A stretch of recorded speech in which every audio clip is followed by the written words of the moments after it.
TI11 starts right here, right now, as we move in to the last chance qualifiers. Welcome to the B stream as we have a day of incredible games coming up for you. My name is Nomad, and joining me is Basegip as we get into today's matches. How are you doing, Cameron? I'm doing so well. I'm well rested. We're in the lobby. It's just exciting. The TI spirit is in the air. Really feels like we're getting going. It really does. It really, really does. We got 12 teams here to compete in the last chance qualifiers, 2 of which are going to make it through to the main event. How are they going to do it? Let's take a look at the schedule and see exactly what we've got coming up today, because we're going to start things off with Nouns versus Navi. That will be the first series of the day, a very important matchup for these two teams. Then we move into Polaris versus Navi, followed by Tempest versus VG Gaming, and then Tempest versus Navi. It's the Navi stream here.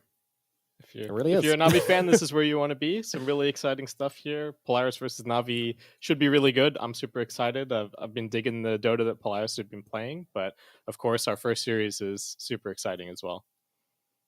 Yeah, I think our first series is probably the highlight for me. Nouns versus Navi. I mean, these are two teams which seem to have that kind of special formula, the mixture of kind of experience and new talent. Maybe more so on Navi, but certainly on Nouns as well, which can really take you far in an event like this. And it kind of feels like these two teams have yet to really find their magic this year. But if they can do it now, it would be a huge timing for the both of them. And TI does have a tendency to bring the best out of teams like that. So I'm certainly excited. Let's have a look at Nouns and first talk about them.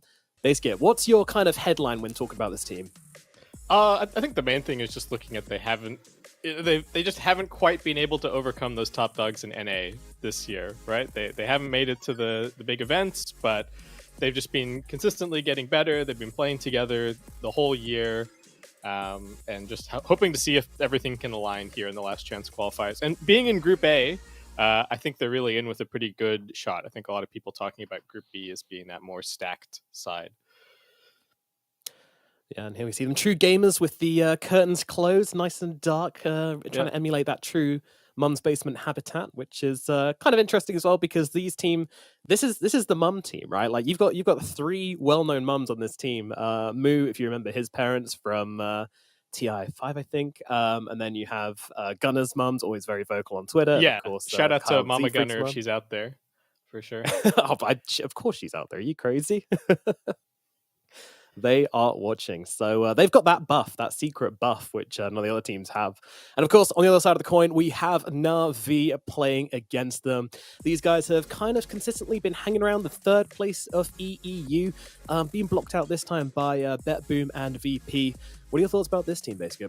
Yeah, they've been looking good. I'm excited to see how Lays and Sweden Strong especially do on the big stage here. They're sort of the less experienced players on the roster, and then of course a huge amount of experience coming from No One and Solo.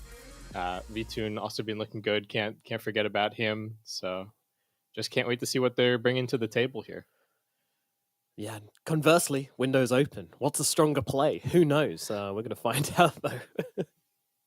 But yeah, this team, you have to say any team in the Eastern EU region, obviously it's been a very turbulent time. So I think we're yet to really see these teams playing at their maximum potential. Navi did qualify for the major this year, but unfortunately, only achieved 13th, 14th there. So it's not been the strongest season so far for them. Do you think this is going to be any different for them? What makes LCQs different for you for this Navi squad? I think obviously the obvious thing is the level of competition is going to be just that little bit lower, of course. And Navi coming in, I do think that style wise they'll probably match up fairly well against some of these teams that they're going to be playing up against. Um, and of course, like I said before, just sort of Group A, it's going to be there's an opportunity to do well in Group A, and it's actually going to be super important that the teams in Group A do well because if you're not, even if you're in the top half of Group A, if you're not sort of at that tippy top, then you're going to face off against a very strong team from Group B pretty much immediately, and that's going to be a scary spot to be in. Yeah, it is indeed. And just to give a quick run through of the how this is all going to play out, the formula, we have a group stage, which is going to be 2 groups of 6. And basically, we'll be playing round robin best of 2s, of which the top 4 teams will advance to the upper bracket playoffs. Meanwhile, the bottom 2 teams will be advancing to the playoffs in the lower bracket. So luckily, no one gets eliminated directly from the group stages, which I think is good for the LCQs. But yeah, you definitely want to start up in that upper bracket. And then, of course, we don't have a grand final, do we, basically? No, because of course there's 2 teams making it through. So winner bracket final, winner of that is going to advance to the main event, and then we're also going to have the lower bracket final. Whoever lost in the upper bracket final is going to get one more shot against that third team to see if they could make it through. Super excited to see no eliminations in group stage and no best of ones, but it does mean we've got a packed schedule. But no one's complaining about that, right? It's just more Dota for all of us. It is. Yeah, it is definitely. I'm very excited for these LCQs. I mean, I don't know. I kind of feel like whichever 2 teams come out of these last chance qualifiers, considering the caliber of teams we have here and, the amount it's going to take to break through the pack, I feel like they're going to run deep. I'm predicting I don't know. It's brave, but I reckon top 6 for both of the LCQ teams. And I know that's a kind of crazy thing to say, but we've seen from the past that's kind of how these things go. When we used to have that format where we had teams qualifying directly into the upper bracket and then teams playing from the wildcards, it was almost always better for the team qualifying from the wildcards. And I think for TI, that's just going to be amplified because, that there is always that TI magic. We always seem to get some crazy underdog run coming through. So that just sets up really nicely for strong teams coming out of the LCQs. Yeah, it's a big call, but I think you got to remember that these teams are the second and third place in their regional qualifiers, and they're not that much weaker than the teams that qualified out directly. Sure, we had some 3-0s and stuff in grand finals, but this is a huge opportunity to gain a lot of confidence, get a lot of practice on the patch, and really just get things going. Absolutely. And talking about the patch, what do you think the meta is going to look like between these two teams? So there's a few things that I was looking at in the prep. I think Dawnbreaker might come out a little bit. The Primal Beast, of course, is going to be pretty important. They both play it, I think, 3-4, and even a little bit of mid for both teams as well. So definitely looking at that being a big thing. We could see some Chen in the series as well. Both teams do have Chen players. And as we get the draft up on screen for you, we got a silencer coming out. And Solo has been going absolutely Wow. crazy on this hero in pubs. I think he's played 70 games total in the last week. 18 of those are silencer or something, and he's got like a 70% win rate. So that's what Jesus. he's all about. Yeah. Yeah, clearly a strong pick to start out from them. This also blocks Nouns from really going for the Enigma, which is something which they've really, really loved historically. You know, even recently when Enigma's been a top 6 hero, before that, Nouns were playing with it an absolute ton. So really good read here from Navi, and I think that's going to be a strong opener coming into this game 1 for them. Yeah. After this, I think Enigma might just go unpicked, unbanned after what both teams have got, right? You got Silencer on one side, you got Rubik Clockwork on the other. The laning is still certainly strong. And Navi with a little, this is another hero that they kind of have in overlap with Nouns, but taking the Panko away from, that's certainly a Gunner classic, one of his most popular mid heroes of the last season. And interesting that they do pick it into the Rubik. You know, we might see some stolen Rolling Thunders from Z-Freak this game, but still have I'd the expect so. confidence. Yeah, yeah. I mean, as you say, they both of these teams love playing it at mid. So no one might play it at mid, or you can bring it to the off lane. You can do what you want with it. It's a nice flexible pick. So yeah, I have to say I'm favoring this Navi opening in my opinion. I really like again this answer. I think banning the Primal Beast was a great idea as well because Gunnar has been playing the hell out of it in Yep. his pubs. Yep. Moo's been playing it as well. They played it a little bit before, so makes a lot of sense. Yeah, it'll be interesting to see how Nouns deal with the Pango because the Bloodseekers are already banned out. Like we said, they're a team that do play it themselves, so certainly have to have some ideas about how they want to deal with it. Even their support duo so far is not terrible, right? The cogs can be annoying for the Pango to have to play against in Rolling Thunder, and like we said, the Spell Steal also going to be pretty good. Somewhat surprised to see the Void being banned out. I did think that was something that Nouns were going to be looking for themselves. That was a really instrumental hero for them in their regional qualifier run, and I guess still prioritizing it here. Yeah, absolutely. Absolutely. It's interesting seeing the top 6 heroes from the qualifiers, which are now not being given as much attention to. I mean, Batrider is definitely the big one for me. He was contested in 92% of the regional qualifier games. So to see him completely ignored, at least through this opening, is there any reason for that, do you think? I can't think of one specifically here. I really thought the bat was going to be a big deal for Navi, but maybe just taking a slightly different approach. The meta does feel like it shifted around the bat a little bit. We even saw that in like the BTS Pro series, right? There was plenty of like let them have the bat and then lots of counters to deal with it, right? We were seeing Omni, Nyx, we were seeing the Weavers, the Pucks, these really mobile cores. It does feel like teams are getting more comfortable with dealing with it and not having it be such an onerous thing in the draft. Yeah, and I have to say, from what we've seen of the Nyx Assassin, both in pubs and in this SEA tournament, it's looked like a really good answer to a lot of heroes. So I wouldn't be surprised to see it becoming a slightly more popular one in this tournament. We will see what exactly they go for. I feel like Navi, yes, you have the Pangolier, but you want another support hero to combo with the Silencer, which can kind of start the fights for you. But it's going to be them who go for the Enigma. Wow. Okay, still feeling confident that it's going to be really useful in the lane. And is this a position for Sven? I think it might just be. So that seems to be picking up some steam. I don't really see the motivation to pick it as a core in this spot. So I think likely leaving that V-Tune hero for last. Seems most likely. At the same time, part of me wants to think that it's still kind of like a flex. If they see anything really good to pick up in the POS 4 as a final pick, they could still move it around. Yeah, if there's if nouns decide to throw down a lichen or something like that, I could see the Sven getting promoted. It does kind of cover that angle a little bit. Man, Vichin is looking a chill. My goodness. This guy is playing in the TI Last Chance Qualifiers.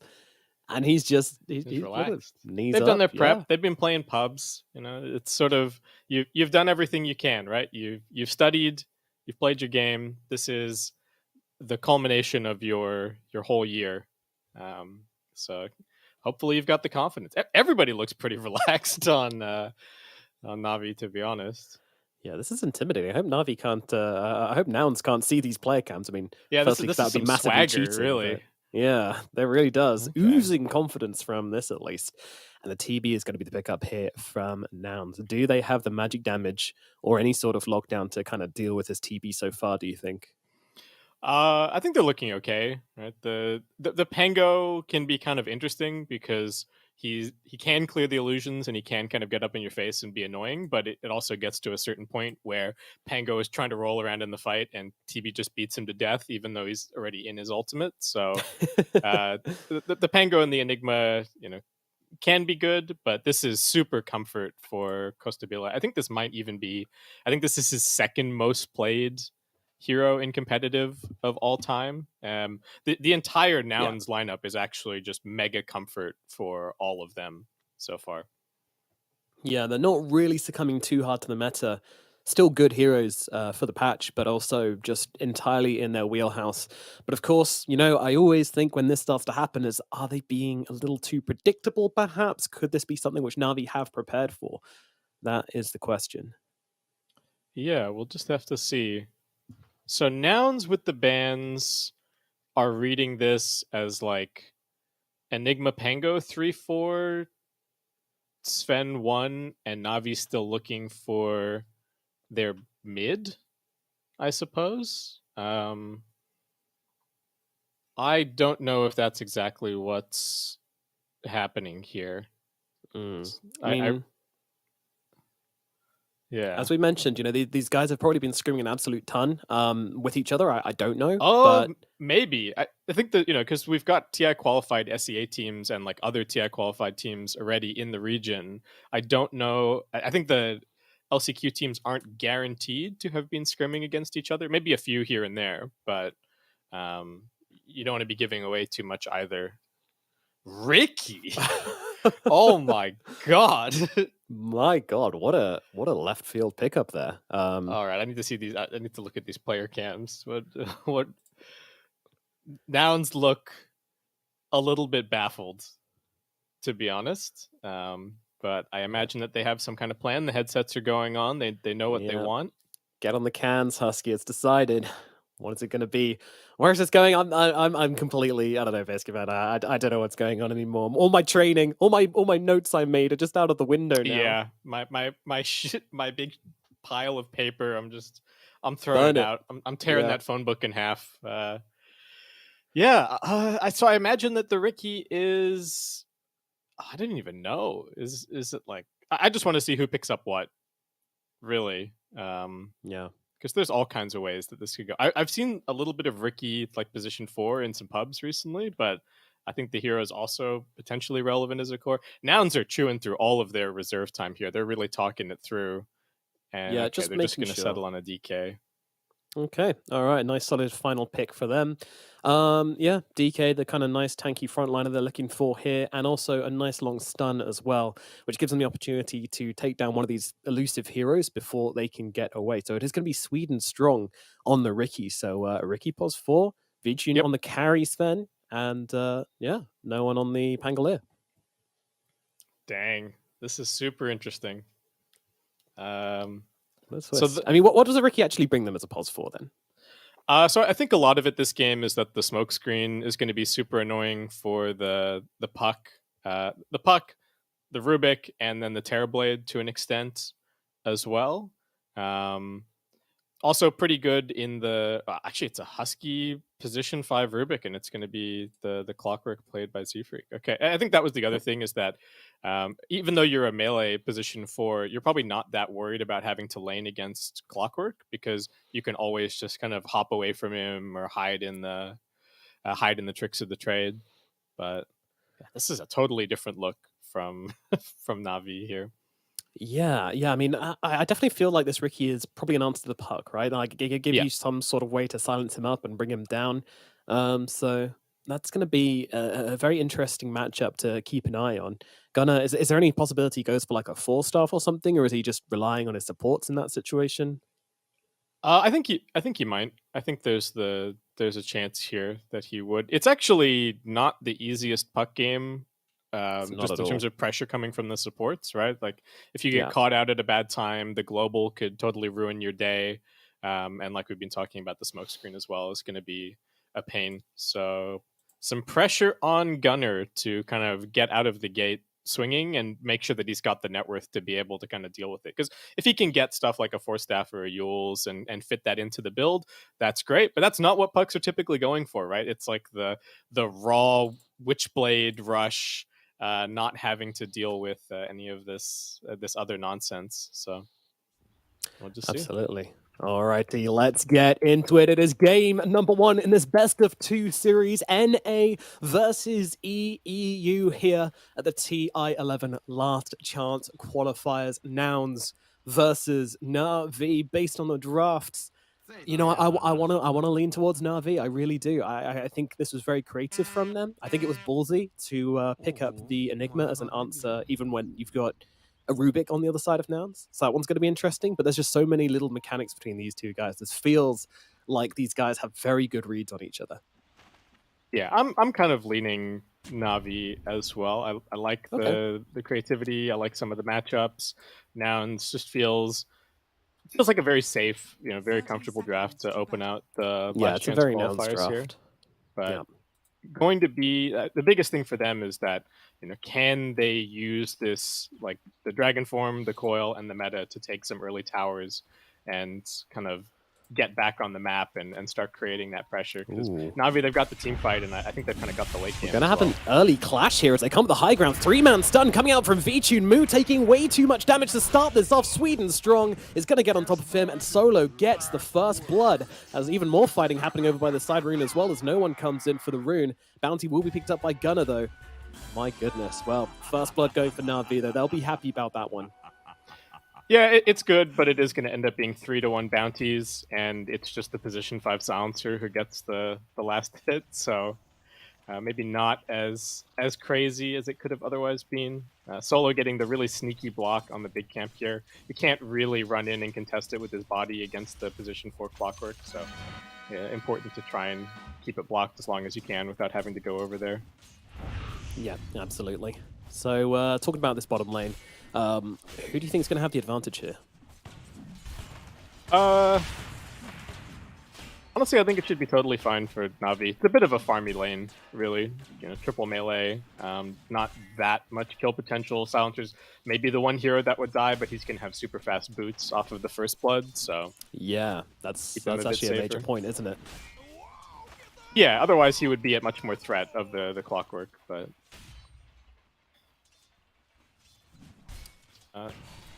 that's that. Mid lane's very spammy. We've kind of seen this matchup before.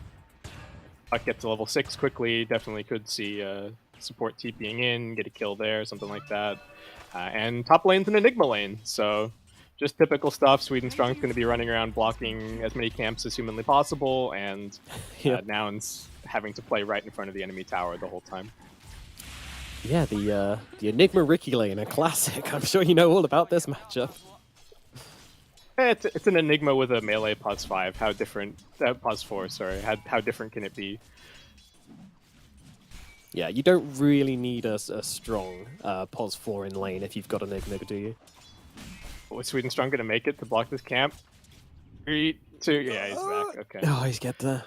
Yeah, flies past him, give him the high five as well, Husky. Yeah, I hit him and with the tip. Oh my goodness. Yeah, he tried. Yeah, rubbing it in a little bit. Well, back towards our middle lane at the moment, and we've got the Pangolin leading things on 14-1 on the CS puck on 11-1 for now. The mid lane difference has, it was really boring for a few patches, but now they got rid of that small camp. Things are looking a little bit more exciting. Heroes can start to snowball out from middle lane. and create like a big deficit. But it doesn't look like this game's going to be one of those kind of games. Pango versus Puck, pretty even. Yeah, I think the lane's going to be pretty even, but the really interesting thing, especially in a matchup like this, is going to be how those first few power runes and the first few rotations play out, because neither one of them is particularly amazing at taking the tier 1 tower if the other one leaves. So there's a lot of pressure to try and really get the runes and go and make plays on the side lanes, because you kind of got that opportunity. Yeah. And what we see time and time again is it's not really the rotations which are the most important part, but more the counter rotations. If you can come to a lane unannounced, get the TP in and get yourself a kill, that can usually be a really strong way to play the middle lane. You know, a safer way as well, because you're less likely to get scouted and mess up a rotation. The top lane is in a very weird place now. Now have chosen to rebuild this lane back here, though there's 3 Radiant creeps just sneaking right past, so they're going to have to scramble to go get those. Enigma is such a pain. He's not actually CSing that well, right? Laze is only 8 and 8 currently, so not turning out to be too much of a problem, it seems, for Nouns. Yeah, Costabile still not doing as well as he would like in this lane, but that is just the Enigma effect. So Delay is kind of tanking his own game a little bit in order to make the Terrorblade a little bit more miserable. A good offlaner. Yep, that's the offlane MO. That's what it's all about. We've already got Noun supports both rotating mid for the 4-minute runes here, so yeah, I'm gonna send no one packing all the way back to base. Yeah, I'm wondering if he's actually going to miss out on much here, or whether because there is a flag bearer creep, which can actually, I think he just blocked that one to make sure the flag bearer creep goes first, so that he can get the deny off before the Pangolier gets back to lane, which is pretty gigabrain. It's pretty nice. In maxing, for sure. What do we got going on? Meta's back off cooldown in 20 seconds. They're just trying to punch these Eidolons. Gotta be careful though. Taking some damage on the way back. Yeah, Costabile getting a little bit low. It's going to be okay for the time being, but yeah, I don't know. A lot of trading going on in these lanes. Nothing super action-packed happening so far. I guess it's hard to get kills with the supports we have. Yeah, not too much going to be happening until we start seeing these mid laners make the moves. Lane position always going to be super important as soon as those, the mid lane TPs are available. They're both very mobile heroes. Oh, top lane, a bit of action coming out as they move forward onto the Terrorblade. He's going to get himself under the tower, lift up, throw back from Husky, even putting him under tower to try and get some shots up on him. So no kill on to the Terrorblade. And again, sure, if this was any other hero in the safe lane, they'd probably be able to get kills pretty easily with the Eidolons, plus those blink strikes coming out. But because it's all physical damage, Costabile is surviving through it. Yeah, doing well. The blink strike is actually magical, like the non-attack part, but still, no one's just walking up 55 here. bonus magical damage. Yeah. Oh no, Husky. Here's the first rotation. No one thinking about rolling it up actually here onto Husky, but they're going to do it the old-fashioned way, and the blink strike will finish the job before he can get denied to the creep camp. So Navi, a somewhat successful rotation. Yeah, they're not going to get this 6-minute power rune as a result. I think that's part of why it's a little unexpected that no one is all the way up in this top lane. And they would have much preferred to have gotten Costabile. Husky kind of tanking the gank a little bit there. And Gunner with this DD going to keep his catapult alive for the moment. He is, and now the coil comes down as well, throwing down the harassment here. 3 heroes rotating in onto the Pangolier. They need a little bit more, but they are going to find it. The first big kill as they bring down the Pango, but look at the damage coming out from them. Solo, he's got off a pretty big curse, but they're just going to turn it around here. Noun's not really too bothered about that debuff. Still early levels, so they'll be okay. Navi absolutely having to commit the supports to that. If they hadn't, would have been the tier 1 tower going down for sure. Still a huge win for Nouns. Taking down the enemy mid and getting, a third of the chip damage on the tower. Very nice. Yeah, I did notice during that. No one's up top now, though. Costabile. Rolling Thunder coming out onto the Terrorblade. He needs help, but there is no one nearby. They were all coming to the mid lane, so he's just going to try and get some last hits before he dies. A true carry player to the last breath. Can't get too close to the tower against these respawning mid heroes. And they're giving a lot of experience to Sweden Strong in the mid lane at the same time, so That can be the tricky thing about position 4 Ricky is you don't really farm, but you do want the levels. So important that they try and make some room for him. If this is the all important hero of their draft, right? They last picked it, so hoping it's going to have some impact. Yeah, I'm very interested. He's queued up the shard already, so very clear of what he wanted to do, and this is to be expected, you know, since the beginning of time, Ricky 4 has been the shard buyer. Yeah, you know, you sometimes see Meme Hammer, but I think that's just the pub thing. 8-minute room battle. Ooh, they try to get the silence out onto Gunnar, but they do actually miss it, and Gunnar's able to just walk himself away. Husky was also behind him, so chance of a kill there pretty slim, and using the bonus mobility of the orb, Gunnar's able to move across and secure himself this regen rune. Nouns just sweeping down towards the bottom side of the map. So again, you know, lanes have looked okay, and now they're really just looking to utilize this Elder Dragon form to start opening up the map, make room for the TB. Solo looking pretty dead.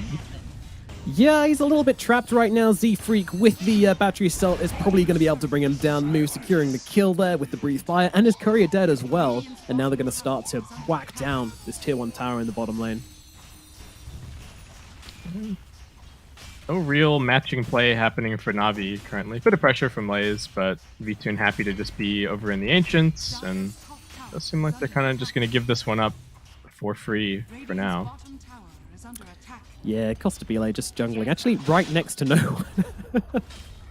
Look at these guys. This is some kind of handshake going on here. You farm that camp. I'll get this one. Yes, some no rush 20. Everybody hit creeps. No. Don't do anything else. It seems like Nouns are just going to end up making this a bit of a trade, giving away top, but they're still staying bunched up, and there's another Dragon form in 15 seconds, so seems like a pretty good time to just keep on pressuring for this mid-tier 1 tower. Yeah, this could be a huge move. I mean, it's already taken so much damage earlier on, and with Costabile popping that Metamorphosis, this is something we see every now and again. The TB coming out of the jungle and making the first movement for this middle tower to open up the map for his team, and it looks like Navi have no intentions of defending this one. Nouns with a huge movement in towards the middle lane. This is massive. This is so much space for TB to be farming. He's going to constantly be shoving out the waves with the Conjure Image. And yeah, Navi just no level 6s on their supports just yet. Not really anybody to rally around. You know, the Pango doesn't really get safe against the puck until he's got a couple of items and he gets the shard. So no one can't really be going into the fights currently. And just going to have to hope that they don't lose too much more and that Lays is able to start making some space by constantly pressuring this top lane. I've got some nice wards for him to play around, so should kind of know what's going on. And once Sweden Strong gets level 6, of course, he can easily break the smokes and keep his Enigma safe. Yeah, it's interesting. You don't really seem too concerned that the Terrorblade's currently bottom of net worth. I think he's really going to start picking up from here. Playing against the Enigma lane and then dying once, this was kind of always where he was going to end the laning stage. And I think Nouns have made all the moves that they need to make to kind of get him farming. So yeah, I'm not too worried about it. Just Rolling Thunder used at bottom. Z-Freak, he gets level 6, but no way out. He's gone. He's going to die to the curse. He does use the hook shot away, so that will be a kill for no one down at bottom. But up at top, they're moving on to the Ricky as well. They've got the coil out, and they're going to be able to bring him down. So just a bit of a trade, a 4 for a 4. Another double damage for Gunnar, so making the move. So far, the item build is just very standard. Did go for the full treads before making his way back for the Witchblade, but no sign of a Force Staff or Yules or anything just yet. Have to see where he's going. Yeah, and he's doing so well, Gunnar. He's just kind of controlling the tempo of the game very well. But we do see V-Tune starting to sneak up behind him. The hero we haven't talked about at all really so far has been this Sven. Surprised to see him played in the carry role, but I don't know. He can definitely keep up with the Terrorblade when it comes to farming, perhaps even overtake him. Yeah, I think he can do all right. It is certainly a weird carry matchup, a little bit outside of the meta of what we've been seeing, right? It's like still lots of Void, Slark, Morph, all this stuff. Is Moo getting gone on? Out. Yeah, this is a hard target to bring down, though, and now the hookshot comes across. Z-Freak just jumping into the smoke. Doesn't care at all. And yeah, Moo's going to be absolutely fine. Okay. All right. Everybody's chilling out. Are they though? There's a smoke coming out from Navi. They want to keep this tempo up. They're realizing that, well, it's time to make some plays. Costabile could be caught out here. The smoke gets popped. He immediately starts moving away. The swashbuckle won't connect, but the silence will. But immediately Z-Freak jumping in, trying to tank the gank for his carry. The global silence comes out to stop the Sunder, but the chain lockdown seems to be there regardless, and they get the kill onto Costabile. Huge movement out from Navi. Sweden Strong might play the price here as he does get brought down, but it is a price they will happily pay on Navi. Oil whiffed from Gunner. Didn't catch no one. I don't think he caught Sweden Strong either, so... they could have probably picked up the additional kill, but Navi kind of getting away scot-free with that one. Losing the position for Ricky, not a big deal. That was a sick move.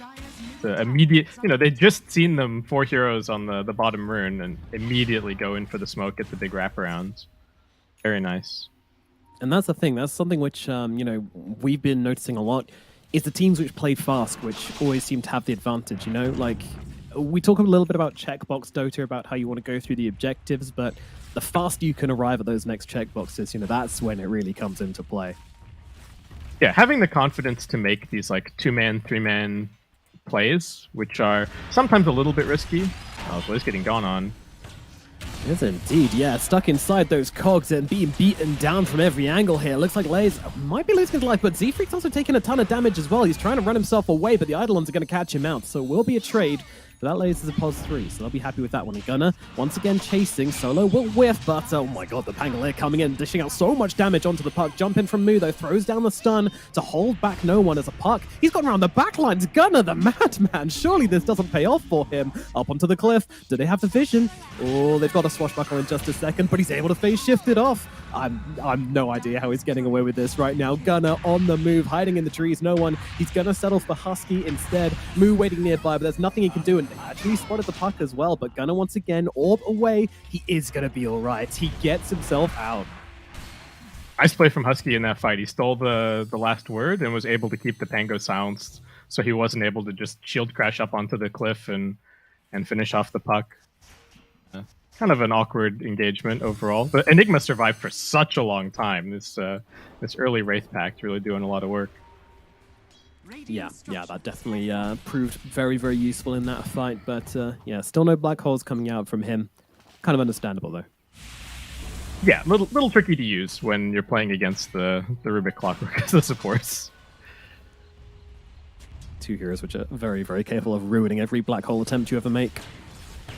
Yeah, I don't think his game is really about Black Hole so much here. It was about wrecking the TB's lane and buying useful items after that. He is queuing up a Blink, so he's got ambitions.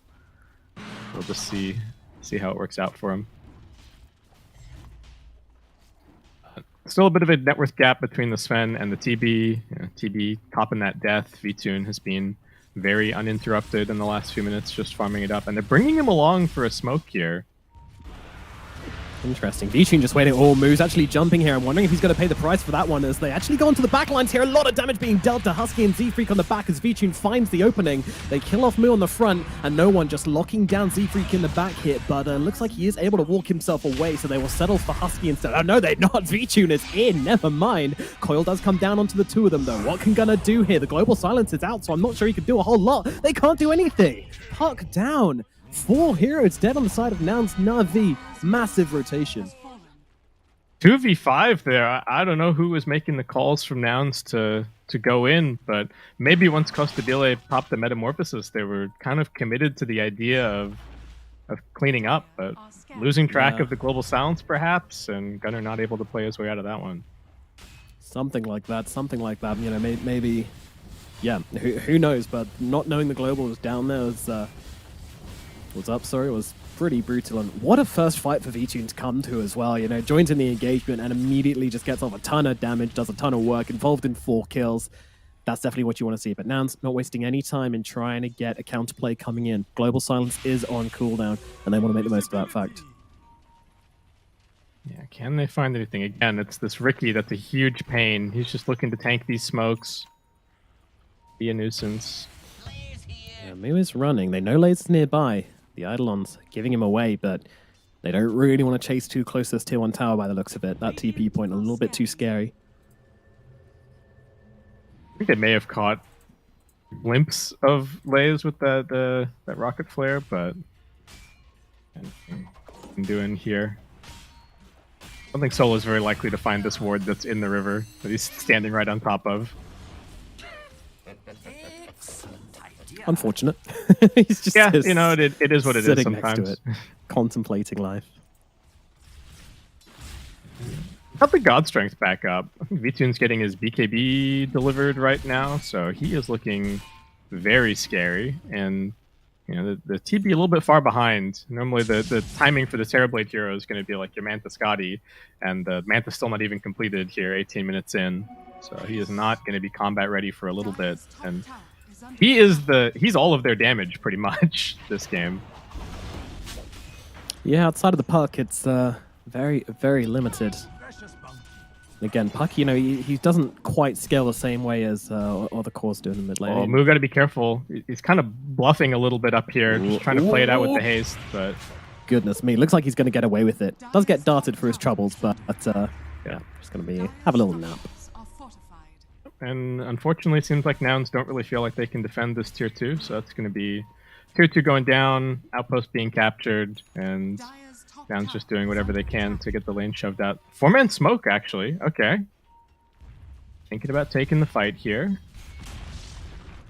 Oh, I'm still worried about this Terrorblade. Only 1500 HP, doesn't have any way to deal with the global. No, that's the issue, but they do see the targets, and they're going to initiate onto the spend straight away, but Global Silence comes out because Tabile pumped the damage into Vtune. Vtune just turning around with the BKB and blowing up Z-Freak whilst getting out himself. Now, they need to find another target, and I'm not convinced they're going to be able to. All right, they find Solo on the sidelines here. Gunner's actually, he's going to coil the man to try and get him down, but no one in the backlines. He's just locking down the Terrorblade. A Black Art being used to finish off Gunner. This ain't looking ideal for Nouns, as they've got the Tabile now locked down as well. Is there any help coming his way? No, there is not.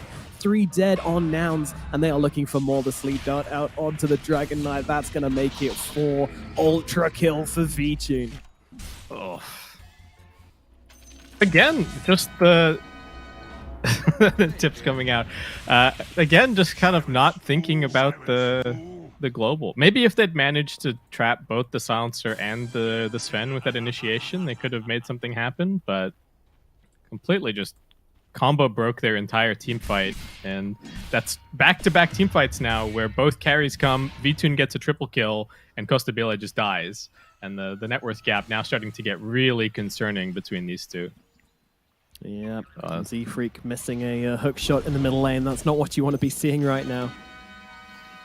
And Solo just really trying to wiggle himself under their skin right now. Voice lines, tips, the whole 9 yards. Now coming forwards, Moot. He's going to take the bait here as he jumps onto the Silencer. There are teammates behind him, but they don't have those big ultimates to play with. But at the same time, Nouns just feeling a little bit, oh my god, look at this. Vtune jumping in. He doesn't even have the God Strength, and he still has enough damage to bring down Gunner. And now they'll go towards Z-Freak as well. Stun comes out, but is it going to save him? The Cog's actually trapping up no one, but he's just going to swashbuckle out the other side and get that kill as well. Rubik trying to get away, steals the Sleep Dart. Not going to do anything though, as Vtune is now godlike on this Sven. Out executing them in these team fights, really. Vision on the high ground, they're finding the catches, and all of this from Nouns is just trying to make space for the Terrorblade, but getting further and further behind. It's looking so bad. Vtune now into the pit. Navi looking and feeling so good. You can feel the momentum from these guys. You know, we saw it from the player counts before. I don't think they're going to change positions. You know, I'm still sure Vtune's, you know, chilling with his feet up. Yeah, is he still reclining fully in his chair? I think it's possible. This fight has to feel so bad. You get the jump on the Silencer, and you can't even kill him that we're seeing in the replay right now. And they just get cleaned up after the fact. And now I'm trying to fight on their ward here. They've already used the Elder Dragon form. What can they find? Oh, Sweet and Strong immediately putting their initiator to sleep. That's bad. And now no one's going to follow up with the Rolling Boulder. They have managed to find the Silencer on the backlines here, but he's going to get the global off regardless. The hookshot comes in onto Lays. He doesn't have the Black Hole regardless, as Moo is finished off on the front. And they're also going to be able to take down Costabile as well. Navi, once again, just moving too damn well through these fights. Positioning from Sweet and Strong just too good. He just broke the smoke. Fully caught the initiation. Trying to play around the vision here, but he's not going to make it out. Another hero dead. Vtune literally just running him around the map, killing whoever he sees. The tips are coming out. The chat wheels are coming out. Navi are really feeling themselves here. Even Husky. No. Well, Stolen Warcry is going to help you a little bit, armor. but not enough. V-Tune's beyond godlike. This is ridiculous. This is ridiculous. What's the Sven line? So this is going to be absurd, or something like that. Yeah. This is absurd. He's getting there. 13-0-2. Yeah, not a care in the world here. V-Tune, your gauntlet of strength. Oh no. Don't worry, your supports, they've got it. Maybe not? Okay. No. Just leave it behind. Let them know. Didn't need it. Let them It's know fine. we don't need it. Let the Leave ancients it as a have gift. it. Yeah.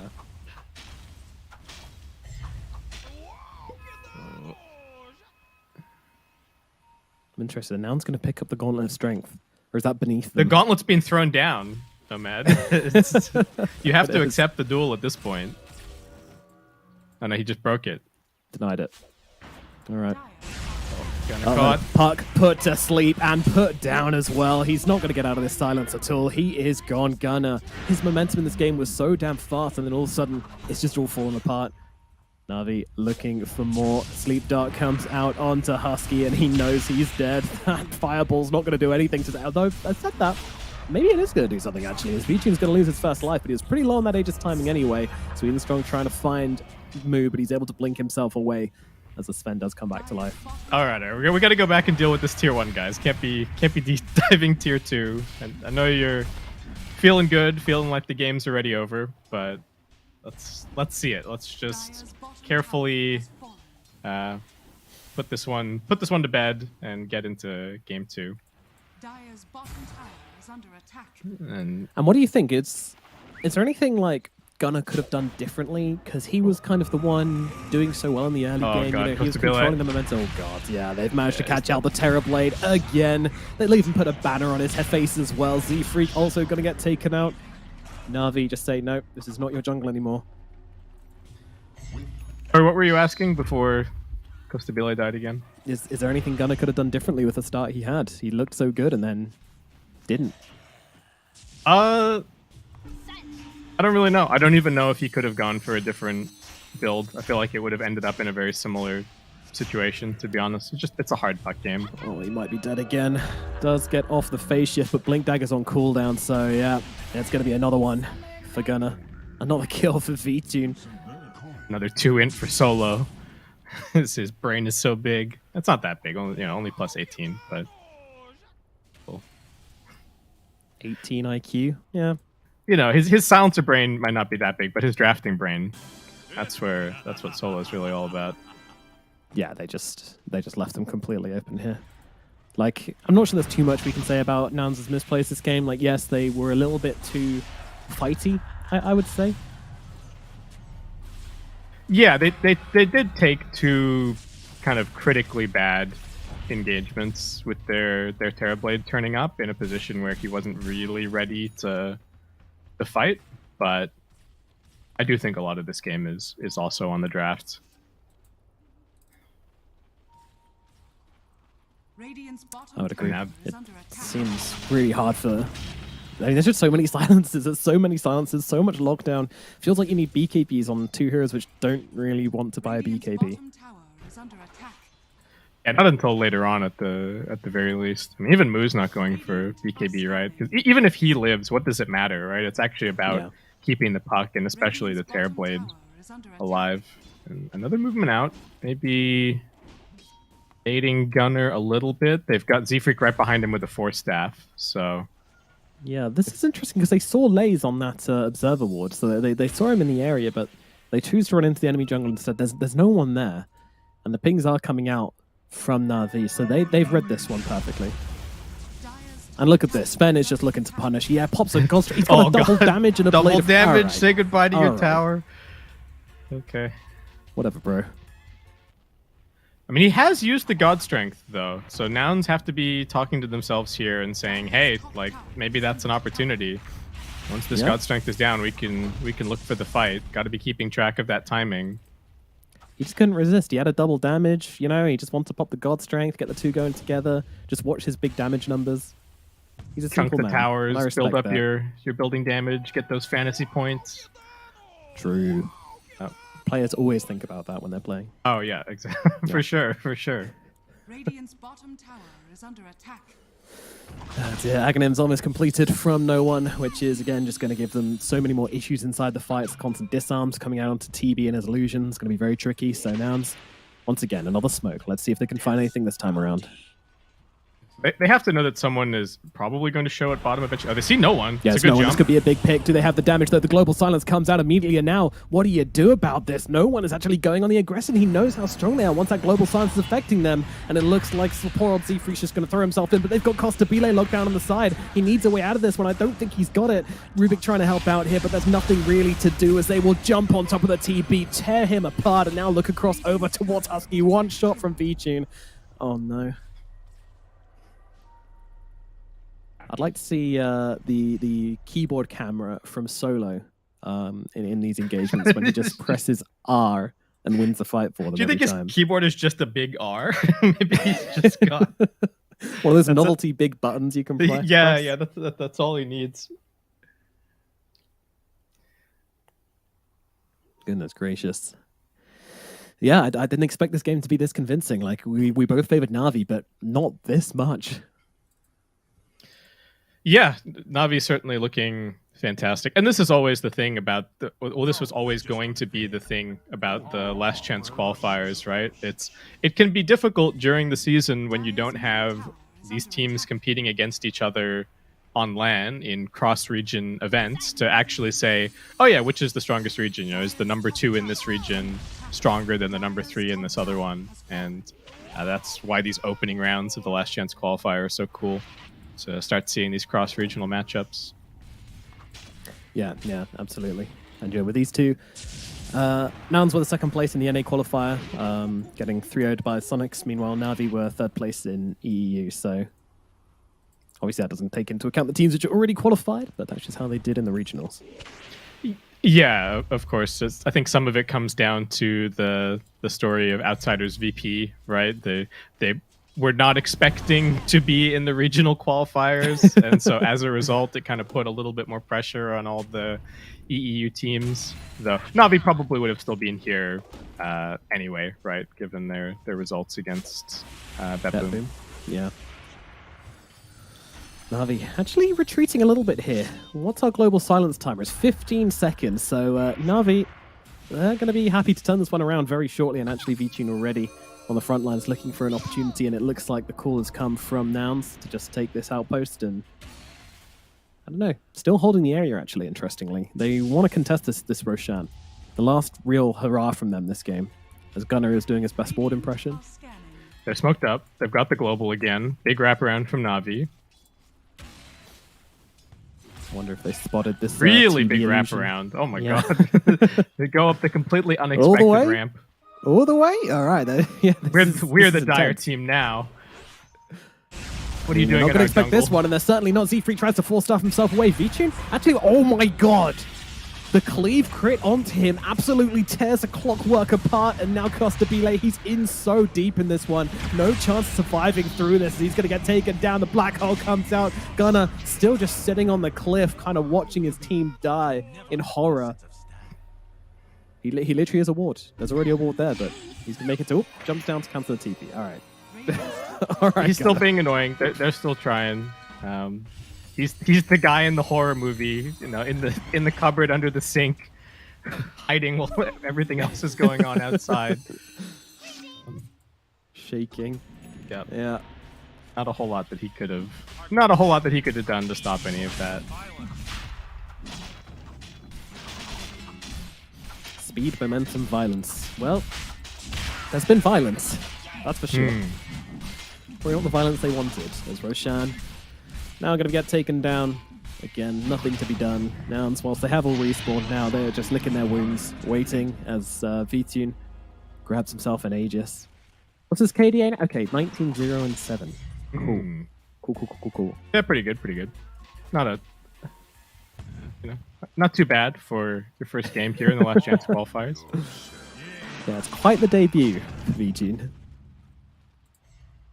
Just another day at the office. Really is. Really is. Well, is it high ground time, Base Skip? Yeah, it should be. It's not too much else to wait for unless you really want this Bloodthorn on the Sven. I guess there's also Lincoln's on Enigma, you know, but maybe this DD will motivate them if they scout it out.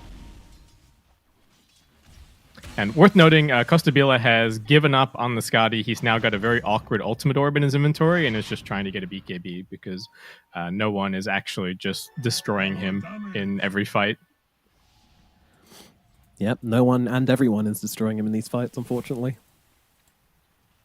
Not much to be done from him other than just buy a BKB and hope for the best. Like, it would have been okay if it was just the global silence which was messing him up, then you can go for the Mantra and Skadi, but yeah, he's just getting chain locked down every single time. Don't know how he manages it, but no one's always able to just get him locked down for the long durations. A lot of it is the Ricky as well, because the Ricky finds him, he gets hit by the sleeping dart, and then it's super easy for no one to just beeline him after that. Just like this. Yeah. Oh, just like this. Thank you for illustrating the point. Dude, no one's going in on this. This is so deep. Look, shot across. They'll actually use the... Oh, Sven's coming into the sidelines here, looking for Moo, going for the big tanky target, but it's like a hot knife through butter for V-Tune as he tears that tanky boy in twain. And they're going to sleep down onto Husky. They're not going to initiate on this one, though. They've got their eyes on these barracks, and I don't think Nouns can do much about it. Keep in mind, they haven't used the global silence here at all, so they still have that to help them if they decide to make the jump here on Nouns. Yeah, Gunner can't even do the usual puck stuff of jump in, silence, orb, and then be confident he's to trying, keep but he clearing. has to do it so quickly. Yeah. Smoke up from Nouns. Looks like they're going to try and make a play as they move forward onto V-Tune. He has got another life here with the Aegis, so not too many worries for him just yet as Z-Freak forced himself in. They have found the Enigma. This might be a better target. The Global comes out, but they've already dealt with Lays. And now with the Sven respawning in a bit of an awkward position, I'm wondering what they can do here. BKB comes out from V-Tune, though. He's just running himself away with the Warcry. Is this the... Oh! Beautiful hook shot from Z-Freak. Lands onto the Sven, and that's going to bring him down. We'll get the kill on their way out, but Nouns finally finds something. I mean, it's a kill onto the Sven. It's a lot of gold into the pocket of Costabile, but at the same time, with 2 barracks down, is it enough? Expensive, but it is signs of life. Some little slip ups there from Navi. Enigma not getting his BKB off. Ended up snapping the coil. And then he just got kind of punched to death by the Terrorblade. TB finally managing to do something in a fight, right? Gets gone on, gets the Sunder, and yeah, Navi just gotta chill out just a little bit. That was very literally a max range hook shot, by the way. That was really beautiful. Yeah, that was really good. Well, the other big thing that Nouns pulled off at the end of this fight was Gunner just constantly plinking the Sven so that he couldn't get his blink off. But yeah, Lay's just way too far forward here. Yeah. And then watch here. So he's BKB'd, but plink, another blink, some more plink, and then finally they can get the hook shot in on top of him. Yeah, but despite all of that, it's still a 30k net worth lead, gold but you know, advantage, yeah, it is actually almost the Scotty for the Terrorblade. So Costabile is getting somewhere. He's still not huge, but he's at least nestled himself among the Navi cores in terms of net worth. So we'll just see what he can accomplish. I think mentally speaking, losing the first game of best of 2 is certainly more taxing than losing the first game of best of 3. Yeah, for sure. They do have a little bit of a reset in that they were second pick here, so they can kind of change the conditions. Sorry, not second pick. They were second priority. So they're gonna have preference for the next game, and that does mean that they can shuffle things around a little bit. But yeah, it's tricky. Definitely, you don't want to be. They're not thinking about the next game just yet, right? Still hoping to see if they can take one last team fight and get it done. Well, tier 3 tower gonna be the next on the shopping list, is it? Navi, they're happy to wait it out. They're feeling absolutely no pressure this game. Moar net worth. Yeah, Sven still got room to grow. Still got the whole overwhelming blink to pick up. He's still got some power treads in his inventory. Doesn't have a moon shard. He's not done. Yeah. There's still there's still some other things on the to-do list before hit tier 3 tower, it seems. Yeah. Hasn't even consumed an axe yet, although I imagine he probably will do that from Roche. Yeah, maybe. Ooh. Okay. Hook-shotting something. Not sure what. And a jump in onto Solo as well. I mean, the Silencer's made himself available, but the black hole comes in. Oh no, Gunnar and Moo instantly turn to mush as I look forward for more, but they are able to get a blink out at least on one, but Husky will be It's dead. a trap! From him. Solo just looking so delicious in the middle lane. How could you not go for that kill? He's been annoying them, taunting them all game, and this is the payoff for him. The perfect bait as they move forward onto Z-Freak. He gets brought down as well. Husky killed on the steps of his fountain. Costabile running in circles. That's about all he can do in this game. Costabile's like, no, I'm not going into the fountain just yet. You can't make me.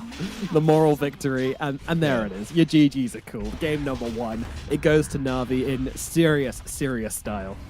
They looked fantastic. And with a pause for Ricky. Sweet and in style, and at the end there, he was like blinking in front of people, using Psychic Headband to push them back. Navi were really feeling themselves by the end. Yeah, absolutely. That was great. And yeah, I mean, so much calmness from them as well. You know, even when Gunnar was looking really scary, there was no overreaction from Navi. You know, they weren't like running into his ganks in an effort to try and slow him down. They just seemed super confident that Solo was going to do his job and catch him off guard. And that's exactly what happened. Yeah, they got their initial timings. They got that race packed up. They started grouping up.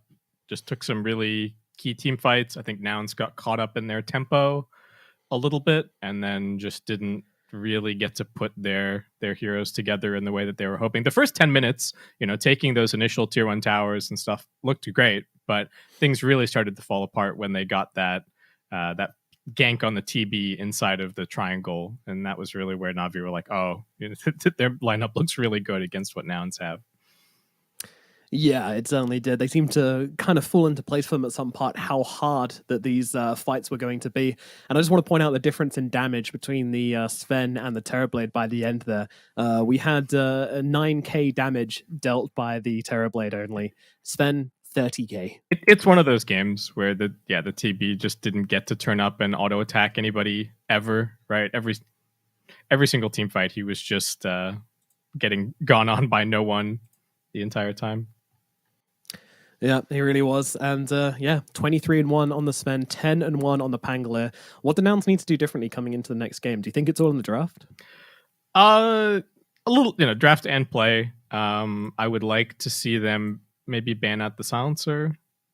So yeah, make some adjustments. Certainly, they're opening.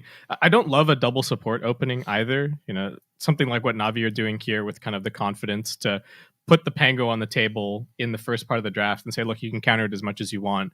We're still confident that no one's going to have a good game, and have a good game. He did, right? We've been talking about this Sven, but no one absolutely popping off 10-1 and 18 on the Pango. Yeah, enabling Sven and disabling the Terrorblade for pretty much the entire game. Costabile is going to be stunned when he goes to sleep tonight, to be honest. That's going to be it for game number 1, but fear not, as game number 2 is just around the corner. We're going to throw it over to a break, and then we'll be back with the second match here in the TI-11 Last Chance Qualifiers. We'll see you soon.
With our shields and our swords, we pave the path to victory. With our shields and our swords, we temper our courage. With our shields and our swords, we're making history. With those who make the game a reality, we're the vanguard. We're with the best. Let's raise our shields.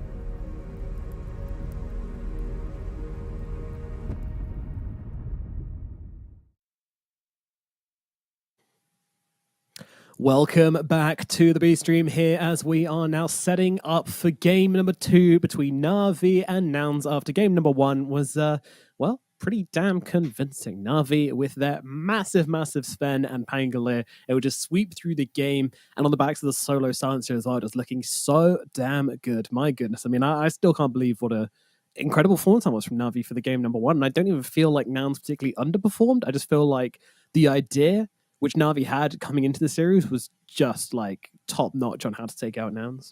Yeah, draft was fantastic. The play was just clean the whole time, other than maybe a very small misstep at the end there when they were up 30k net worth by that point, but they did kind of fumble the ball right at the last moment. Didn't end up really mattering too much, but still worth pointing out, I suppose. But yeah, looking good.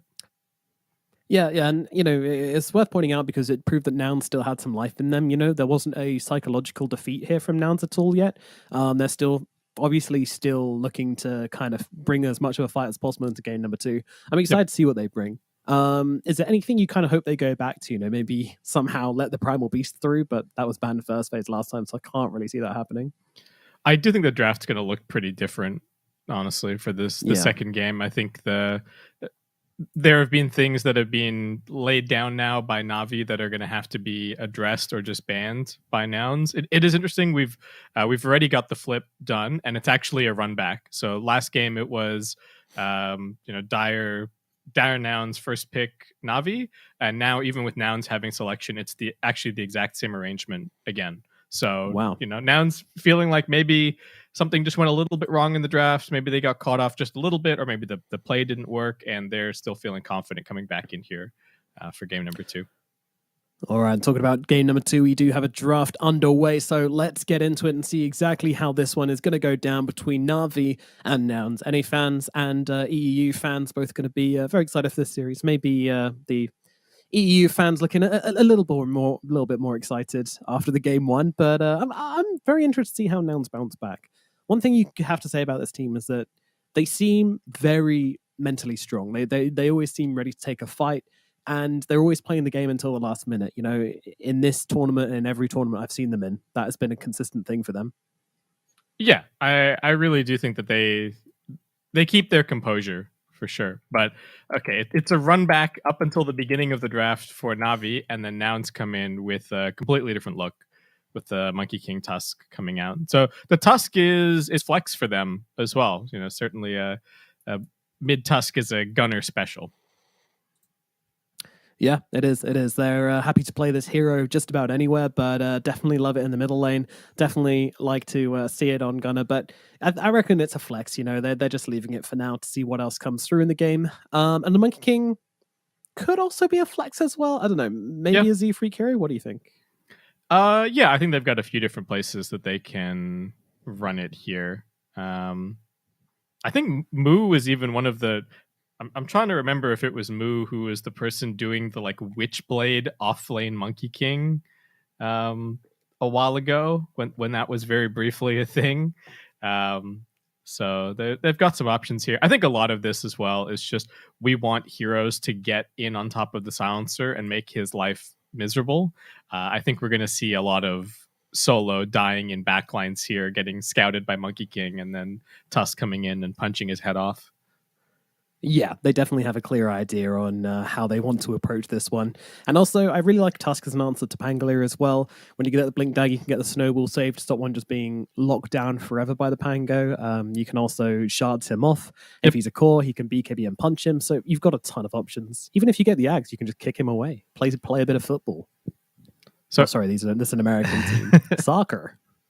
Is this actually still for Navi the identical draft? I think it may have just deviated there. With the bands as well. Yeah, but I think it's the same. The Bloodseeker sure SF was the same. I'm not 100% sure about the Quap. I'm looking now. It's the same.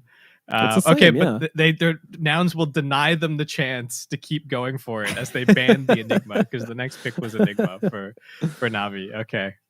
Yeah. Make sure they deal with that one. Yeah, I think the conversation from Nouns is probably something along the lines of, all right, the Rubik and the Clockwork was a massive overreaction to the fact that they could still pick a Enigma, so we won't go down that route again. We'll just ban it second phase. Yeah, and those aren't really, they're not laning heroes, not laning counters to the Enigma. They're supposed to be black hole counters, but as we saw, so much of Enigma's strength is about the lane. Dang, Navi really with the run back here. Okay, this is a statement. Yeah, like we don't think that you can deal with this draft. Even if you know everything that we're going to pick, we still think that we're the better team, which is. That's the confidence you want to see. V2 is looking a little bit more animated. He's been revived somewhat since the draft of game 1. Yeah, I think that game woke him up. Something about the blood of his enemies in the morning instead of coffee. Yeah.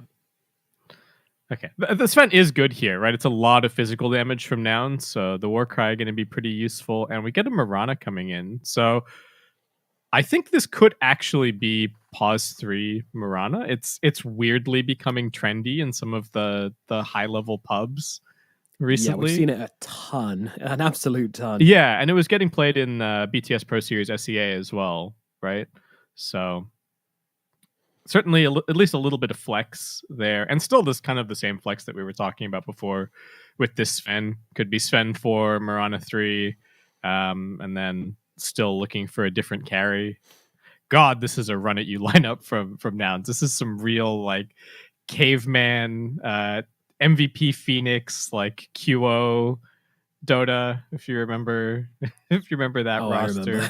I remember that roster. Yeah, sometimes you just got to toss strategy out the window and just run at them. We want to go. Them. Yeah, we want to kill solo over and over and over again. No cares, global silence, only care, punch, silencer in the head. Yes. Yeah, stuff like that. Absolutely. And also some BKB cores as well, which I like to see. Pretty much all 3 of these, very happy to buy a BKB, which I think is an issue last time. Of course, you can still wait on the silencer until the BKB is popped to use it, but I still think it's something which we're kind of taking advantage of last game. Even versus the Sven in that stun, it's too difficult to just have to tank that disable. I do think it's a little punishing to play this many melee heroes against the Pango. Like that is a little bit scary, but like you said, it's going to be the snowball save and stuff like that. And so now I'm still thinking along those same lines that I was talking about, where it's like, could still be Sven 4, Mirana 3, and then a different carry as the last grab. So they get rid of the Morphling on that line. Yeah. Yeah, it's one of those situations where you might know, you might not, you might just be banning out the heroes which you think generally can be really strong against your lineup. So stuff that you feel like you can't deal with, and they certainly do not have the right kinds of chain lockdown to kill a Morphling. Like they've got stuns, they've got catch, but it's not Morphling killing catch. If you get me. Yeah, I get you. There's a big difference between normal catch and Morphling killing catch. Yeah. Worlds apart. The instant disable. Yeah. So the Darkseer would fit pretty well into this kind of caveman Dota that we've got going, and they're just going to ban out Moose, one of his best off lanes here in the Timber. What else fits the run at you mold here for Nouns? Let's see here. Nouns, well, it's Navi to pick next, but based on what Nouns like, I mean, what role do you think they're looking for? Do you think this is going to be TA safe lane Tusk mid? I think it might be MK1 TA mid Tusk SB supports, but there's a few different ways. I just the configuration that you mentioned just puts the Monkey King in a weird spot, or like he has to be 3 or something. So I don't know. I guess we'll just have to see. Could even be. It could be Monkey King 3, MK3, TA mid, SB Tusk supports, and then still pick a carry. If you're Navi here, I think you could still quite comfortably pick, like, if you still wanted to carry, there's still like a Razor in the pool. What else? Against all these melee heroes, like a Treant looks pretty sick. Oh, it's banned. It's banned. Yeah, Viper's out. Yeah, they wanted to ban that before they picked up the TA. Makes a lot of sense. And they could even go something like a Tide if they're considering an off lane, and then it would be Sven 1, Mirana 4. There's a bunch of different ways that they could finish this draft. Alternatively, again, they can just kind of lane wherever they want with this. It's so flexible. But assuming that V-Tune is going to be carry, and that the Pango's going to be off lane, you could run yourself Faceless Void. So all it's right, going to be carry. So it is that it's that line that we were talking about with, I think, the Sven 4, Mirana 3, and Faceless Void 1. Definitely very punishing to play all these melee and low range heroes against the Faceless Void. Though a little bit weird from the perspective of, not an insane amount of damage to stick into the Chronosphere or anything like that. But I think they just wanted a hard carry that they were confident in here. And the Spirit Breaker can be kind of annoying for this Sven. Like these cores that are super reliant on just pressing BKB and delivering all of their damage, the SB can really be a nuisance. So, and I'm actually a really big fan of Faceless Void and Mirana. I like that combo a lot. I feel like it gives you a ton of kill potential early on pretty much any hero. So if you're ever getting like absolutely steamrolled by like a TA or something who does well on mid, then you have an answer to it. And it sounds like overkill, but it's really not in the early game. Like Chrono into Arrow is a really strong combo. So I like this pickup from Navi. But I really like this Beastmaster, just because it's Moo Beastmaster at a TI. Yeah. Always good memories. Moo Beastmaster, and on paper, or in theory, however you want to think about it, it is the kind of the counter, or the laning counter to this Faceless Void. So things are looking pretty good for him there, just in terms of the constant pressure from the boars, that the Time Walk is not enormously useful, and should be able to kind of kill the silencer. So yeah, Nouns, there's only one thing that they can do. It's got to be, what was their chat line? Was it the speed, momentum, violence? That's it. That's what this game has got to be all about here for them.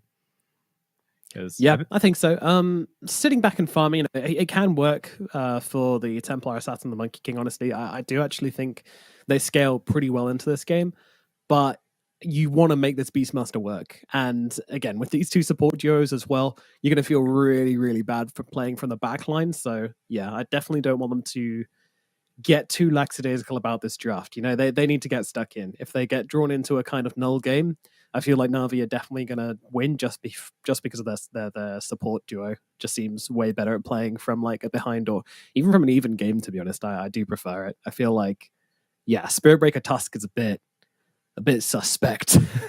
Yeah, they've got to maximize the caveman Dota, and the late game is scary. The core Mirana scales pretty well, and the Faceless Void is definitely going to be the king of the late game in this particular game. So can't really afford to see any greedy builds coming out of the Monkey King or the TA here. I think the TA, a lot of it here is just to give them the TA plus the Beastmaster is giving them Roche and like keeping that momentum going, right? It's Beastmaster takes those initial towers, they saunter into the Roche, they take it super easily with the Dominator and the TA, and then they just keep going momentum, have the Aegis against the Faceless Void, stuff like that. Absolutely. Alrighty, let's get into it then. Game number 2 of Navi versus Nouns here at the TI11 Last Chance Qualifiers. Navi currently 1 game ahead, looking to make it to Nouns They really want to make a case for themselves here. They don't want to be considered the, bringing shame to the name of NA, which is so often mocked. Well, this is a big Hashtag stop NA bullying. This is a big smoke from Navi. They got the first blood last game. Did they have the pre-horn movements for themselves this time around? Nouns definitely seem to smell something in the water here as they are huddled under that tier 1 tower. Husky, ooh, the Observer Ward sees both Gunnar and Husky and Moo. It's going to give them a lot of vision. Boars coming over. Navi, they're all going to be revealed by this one little boar. Holy moly. Gets away though. Does end up dying rather than feeding away a last hit. So no one has a last hit advantage yet. Very important stat to keep an eye on. VTune's hungry for this first blood because if you click on him, look at his goddamn items. He's got a Quelling Blade and Gloves of Haste and a Midas queued up on his Faceless Void. This is no respect for the Beastmaster lane at all. That is lunatic behavior from VT. Yeah, this is one of those, like, you know, the you've got the IQ bell curve meme.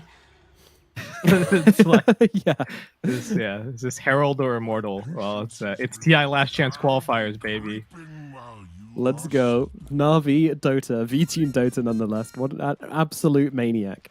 Alrighty. Well, I mean, one thing I feel like Nouns have done really well from this draft is move the priority, because this is a team where any one of their cores can be the star. Any one of them can kick off and kind of carry the game for them. They don't really have the same thing which a lot of other teams have, where it's like, oh, we play around our carry, like Arteezy or something, or you know, we play around our mid laner. These guys, any single one of them is capable of stepping up to the mantle and being the focus of the team. And yeah, with this draft, it absolutely feels like they're taking full advantage of that, which I really, really like.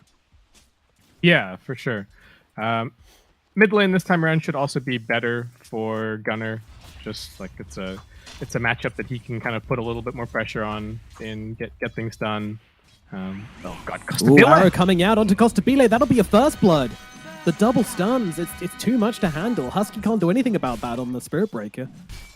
And there's tips as well. These golden tips. Insult in the wound. the psychological damage is being done. Yeah, not a whole lot that the Spirit Breaker can really do here. He's even got the Greater Bash at level 1, so best that he could do is try and put his body in the way of the arrow. Yeah, that's it. My goodness. Well. Not the start that you're hoping for here if you're Nouns. And the Mirana is definitely a hero that can start to get pretty annoying pause 3 if you get a good start in the lane. I mean, you've got solid damage, good attack range, so it's going to be a huge amount of harassment against this double melee lane. Mid. A lot of damage done onto no one there as Gunnar and no one trading hits. TA definitely off to a slightly better start in this lane so far. She's got a full wave following her at the moment, so that last hit advantage is actually a lot bigger than it looks as Moo goes down in the bottom lane. Unfortunately missing that one, but yeah, Solo was able to get the kill, so not how we expected this lane to go at all. Yeah, not even a time dilation or anything. Just got maybe a couple of bashes, ran down with the Arcane Curse. Yeah, that's not supposed to happen down here. It's really not. It's the last overall pick of the entire draft, Beastmaster, and yeah. I mean, they kind of take advantage of the Beastmaster a little bit because level 2 Beastmaster is kind of not very strong. Meanwhile, a level 3 Beastmaster is an absolute beast, so... Yeah. Do you agree with that? Yeah, finding their opportunities, but it's worrying that they're not really putting the pressure on the Void at all. And I thought the Tusk would be enough to kind of protect him in this situation, but seems to be the case. Solo, where are you going? Easy freak. He's got 2 spells here. He's going to be able to kill off Solo here by looks off it. Does have the Mango and the Stick. He wants to keep chasing him down here. Tag team available in 4 seconds, but won't be required for Z-Free because he gets a little bit of revenge onto Solo. Is up in the top lane, charge out onto the Mirana, stunning her up, but just a little bit of trading coming out from the 2 teams here. Yeah. And despite that death at the start, Costabile farming pretty nicely here. So Getting the CS Look at going. Gunnar. He's actually guarding the creep wave from no one as they're all dying to the tower. He was just sitting, stopping. He's like, you want to come for these? You got to go through me first, and has to wait for the swashbuckle to come up again. So, yeah, a little bit of styling in the middle lane. So you see, Sweden Strong giving away. There's a stack being made there. Gunnar definitely putting that one away in the old mental bank. Jesus, Costa Bile taking so much damage from Laser. Laser's going to go for this. He's got 2 pounces available. Under the tower will stop for now as there's a charge coming through from Husky, but Costa Bile is just getting absolutely hammered here in the top lane. Doing okay on last hits, to be fair, is Laser and Husky kind of getting a bit rabid at one another here, and I think Husky might be the one paying the price here. He's got a wand. One more right click will be needed from Lays here. It's not enough. The tower armor comes through big for Husky. 8 HP, the headdress regen helping out as well. Oh no, not as crazy. Okay, it delivered through the trees at least, but it is still dead. Yeah. Nice micro. Could have cut a hole with it with a tango there, but Husky is heartless. Well, he only just got the tangos off the courier, so it would have taken some real micro to get that done. I believe in Husky though. You know, he was a mid laner when he was initially picked up by Nouns. He's a Chen player. He can handle this kind of stuff. Yeah. He's a very mechanically gifted POTS 5 player. Like, it's very rare to see a young prodigy kind of style player coming in as a POTS 5. So I like Husky a lot. Some of his Wyvern plays throughout the DPC season were absolutely next level. He's put himself on some slightly weird position 5 heroes this series with the Rubik and the Spirit Breaker, but we'll just have to see what he can get done. Yeah. Definitely having my eyebrows raised about the Spirit Breaker pick. So far, the lane, it could have gone worse, but of course, Costa Bile did take a fall, so got to take that into account. Bottom lane, a little bit of trading going on as they move forward onto V-Tune here. Moo and Z-Freak looking for a bit of blood. Solo dishing in quite a lot of damage though onto Z-Freak, but I think V-Tune will be the one falling here. Voiceland's coming out as well as they bring him down solo. Gonna get caught by these shards, but no one's coming across, but actually kind of misses the swashbuckle there. Z-Freak very low though, might be falling regardless, but Moo is gonna be able to get the kill onto Solo, or is he chasing him down? But his board is actually timed out, meaning that the slow is gonna go, and Solo is just gonna happily, merrily stride away from this engagement. Yeah, nice call from no one, kind of focusing on the boars more than going for the kill. Knew that as soon as the boars were cleared out, they could still get what they were looking for there anyway. Though that is more what the Beastmaster Void matchup is kind of supposed to look like. This constant chip damage that V2 can't really do a whole lot about. Just mid lane. Yeah, Rolling Thunder coming out, first one off the game, as they're looking to punish Husky for this rotation in. Gunnar is nearby, but the bonus armor from the Warcry making them pretty tanky, and actually, Navi bringing more to this one, but Gunnar is able to bring down Sweden Strong, now just goes for the TP away. No more stuns available from these two, so we'll make it out. Alright, pause 4 for pause 5. Void has his sub 7-minute Midas. The raw Midas rush has worked out for him. And Solo might be dead here at mid. Yeah, not a whole lot of help coming.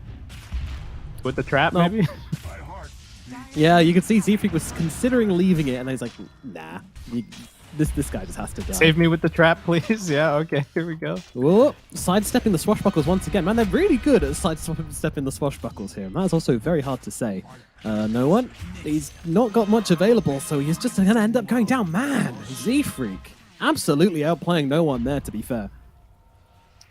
And Nouns, they don't have the battle pass levels. They've only got the silver tips. It doesn't have the same bite. But yeah, getting a lot back there. Very Fourth nice in NA base skip. I don't have the funds. Solo taking some pretty heavy hits here. They should be able to bring him down. And now they move across towards V-Tune, who's just going to drop down the Chronosphere. He wants himself a kill. And he was trying to get it for himself. Yeah, I think that was the plan, but ends up giving it to Solo.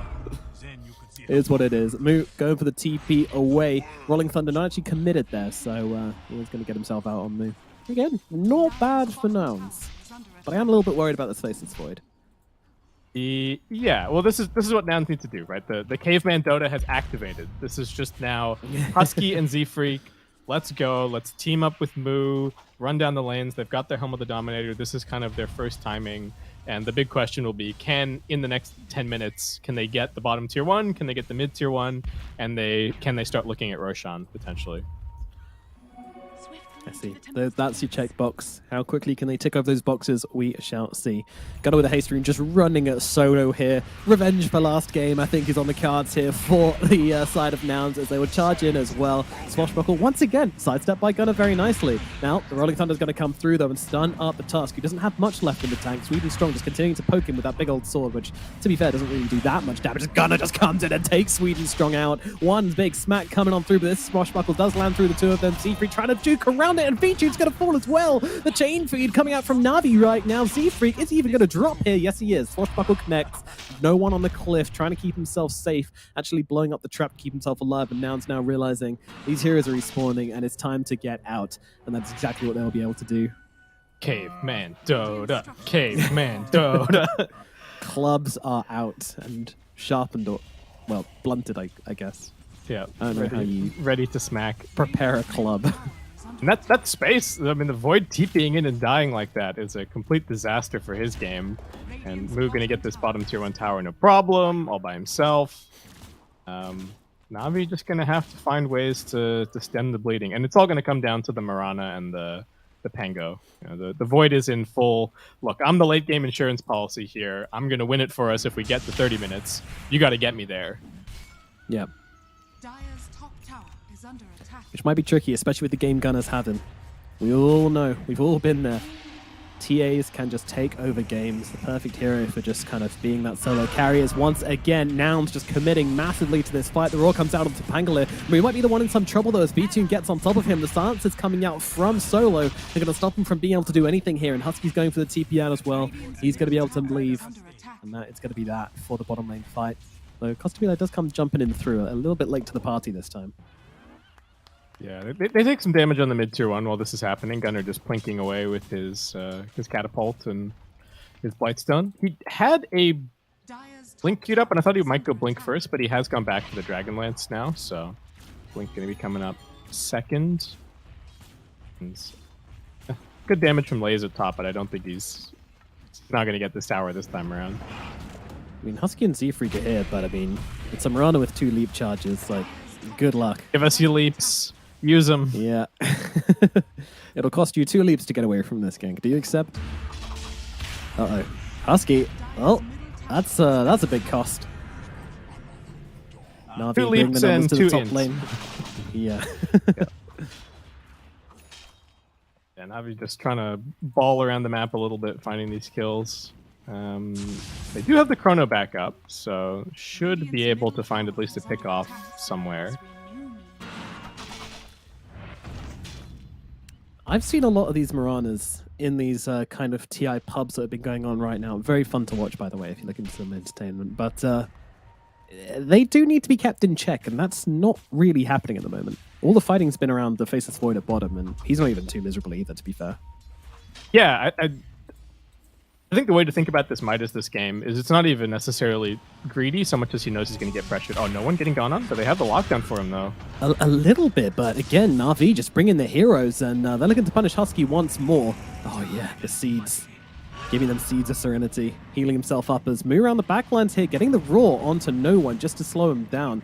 But again, Arrett jumping through, not going to connect to No One. He's going to end his Rolling Thunder here and immediately into the blender. Can they finish the job? A beautiful shards coming out, and that'll get them the kill onto No One. And now Husky charging through in for more here. There is a tower here, and there's still a lot of heroes alive on the side of Navi, so I'm not sure how hard they want to commit here for Nouns.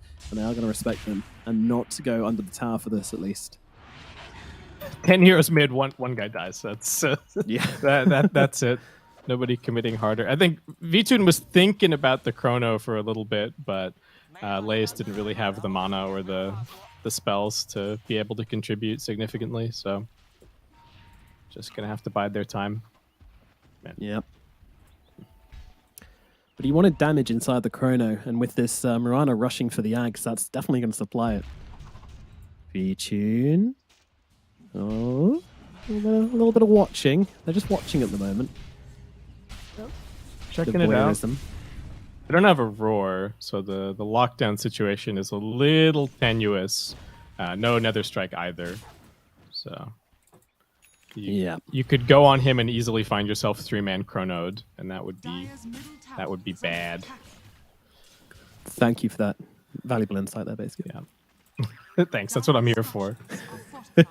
So I get paid the big bucks. Absolutely.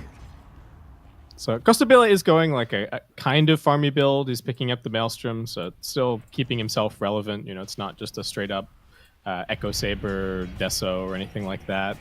Of course, Deso going to be covered by the TA. Gunner's still deciding, but okay, now goes for the Blink Dagger.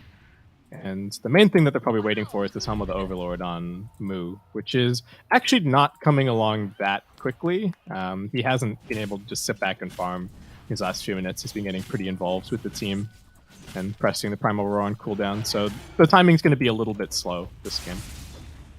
Yeah, kind of sacrificing his own game to slow down the other heroes on the side of Navi. But yeah, we have kind of hit a bit of hit the brakes a little bit in this game. I feel like Nouns, they wanted to hit their timings by going for plays and getting kills. That didn't really happen, so now they have to farm them up, which isn't the game plan they were looking for. But still, they get to grind out this mid-tier 1 tower, so still kind of that tempo that I was talking about. For Navi, I imagine that they are not going to let them just go and take the Roshan for free. I think the goal is to try and keep all of your spells up, get this Ags on the Marana, and then drop a global, 2-man Chrono, kind of kill both the heroes in the Chrono. Do what you can, and for Nouns, it's going to have to be a pick-off before they're allowed to walk into the pit. Yep. Let's see, movement up top now for Nouns. Looking to finally get the punish going onto this Marana, who is about to hit Arachnids. In fact, it's coming right now, so if they're not careful, this could be a bit chaotic, but Solo's been taken off, so the Global Silence is already off the cards for the side of Navi. Also no buyback, just in case you're wondering, as Laze has been seen, has 2 more leaps available, and Ag's now picked up as well, so a lot of damage potential for Laze. Are Nouns going to... I don't know if it's worth trying to pressure this tier 1 at all. Better places on the map to be. The Radiant jungle has been an absolute ward battleground. I don't know if you saw earlier, but there were 3 obs. There's now, like 7 or 8 sentries all in that area. That's really where the battle for control of this game has been happening. But now switching over to playing around the pit a little bit more. Some hype warding action. That's when you know we've got a high-tempo game on our hands. Well, the Hawk's going to be pretty critical here as well. As Navi are smoked up around here. They're pinging the pit, but nobody's in there. Yeah, they know how early the Nouns can take it, but Nouns, they're not too interested in that kind of thing. They're still trying to get control of the enemy side of the map. So Navi just got to commit to this top tower. They can't really take it without... while Beastmaster's showing bottom, I think it's pretty unlikely that they're taking the Roche. Though it is possible. If they had the Deso and the TA, and you've got the tag team and stuff. So still something to watch out for, but for now it just seems going to be a bit of a big trade. Damage on the bottom tower. Moo's just hanging around, offering up his inner beast to all these creeps. Feed, my friends. I think he could have maybe kept the catapult alive there. Yeah, that's what I was about to say. And here we see the TP coming out, but Husky and Z-Freak jumping hard on the backlines here, and they're able to take down Solo, but what's it going to cost them? Oh, beautiful shots coming out from Z-Freak, and now going for the TP out as well. Do they get the bash? They don't need it. The stun's going to come out from Sweden Strong as they're able to connect onto Husky on the top side of the fight as well. Nowhere to go for the Spirit Breaker. It's going to be 2 kills in response for Navi, but Costabile, he's setting up big. Oh, big miss on the Bounder Strike, though. I think he was trying to do that tonight. They're under Moonlight Shadow. So they found Gunner. No mana left. Oh no, huge kill. Oof. That is costly. That is very, very costly for Nouns. Yeah, when you're playing this kind of momentum run-at-you draft, any setbacks are just absolutely massive. And especially on their number 1 farmer in Gunner. Nouns choosing to stick around here at bottom, but I think all 5 of Navi are just gonna run at them. Okay, they get out now after they shove the wave in. Yeah. Well. The brakes have not only been hit by Nouns in this game, but also the momentum is shifting back in the other way, and the arrow does connect there. Diffusal into arrow, beautifully done. Husky does just get gunned down under his tower. Alright.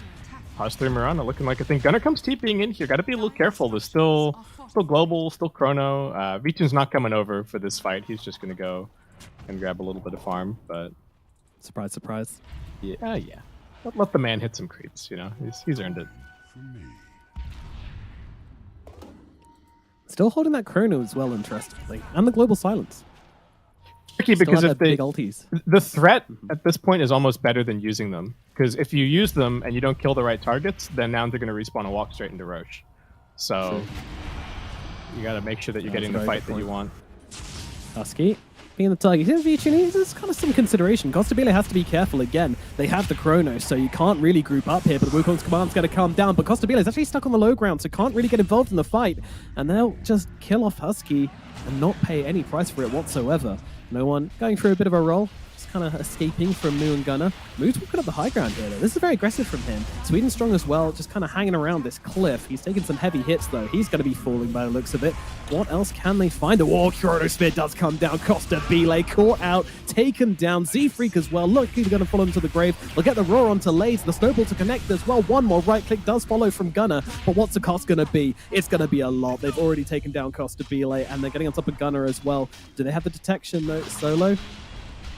Sentry's in the backpack. Got a sentry. Solo. Come on. In it goes. Back into the melt. Somebody bring a dust. Oh no! Wow. Yeah, he's gonna live. He just clicks on the guy, sees that sentry's just been put. He's like, all right, no, thank you. Back I go. That was brilliant. Was rummaging around in the backpack furiously. Just gets punched in the face. Yeah. Extremely weird team fight. You know, that we have this upper fight, and then the damage dealers from Nouns can't really get there because they're getting zoned away by the Pango. And the Rolling Thunder kind of ends, so everybody collapses. Honestly, like the fight in terms of the numbers and the golden experience stuff, pretty even, but an even fight's a win for Navi at this point. Because, yeah, they're just continuing to progress towards their items, towards the late game, where they're just going to be stronger. And Nouns, the clock is still ticking on. You've got your Helm of the Overlord, you've got this first round of timings, and you don't seem to be able to get into the Roshan pit, which is really the tool that you need to be able to get the tier 2s, keep progressing your game, make your way to the high ground in a reasonable time frame.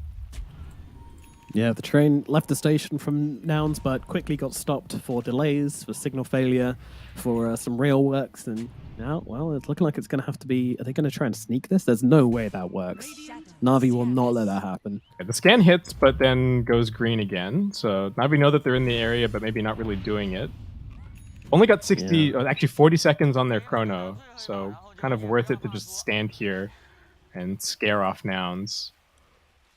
Again, another big wraparound. Oh, they've got a Heaven's Halberd picked up for the Pango. It's a huge counter for this Templar Assassin. No BKB just yet on Gunner. He's going to just be disarmed the entire fight if no one gets on top of him. And they find Z-Freak. He is able to get out the snowball, though. Costabile considering committing with the Wukong's command here. It's going to do so as he gets knocked down off his tree and stunned up. No one getting huge stun off here with the Rolling Thunder. Finally, the BKB gets used from Costabile, but he doesn't have anyone to hit. He will not turn around, and they will take down no one in the end. They've actually managed to find V-Tune. He tried to jump in. He doesn't have the chrono for another 5 seconds, though. They could just get the kill here. V-Tune, no escape. Nouns, they finally find the opportunity they've been looking for, and immediately they'll be heading for more kills as the charge comes out. Lay's going to give an arrow to the face, but Gunner is in with the right clicks. Costabile joining him as well, dodging out the stun, but still taking the damage as they look in for more. Solo gonna get stunned up by the Boundless Strike. 1, 2, 3, dead. And now, guess where they go in? Yeah, into the pit. Here we go. No questions asked. Navi are respawning, but I think this is just going to be way too fast. Watch this Roshan melt. No problem. Well, we got a game on our hands, Nomad. That we do, my friend. That we do, yeah. Aegis in the hands of Gunner. It's time to play some Dota, but the question obviously now is, what can they get done with this Aegis?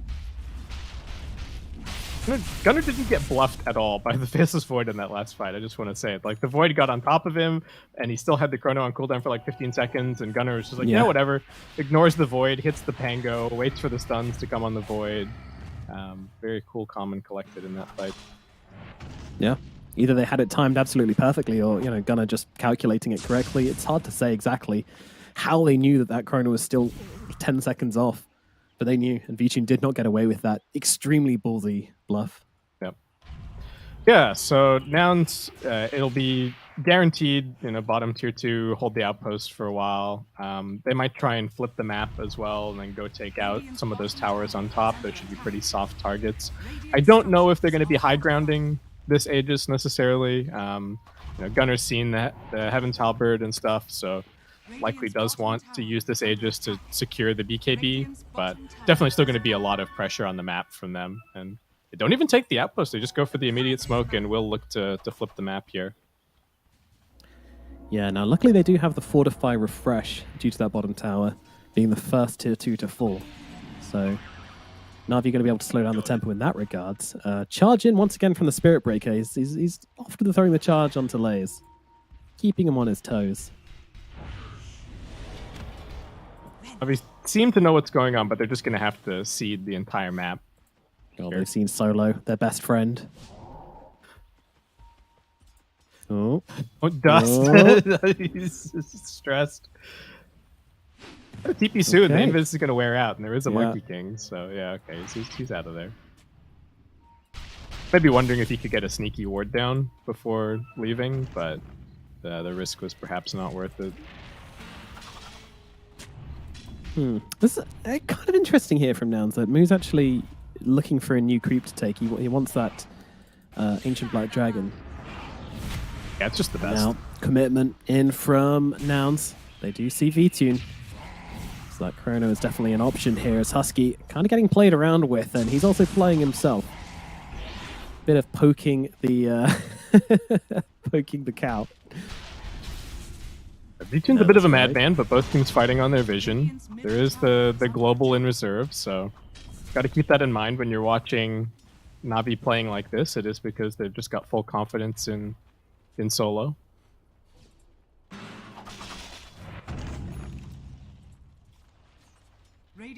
Yeah, the map very much belongs to Nouns at the moment. Moo just picking up an Aether Lens. Okay. I like that. I really like the casual Aether Lens pickup. Yeah, I think it gives him more chance if he's not in the chrono to maybe get the roar onto the void. Exactly. I think that's a big part of it. Yep, and also catching the Pangolier before he connects with you as well. Yeah, we've seen a lot of roars on the Rolling Thunder this game, certainly. Radiant's top tower is under attack. And finally, now we'll start pushing another tier 2 down here. Has to be said, this Aegis was perhaps not as impactful as I would have hoped. Now only down to a minute and a half left, and Nouns have only really been able to take one tower with it so far. Oh, they took bot tier 2. They took top tier 1, which was kind of free, and now they're going to get top tier 2. So I think this is totally within expectations for this Aegis. Maybe they could have gotten a little bit more if that sweep across the map had successfully caught somebody, but I think both teams are well aware of the parameters of these of these kind of 5 minutes. And Gunnar really just wants to use it to get the BKB secured, I think. So the truly interesting fights will be coming up, and then of course game deciding is kind of going to be Roshan number 2, who's able to claim that, who's got buybacks available, stuff like that. Radiant's top tower has fallen. Having to deal with these Hawks, would not be surprised to see a gem coming out soon for either side. But especially Navi, there's Hawks, there's traps. It would be very nice to have. And on the other side, there's a Mirana, so wouldn't be bad for Nouns. Thinking about poking up on the high ground, they're going on Vichun. Yep, they certainly are. Faces void. I mean, this is so deep, and the global science is going to come out now. The 3-man chrono to follow up as well. Vichun looking for the target here. Does a lot of damage to Tusk, and now moves on towards Husky as well. So both the supports will likely fall here, and the Aegis popped as well. But Costa Bile is in with Wukong's command onto no one, but not doing enough damage. As Sweden Strong chasing for the TA. She wants to get knocked down off the low ground, but no one is smartly ending his Rolling Thunder early, and they're going to be able to take down Gunnar. Huge overextension from Nouns here, massively punished by the side of Navi. This feels like Game 1. Are they not thinking about the global? I guess the plan was like, oh, when they global, Costa Bile presses BKB, and then the Boundless Strike keeps the stun going. But even if they had done that, You missed the stun. That's would the they have problem. killed him? Yeah. Oh, I don't know. To me, that reads as Nouns actually think that they're in a worse. They have a read that they're in a their backs are more up against the wall than maybe I thought, because that was they really forced that there. I'm pretty sure he missed the stun inside the chrono, which is. I mean, he does move really fast inside the chronosphere, but he only knew that because the Wukongs came out first. It'd be good to get a replay on that. Maybe. I think the point is that they need to. If the chrono goes off, they're done. Like they absolutely have to kill him from full to zero without him pressing the chronosphere. So. Yeah, or just send in the TA alone. Don't sacrifice your supports. Yeah. The fact that it was a 3-man chrono kind of really gnarly for them. Did you literally say earlier it's not good to get 3-man chronoed, and I laughed at you for it? Yeah. Damn, that was some foreshadowing. There's some advanced storytelling, you guys. Oh, Laze is dead. Okay, they get the pick off up here at top. Nice. Yeah, I think getting caught out a little bit by the ward. I think there was a side trap as well. So got silenced, and then not a whole lot that he could do. Now I'm still keeping the pressure on. The game plan is still mostly intact. They've still got the net worth lead, and then they've got their BKB on the Templar Assassin now. So they still have their opportunity, but they can't afford to botch too many more team fights. And they need to go now because it's 10 seconds till Chrono's back again. So if you want to fight without it, then now's your only opportunity as they do move forward here on Sweden Strong. As a disarm, it's going to be not there in time, and the BKB's going to come through instead. And they'll just start blasting into no one. Rolling Thunder, is it going to be enough to save him? The right click's coming in. Oh, the bash. Oh my god, that bash was insane. Another Chronosphere comes down onto both the cores. Gunner might survive through it, but he's just going to get chased down on the other side. Or Willie! Costabile comes in with the save. V-Tune's down. Gunner does eventually fall, but it is Nouns who are able to hold the line here. 3 dead on Navi. Nouns, it is such a close fight, but it does go their way. V-Tune didn't skill his talent. He was level 20 when the Chronosphere went out, but it wasn't leveled. He got it. He realized midway through the Chronosphere. I think if he has that, he kills Gunner cleanly, and then he's probably 100%. okay. Definitely dead. Game of inches. Game of absolute inches. And yeah, still, I still think that went okay for Navi, but Nouns, they've certainly got the firepower to make it interesting in the next few minutes. Everything to play for. Such a tense game between these guys. Yeah, watch this back. Watch this again. back on the replay. I think we even have V-Tune selected, so you're going to get to see it. So I think Chrono's even on cooldown as this starts, right? And then, okay, Chrono comes off cooldown now. He jumps in. He's level 20, and then you click on him, and he doesn't have the talent. Meanwhile, live, they get the arrow out onto Z-Freak here. He's stunned up for the time being, and I think they're going to be able to bring him down. So a little bit of an overextend from Nouns being punished as the stun's out onto Costabile. He doesn't have the BKB for another 4 seconds. He's gone. Nouns, they didn't wait. Just no patience at the moment. And now Husky's on the run as well, as no one tries to bring him down. Meanwhile, the rest of the team chasing for Moo. They don't quite connect with that time dilation. The BKB's going to come out to dispel the stun. Gunner's got a double damage rune. Looking to just blow up heroes on the back lines here. We'll be able to know. Doesn't quite finish off Laze as the Yules comes out. And Moo, he's trying to fight with V-Tune, but V-Tune's just going to get shredded. Oh my god. He thought he had his team behind him, didn't realize that Gunner was just shredding the supports, and yeah, he didn't get the kills, but absolutely forces them back. Another Lotus out from Husky. I talked about the quick fingers from this kid, and there it is in action, getting the kill into Sweden Strong. Oh, are they going to scout? They've got a trap. It's a fast spawn. Hello. He's up. Ping, Oh, ping, the pings there are coming. it is. Costabile's dead. He doesn't have anything else to do other than look at around the map. So, here we go. Oh man, that double damage! What a sequence! Gunner being the golden god. It seemed like Navi, great jump finding that initial kill, but just chasing a little bit too far when it comes down to it. And this is huge, securing this Roshan for themselves. This game's getting spicy, Nomad. It's getting spicy. It really is. It's been heating up. This series feels like it's been heating up to be a hell of a game too. Nouns are hungry for revenge, and they might be in a good place to get it at the moment. Aegis into the hands of the Templar Assassin once again. They give the shard to the Spirit Breaker, so they've got the planar pocket. Oh god. So some redirect potential All right. here. Actually, I mean, what can he even redirect? Last words, Stormhammer. That it? That's it. Yeah. I mean, pretty good, but nothing ridiculous. Yeah. The funny thing about it is that you just need to cancel your spells, because if you cancel your spell, it will trigger, and then... Oh, they haven't fixed that yet? I don't know. now does I'm not not trigger sure. the redirect if the enemy ability is targeted at Spirit Breaker. No, that's not the problem. I don't know, maybe it's fixed, maybe it's not. We'll keep an eye out for it. But that was the issue with this shard we'll for see. a very long time. Yeah, when it was first added, it was a little bit useless because of that. So we'll see if they've managed to shake some of the spaghetti out of the system. That's a bit of it. Nouns. Do we have those gems? Is anyone... Okay, there's a gem on the Pango. Pangolier.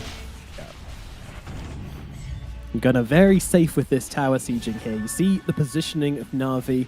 Nouns, they're very aware of that. So they're just keeping themselves back in a safe distance, taking the tower at an angle. And now, as you say it, there is a gem coming out for the Spirit Breaker as well. He's gonna get himself a gem to match. There's a Scotty being completed for Costabile. There's yet another double damage. There's been an insane number of double damage runes this series, and solo. It really has. Here it is, the best friend of Nouns here, and the person they do honestly have to take out first, and they're able to do it. Does have a buyback. That is the big thing about Silencer. Due to the global silence, the buyback is still a bigger threat. Yeah, a lot less safe for V2 now. He does have a Lincoln's, so it's not going to be easy to make a jump on him, but yeah, a little stressful, and still a full 3 minutes on this Aegis for Nouns, so they're really just keeping the whole map closed in. Well, Lays gets spotted. Gunnar didn't even know that he was there, but he just wanted the wave, but he'll take the kill if he can get it. And now jumping from Z-Freak as well, popping the Lincolns, but the rest of the team are behind. No leaps. So the Roar comes through, and with the Golem, they're going to be able to take him down. Z-Freak gets a kill. Mirana getting eliminated. Getting a bit greedy, going for another wave there. Well, she wasn't even. She was actually walking home after taking the wave. Yeah, I think, well, he just wanted to sneak by and keep on pushing top, but Gunnar was blinking to intercept the wave. He may have seen him on the side trap. And they are not letting Navi leave the base here. No, this is some very good playing from in front from Nouns. We'll see how well Navi can defend this one. They've got a long Daedalus time to now siege, complete. but avoid being a real nuisance with this shard.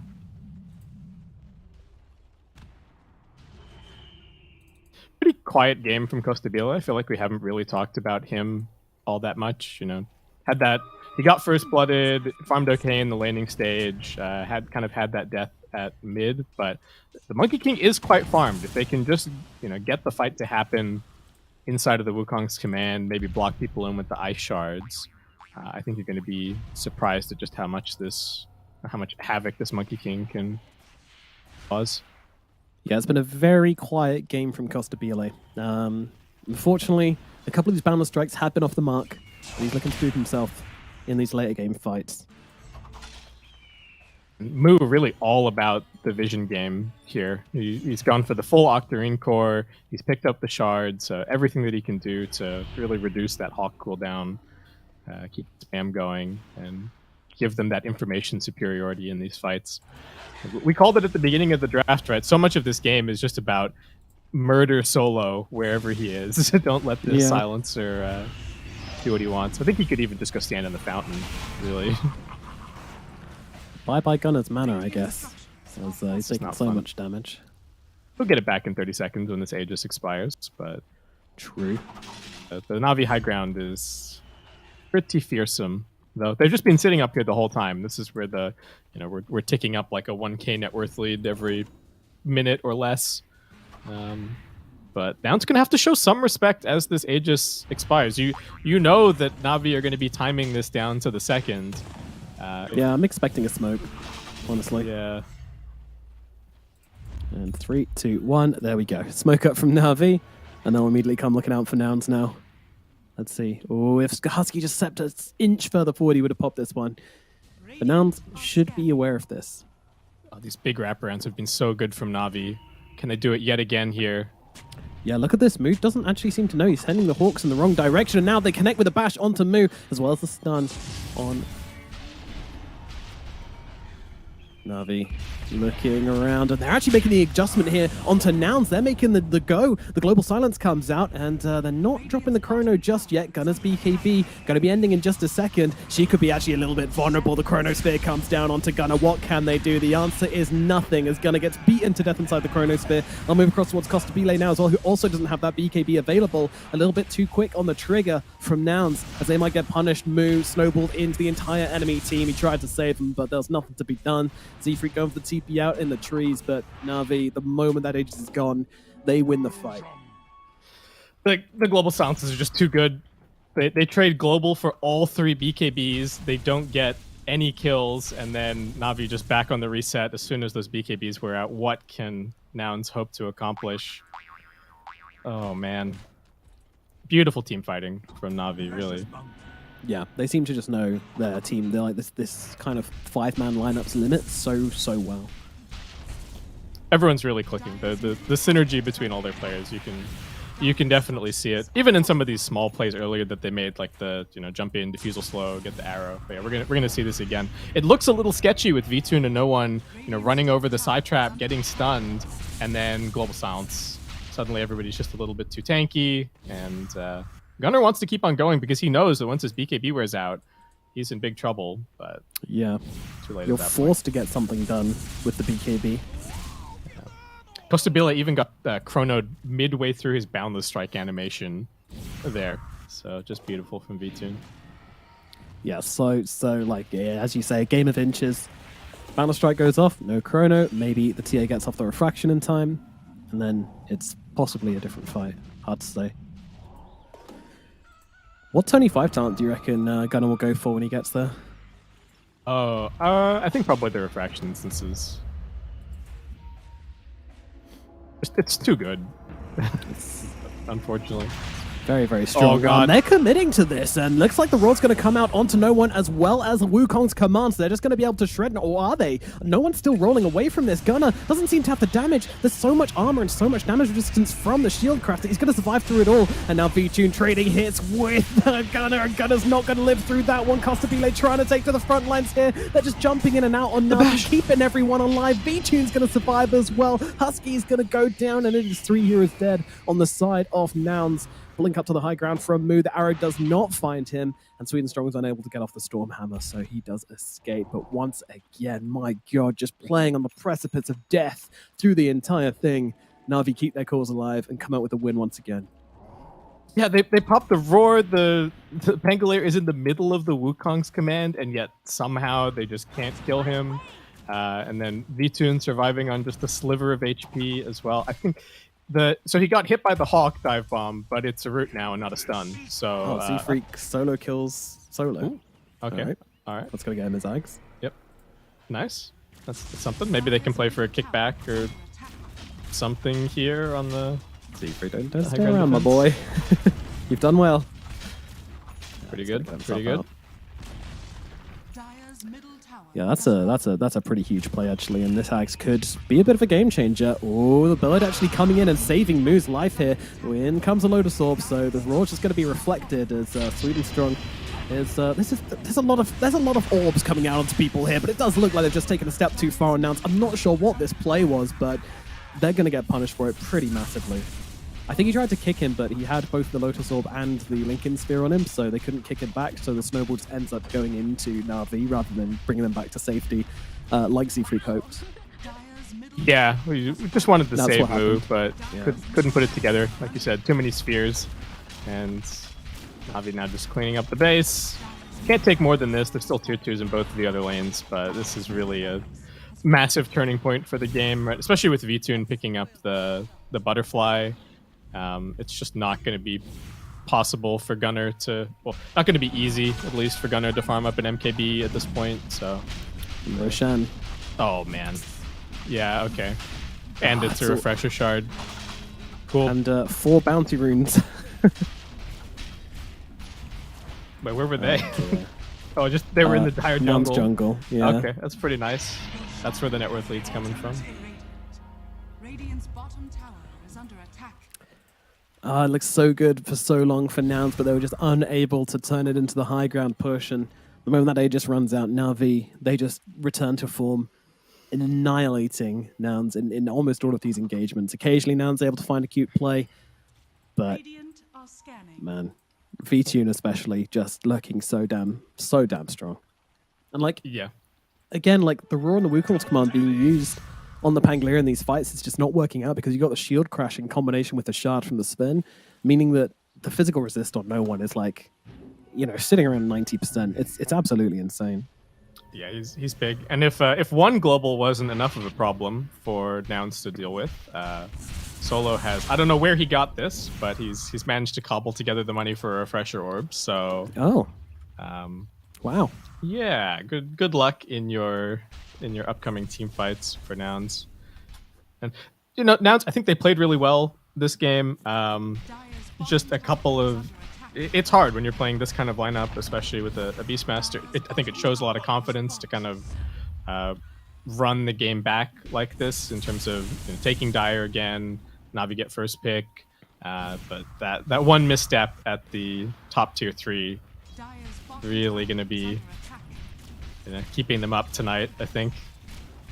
Yeah, absolutely. They've got a lot of games, a lot of gameplay to look back on throughout this series.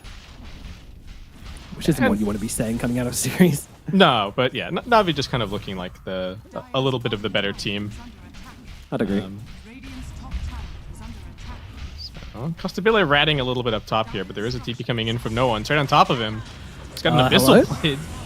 Yeah, he's gonna BKB and try to just stand his ground. He doesn't have a TP for another 3 seconds. Costabile, he's gonna get caught out. He's just dead. There's no counterplay to this, right?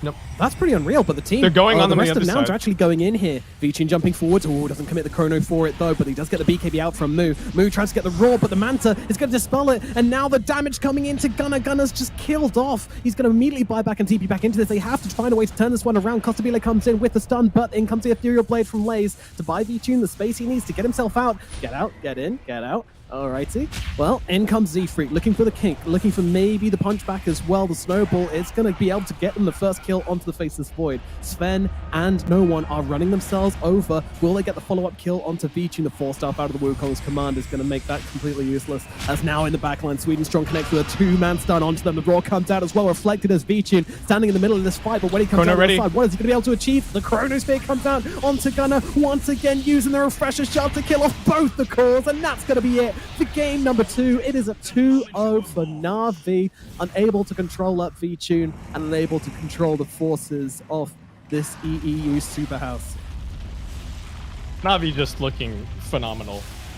Really great plays. I don't think Solo is going to be getting his silencer very much against some of these other teams. Yeah, oh man. I'm so hyped. Wow. It's TI time, Nomad. Last chance qualifiers. Oh, this is what it's all about, baby. And what a series to start on as well, man. Like, we both had questions coming into this one. Who's going to be stronger? Like we had a feeling it was going to be Navi, and it certainly was. Nouns showed some good moments here, but they've got a lot to learn. They need to kind of find some acceleration coming out of this one because Vichin is just on another level. He's come in with a huge performance in the first 2 games here. Yeah, not quite as not quite as impressive this second game in terms of the scoreline, but just some fantastic plays. Huge trust in his supports to keep playing so aggressively in the way that he was in a game like this, where, as we saw, he can certainly die if the chain lockdown connects. And the position 3 Murano was really cool. I have to say, I think it looked great, really nicely played from Lays. Would not be at all surprised to see more of that as we move forward into the LCQ. Yeah, definitely. Maybe not the massive kind of early game impact from the Mirana, but later on, just comboing up with the Chronosphere, firing that Aghanim's arrow in, way too much damage and able to get the kill onto these non-BKB targets. And, popping your BKB before a Chrono already feels bad. So they weren't able to pull that off a lot of the time. And that got them, again, 2 kills onto Gunnar at the end there. Gunnar, both games now, he's had a strong start and hasn't really been able to turn into much, but I think if we're looking for weak points with Nouns, I think Costabile has had a really, really tough series, unfortunately.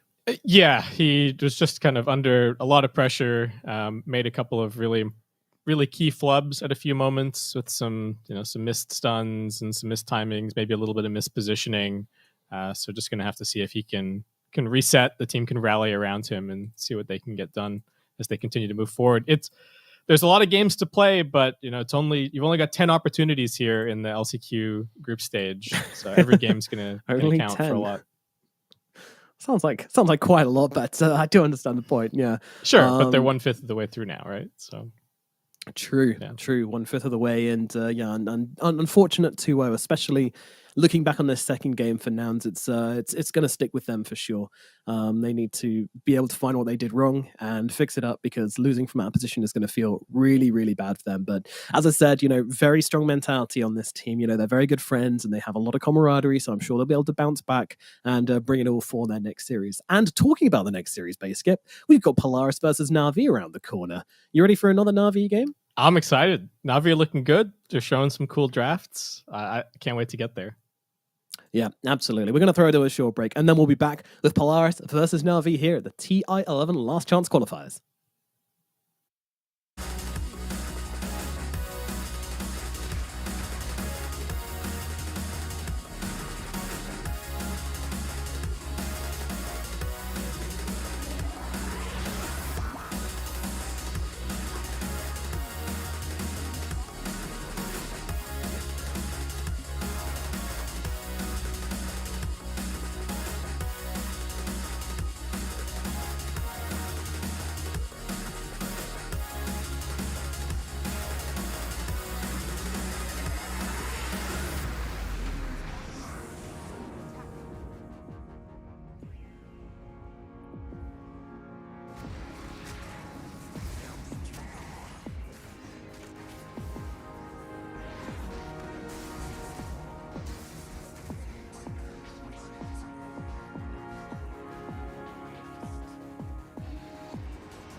With our shields and our swords, we pave the path to victory.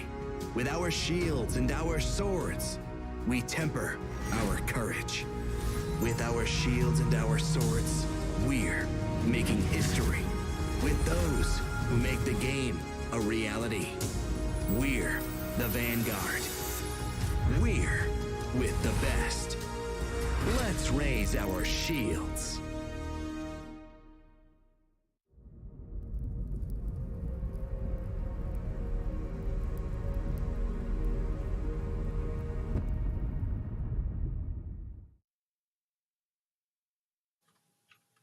Hello and welcome back to the TI11 Last Chance Qualifiers. My name is Nomad. Joining me is Skip as we are here on stream B getting through today's matches. Which matches are those? Well, we can take a quick look at the matches we've got coming up today as we just have Nouns versus Navi on the cards where Navi got the clean 2-0.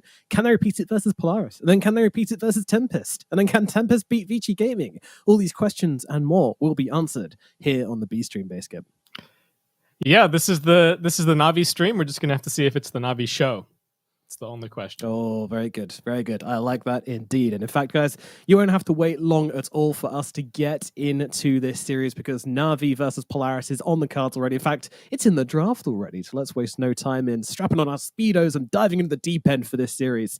As we're going to start things off with a Visage and a Clockwork picked up from Navi. So already switching things up as their silencer does get banned out. And Polaris will open things up with an Undying and a Pangolin. But before we talk about the heroes, I do just want to kind of recap Polaris a little bit. We talked about Navi a lot in the last series, so we can kind of gloss over them. But just give me the 4-1-1 on Polaris. Well, they have had a pretty bumpy road this season. They started out in Div 2. They did well in Div 2. They came first in the first tour, and then second season looked okay. They were fourth. Unfortunately, they ended up coming 8th, dead last in Tour 3. But that seemingly hasn't stopped them. They moved their coach into the active roster.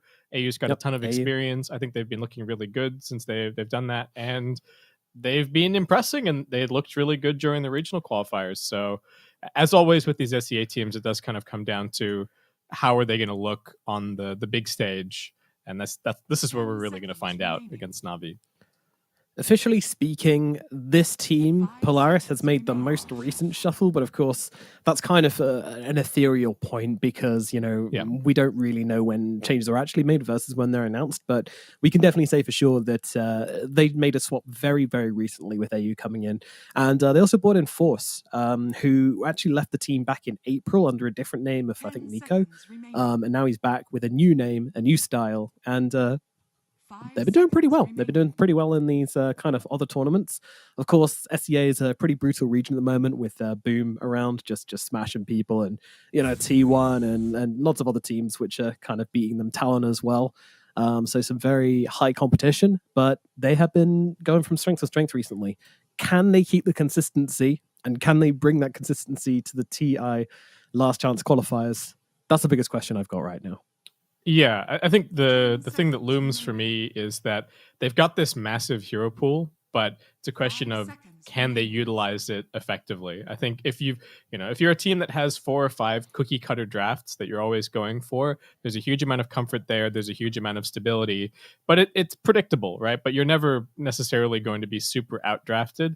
I think when you've got these teams that are trying to play the whole roster, sometimes you can just outdraft yourself, right? You pick something and you're like, we think this is good. But of course, the wider your hero pool is, the less you're going to be able to practice some specific parts of it. And that's maybe where you get exploited by something that you hadn't thought about. Like maybe there's some counter to this Pango in the pool that Navi being a team that are very familiar with Pango, that they're going to show us.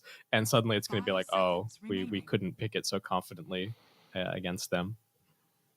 Yeah, that's a good point. That's a good point. When you spread yourself too thin, that can be, oh, what a lovely looking drink. Look at that. He's got tea. Is that lemon in there as well? Goodness. No wonder they're doing so well. They're chilling. They're relaxing. I really have to say. So chill. Yeah, Navi do not seem like they've broken a sweat. Really, just I love the way it's like as well. It's a last chance qualifiers. This is it. You got only 2 teams out of 12 are going to make it to TI. And then you got Navi just being like, no, we're just gonna. You just got 2 mates, 2 lads, just having a chat over a cup of tea. Yeah. Should ban this? Don't know. Maybe. Oh, Could do. How about this? Oh, please, not the slurp sounds. That's the last thing we need. Okay, Yeah. so Good vibes. Navi very much just showing like a visage focused push, run at you, kind of a draft here. Early Roshan taking potential, initiation from the clockwork, but item independent initiation, not really having to worry for farm there. So Polaris, so far the answer has been just pick up a crap load of team fight and go from there. And gonna go for the Terrorblade as well. Okay. Do you think I'd draft it? Oh, there we go. Hit the reset button. Easy peasy. Yeah. So you see here we've got Avenge picked up by Navi and a TB and a Winter Wyvern picked up from Polaris. Yeah. So the Wyvern's even more team 10 fight. seconds remaining. Kind of looking like could even be 5 4 seconds Wyvern remaining. here. I don't know if they would even consider running it mid. Probably not. I think it's probably just Pango mid, Wyvern 4, Undying 5. Could still be Undying 3. Who knows? As Navi continue the run at you, play fast theme as they go for this Ember Spirit. They have no cooldowns that they have to wait for at all, really. No, they don't. They're just kind of playing fast and loose. Absolutely none. Meanwhile, Polaris, they're a bit more restrained. They've got Metamorphosis, they've got Winter's Curse, they've got Rolling Thunder, which kind of 10 seconds pretty short remaining. cooldown, but even Tombstone to an extent. Yeah, I worry for 5 seconds Polaris's remaining. ability to kind of initiate and get pickoffs, and that's especially where this Ember is super concerning, right? Like if Ember's off pushing a side lane this game, the only way that you can kill him is your Winter Wyvern comes over the trees, starts with a curse, and then you have to like chain lock him down with Rolling Thunder, and that's it, right? So they still Yeah. definitely need another 10 disable if seconds they remaining. want any hope of kind of dealing with this Ember 5 here. seconds remaining.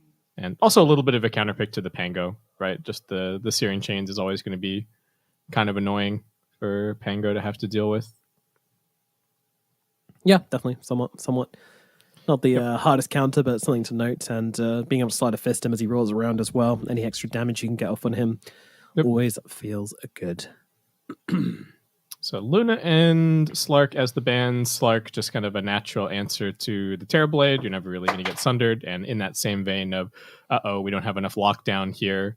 What do we do about it? And the Luna Visage is something that we've seen less of than I expected, but with the lineup that Navi have, the Luna would just be absolutely brutal. Like you could be looking at, you lose a couple of fights and you could be staring down a sub 20-minute lane of rack, something like 10 that. seconds remaining. Okay, so for Polaris, they need a stun. It doesn't necessarily need to be seconds more remaining. team fight. It's probably their offlaner. That's the read from Navi as well. Let's have a look here. I don't know. Go Can they through pick the like Axe papers. here? Hmm. They play it. Yeah. I mean, I could see it working. Gives you the Yeah. stun you need for both the Visage and the Ember Spirit. Definitely something like that. Just a get in and go kind of hero. Yeah, it is. There's going to be Avenge to save. The Clockwork is annoying for Axe to play against, but I don't want them to like the Tide ban. I think makes sense, but I think Polaris have enough team fight. They just need a reliable like blink stun this guy. I could even see like a Dragon Knight here being fine. Just somebody to be the one leading these initiations, but digging deep in their reserve time, and they come back with a Jakiro. So I Ooh. think So Undying offlane, 3? Undying. Yeah, Undying 3, Jakiro, Wyvern, who cares, 4-5. Could be. I mean, it could also be Midwinter Wyvern, but I think that's a really weird 10 seconds remaining. way to set this up. It would be odd, 5 but I'm not seconds sure I hate it. I'll be real. I think Could it be gives some okay. kill potential onto both the Visage and the Ember Spirit, which is kind of what we wanted anyway. So Yeah, Winter Wyvern rush if like they don't a do it, I kind Russian of worry Orchid or about their something. lockdown. Yeah, I could see that. Navi probably don't want to pick like a Jug. There's a Drow. Yeah, okay, it's Drow. There you go. hits with the Drow, and that's going to give you those kind of auras stacking up like you wanted to see. You got the Drow, Visage, and Venge strat coming out for them, so it's a little trio of synergy. It's for them. so much damage, right? Minus armor, plus damage, plus attack speed, pierce through the TB's armor, so it's a good matchup there. Everybody hit the tombstone. Nobody has to care about about that really this game. There's just going to be so many heroes whacking it. Feels good. Feels Yep. very good indeed. Yeah, very, very big fan of this this Drow final pickup from the side of Navi. And it is going to be AU on the Winter Wyvern. It is a bit of a signature for him, so therefore it will be the Force Undying. This is something we've seen before. It does give them a hell of a lot of kind of area control, I think is the best way for it, because when this Undying pops the Tombstone and the ultimate and just kind of runs at you, it's very hard to actually take him down. But Drow might be the hero which has the damage to do that. So a little bit worried about this Undying, whether he will be able to stay on the front lines like you're kind of hoping him to. Yeah, my concern is whether they can just keep them in that team fight, right? If they manage to get a 2-man curse and then they can follow it up with like, oh, here comes Tombstone, here comes Rolling Thunder, here comes Ice Path. That's great, but they didn't really fix that issue at the end of their draft, which is they don't have a good way to reliably start a fight. So you got to be super careful with these big cooldowns, right? Like a meta, like a Flesh Golem and a Tombstone, that you're only pressing them when Navi are actually going to fight you, because they're going to make you bleed if you press those big cooldowns and then they manage to just kite away with no casualties. Yeah, absolutely. Alrighty, well, we're into the game, so let's go for it. Game number 1 in this best of 2 series is now EU versus SEA, and it is getting noisy. It's going to be Navi versus Polaris. Polaris looking to prove themselves here. These guys are capable of some crazy, crazy plays, and, you know, Natsumi, I would say, kind of the cornerstone of Polaris. You know, we always expect big things from him when he's playing these big, hard carry heroes like the Terrorblades. So eyes on him for me. For sure. The Terrorblades game is going to be really important. He's got a bunch of itemization things that he kind of needs to solve, and the Navi lineup is just so fast that this whole like, oh, I'm going to go hit creeps for 18 minutes and then come out and be a monster with my Scotty. I don't know if that's going to fly. So Natsumi is going to have to kind of pick his spots, turn up to the right fights. And you do have to itemize a little differently on the Terrorblade against the Drow. Have to consider picking up an AC at some point, stuff like that. Just can't rely only on your base armor. Yeah, a little bit surprised Xavier's being very patient and holding the point in dual breath despite having an Ember Spirit in his face, but clearly wants to go for the double here, and still doesn't use it. Doesn't want to use 140 mana to get some early damage off here. I guess that makes sense. Navi get 3 with solo sneaky run up magic missile, get the stun onto Lelouch and grab one more. Very nicely done. Navi off to an alright start. Always nice to have a little bit of extra pocket change to start off the game. It can matter in some of these pretty spammy lanes. Like you're up against a Jakiro, you're up against the Undying Winter Wyvern. So just getting those extra tangos, getting your wand a little faster, it does matter. I also feel like there's quite, I'm expecting to see maybe not an early Ice Path point, but definitely, not maxing out both the dual breath and the liquid fire before you take Ice Path. I think Ice Path is very important for their mid game. If you ever want to catch out this Ember Spirit, you're going to need to do it with an Ice Path from Fog or from a hook shot. Sorry, that's the wrong team. Or with a Winter's Curse, which is a little bit harder to get off. Well, big camp spawn, you can aggro it. Yeah! Washed up the pole. Hey, got it. Right. Sorry, I'm being a support player here. yeah, watching the hype creep aggro action. Yeah. Shutting down the aggro tricks from Sweden Strong here. Nicely done. He's got to be a little careful here, bud. He's surrounded by heroes, one of which has a battery assault, so yeah, kind of needs to leave and won't be able to do so. I mean, Jakiro, he's a tanky hero early on, but is he tanky enough? I think the answer is no. It'll be First Blood going to Sweden Strong despite the battery assault landing like 4 times onto the range creep instead. Well, it was a nice try, at least, but yeah, kind of lost track of his positioning there a little bit, I think. Yeah, definitely. It's that whole thing where you're kind of so focused on what the creeps are doing and where the equilibrium is that you suddenly realize, wait a minute, I'm cut off from my tower with Clockwork in between us. That is unfortunate, but let's take a look over towards the middle lane and see how things are doing here. Pretty explosive lane. I think this has gradually drifted towards being more and more Ember favored, especially with some of the Flame Guard changes and stuff like that. There's just no way for Pango to really deal with it, and you're constantly getting chipped, so that's tricky there. I mean, you would imagine that it's a good matchup because Navi specifically picked it into the Pango, so they know what they're doing. We saw how good they were on the Pango in the last series. Yeah, they definitely, and when someone's really good in a hero, then they know what's good against the hero. Yep. Yeah, you know what annoys you in your pubs when I blind last picks you or whatever. Definitely. So, down towards the bottom lane, we got V-Tune, this time on the Drow Ranger. Very flexible core, but I kind of feel like carry players have... Xavius might be dead again at top. Oh dear, yeah, looks like it. Lays has got the Soul Assumption should he want it, but doesn't need to use it, as Sweden Strong is going to be able to bring him down regardless. I kind of wish he'd taken it because the Visage actually only has 4 CS. I don't quite know what's happened up here, but yeah, not ideal. Force is dead at bottom, looks like. Kills. Yeah, it's brought down. Certainly is. Yep, Solo able to just kind of run him down with a little bit of help from V-Tin. It's a lot of damage coming out from these two as well. When they get that anti-armor off in combination with the multi-shot, health is trickle away pretty damn fast. And very little that the Winter Wyvern can do as a hero in this kind of situation, right? You don't have a stun to peel or anything, so... It is what it is. Bit of counter-aggression on top as they move on to Sweden Strong, but again, this Clockwork is so damn tanky, it's very difficult to bring him down. So, just some trading happening for now. Spells being thrown at each other. Oh, over by the rune, we have a bit of action happening as Sweden Strong comes down to try and help out. Lelouch, though, pretty damn tanky with the 40% of damage reduction from the shield crash, so won't be able to really get too much done here. But Xavius, whilst the Clockwork is away, Polaris are able to get themselves a kill onto the Visage. Very nice.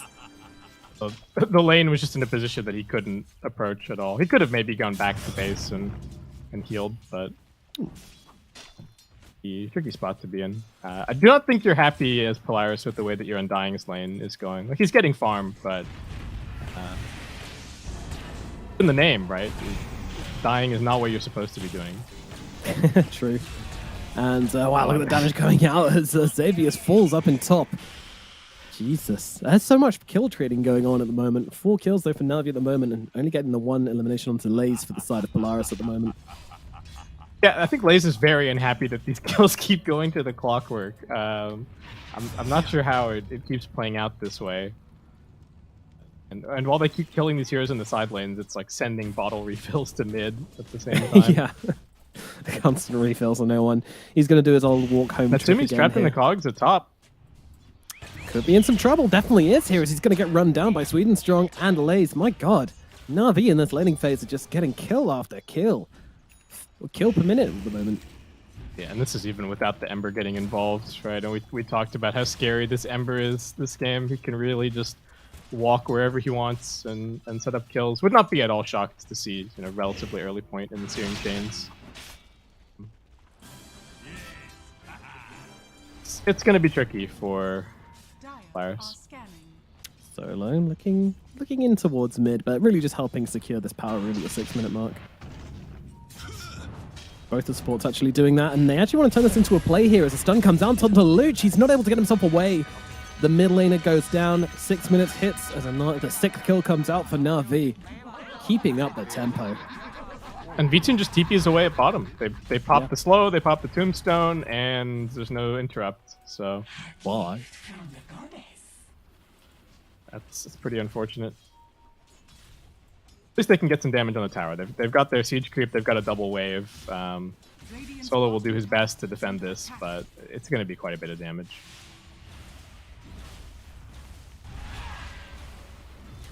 All right. Where do you think Polaris need to make plays then? Because they are slowly kind of It's not a huge issue at the moment, I guess. Like there's not a massive amount of gold going the way of Oh, Sweden Strong Navi, getting but- gone on top. Nice ice path. Couple auto Yeah, attacks. gonna be able to Natsumi take him brings him out. down. Yeah, bottom actually lane bottom as at well. the same Also, time. poor They're not observer. making it easy for our observer this game. Poor guy. Force, I mean, he's so tanky. He's got 20 extra strength from these decays at the moment. A's even coming in to offer the cold embrace, but decay. with no one here as well. I'm not sure Force is quite strong enough. Look at this, he's running at V-Tune. Jesus Christ. It's still going to die. 7 minutes, 7th kill. Nice. Starts looking for Xavius again. It's a nice path. Nice little ice path there to get him away from Mr. Sweden Strong. He's not. He is giving up. He is giving up. High octane game. So you were asking what Polaris want to do. They really want to take this bottom tier 1 tower, and then I think ideally park their Undying towards the top side so that Terrorblade can just head into the jungle. Because I don't think TB actually really wants to be sitting in this lane against the Visage. He really wants to just be heading into the jungle with his 3 points in Conjure Image. But they can't really do that unless they've got another hero to hold. They might be able to hand it over to just the Jakiro for a little bit, now that he's got 2 points in the Dual Breath, but it would be much better to have the option of bringing your offlaner. Whoa, look at Sweden Strong just walking into Natsumi and Xavius here. This might be biting off more than he could chew. Didn't expect to have 2 heroes inside those cogs with him, so getting a bit cozy in there and does get brought down. But no one, he's going to take the creeps. Not going to get the kill onto Natsumi, but Natsumi running out of places to go on the map at the moment. As you say, taking this bottom tier 1 tower would really open up the map for him, but that's just not happening at the moment. No, the fact that Solo is kind of able to just be down here defending by himself, and they've got the Drow Ranger just farming mid. Like we said, Ember is just so free to kind of do whatever he wants. Solo doesn't get to go away with this, but they've got no stuns. But they do have a stun coming out, the damage coming out from Lelouch with the rotation. They bring down Solo. Radiant are scared. Death is a stun, as it turns out. Well, Xavius, you wanted to hold this tower, but you're just dead. Is Sweden Strong going to get this one as well? No, okay, no one gets it this time. No one is not as gracious as lasers with giving away kills. Ember is just everywhere. He kills Wow. top, and now just TP's straight in, no concern whatsoever at bottom. Again, there is nothing to kill this guy. So Yeah, I mean, Wyvern and Undying, like, yeah, they've got a lot of sustain between them. They'll probably win eventually down in this bottom lane, but when it comes to actually securing kills, it's very, very difficult. Sleight of Fist is just destroying them. Like, at least they can put some damage on him. They know that he doesn't have a TP, so he can't just TP out and reset and come back in with a Remnant, but... You're dead? Dire's top tower is under Back in attack. Sleight? Oh, yes, he is. No one finds it, gets the angle of it right. Ice Path doesn't connect, and no one's able to get the kill. Regeneration. Ouch. Goodness gracious, this pace from Navi that they're setting at the moment is very, very quick.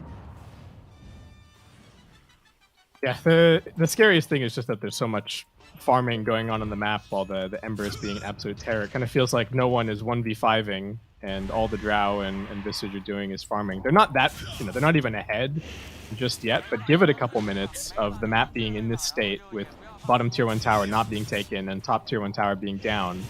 We're talking a couple hundred net worth every minute of advantage. And Natsumi going to try and punch through this by just using the meta at mid instead. Yeah, we saw this one last series with Nouns versus Navi. Did work out for them. Let's see if Polaris can create the same success. This is just the TB move you expect to see at the moment. But, I don't know. Maybe they try and take advantage of it on the side of Navi, but with Loach moving on with the Rolling Thunder just to defend his TP and allow him to get the kill onto the tower. And now hookshot actually across from Sweden Strong here. I mean, that feels very aggressive, but the chains onto the two of them. They're going to be able to close down the gap. Now comes these beautiful familiars smashing on in here, bouncing back the Terrorblade. Natsumi, he doesn't even have a point in the Thunder, so won't have a counterplay here. He is going to get killed off for his troubles at mid. Takes the tower down with him, but a death nonetheless. Yeah, painful that they just that one slight chains consigns him to death, but at least they got the tower. A bit unfortunate that the TB is the one making space for himself. It's not really what they want, but somebody's got to do something on the map. And they get bottom as well with this distraction. Force able to take it out. So I'd say pretty good sequence for Polaris, all things considered. Yeah, this building advantage actually swings the net worth back in their favor. So pretty impressive, honestly. As no one trying to run around here, poking away. Once again, two-man chains coming up, but he can't really fight here by himself. All right, nice stabilization from Polaris, yeah. Yep, exploiting the fact that the Ember can't be in two places at once, right? He wanted to try and protect it mid from the Rolling Thunder, but yeah, Polaris getting stuff out of that. Force is just going for a Lotus Rush here. The rune of illusion. No one actually did. Lelouch is using the Rolling Thunder. He doesn't have a Remnant just yet. He needs a little bit more mana. He's 85 and he needs 100, so he's just going to get pulled down. Oh no. No one. Despite the flying start of the game. Yeah. Pulled out by the defusal. Huge timing there from Lelouch, making great usage of it. 2k gold advantage. Yeah, that hurts. They've got the top 3 net worth cores at the moment. Navi, I suppose the play is get their Wraith packed up, and then maybe they can group up a little bit. Yeah, other than that, just have to let Polaris kind of do whatever they want for the next couple of minutes. Yeah, TB going to farm pretty damn quickly. Probably faster than the Drow, I'd say. Those illusions definitely speeding him up, and he has a bit more of the map to make use out of as well. Navi a little bit more pressed in at the moment. Yeah, it is a little bit weird in that the Drow doesn't necessarily need to have even or more net worth than the TB to kill him. She just needs to, get the opportunity to stand there and hit him, which is not going to be super easy this game. Like, they don't have the ridiculous black hole and rolling thunder lockdown that we saw from them in their game against the Costa Bile TB. Yeah, that was a little bit different. I mean, you can definitely see how Navi can get back into the game, though. They've still got that ridiculous trio of auras, which, if you misjudge it for 1 second, you can get pushed super hard for it. So you got to keep an eye on that. But at the same time, they have a lot of answers as well. The Wyvern, very good at countering those aura-focused lineups. Same with the Terrorblade, with the reflections. So as much as it works for them, it also works against them. Yeah, certainly. For Navi, it's just going to be a question of can they, mostly with the Clockwork and the Ember, find a key pickoff to sort of break the defensive formation from Polaris? Because I think what you're looking at on the map right now is kind of how they want to be playing for the next little bit. Like, one of the supports, either the Jakiro or the Wyvern. The Wyvern's probably a little bit better at it, constantly spamming out top. TB's farming the Dire Jungle and the Triangle. And then whoever's in the area, it's more than likely going to be Lelouch is just spamming out mid and taking some of the Dire farm. So up to Navi to see, up to the Clockwork and the Ember to see if they can kind of break that. Yeah, it's a big ask for them as well. And actually, have you noticed that Swedenstrong's going for an Ags straight away? Oh, interesting. Yeah, so this Ags was changed. It's no longer refresh, but instead supercharge. Meaning that your hook shot becomes a big, much wider stun radius. Also stuns them for a lot longer, and then battery assault hits on all targets inside the cogs. Battery assault hits on all targets all the time. Cogs gives you attack speed, and rocket flare fires 2 additional flares for the duration, and then you still stun yourself at the end. This game, of course, yeah. This game, I mostly imagine that it's for... Well, there's a couple cool things, right? Like the battery assault's going to clear illusions from the TB, make his life difficult. I guess in theory, he can use the attack speed to take down the tombstone super fast. I'm not sure if... I think the biggest thing, though, is the increased stun duration on the hook shot into Pangolier, though, right? Yeah. That's insane. Yeah, I think that's also pretty good. There's a bunch of reasons. We'll see if it ends up hurting him that he doesn't have a Force Staff, because AU and Xavius are both rushing Force Staff here. So staying on top of his targets might be a little bit more difficult, but he could just be planning on, going for the shard or something once he's picked this up. It's a little greedy, but like we've been saying, it has the potential to be really, really good. Yeah, definitely. Well, hopefully we get these PC issues sorted quickly, but it is always the case with the first day of LAN, bound to have a couple of these teething issues as we get these things sorted out. Yeah. It's always kind of the case. Be smooth sailing after a couple games. I'm sure it will. So, TB, this game, we saw him struggle last game as he wasn't really able to get the fights he wanted. The engagements he did turn up to were pretty bad, but then again, just about every engagement from Nouns was pretty bad. And towards the later part of that last game, Natsumi, is it going to be a case of just choosing the fights you turn up to? Or is it going to be a case of turning up to every fight they try and make? Do you think Polaris are either going to be playing for the kind of ganking focused lineup, or is it just 5-man fights for them? I think it's pretty much just 5-man fights. Like, if you're willing to go and commit the Tombstone and the Rolling Thunder and everything else, in my mind, the TB should be there because he's actually the main source of damage. So just kind of stay as spread out as you can and farm, and then in between, and whenever you've got the meta, try and take those fights. But he's farming at a pretty decent clip so far here. So we'll just have to see if he can keep that up and make sure that his approach into the team fights is sort of at the right angle, because until we get past a certain point, he can still definitely die, right? Get swapped, you just get hit by a random magic missile, and there's just an insane amount of burst damage out from Navi. Oh, everybody kind of forgot what was going on, and Xavius is now dead. Yeah. That's the pause for you sometimes. Yep. Sometimes just get a little bit lost in the sauce, maybe talking strategy, and then you come back into the game and you forget about your own personal situation. Is what it is. But it's almost a luxurious situation for Natsumi to be in, where he's got a very clear idea on what fights he wants to join and when he wants to sit back. So that aspect of it makes it really nice to play TV in this game. He doesn't have the Arctic Burn anymore. Student Strong could go for him. He doesn't want it for the TPs. Yeah, under the tier 2 feels a bit... maybe a little bit ambitious. Yeah, maybe you get an Undying TPing on top of your face, I like your ambition, the best. You want blood. We'll be paused. Let's go. I'm ready for I'm a kills. Clockwork player, yeah. You gotta just go in. Yeah, not the ideal hook shot, and the Rolling Thunder probably just going to be blocked by the cogs here, I would imagine. Oh, able to actually get over it here, Lelouch now unleashes the damage onto Sweden Strong, and that's going to give him the kill. Alright, nice.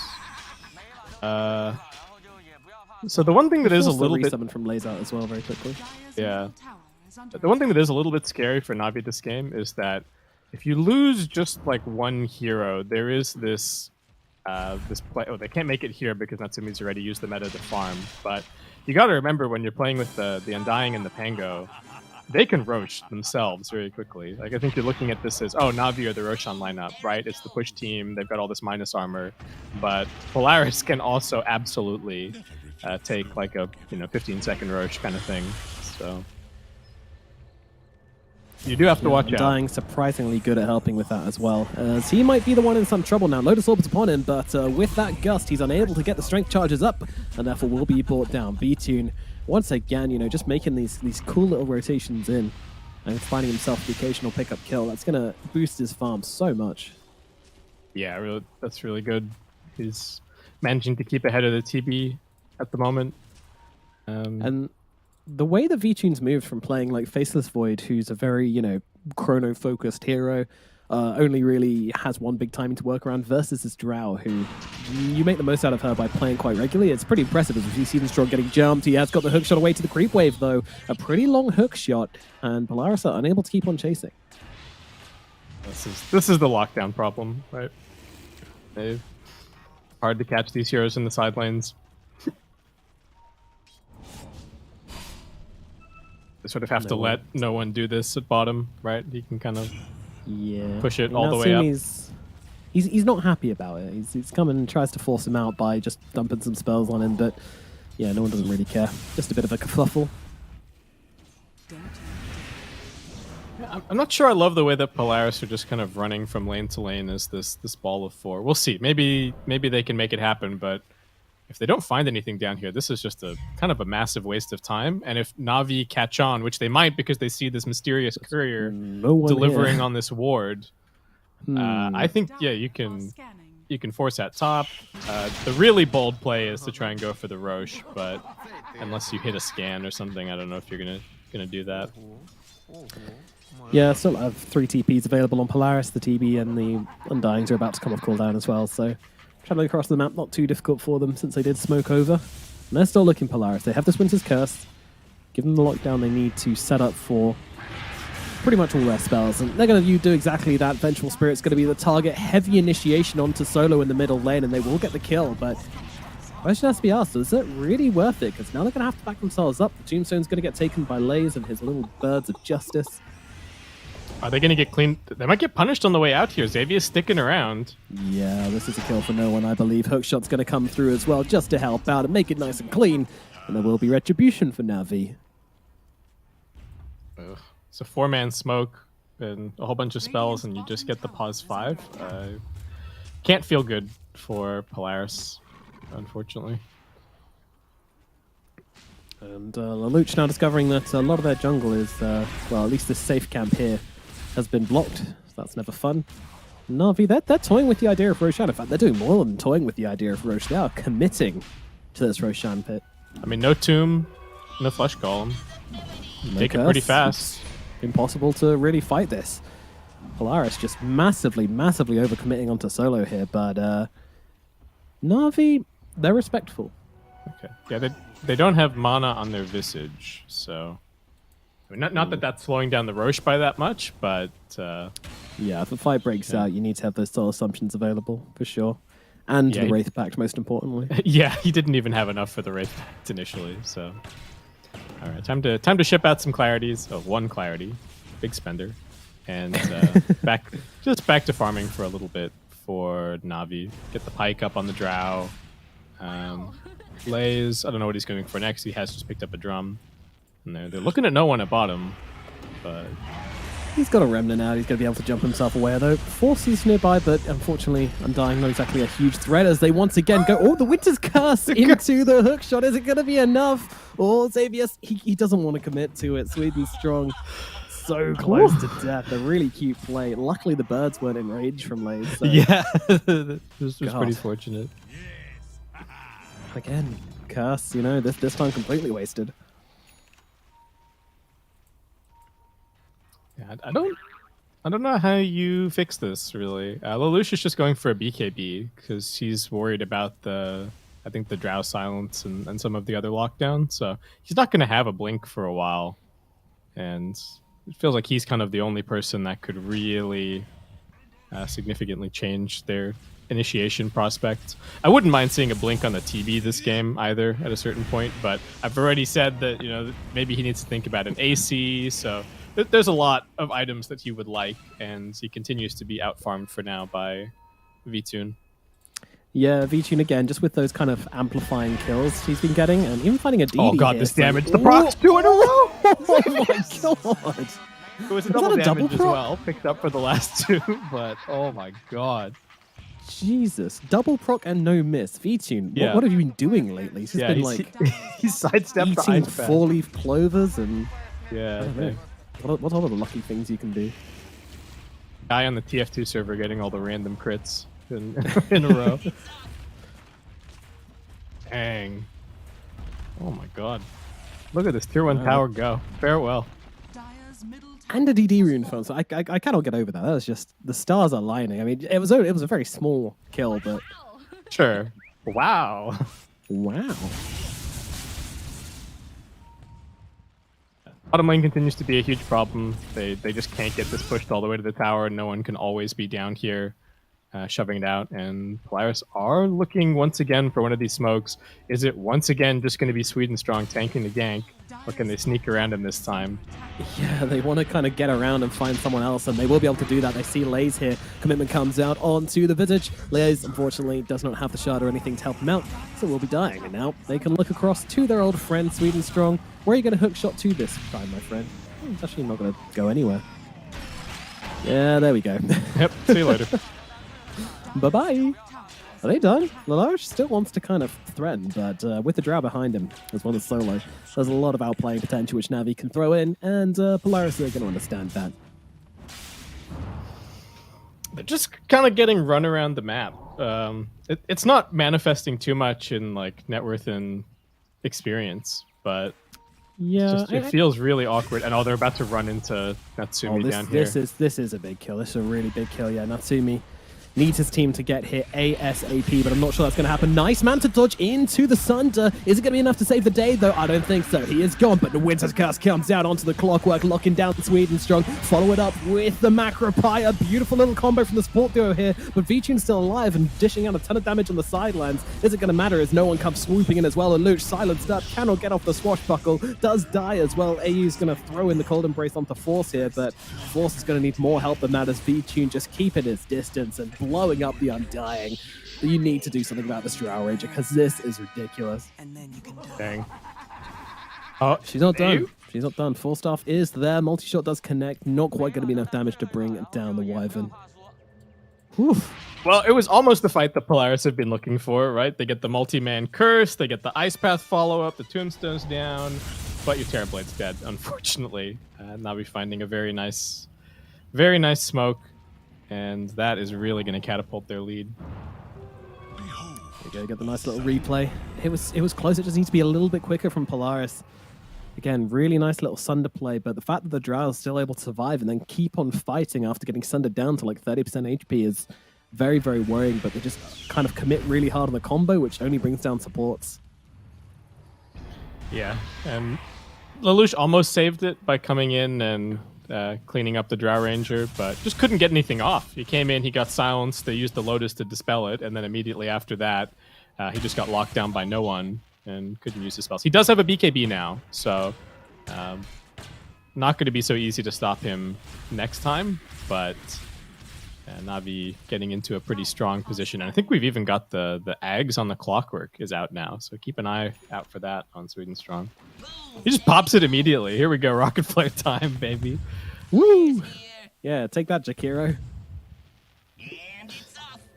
This is so silly. Xavius he's stressed. He doesn't want to walk to mid. Plan?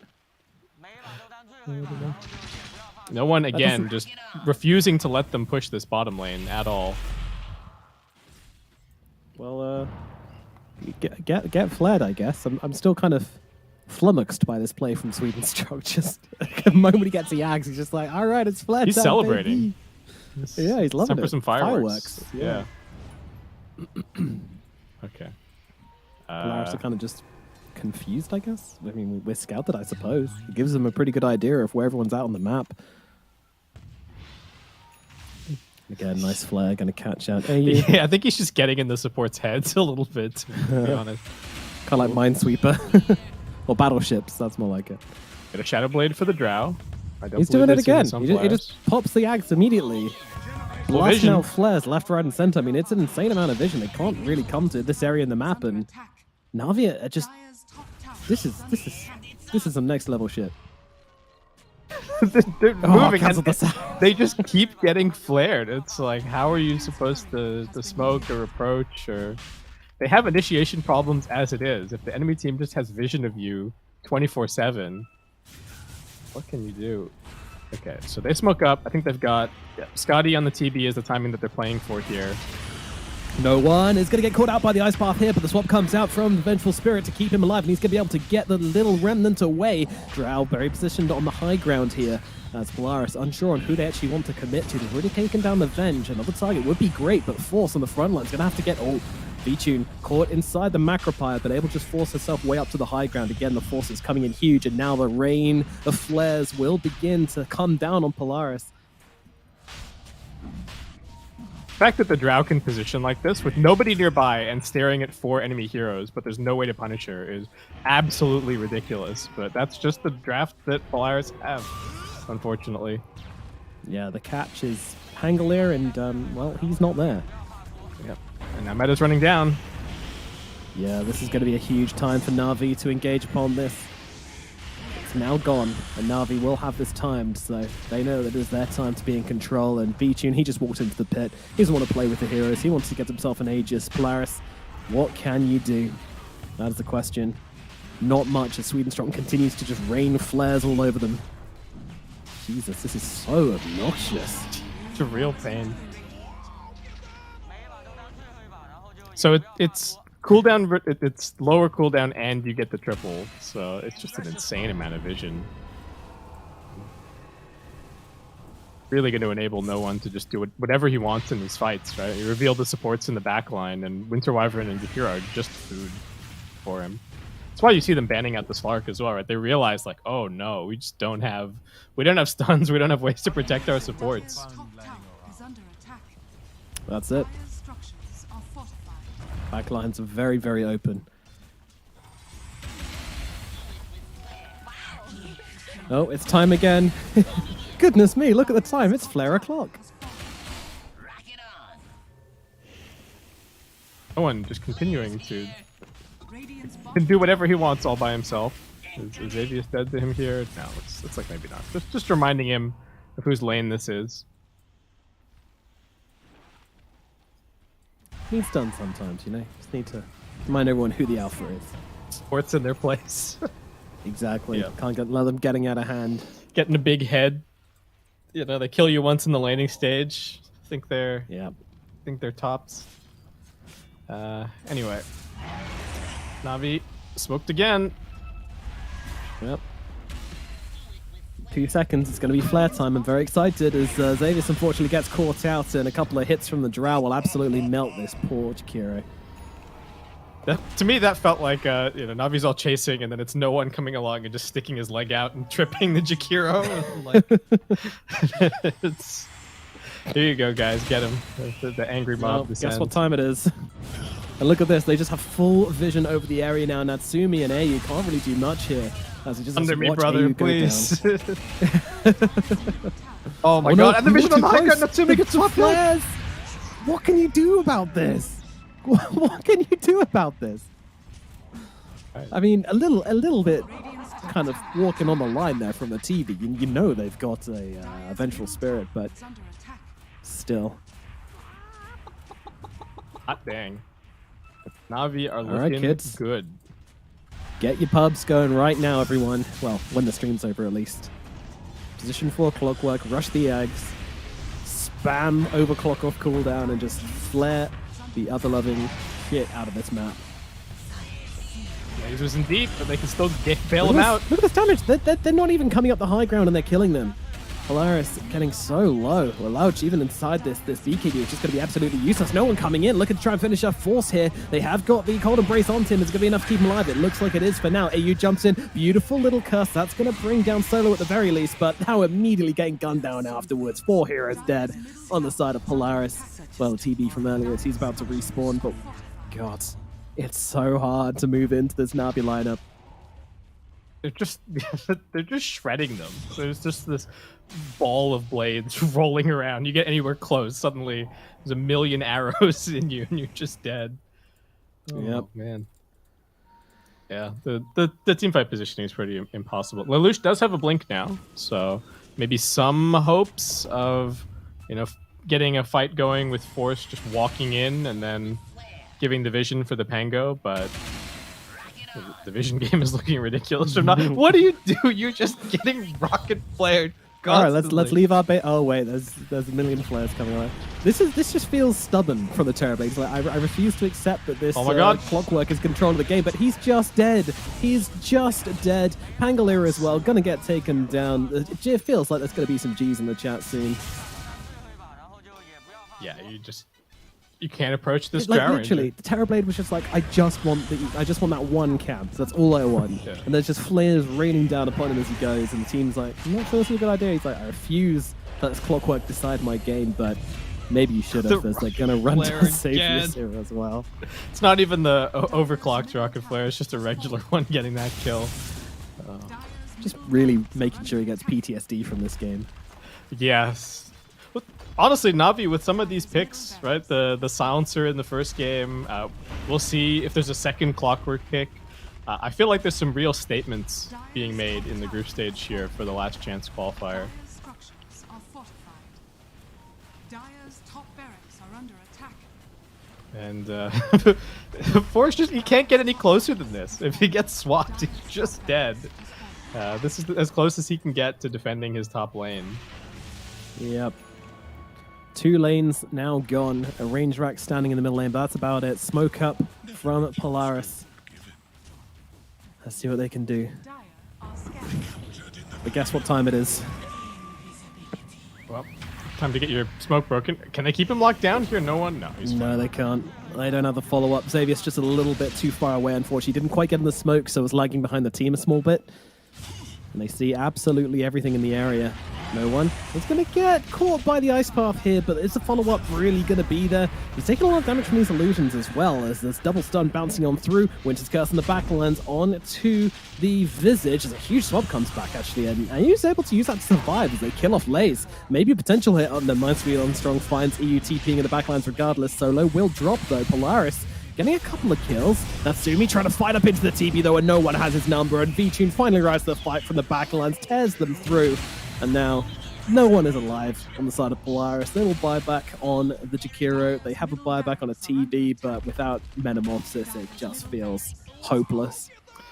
Yeah, the only bright spot is that there's still a tier 1 at bottom, so Navi can't quite get megas before the respawns happen, but I also don't know if Polaris are going to be allowed to leave their base. Sweet and Strong is just setting up shop. We've got balloons, we've got the banner, he's dancing. This man is feeling himself. Yeah, Sweet and Strong's having a little party. No one wants to join him, though. No, everybody else on Navi is a little bit too businesslike, as it turns out. I like seeing a little bit of personality from the players. Absolutely. Especially some of these, newer players who you don't get to see so much of. Yep. That last fight, they didn't even really have the drow, right? He turned up at the last minute. Oh no! Yeah, just kind of sauntered in late. Yeah, it's like, Everyone oh, has look at gone. would you look at the time? One shot, one kill. One shot, one kill. One shot, one kill. And now he's got a double damage, so they might not even have to be low for this kind of one shot, one kill. Keep your eyes peeled. Here we go. Yep. Well, doesn't pop it yet. Will now do so. I mean, Forcer's got on top of him, but it doesn't even matter at this point. The Undying is going to get absolutely shredded. The Luch also going to be eaten alive by V-Tune. Run. Next target. Oh my god. Dire's middle tower Just tap out. It's so brutal. This is sad. Natsumi, the big carry, the Terrorblade, the GGs have been dropped though. It's going to be over. And it's going to be an ultra kill for V-Tune to end this game on another ridiculous KDA as well. 17-0-9. My god.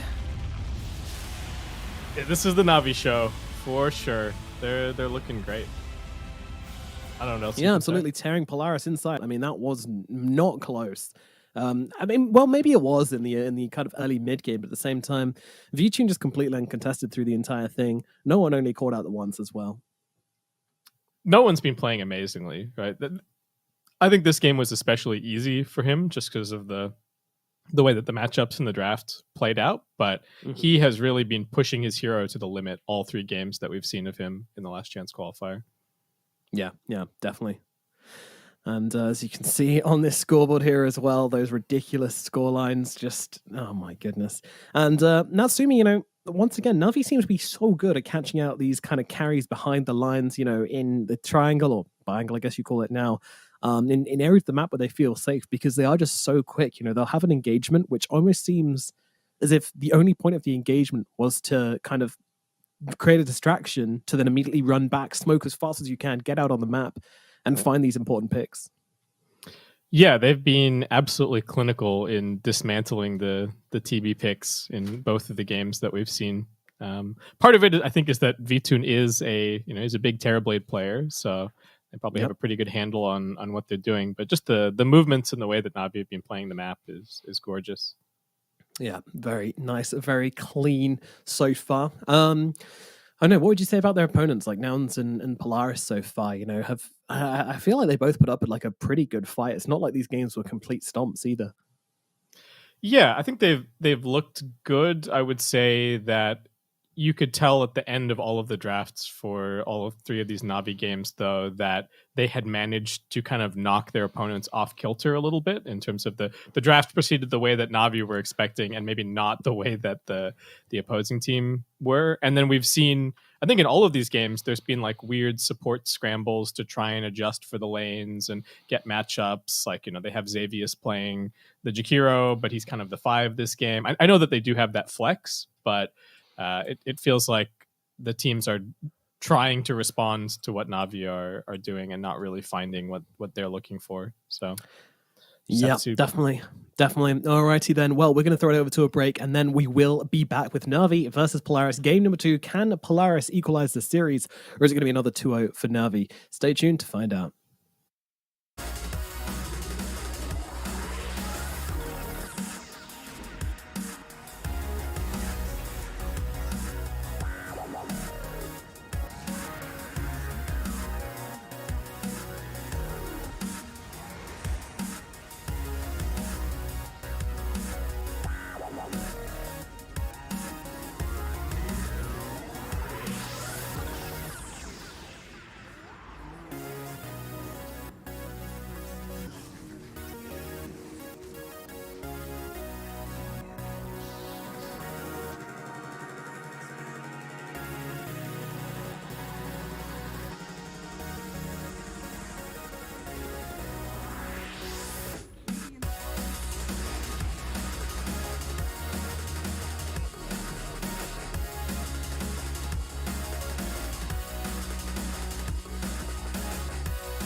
we temper our courage. With our shields and our swords, we're making history. With those who make the game a reality, we're the vanguard. We're with the best. Let's raise our shields.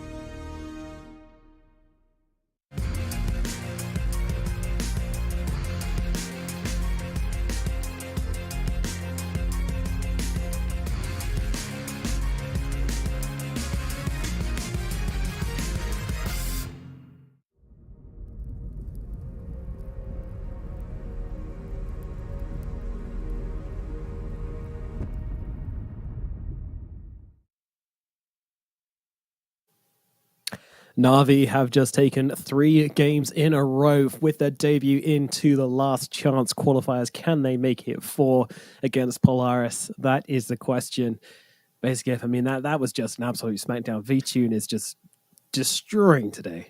Yeah, VTune, no one. Look, even Solo, I think, has been making some pretty sick plays. Some of these swap saves, the global silence saves. Not quite as flashy, but they're just everyone's playing super solid, and I really believe that they can keep this going. Polaris are going to have to shake it up pretty significantly here. But they are capable of doing that as well. You know, they're one of the heroes, one of the teams, with the highest hero variance rate of 76%. So they are very much likely going to change at least 4 of their heroes around, possibly even 5. I would expect it. I think they'll just come up with a completely different strategy for the second game, because it certainly feels like Navi are just really comfortable playing into Terrorblade, and these kind of, just so good at bullying that hard farming hero that wants to kind of carry the game. They're just not letting them get into a good pace. And it's not like Navi have been like over aggressive. They've been quite metered with what they do, but every time they get out on the map, they do what they want to, and that is scary. Yeah, they've been picking their spots extremely well in terms of their moments to come and get VTune involved, especially. Like, I think that to me has been really the big highlight. There's never any wasted time for the carry. Anytime he's coming along, they're securing 1 or 2 kills, or they're just getting a pick off. So have to see what Polaris can do to kind of punish that. I think the Undying probably going to end up being less of a priority here, and kind of an interesting start. So Navi are back to banning the Visage. Yeah, they are as well. Enigma and Visage going to be taken out by Navi. Polaris going to get rid of the Sansa, +1. So Marcy's probably the question Marcy. mark here. Yeah, Marcy's the question mark for sure. But then it's like, are we willing to give them Undying? Do we feel as confident playing against it as they were? Yeah. And that's, like you were saying, these best of 2s can be tough. Day 1 best of 2s, especially, right? By the time you get to tomorrow, the teams that you'll be facing, you'll at least have a couple of drafts to look at. You'll be able to get more of an idea, but okay. So they're not feeling confident, and they are just going to let Navi have the Marcy here. And it's time. Polaris will take up the Beast and also grab themselves the Lich as well. So very aggressive combo of heroes here, that's for sure. Okay, I've seen this Lich in theory against the Marcy. I think it can work. Frost Shield's nice, but it's certainly not a hard counter. I was wondering if Navi were going to pick the Marcy, because Sweden Strong actually has kind of an unimpressive win rate on the hero. I think he's played it 8 games in competitive, and he only has a 37.5% win rate. So, I mean, it's not insanely low, right? That's like 3 and 5, but it's one of those situations where I think when you give it to them, they're going to take it. So you're going to have a plan with how to deal with it. Yeah, for sure. You have to, but that still doesn't mean that having a low win rate is good, I guess. So yeah, and it's still a very strong hero, and I imagine that they've been practicing with it, and there was no chance that they were going to let it go through over to Polaris. So even if it's not the best Marcy performance that we've ever seen, I'm sure the hero will do just fine. And Navi also just snagging this Shadow Fiend early on, so just an insane amount of damage in their lineup already. They can afford to just kind of go for frontline and stuff for the rest of the picks and kind of be fine. Yeah, definitely. And I do like the Shadow Fiend pickup as well. It's a bit of a weird one to see in the first phase, but it basically means that you cannot lane the Primal Beast mid anymore. That's just not going to happen. Yep. Also, the Fury is very good against Primal Beast as well. When he comes charging in, you can just kind of throw him out again, provided you're not the one getting locked down. Yeah, I don't know. Is this SF a little bit of a flex for Navi? Like, will they play it both safe and mid, or is this just the no one throwing his hero on the table and saying deal with it, nerds? I would have thought. I mean, no one SF is legendary, but at the same time, I'm sure Vichin can play it. I mean, I've seen Vichin play in a ton of pubs as well. So yeah, it is a flex from Navi. Okay, yeah, so definitely keep an eye out for that. And I think it could even be okay if it was like, SF safe and then it's the Primal Beast off lane or something. You can just kind of pressure him, bully him a little bit, though less safe than the matchup in the mid lane, obviously. As Polaris is going to take a little bit of a page out of Navi's book and block pick the clock. God, that's hard to say. Block the clock. Yeah, getting clock blocked. Navi. Okay, so again, lockdown is not going to be amazing for Polaris. Kind of a little bit better than last game, right? They've got initiation from the clockwork. Lich has a stun that's hard to use. It kind of gets you killed every time you use it, but it's something. And Mars is the grab. Okay. So out of the 6 heroes which we saw picked up over 80%, which was like kind of the separating barrier, Death Prophet's the only one who we just haven't seen at all today. No one's really picking it. No one's really banning it either.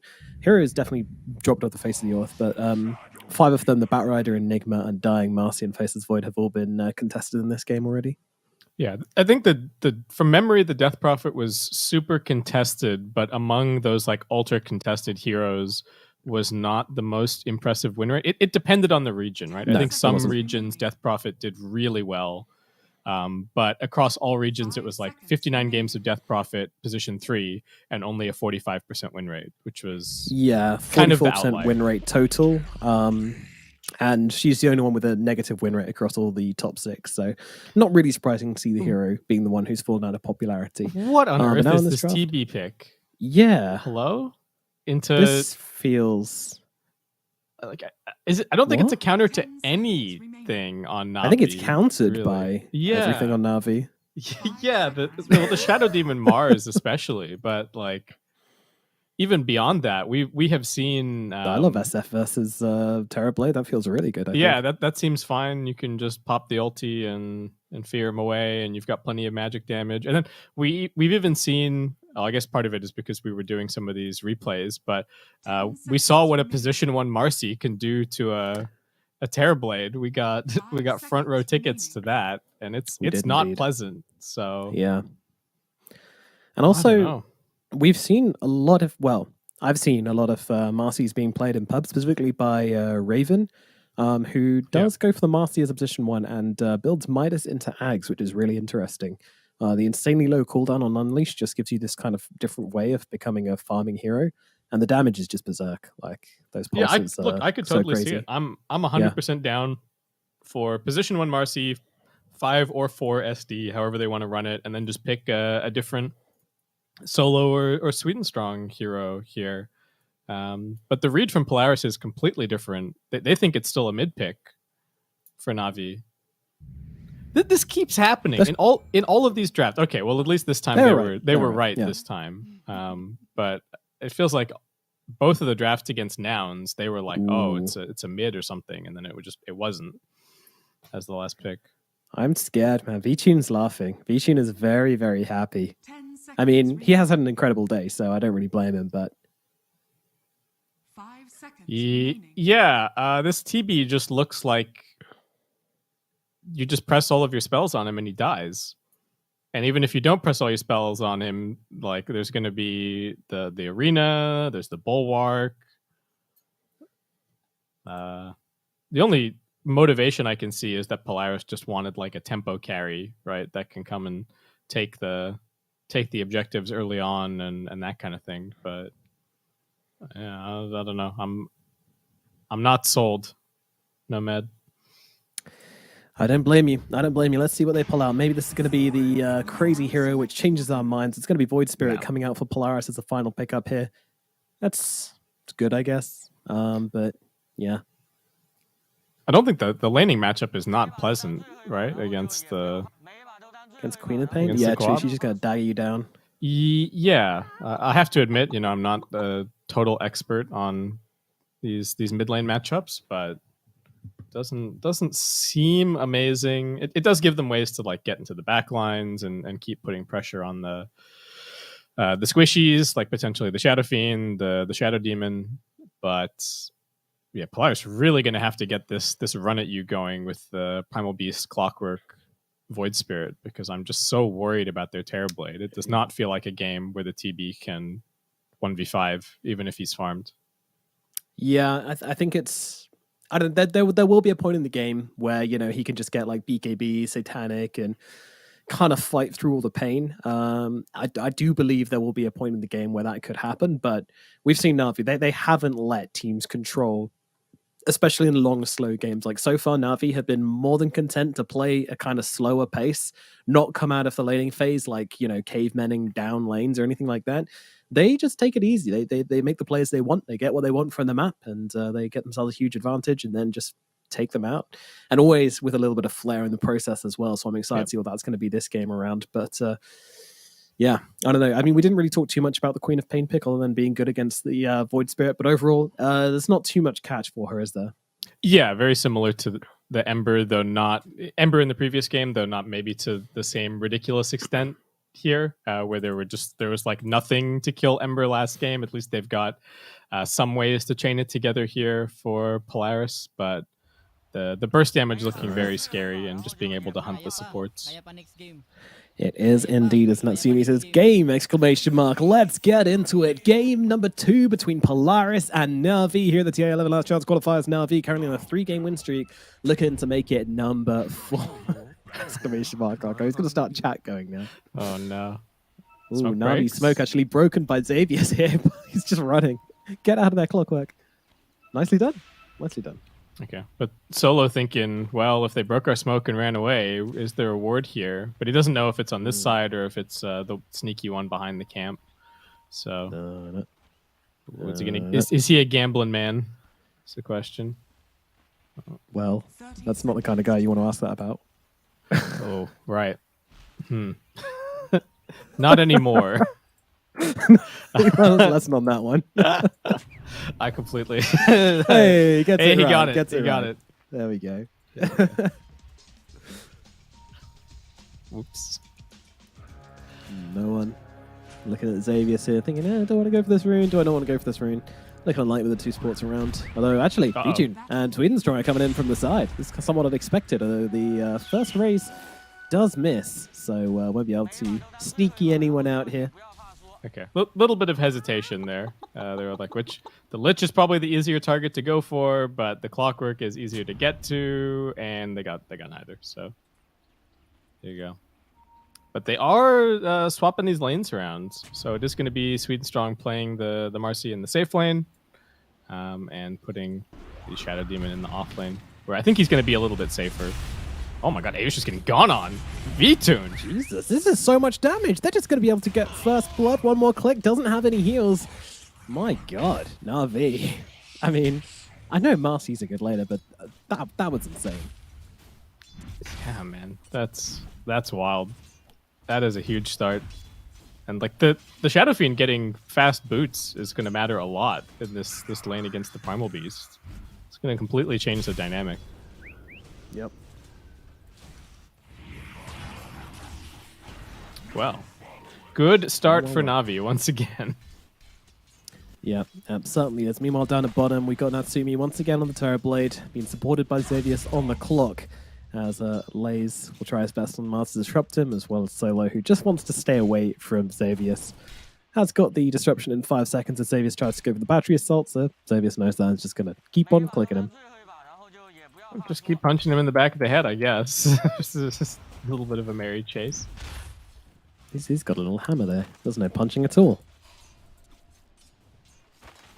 like all the hammer cosmetics for Clockwork. I've got the one that just looks like, you know, a regular old hammer. Yeah, that's the way to do it. I like the shovel though. Oh yeah, shovel is also good.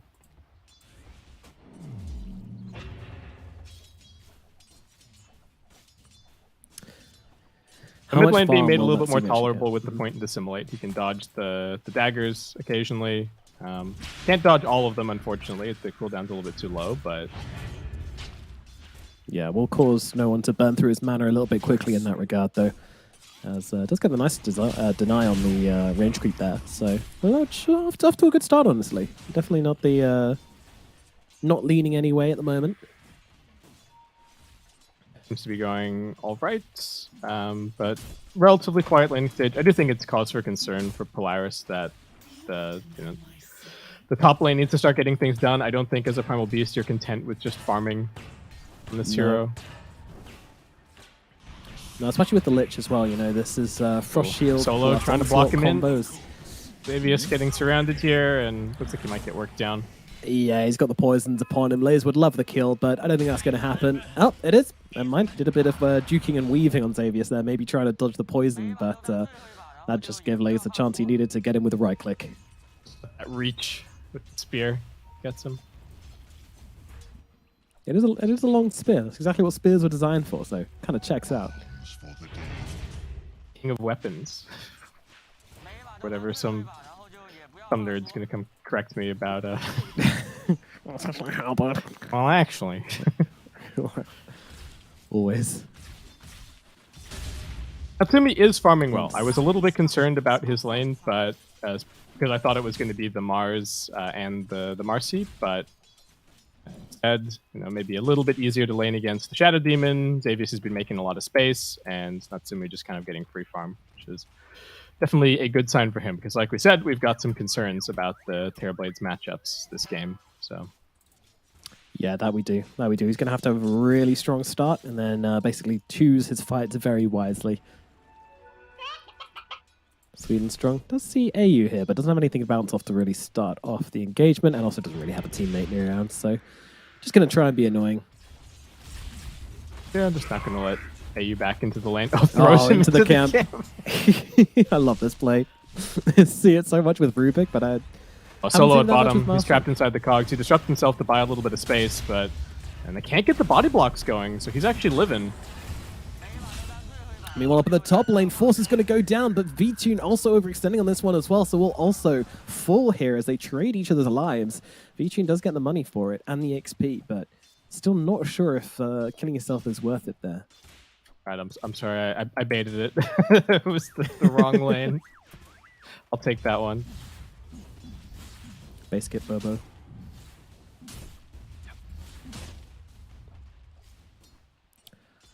Well, you know, it's at least it's a kill for Force. So he didn't actually get the kill first. So, and now getting gone on again. Not again, not again. VTN doesn't have any more razors left, but he's going to try and get him with the right clicks. But as AU comes across, I mean, he's got the Sinister Gaze, so should be able to stop any sort of kill potential which VTune might have. But the aggression from VTune is just off the charts.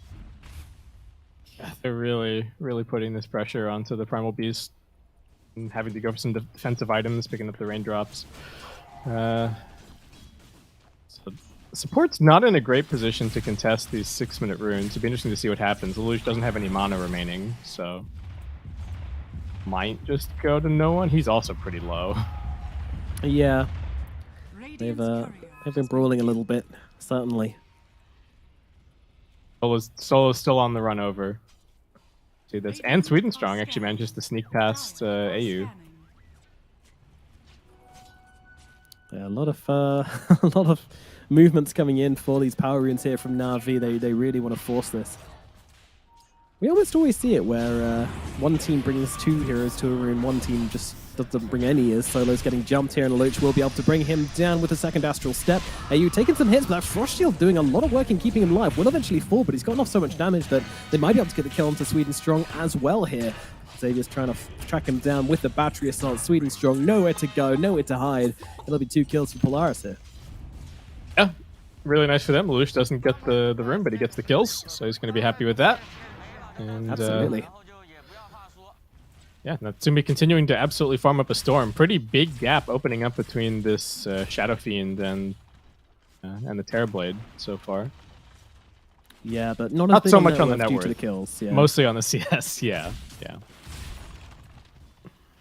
But still ahead, which is good, I think, especially for TB versus SF. SF is just a lane dominator, out and out. Radiant's middle tower is under attack. And V-Tune does seem like he's just going to be going for kind of the right-click SF build. I think we even see people stop at 3-point Shadow Rays and then just start pumping everything else into Aura and Necromastery from here. Mm-hmm. Just have to wait and see. Yeah. It really is a shame this top lane Lucius hasn't TPing ever bottom. found some Okay. momentum. Okay. Disruption found not going to something stop here. anything, but he just connects onto Lays here. Double step forward just to make sure they get the lockdown here. Spear will go flying off in the wrong direction, and Lays will fall.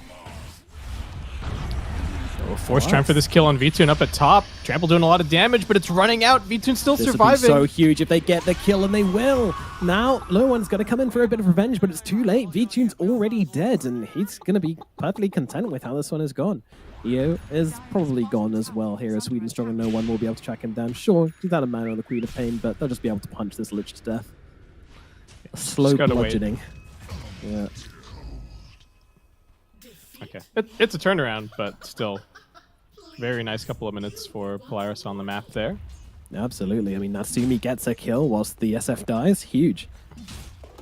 Yeah, and Natsumi now quite content to just go hit up the jungle, give some more levels over to the Clockwork. Be interesting to see if Xavius is a little bit inspired by Sweden Strong after that last game. Just going to rush the Ags or not.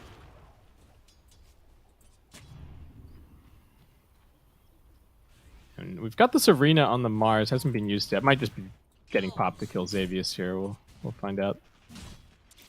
Yeah, I'm kind of surprised with the game he's had. He's not really found the plays he's wanted. So just getting a little kill into the Clockwork for this arena kind of feels worth it to me. But Lays has bigger ambitions. Also, Xavius is not really making himself an easy target, staying just out of arena range. Yeah, it feels to me like the Mars pick was really about like hoping to pressure whatever lane he was going to have with the Marcy, but then end of the draft they ended up kind of shuffling things around, and so they haven't had this super domination lane in bottom place. It's just kind of being in farm mode, picking up lots of small items this game, which to me kind of indicates that he's not really in a rush. He's planning on doing more of this like ATF style. Might not even necessarily go for a fast blink. Just farm up, be that third core, and I do think that they could play this as just like a full tri-core kind of a lineup again, just because their matchups against TB are pretty good. Oh, Xavius sniffs them out with the flare and, still walks over towards Solo to get himself disrupted, but Lays wasn't nearby, so isn't really able to follow up with the spear just in time. Arena comes down, but doesn't catch anyone. Xavius is on the wrong side of it, but he is still going to die eventually. I think Lays actually thought there were more heroes in the trees there, that's why he used it. Yeah, there was a TP coming in from the Lich, but he cancelled it very Sweden wisely. Strong in the top lane, Force is going to be able to stomp him down, and now Polaris are the ones getting the tips off. Or dropping pretty quickly. I don't know if they can actually TP people bottom to continue holding onto their tier 1s. Probably just a trade. More likely to go and poke at mid a little bit if they've got extra time. No arena, but at the same time, it's not really where they want to be on the map, to be fair. Yeah, I don't get too interested in coming down here. Though, as I say that, they are smoking, so if the tower takes too much longer to fall, they're going to get here, and they're looking at no one. Hook shot in, damage is there, Remnant to follow, and they'll take him down. Neatly done by Xavius and Lelouch here, as again, the tips are coming through thick and fast. And they can finish off this catapult, and they're going to get the deny for themselves. Very nice. And Lucius not done, just the immediate TP back to mid. Enters himself on the map, can be ready to go and join whatever play they have planned after that. It's looking good. Looking very, very good. A promising start for Polaris. Now, can they keep this momentum? Because the thing we've seen time and time again from Navi is when they decide to make that first fight happen, they tend to get the advantage. So that's what I'm keeping an eye on this game. Yeah, the teamfight execution's just been so good. And like we said, picking their team fights. Just going for a 2-man smoke here with this next arena. Sweden Strong and Lays. Not going to be easy. Oh, and smoke breaks from Xavius on the high ground. Yeah, unfortunate. But good positioning from Xavius, to be fair. Radiant's middle Again, very similar to what Sweden Strong was doing last game, where he's just kind of popping the smokes, being in their faces, but also at a safe distance where if they want to kill him, they're going to have to commit more than is reasonable. For sure. Just being a nuisance, making sure that his cores can continue farming. Top side. Yeah, Solo's hanging around. You know, it's the mid lane where actually Sweden Strong's jumping onto Locha, but they don't have any lockdown, so he's just able to dissimulate away, not even having to commit an Astral Step for that one. Smoke up, down to bottom, as they get the kill onto V-Tune. Huge commitment here from Xavius and from Force. And now I'll look over towards Lays as well. Lays keeping his distance. He's got the spear should he need to use it to keep back this primal beast. The smoke is caught out there still around here. Hello? Polaris? Feels Polaris needs to get Piers in here pretty quick, but Force is tanky, especially with that Frost Dome. Another turnaround comes through. Ice Chain Frost bouncing around, doing so much work.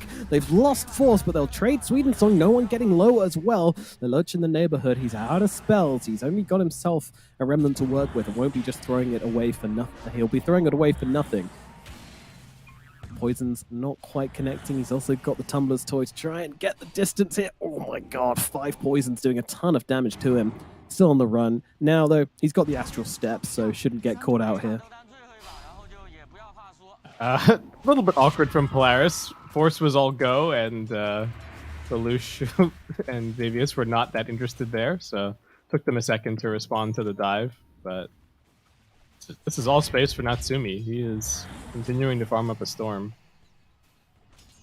Yeah, he's doing great. He's doing great, but again, big question mark over our heads. You know, what is it going to look like when Natsumi joins a fight and we see that first 5-on-5? Mid lane, a little bit of a kerfuffle here as they move on to Solo. No one won't be able to stop this happening, as Solo will take the fall. Trying to punish the position from AU in the river, but there's too many friends nearby. Can't really do a whole lot. And they've got a meta here. He pops it. Quick shot in. On to Sweden Strong. Force on top of him as well. Just going to use a Pulverize to slam Sweden Strong into the ground. middle tower has fallen. God, I love that spell. Primal Beast is just cool, right? Like, he's just a cool hero. People said we want a beast hero, and Val said, okay. Yeah. We got you covered. Yeah, well, Navi, I don't even really know what the timing is now. It might be kind of like triple BKB. They do have a blink on the Mars, so they probably want to make a play on that, but not sure what else. Oh, hey, you? Yeah, you're not going to get that bounty for free, my friend. Absolutely not. No, that's going to be punished for sure. No one in Lay is just surrounding it. Hey, he's actually going to drop the Train Frost here. I mean, there's creeps to bounce around to, so yeah, no one's just going to give up the creeps. Vision around here. It's actually a little bit off to the left. So yeah, swing and a miss. And I'm surprised that Lelouch is still hanging around this area. Yeah, Polaris do now back themselves away. Now Lich down, and Navi, I mean, not super strong at the moment, but they can certainly bring a fight if you overstep on Polaris. I mean, what do you want to see this TB getting before they really make the big fights happen on Polaris? Oh, jump in. Sweden Strong is going to throw him with the rebound here, but he's immediately going to get Sinister Gazed, and, well, there's a disruption to save him. V-Tune thinking of cocking up an ulti here, but doesn't commit to it as Force tries to find an entry around the side, but scouted out by no one who'll force him away. A lot of blustering, but not a whole play. I do think Natsumi needs quite a lot of items this game. The BKB is going to be absolutely essential just to deal with some of this magical burst, the Requiem, the arena. So I think that's when he'll really look to get involved. Oh, Loach really committing hard onto the Queen of Pain here with the hook shot coming through as well. It actually stuns up Mamasi as she tries to jump into the fight, but the Queen of Pain is able to get the blink away on the sideline, almost caught out by the Pulverize, but Force won't be able to get that kill, and now Lays popping down that arena to hold Force and Lelouch in place, stopping them from going for any more. So the only one that gets lost is Sweden Strong with Xavius and you bringing down the side, but Natsumi, he's looking in towards the pit. Yeah, dang. The call's there. He's got the meta. He's got the Vlads to keep the sustain going, so it's not the easiest Roshan in the world, but the circle is being drawn from Natsumi. Just control this area, keep the top side of the map under lock. I am here. This is where I farm for the next few minutes. Yep, control up this area, get both of the top and the middle lane pushed in, and start to push those tier 2 towers. Exactly the plan here from Polaris, but probably they'll wait until Metamorphosis is back up again before they start sticking on the map again. And with the Aegis, Natsumi, maybe just need to go for the BKB here, so just going to go for the Scotty first instead. Don't know how many of these items they can finish before the Aegis wears out. It might end up being largely a farming Aegis, but if they do just farm the whole way, they're going to have like Scotty, Ags on the Void Spirit, and the BKB on the Primal Beast at the end of this. It's going to be pretty scary for Navi, who still just don't really feel like they've been able to activate their Mars a whole lot. Didn't obliterate his lane the way I think you kind of hope for with this hero, and bit of a movement in from the support of Polaris again, but Lurch is here to back him up, and the Sonic Wave comes cutting through. Xavier's still not dead as they blow up solo. Xavius will eventually pop here as he's got that Demonic Purge upon him. Lay's jumping around though, he's getting very low as Force comes charging in upon him. The onslaught's there, and the damage comes through from Lelouch to get the kill. It's a double for Polaris. And look who's here to steamroll down the lane as well. Natsumi just blasting away at this tower, and where is the SF during all of this? Well, he's just trying to farm up a BKB. But I feel like he needs a bit more than that. He needs a BKB, needs a Manta, needs a cuddle and a kiss as well, because he's not feeling too great this game. he is keeping pace with the Terrorblade, which is That's true. Is good, but it's not really about the man fight there, especially once the Terrorblade gets Scotty. You're not going to be in for a very fun time as the Shadow Fiend, so kind of relying on his team to V-Tune relying on his team to give him the opening into these team fights and maybe leave the Terrorblade for last, then bring him down. I don't know, I feel like they do have like that massive commitment to just blow up the Terrorblade. You know what I mean? They could. Yeah, if they land a stun at the right moment, they could certainly just press all of their buttons and hopefully Natsumi dies. It's possible, but he's got the Aegis for now, so they can't really look for that as an option until that's gone.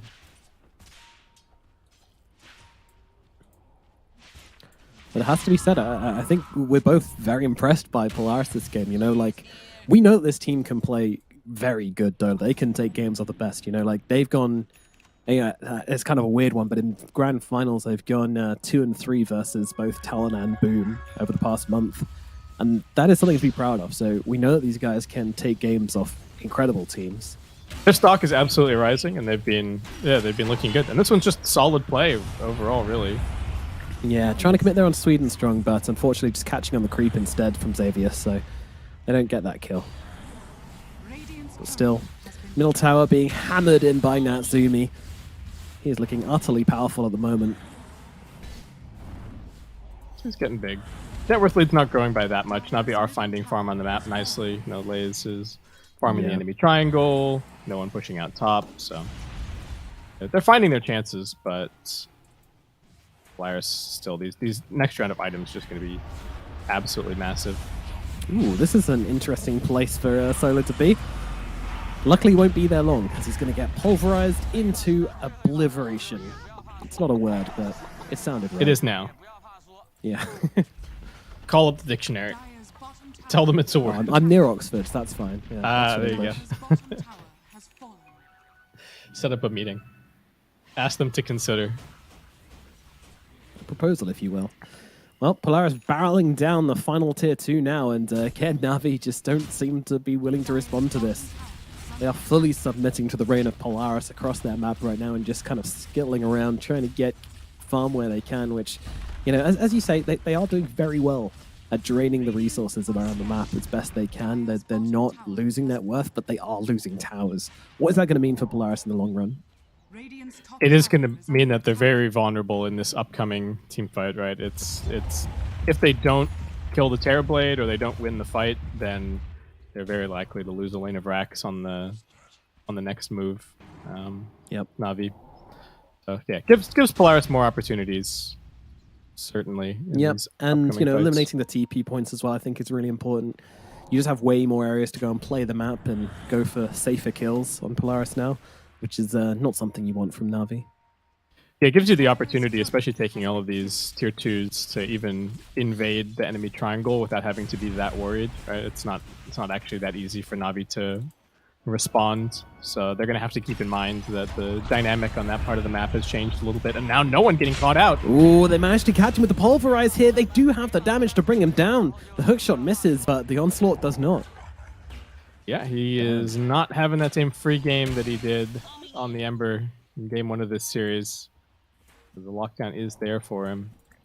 I mean, he did have a chance to use the BKB there, but like, I can kind of understand why he didn't want to do it. Yeah. I don't know, maybe it was the play, I'm not sure. I think it might be better to just respawn, to be honest. If you pop the BKB and you get out, you're actually going to be effectively out of the game for even longer. So, and they're waiting for their triple BKB timing, right? That's what they've been farming towards for the last like 10 minutes. So yeah, delaying that would really hurt. Okay, Lays sells one bracer, gets the BKB. Xavier, so I really don't want to call you out because he's doing a fantastic game, just being annoying. But yeah, hook shots, they don't need to land in this. It's fine. You gotta Let's fish just for say them that. sometimes. It's just what it is. You miss 100% of the hook shots you don't throw. Even pro players make mistakes, right? They make way less mistakes than your typical pub player, but still some. Navi on the hunt here. Xavier just walks straight into them. He Dude, doesn't like know. this is what I'm talking about. Beep boop. Hello. Are you enjoying the smoke? Well, it's actually not bad as they jump forward here. Oh, they've got Natsumi. Natsumi, he's just gone! Obliterated off the face of the earth. No Aegis for you any longer. Now they look towards Aluj as well. Aluj just getting hammered down by V-Tune. Oh no, Navi find the opening, and they rip it open as they now come barreling down the middle lane. Thought he was there with his entourage, and they just dipped. It was like, my bodyguards are all here, and Navi get the extraction, right? Came by in the helicopter and just plucked him out of the middle, and away they went. Hot dang, that was a sick rotation.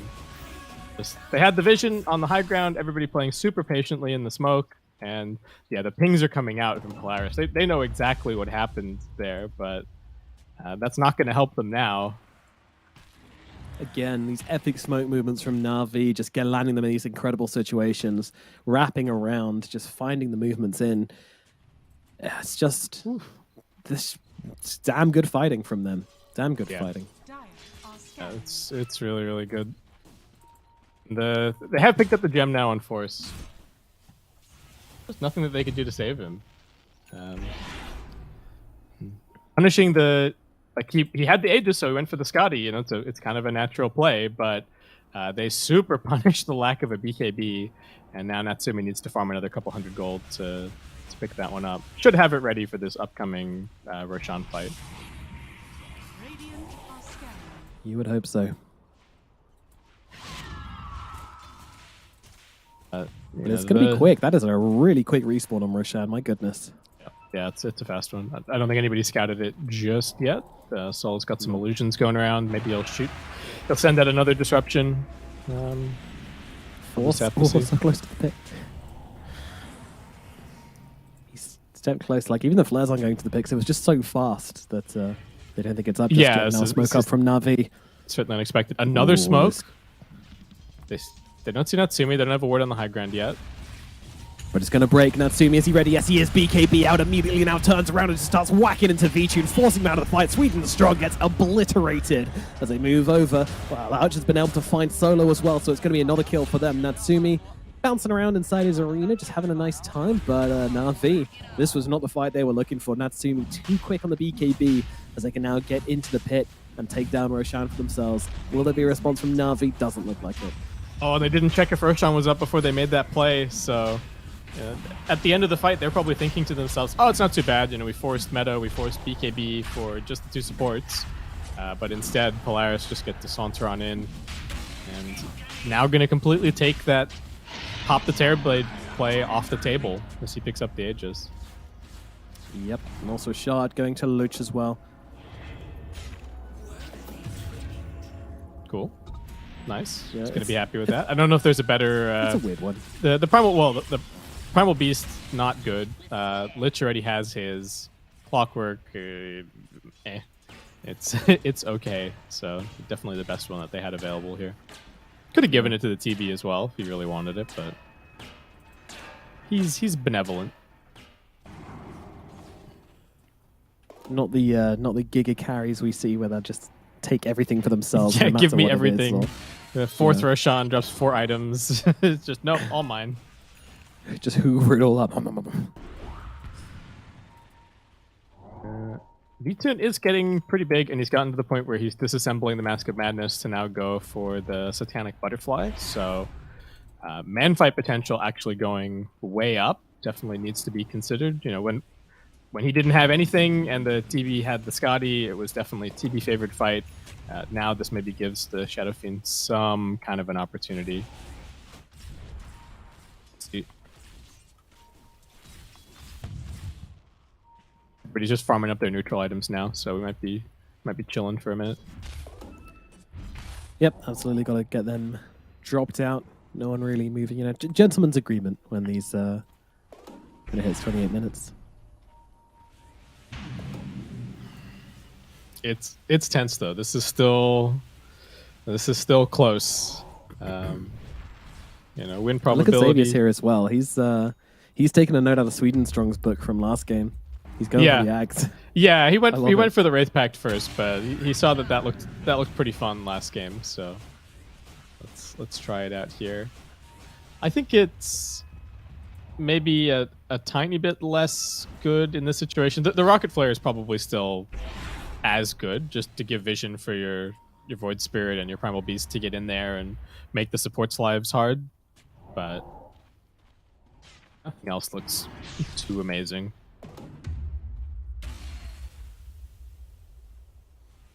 So other bits of item progression in the last little while. Quap's managed to pick up a Shiva's, which is going to be helpful, but if she gets chain stunned, she's still going to die. Lays had a refresher queued up for a little bit, but is now opting to go for a Hex. He hasn't really gotten a whole lot of net worth in the last couple of minutes, it feels like. Since he got his BKB, he's kind of stalled out. Yeah, going for that late game option. Just giving them the hard instant lockdown to bring down a TB. Because he knows that, you know, when you blink in, it's kind of difficult to get off the spear sometimes. Yeah, he did buy the shard. That's where I was wondering where all the money went, but he did at least get that picked up. But total standoff. Both teams just only wanting to take the fight on their terms, right? Come and fight near our high ground. It's like, no. You come and fight near our high ground. And we insist. Look, there's a tasty Clockwork that you can kill. Why don't you just come over here? Promise you he's alone. There's not a whole lot of buybacks in it at the moment, so little scary. A lot of respect from both teams here as well. Okay, solo poking, prodding. Feeling confident with his blink, he can get out. Seems like just a total standoff, and Polaris Destruction on gonna break cooldown, the let's stalemate. go. Smoke out. Well, they've got a Monkey King bar on their Terrorblade. Okay, forget what I said about the butterfly. Lays knows he's smoked. Lay knows he knows they're smoked, but Solo's already gone. Force trying to close the gap onto Lays. Oh, tried to go for the pulverize, but just got disconnected there. Lay's actually playing this beautifully, just holding them back. Is he going to make it to the high ground? Yes, he is, but he still forces a BKB regardless. As oh no, Shadow Fiend just walks into a Remnant, getting slammed up into the air and taken on down. What the hell was that? Now they need to get themselves out, but I'm not sure they're going to be able to do so. Swedenstrong trying to bounce off Lays here and does actually get him to safety. Oh no. Dire's middle tower. No one is keeping them in here by he cut all the waves. So backdoor wow. protection still okay. It's kicking in now. Yeah, it's can be a bit sometimes. Yeah, all right. There's, I mean, what a lot of people don't know is backdoor protection is actually controlled by a small goblin who's just sometimes keeps his eye off the ball and then, oh shit, there's no creeps. Oh, Sleep, sorry yeah. guys. It Yeah, does happen. it's a boring job, you know. Feel bad for him. Well, no one trying to man up on force here. BKB trade. Yeah, I mean, no one's kind of just creating a ton of space here. This guy's actually keeping them in the game. They should have lost to barracks here, but because of no one, they get nothing, and they're allowed to respawn on the Shadow Fiend. Yeah, V-Tune really getting bailed out by his mid laner here. That was I don't know exactly what happened to him there, but it was not good. He got absolutely destroyed.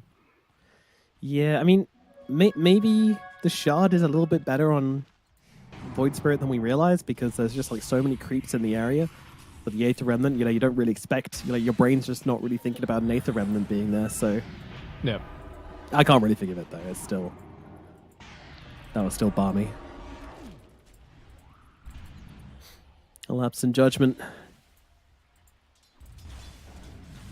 Back to being just kind of cagey here. Natsumi's just going for a pike. Still got plenty of room to grow. And V-Tune looks like opting against the Satanic here. Feels like they need a little bit more damage, so just going to be going for the Silver Edge. It helps his positioning, start the fight in the back lines, kill off the supports, hopefully. Something like that. Gotta be careful, though, as he comes towards mid lane here. Oh, here we go. That time, baby. It's the 4th of July. 3-second cooldown. It's a rocket flare every second. Katy Perry time. Oh, as we jump forward now on to the Mars. Teams not nearby, and he's stunned up inside the cogs right now. Not sure who's jumping whom at the moment as Force gets involved with this one as well, looking for a pulverized target. Will be able to grab the Mars and get him killed off. Meanwhile, Solo's going to have to disrupt himself, but I don't think he's going to live when he comes out the other end. Cut up by Natsumi as Navi get taken out. I think he didn't press the BKB because he was hoping that they could just like get a disruption play. But then right as the pulverize came out, Lelouch flew in and hit him with an Aether Remnant. The Solo wasn't able to get it off, so... Yeah, because he did have a lot of time there, but... Navi just having to play super evasively for now, try and get these next couple of items, and Polaris, they are just hounding them. There's just 5 heroes running across the map at anybody that shows. And they are succeeding in getting all the lanes in because they've got these TB illusions, so... It is hilarious how fast these fights actually are. Like, if you look at these fights compared to other fights we've had today, they're just like, someone runs in, someone gets pulverized, like, SF doesn't even use his ulti because he's just smashing, everyone's just getting smashed down so fast. It's actually bizarre. Yeah, the one fight we had, the Terrorblade just dies instantly, that's fight over. The next major fight is SF just dies instantly, that's fight over. We are not having prolonged team fights here at all. Okay, so I've got the full Silver Edge picked up for the Shadow Fiend. Look at this Roche cooldown! Man, these are some fast team fights, fast Roshans. That's what this game's all about. Dude, Roche got the memo. He's on Team Polaris, just... Well, I think both teams have been very fast, but yeah. It's a quick game. Okay, they've got Hex and a DD on the Queen of Pain. No one can really make a lot of impact in this upcoming fight. He doesn't have the Sonic Wave, but it will be there in 15 seconds. Polaris just huddling around their wards here, trying to break this smoke that they know is coming. Ooh, I think Lelouch was just able to do it. He only actually popped the one smoke on Swedenstrong, and now with the Remnant in, it's going to give a lot away here. There's no one moving up onto the high ground. A very, very confident blink up there, as they're able to wrap around and take the enemy by angle, because it's not a triangle anymore, so only 2 camps right now. Lelouch. He's looking for the play onto Solo, and he's able to bring him down. BKB now pops. He doesn't get stunned at the other side. Meanwhile, Force is able to pick up Queen of Pain and smash her into the ground, but she's got a BKB of her own and is able to get away. Then once again, BKB's popped around. Vichu getting smashed by Natsumi. He needs some help, but he's not going to find Lelouch onto himself with a turnaround. Hello, the Hex comes out from no one, but Vichun is dead regardless, and Natsumi completely untouched inside of this fight as Polaris will take the names of Navi and strike them off their list. So much damage from this Terrorblade. He is large and in charge. Butterfly not doing anything. Sweden Strong dies in the fountain to the Void Spirit ultimate. And Natsumi gonna go and claim his prize. Shang's waiting for him. Yeah, maybe an Axe as well. Who knows? Terror Wave. It's alright. Yeah, I don't know if you need to give it to anybody else really, so... Oh, let's see the uproar. Ags, come on. Let's give me some Ags Labyrinth throwbacks. Yeah. Could be... No, I don't... Oh, actually, where is it? No, it's coming out of his backpack now. Okay, he's taking it. No. Carry player. Delicious. Solo's going to get smashed into the ground by Force as well. And some other hero going away off Polaris. And now it's time for some flares, I think. And can Navi do anything to stop this man? Like you said, he's got that Terror Wave, so he's still got plenty of tools to work with. And I guess Navi, the best that they can do is just spam it out. Good old mini meta. Very, very strong.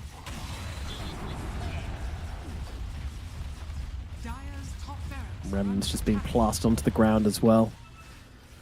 Giving them that extra layer of protection. Although, fortification... Sorry, backdoor protection is going to land. They have a creep wave coming in, but heroes are coming back on Polaris because they realize they need to sort out their waves. Natsumi's sticking around, though. He really doesn't give it down. Yeah, No yeah, I don't think he has anything to be worried about. Even if he gets gone on. He's got plenty of time for his team to come and bail him out between Aegis respawn, BKB, press the Terror Wave. If your team's not there by that point, I don't know what they're doing. They're griefing you. Yeah. Maybe the one thing that they could do is kill him and then try and bomb him with the SF ulti on the respawn, but it's not going to be easy. Yeah, kind of tricky with the clockwork in the neighborhood. The hook shot, penetrate the BKB. Always kind of risky. That vision, Natsumi just standing on this chain of Aether Remnants. Can't really go on him. Yep, that protection as they jump for the backlines here instead. Both the supports grabbed with one spear, but Force is going to pick up AU and slam him into the ground. Blaze, meanwhile, does get the kill onto AU, but Force comes jumping on through here, and once again, Vichun doesn't get off the BKB in time before he's lost all his HP and doesn't have the lifesteal to sustain through this. Yes, they're losing their Terrorblade, maybe. I mean, he gets the Sunder off, but he will be losing his first life here, but I don't think they have anything to kill him off for a second time. Mart's going to buy back into this fight. What can they do as Force actually jumping through them in the backlines here? No one going to have to get up the BKB as he will be able to do that, but Loach is joining him inside the fight. They'll turn their attention towards the Terrorblade. Can they bring down Natsumi for a second time? He's got the Sunder up and he's got to get it off and turn around and kill off Force. Now looks towards Blaze as well. The Mars getting beaten on down here. Polaris, they might be taking the game right now, but the buybacks are coming through thick and fast from Navi. And with the SF coming back into the fight, Polaris will respect it and get themselves away. Yeah, TB doesn't want to go again. He's got no meta and he's got no Terror Wave, unfortunately. I don't know how Navi made that work. I guess they threw 4 buybacks into that one. There was a beautiful precast on the Hex onto no one, so from Force, so he couldn't do anything. He blinked straight into being Hex, died, lost his first life, had to buy back. Shocked that they managed to do what they did, but yeah, TB's just got too many buttons to push. He had that cheese up his sleeve the whole time. Because he messed up a little bit. Like I think he sundered his illusion, which didn't get him any health, and yeah. Oh, hey, you're getting punished at bottom. All right, can't be down here, bud. Yeah, it's cheeses and sunders and all sorts of things to just bring him back up to full HP. Absolutely ridiculous. As soon as they get all their resources back up again, it's not going to be easy for Navi. They actually need to be doing this and just be out on the map right now. So we'll get to see a little bit of this fight. So yeah, the Quap just dies instantly, doesn't get to do anything. He ends up outside of the arena, comes down. And they do manage to deal with him. Jesus. Just Hop in the Terror Wave here to try and get a sneaky go onto V2. I mean, they're going to force him out for now, but Navi are making commitments on the backlines, but they managed to catch out no one. He's just gone. Didn't get off the BKB, and I don't know how they keep catching him out like this. And, well, he was the one that was cutting all the waves and buying time when V-Tune's dead. I don't think anyone can do the same for him. 2 minutes down should just be Polaris, even without their Lich. Don't need him. They can just march down this middle lane. And, maybe look to close out the game. Not coming back just yet. Wants to pressure bottom just a tiny bit. I don't know if you can take this 3v5. Mars, can you sell anything and get a refresher? This is the kind of state that we're in right now. Yeah, it's going to be tough. Let's see. Polaris not actually going for the win right now. They're going for the bottom lane of barracks. They want these mega creeps. Playing it safe as they will look forward on Solo, who just comes wandering too close to the flame. And he gets burned. And now look at Force, he's just jumping straight into the fight. There comes a slam down onto Navi. They'll GG out from that as well. Oh, there we go, Polaris. They find the magic. They break Navi's win streak of 3 games. And in very good fashion, actually. That was a Polaris. I mean, we've seen hints of this in the past as well from them. You know, Polaris, they can take these big games, but man, looking fresh. Looking good, and I think the most impressive thing for me is that it's not like a cheesy win at all, right? It's just kind of good, solid fundamentals from the lanes, some nice movements, good itemization. Can't complain at all. If they can keep that up, I think they could definitely be looking at like a top 3 in this group. Of course, still need to see, but yeah, fantastic performance across the board. I was super impressed. Yeah, really, really good. I think standouts for me would probably be Force and Xavius. Xavius just playing the map really, really nicely on that clockwork, breaking the smokes, being annoying, stopping from Navi, doing what they've done for the past 3 games, which was moving around as 5 and finding the ideal angles to approach each of the fights in. And Force just being an absolute beast in catching heroes without their BKBs ready. I mean, they had their BKBs, but Force just didn't give them a chance to get it off. Blink Dagger, Primal Beast, absolutely terrifying. Yeah, finding these initiations and then getting the farm to pick up the Hex, and then the Hex was kind of destroying Navi as well. Very, very nice. Very, very nice indeed. And yeah, and of course, you know, you got to give it to the Giga carry. Natsumi doing what he does best, playing in that big money full role, getting off tons of damage in the fights and just being money ahead of everyone else. It did feel a little bit like Navi this game falling victim to what they were doing to Polaris and Nouns in some of the previous games, right? Where they had to scramble their supports in a way that they didn't really want to. Sweden Strong, kind of a quiet game from him on the Marcy. Interesting to see that he's a level 24 Marcy on Dota Plus, but like we said, the competitive results for Navi with this hero have not been the most impressive, so just something to keep an eye out for as we move deeper into the event. But this is going to be a big momentum for Polaris, and they're going to take that into their matchup against Nouns, which is up next on the A stream. Yeah, that's going to be a hype one for sure. You know, Nouns, after having lost to Navi 0-2, and now Polaris taking this win, it's going to be pretty scary, and interested to see how Nouns do against them, because, you know, before the event I would have said Nouns probably the better team. I mean, it's so hard to say with Polaris because consistency is not their strong suit, but recently they have just been getting better and better. And yeah, if they can just kind of stay on this winning streak, then they might even end up in the main event. Who's to say? We'll just have to wait and see. We will indeed.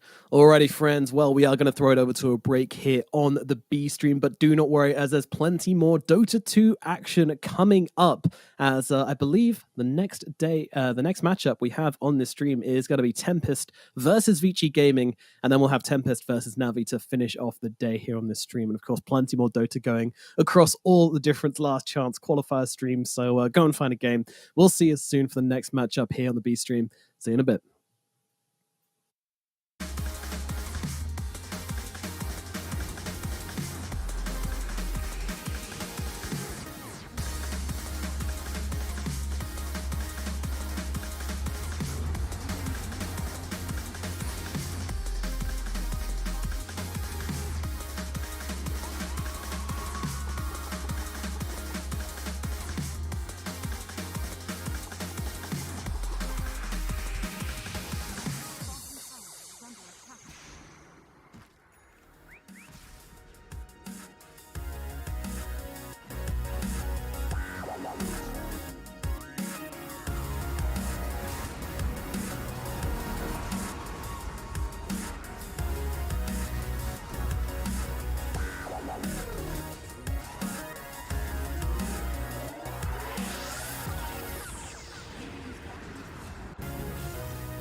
our swords, we temper our courage.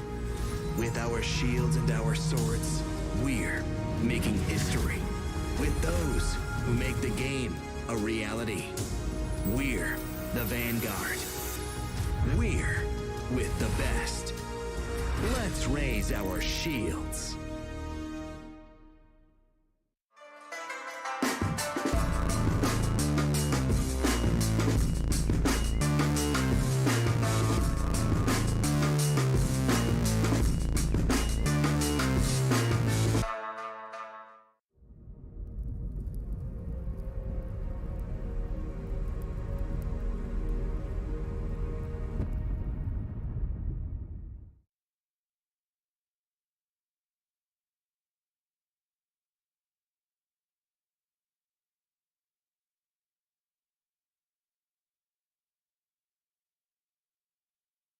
Myself, Seek and Strike, and Pile Die. How's it going over there, Pile Die?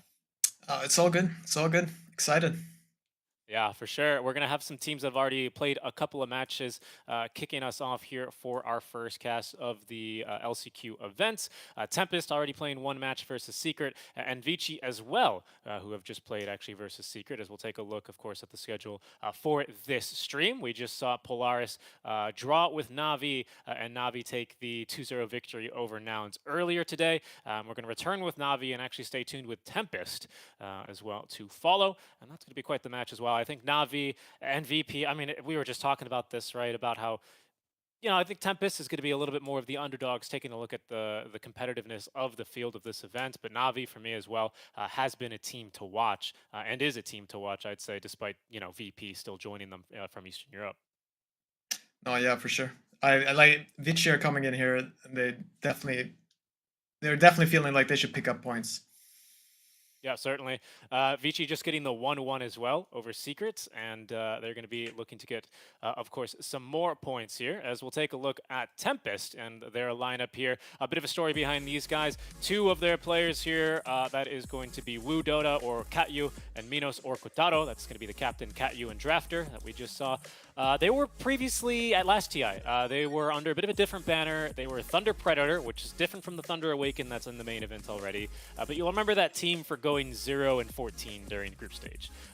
They're coming here now with a new roster. You can see Sladen joined by Drakil as well as Sebas. And that is going to be a new team for them. They just kicked that one off at the start of 2 or 3. They've been experimenting and bringing some new drafts as well to the region.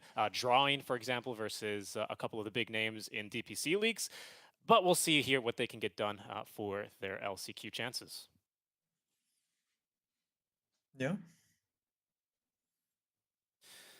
And if we take a look at Vici Gaming as well, of course, we just saw them here on this stream take a closely contested series versus Team Secret. Certainly, I think a lot of fans keeping their eyes on this one and maybe surprised even to see that one go 1-1. But big names here on this team as well. Yangod at the helm position for them. Going to be at least maybe pushing the buttons in draft. We'll see how they're going to be looking to get things done here as they enter, I believe now, their second best of 2 series here for the Last Chance Qualifiers. Yeah, they dropped their series versus Extreme Gaming, right? Yeah, well, they would have played... They did lose, right? They did lose versus Extreme Gaming. Yeah. In the regional qualifiers, right? I think we actually caught those replays, and they were pretty one-sided replays. That was the funky one, especially game 1, where they really wanted to swap some lanes and didn't really end up going their way. But we'll see here what they can get themselves drafted. Luckily, they won't have to actually face Extreme because they're in separate groups at the very least. But up versus Tempest here is what they're going to be drafting up against. And pretty standard bans. The Clockwork's a pretty targeted ban towards Wu, I want to say, for Tempest. But everything else looking quite normal, especially that first phase Marcy pick. I think we're going to end up seeing a lot of here, if not all events here at TI, definitely during LCQs. Yeah. So you're a bit more familiar with Tempest, right? So Yeah, like, right. what from what I understand about them, Kotaro is like this guy that you want to play around. What does he play? What does he do? He's like the guy that'll carry you the game, you know, like back when like 1v5 was super popular, like of the carries that have originated out of SA, you know, I'll say, because of course RDO had a stint in Eastern and Western Europe last tour, or last season, I should say. You know, he's the kind of carry where like you pick him in TB, you get him a good lane, and then you play objectives around him as to like kind of draw attention away, and he'll repay you, you know, in full towards the later stages of the game, right? He's always been consistent, and he can really get there. And get the job done for you. That, of course, didn't really happen for them at TI, and it wasn't really working out so well for them in the first 2 tours when they were known as Lava. So again, they did decide to make a bit of a change here, Catyu or Wu or MJZ if you're on Liquipedia and figuring out who he is. Ended up making a couple changes right before Tour 3, and is a bit more excited to be drafting around some of the newer names on his team, like Sladin, Sebas, and Draken. All right, all right. Looks like the off lane for them, though. 4 Shaker with the DP. 10 Vici Gaming seconds comfortable remaining. enough to play the Morph lane into this, already revealing the carry here with 8th pick, 5 and then, of seconds course, getting the remaining. 3 bans to protect it. Yeah, it seems like a bit of a China answer to when you see this Death Prophet early. Like you assume it's offlane. Like yeah, if you see Earthshaker DP, like you assume there are 3-4, and then you just pick up the Morphling, and you feel good. Because I feel Morphling is, we'll probably see it more and more, getting picked more and more this qualifier, and maybe even in TI. Because I feel like the attribute shift buff has like made him a way stronger laner. And that was his problem earlier, that he would just hit him in lane and he could not keep up in region. But now, Yeah, absolutely. I always think about Morphlane kind of in the old way, where he was the anti-agi carrier, because you would just buy E-Blade and blow people up, right? Because they had basically no HP. That's changed, but it seems like with the popularity of the Ag Scepter build on Morphlane, especially into other agi carries, I've even seen it, for example, into Slarks 10 especially, seconds remaining. he is still kind of, you know, preferred in a lot of these agi v agi carry 5 matchups. So seconds it seems remaining. like Mr. Ice Frog has still kind of kept that idea of Morphling in mind. yeah, I mean he still has issues, right? Like there's some heroes that, like Pango, for example, like the by Diffusal Blade. Even like you talk about Slark, right? And Slark can be kind of annoying for him with the Diffusal Blade as well. Not even Diffusal, just like you can't hit him. You get he leaps on you. You can't move, and he just steals a billion agility. But like he's good versus other things, and like the Ag Shard is now like kind of, it's not bad. Like you morph in 10 stun, you morph in seconds chrono. Yeah, And, that's pretty good. Got to be careful for that silence, though, right? 5 seconds sure. As remaining. that's not going to let you do it. So maybe they're watching out for that. They will watch out for that for the DP. As you say, there's the Slark ban, right? Is problematic for the Morphlane. I think especially early, you can usually beat some of these slower, you know, these 2 or 3 item carries with a 1 item carry like Slark Diffusal, or probably like Slark Diffusal is very likely, I think, is basically what he builds these days. So taking that one out of the pool as well. And maybe now looking towards a couple of mid laner bans. Still lots of mids in the pool available. I don't know how popular Lena's been so far in the opening stages of the LCQs we've had. oh yeah, no, I haven't gone over so many 10 seconds replays or remaining. anything, but I mean we should definitely watch out for Lena. I think VG player 5 for seconds sure. remaining. I don't see any team not playing her. On a similar note, like Bat Rider as well, right? True, Still true. kind of being unaddressed. And just heroes that we saw a ton of before. Primal Beast, you know, making an appearance in the early banning stage, as I think Vici Gaming did actually execute pretty well on that. I think I saw a couple of tweets or comments on the subreddit about Thompson, I think, as well, playing a mid Primal Beast. So Yeah, it did. yeah, so that's maybe a hero we're going to start to see a lot more of, right? Newest hero to Captain's Mode, maybe a couple different unique play styles that are still yet to be discovered here on stream. Yeah, I mean anyone who's played any pubs the past 6 months, they know what a Primal Beast can do. Like it's very obnoxious to play against. And yeah, I think it's going to be a high tier hero all throughout TI. Yeah, I'm curious. Like, obviously these statistics aren't, you know, public, as they're private scrims for a reason. But I'd be curious how often teams, you know, and as a percentage, how many pubs or scrims for TI ahead of TI had Primal Beast in it. I'd wager probably like 75%. I bet everyone was kind of tinkering with him on this professional level. No, yeah, for sure. I mean in pubs, I'm pretty sure it's almost picked every game. 10 And in seconds scrims, I remaining. imagine it's like, and you also want to try him. Like everyone wants to try him, right? Like if Right. I was playing, I would want to Seconds try position remaining. 5 primal for sure. And then like I don't see like if you're playing offlane, if you're playing mid, Mhm. position 4. Like I think everyone wants to play the hero. So Yeah, and it's that gives them a lot of value in a draft, right? Yeah. Especially like when you're thinking about it as a captain, you're like, I can pick the primal early, and then if we get some pretty bad matchups or a bad core, like we can always just downgrade him or shift his lane, and you'll deal with that later. It still keeps your draft open. So perhaps by banning it out here in the first phase, Tempest are going to have to deal with one less wild card here. yeah, no, for sure. No, I mean any hero with like an inbuilt initiate, it's and a point target stun and insane damage, it's gonna be popular. But anyway, it's banned out. So, and as you said, the Batrider, they banned him out too. Lina banned. Mm-hmm. Yeah, I Uh, was just naming popular heroes, and Yep, lo and and behold. there you go. So they pick up the puck. So like quickly, you would imagine that like the DP is set as 3. Like it's gonna be a position 3 DP, unless you can still technically play it as position 5. It's not that good anymore, but it's definitely playable. No, that's a good point, and I think that's something that SA throughout this last tour has been, pardon me, eager to do that. This is the region that last year anyway pioneered the position 5 Viper and other nasty things where you would pick it early on, and again. In captain's mode, when you have to deal with this metagame within just the draft itself, having the ability to kind of keep, demoting it, so to speak, into a position 5 role does keep your game a little bit open, and it might catch Vici off guard just once, though. But, since it's best of 2s anyhow, all of these games really do end up making a big difference in the long run. No, for sure. I mean, no one is getting knocked out, right, in the groups here before the playoffs. That's true. But Yeah, that's true. like, you definitely want to hit that upper bracket. Like lower bracket, already only 2 teams get to go, and starting off in the lower bracket, it's not something you want. So I don't think anyone is going to be holding any strats, so to speak. Yeah, I don't think so either. People are going to try to win for sure. Yeah.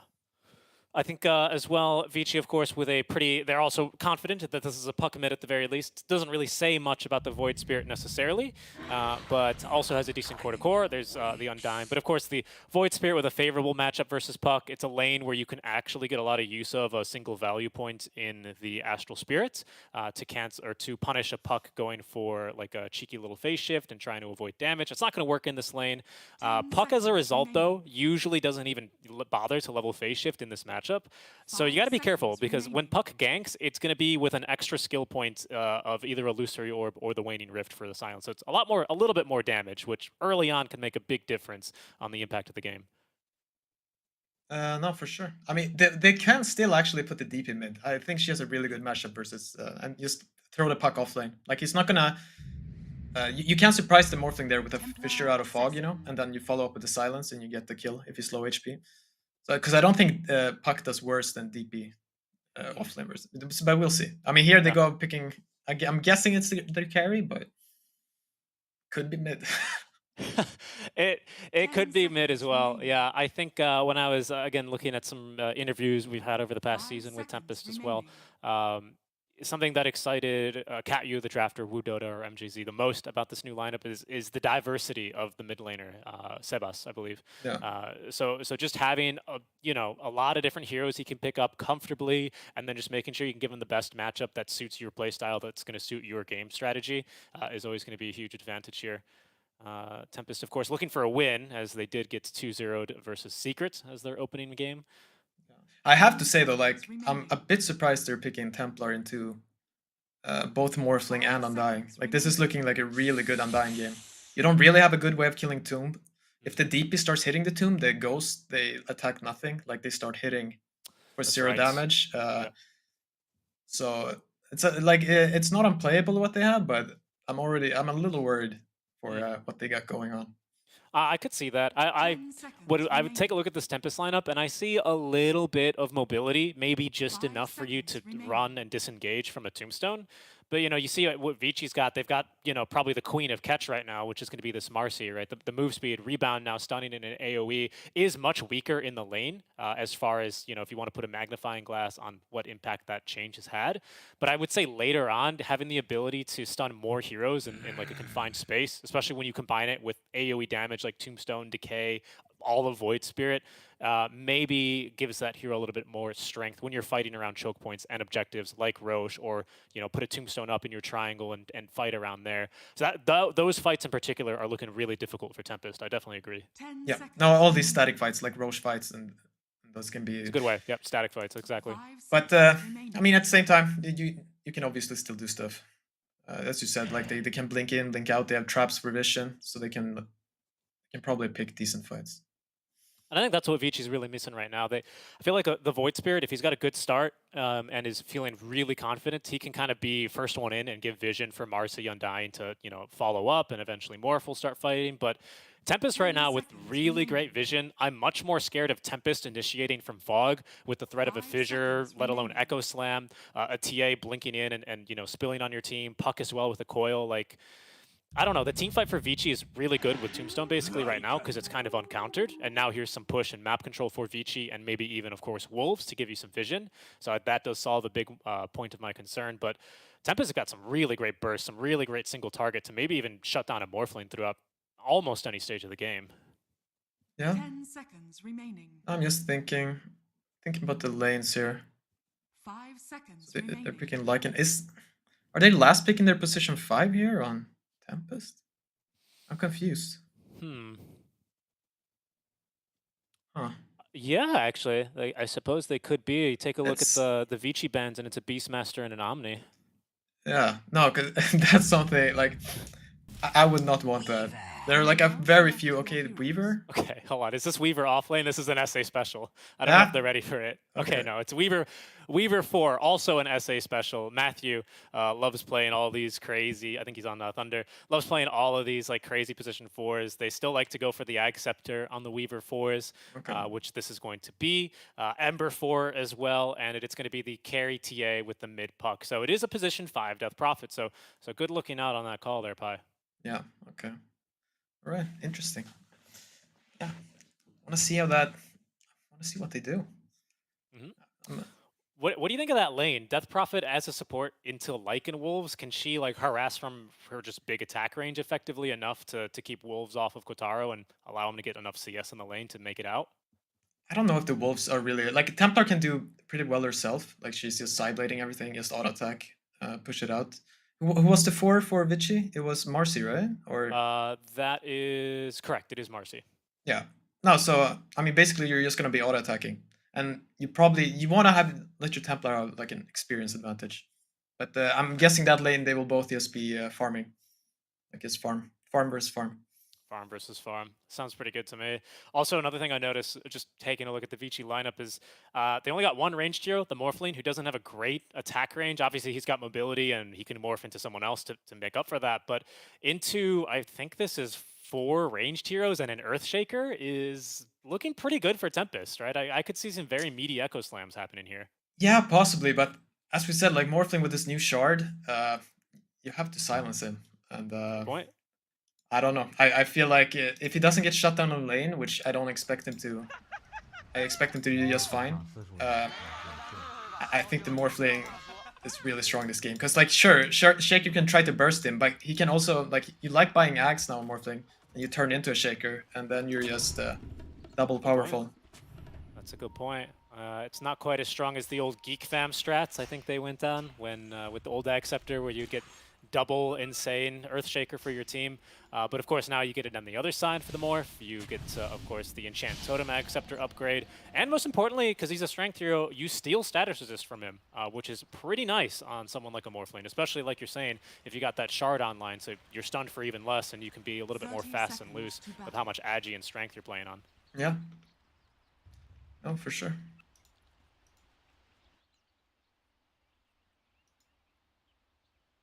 Quick pause here. Teams getting settled here in the team speak. But yeah, this DP5 for me is going to be really interesting. This is always a hero, I think like as a 5, very similar to a Shaman, always has basically some amount of utility that you simply can't ignore, just because with level 6, you have the ability to at least threaten to take some objectives, whether it be Roche or like a tier 1 or tier 2 tower even eventually with Exo level 2. Like, it does significantly buff what Tempest can do here if they get even a small to medium-sized teamfight win. Yeah, let's see if they fight there for the rune. Tossing the... The battle Probably just backing off. No, I mean, the biggest difference for DP now is her movement speed, right? So you kind of need level 6. So before you were like 320 movement speed, or 330, like you were insanely fast, which helps a lot when you're position 5. So that's when she was a little stronger. But at the same time now, like the Spirit Siphon is, I mean, yeah, I would say it's stronger now, especially level, like when you hit level 3. It's 50 damage and you have 2 charges. So I mean, basically she's just a bit more level dependent, which makes her worse as a plus 5, but it's definitely still okay. You can still play her. Yeah, and I'm kind of curious, like, if she's going to feel pressure that is Katyu or Wu Dode. I guess he's going by Katyu now. Try and keep to that. If he's going to go for more levels in Crypt Swarm, just to deal with the wave push here that eventually BAB is going to be bringing, already queuing up here the Helm of the Dominator. Probably going to be Helm 2 at some stage, but just trying to keep your jungle a bit safer for your squishy TA to continue farming. Marcy definitely strikes me as a hero, especially with someone like a Void Spirit that can invade and find kills in the jungle very easily. Yeah. No, I mean, I think, yeah, as I said, like, he's moving up. They're just gonna try to... It's gonna be farm versus farm. I mean, they're both playing quite aggressive here, hitting each other, but... Like, unless anyone messes up, there should not be anyone dying here. Especially with such few levels here. Marcy eager to fight, though. Orb of Venom, pardon, on the Marcy for now. So certainly looking to trade versus the 2 ranged heroes. I think it'll allow you to get maybe 1 or 2 extra attacks in and be a bit more efficient with your trading. Yeah. Maybe Kotaro in a bit of trouble. BAB as well, ticking down a bit here, but it's only a level 1 Siphon. Kotaro on the run. Frisk with the Wolves making some space. They do get, however, that refraction back off cooldown, so Kotaro lives to fight another day. Yeah, it's annoying to be this low now. And Frisk, he got a salve, so he's ready to just go again. And this time Katyu, right, can't absorb that much damage either. So the lane looking a bit difficult right now for Tempest. Katyu forced to give lots of regen back on over to the core. At least ensure that they can still get some CSing in. But there's going to be that value of Crypt Swarm. We'll see, though, again, a little bit lower on the side of Tempest, but taking a gander over towards, I guess, bottom here, where we see Slathin doing well to secure the range creep basically every single wave. Bit difficult for him to contest via right clicks against an Undying. Yeah, I mean, this lane, okay, so I was excited for them to kind of show me something, because they last picked this Weaver into Morphling, right? And so far, the Weaver has 3 last hits, Morphling sitting on 13. So yeah, I'm just waiting to see what the plan there is. I mean, he's gonna go Spirit Vessel, I'm guessing, but if you're not getting any last hits, it's gonna take a while. Yeah, that's looking to be mighty difficult now that you mention it. Basically just doing their best to secure range creeps and at least get levels in that bottom lane, but yeah, not a whole lot of farm right now for this Weaver. Yeah. Because I don't think the lane gets better. No. But I mean, maybe something will happen. I'm not That's sure. true. Weaver very item dependent though, right? Of course, given how good his skills are at repositioning and of course an attack based one, you really want to get items online to take advantage of it, let alone experience, of course, right, to get those skills up. But it's all for items, and Yeah. not as bad as an alchemist, right, whose third ability, his passive literally is useless, like 60 minutes in the game.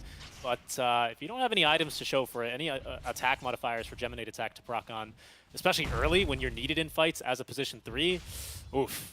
Your mid game's looking really hard. Yeah. No, I mean, I'm just for Vich, they should be really happy because, like, if their Morphling wasn't getting a good lane, like, that's how Tempest like really can pop off. And I think they're safe lane now with Templar. Like when Death Prophet hits level 3 here, this lane should be really easy for them to play. Because now you can just play like an idiot. You can like standing creeps, auto attack them. If they go on you, you just click those Spirit Siphons and they should not be able to touch you.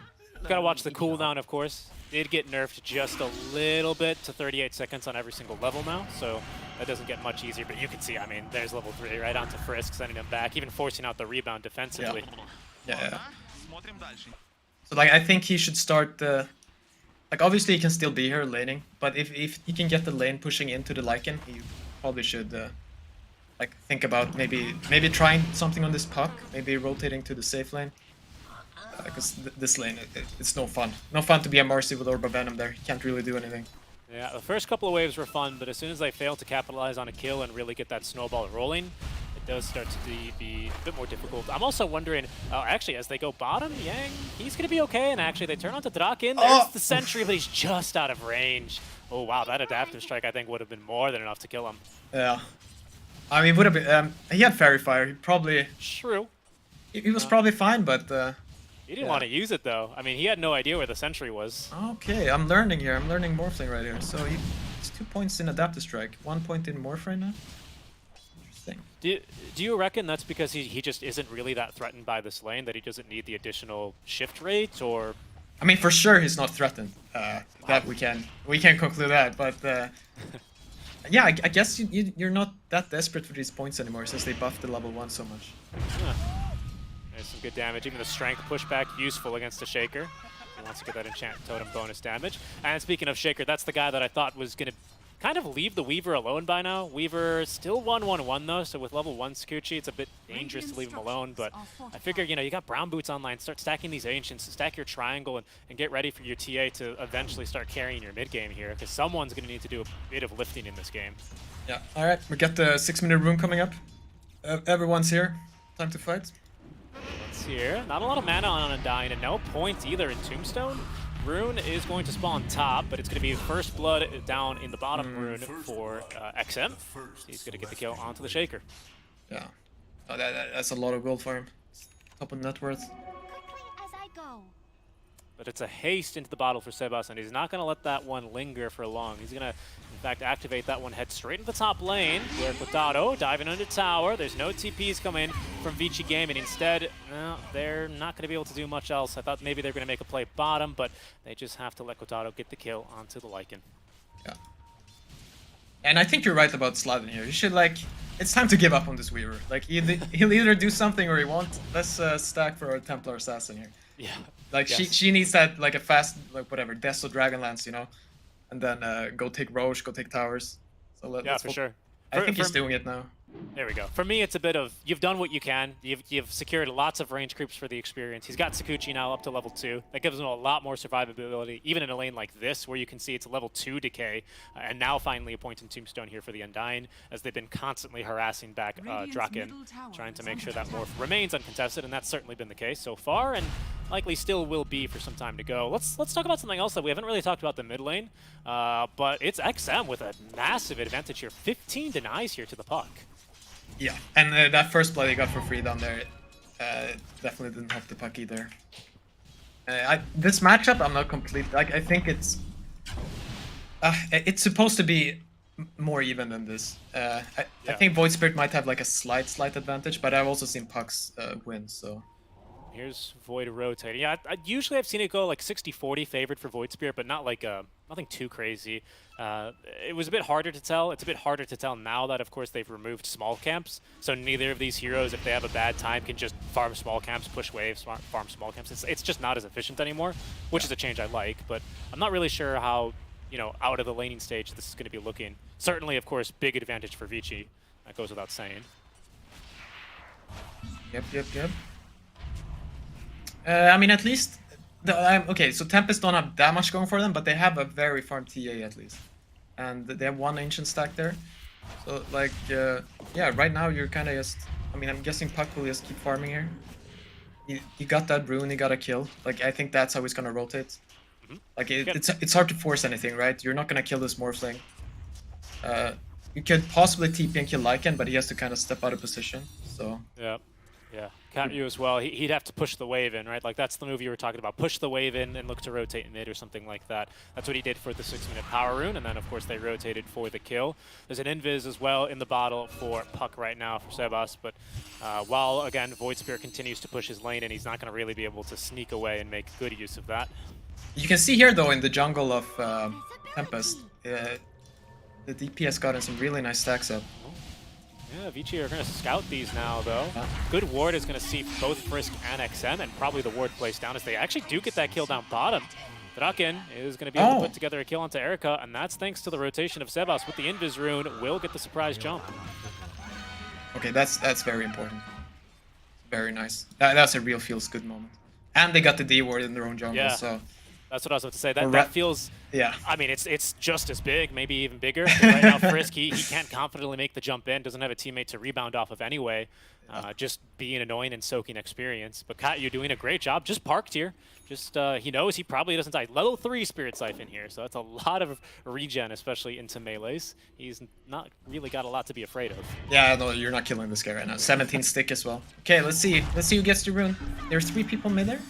Yeah, and a good silence onto XM. Slavin is not going to be able to prevent the DD rune from going to the bottle of XM, and now with the That's a lot of Tombstone out, damage. a little bit of a brawl breaking down, but they've actually focused on the Tombstone. Sebas, though, worse off for wear, is going to avoid at the very least the rebound, but there's too much damage out from XM. A 3-man stun there on the Enchant Totem. Will it make a difference? Into the Fissure. Great lineups here for Slavin. Everyone's a bit low, and actually they're going to force XM back. Fighting a bit longer, though, with the duration of the DD rune, but it's going to be Draken trying to fight even more. Good rebound, or sorry, dispose at least gets Draken away from potentially getting that kill as they do focus down onto Yang. 24 strength stolen, however. He's not going to drop. In fact, they're going to take on a second here on the side of Tempest. Maybe 3 as Katyu, all out of Spirit Siphon charges, is going to drop 3 kills there for XM. They finally get through Yang, but at what cost? Oh my god, and you see Yang just laughing. He's having a good time. No, I wondered there with the DD if one of the supports could have picked it up. Like that was actually decided the entire Wait. fight. Oh no. I don't think they get this kill. That's 3 points in sidekick Sebas. Oh no. That's a disaster. It was a try for an opportunistic kill, unfortunately. Those are certainly some Marcy crocodile tears that he got baited in by. Yep. Now we got the level 10 Void Spirit, 11 minutes, so... I think Witchblade's coming as well, right, isn't it? Probably, I mean, Oh, whatever he Yule's wants. sector, pardon. Yule's, Yeah, yeah. Yule's. Dire's middle But they have the Templar, so they got something. They haven't gotten, so DP will be 6 soon. They will have Exorcism. That'll be something. Maybe they can do something with that. Slavin's halfway towards Blink. That's not going to be relevant here for the Roche fight. Here's what you call the static fights, right? Tier 1 Tower Siege, very slow, very steady as well. A lot now with level 2 Tombstone up for Yang. Yeah. Tado's going to rotate in here and just clear waves, and I guess be here in the vicinity. With Fissure, is that going to set up for anything? No. Vici Gaming are going to be allowed to leave. Yeah. Being said, the push continues top lane. It's another TP from Kotaro. He's doing a lot of heavy lifting here, I have to say, like being the one to rotate through, clear waves, showing up, while still being efficient in finding farm. I think he's playing a really solid game so far. Kind of one of the only, you know, shining spots right now of this Tempest lineup. But look here now, Vici, they're a strong team. So immediately when they see the TP, they smoke up. They know he's stuck there. Yep, and here they go. There's the bait as well. Kotaro trying for the kill onto BAB. There's a TP coming from Tempest, but it's all the way back to the tier 1 tower, and the control, the damage, it's too much here. Or is it? Kotaro actually, with Meld, there's no detection. God. How good of a team can they be, Pi? And now they're being turned on. That's a huge Resonant Pulse, though, onto 4, I think. There's also an Arcane Rune running here. Katyu falling low. The Echo Slam is going to be used at least for the kill onto XM. But Yang, probably a bit too tanky here. He's not going to go down that easily. I can't believe they didn't bring detection. What? Yeah, that's unfortunate. Got you. Careful here. Missing a lot of strength, as he'll be allowed to leave at the very least. Oh, but Vici, they read that perfectly, though, didn't they? Yeah. No, I mean that should be a really good play, and that's like a normal. You see the carry use a TP. The TP somewhere like at the side of the map. You know he's alone, and then you just go. But like he just lives, and then you get to turn it around and basically get back into the game. Yeah, just like that. Kotaro Minos continues to farm as well. 500 gold now from Deso is going to be his first item. Second, I suppose, after the Dragon Lance. But he's going to be chugging along that tour very nicely after he does get the assist onto XM. First usage of the Echo, just for a single kill. But that for Slavin's going to be a pretty big moment here. It secures him the funds for the Blink Dagger. 13-minute, 14-minute, we'll call it Blink Dagger here for the Shaker. After his laning partner was a Weaver, who still only really has an Urn of Shadows to his name. And half of Vlad's. Yeah. Oh no, he got another DD here. Yeah. And I'll cancel Blink Dagger. They're not going to make the jump there. Yeah. No, so like this game is definitely turning into 4 supports plus Templar Assassin, which Dire's top tower is under at 30 minutes it probably won't work out that well. But like at this point, you can still have hope. Like when the Templar here gets Deso, you group up and she deals enough damage for 5 heroes basically. And I think what was impressive as well there for Tempest in that sequence of events is that they actually still defended mid and top tier 1 tower. They're both up, which, you know, against a Lycan with Helm is fairly commendable. Yep, and here they go again. Yeah, there's the blink and plenty of damage. This time they bring 3 heroes and they'll beat them to a pulp. Vici though, they're going to respond on the opposite side of the map. They saw 3 heroes top. Kotaro, oh, great scan though. I'm not sure who triggered it from Tempest, but either way, he's not going to be in the triangle. He's not going to be home when Vici comes knocking. Yeah, no, that you could see him on the map there. That was like he knew they were coming. He was sniffing that out far away. It's a good carry play. Like if your team is smoking on the other side of the map and you die, you know you messed up. Okay, they jump up to Draken. That was actually a blind jump from XM, but he finds them all the same. And with Erica coming in to close the gap, they have the kill. Maybe a +1 now as Katyu had got a little bit of save your buddy syndrome. Lots of lifesteal though. He's got 3 more charges. Stunned up once though into the Echo Slam. They're gonna try and turn this around onto the Morph lane. But where's the follow-up? Not here in time, or is it? Morph silenced up. He didn't get the shift off, but there's not enough damage. He fights through it thanks to the sidekick lifesteal. Yeah. And now Tempest still on the run. Oh, the silence as Erica is gonna morph into the puck and they turn and punish. 4 dead. Oh, just like that.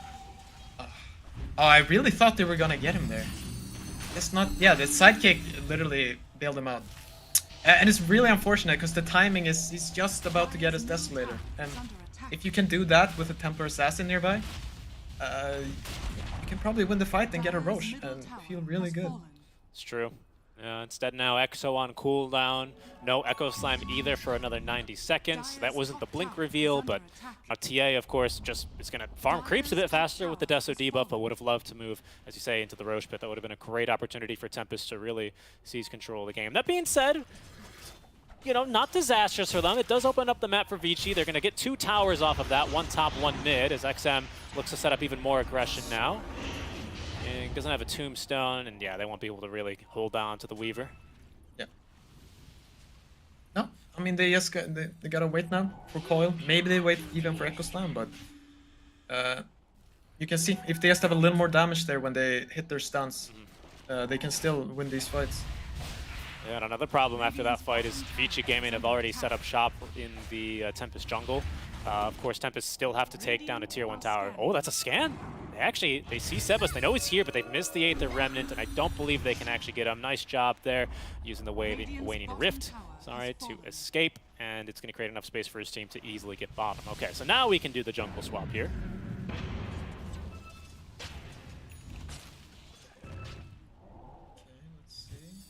Are they gonna go for Roche? They have Tombstone maybe? They got Tombstone, they have Helm 2, and they haven't grabbed an Ancient, but just another big Warpine Raider. That should be fine enough with Tombstone to cover them, to be honest. Oh yeah, and the sidekick, yeah, this dies really quick. Poor old Roche, not much he can do.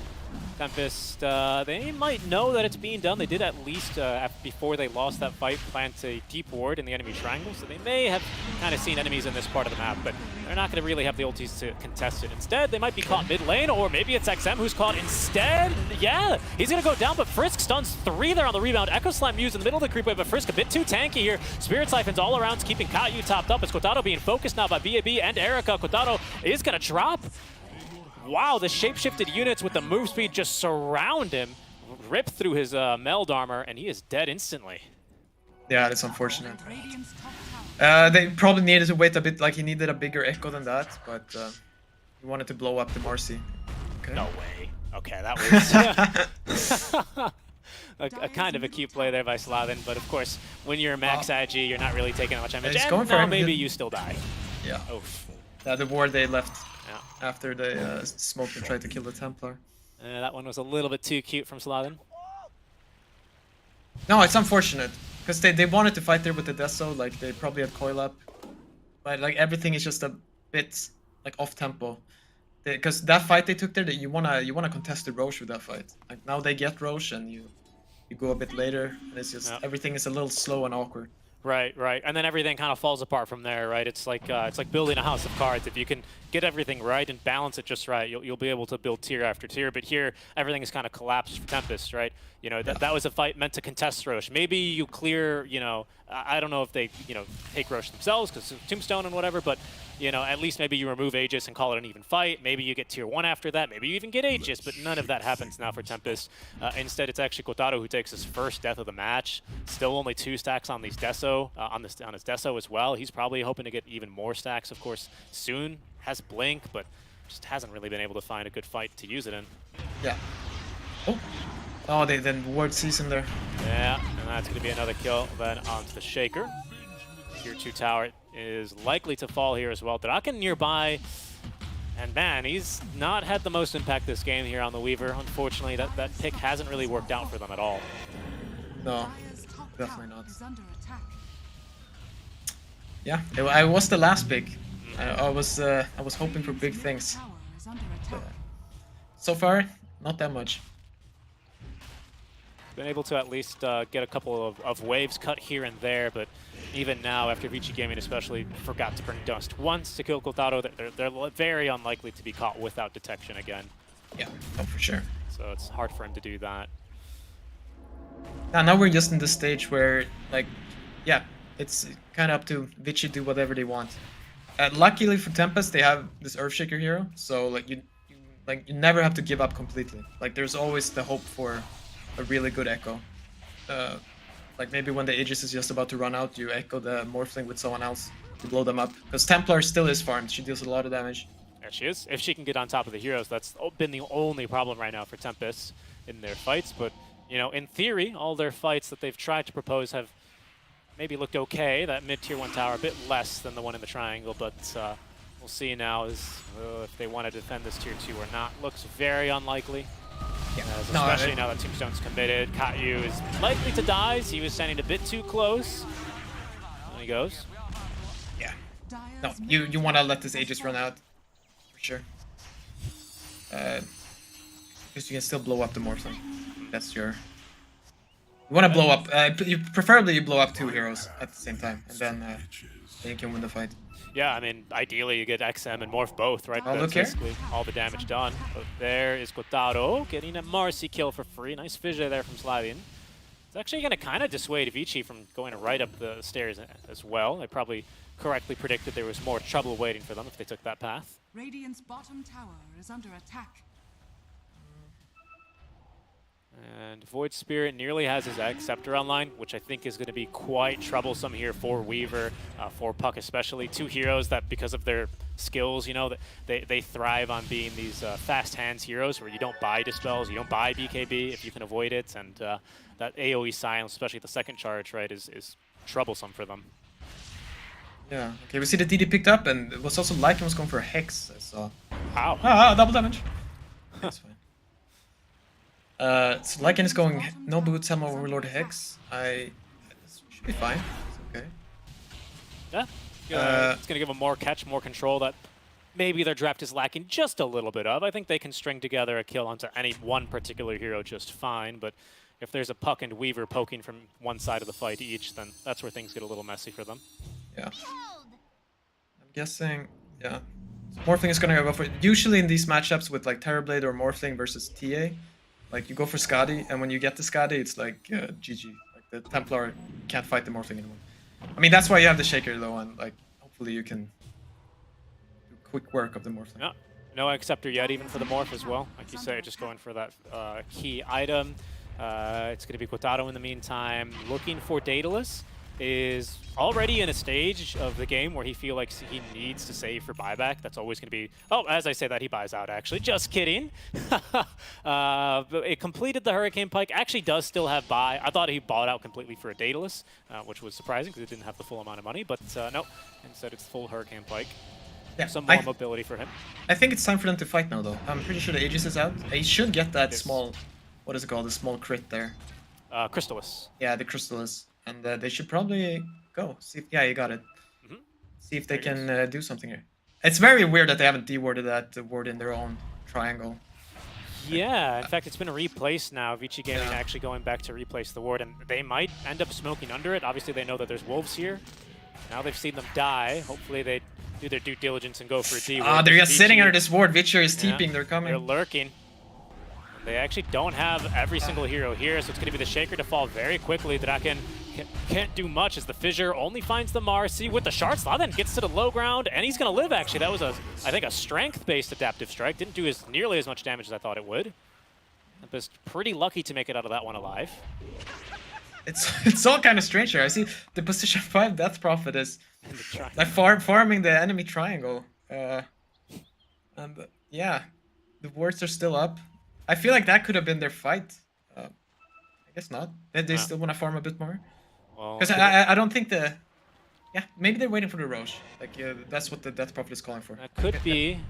That could be. I think against Tombstone and now a lot of AoE damage on the Void Spirit, it's hard to say that you have a much easier time doing Roche, but with Echo Slam, Coil, Exo, you know, I don't know. It all depends on getting the right initiation, I'd say, here for Tempest, but they do have a chance there. Sebas is already cutting waves down bottom as well. Yeah, that's good. That's good. He's starting to do annoying puck things now, going for Kaya first. That'll neutralize the push that Vichi's going for, and even if, you know, maybe that should have been the fight, at least now Tempest find themselves in a position where they're not going to be taking a fight underneath basically full enemy vision, right? No, true. With both of those cliffs warded. I mean, my goodness, that would have been real bad for Tempest. Yeah. But careful here, they're hunting for puck.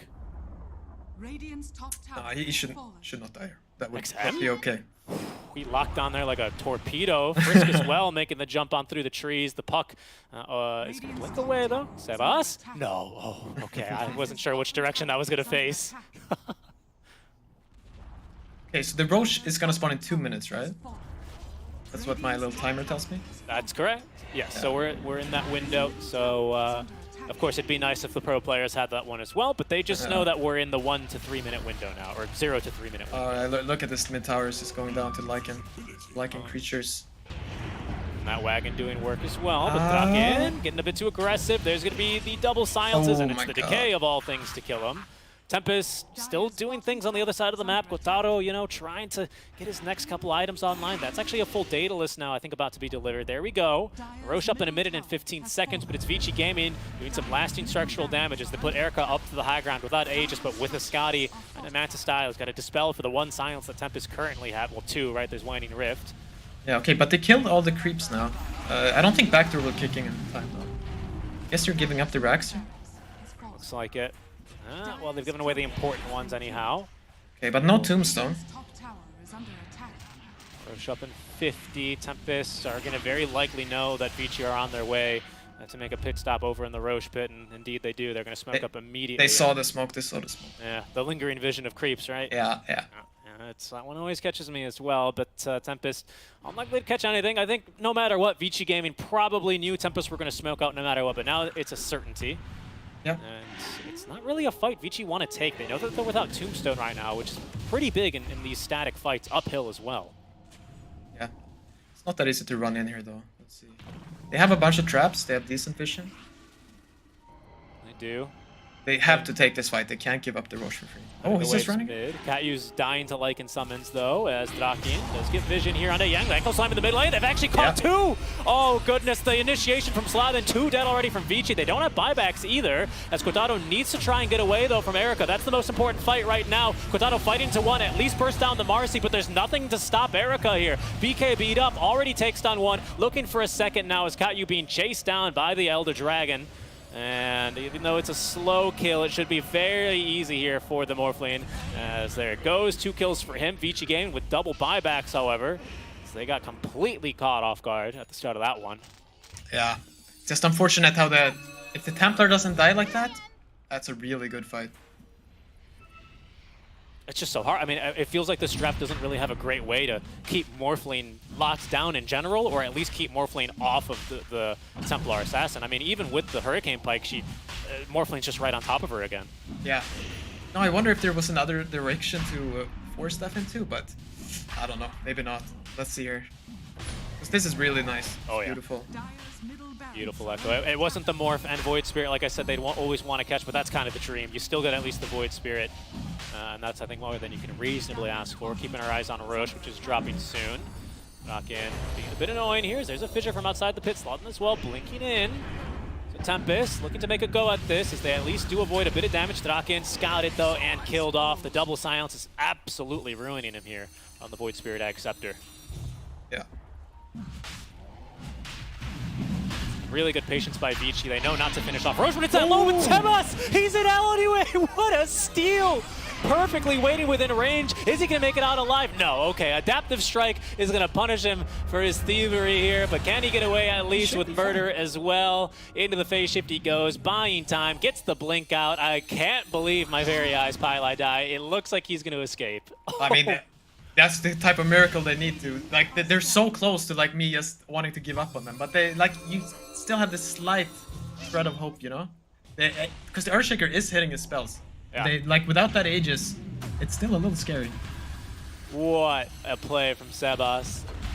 Already quite the moment for Tempest. Maybe giving them a second wind. At least now, no second Morphling to deal with. He was very likely to take that Aegis, but no top barracks to play with either. They also they've already gotten the mid lane of barracks, and with a tier 2 not standing down bottom, Vici Gaming, I think, really stopping them here, other than their own motivation to go for the bottom tier 3 tower and close the game out with some megas. But they're not going to do that yet. They're going to respect the spells, and especially how well the Shaker's been playing, as you say.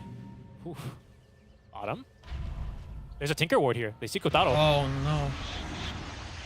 And that is almost certainly going to be a kill. There's no BKB here either. There's the Scythe of Vice for BAB.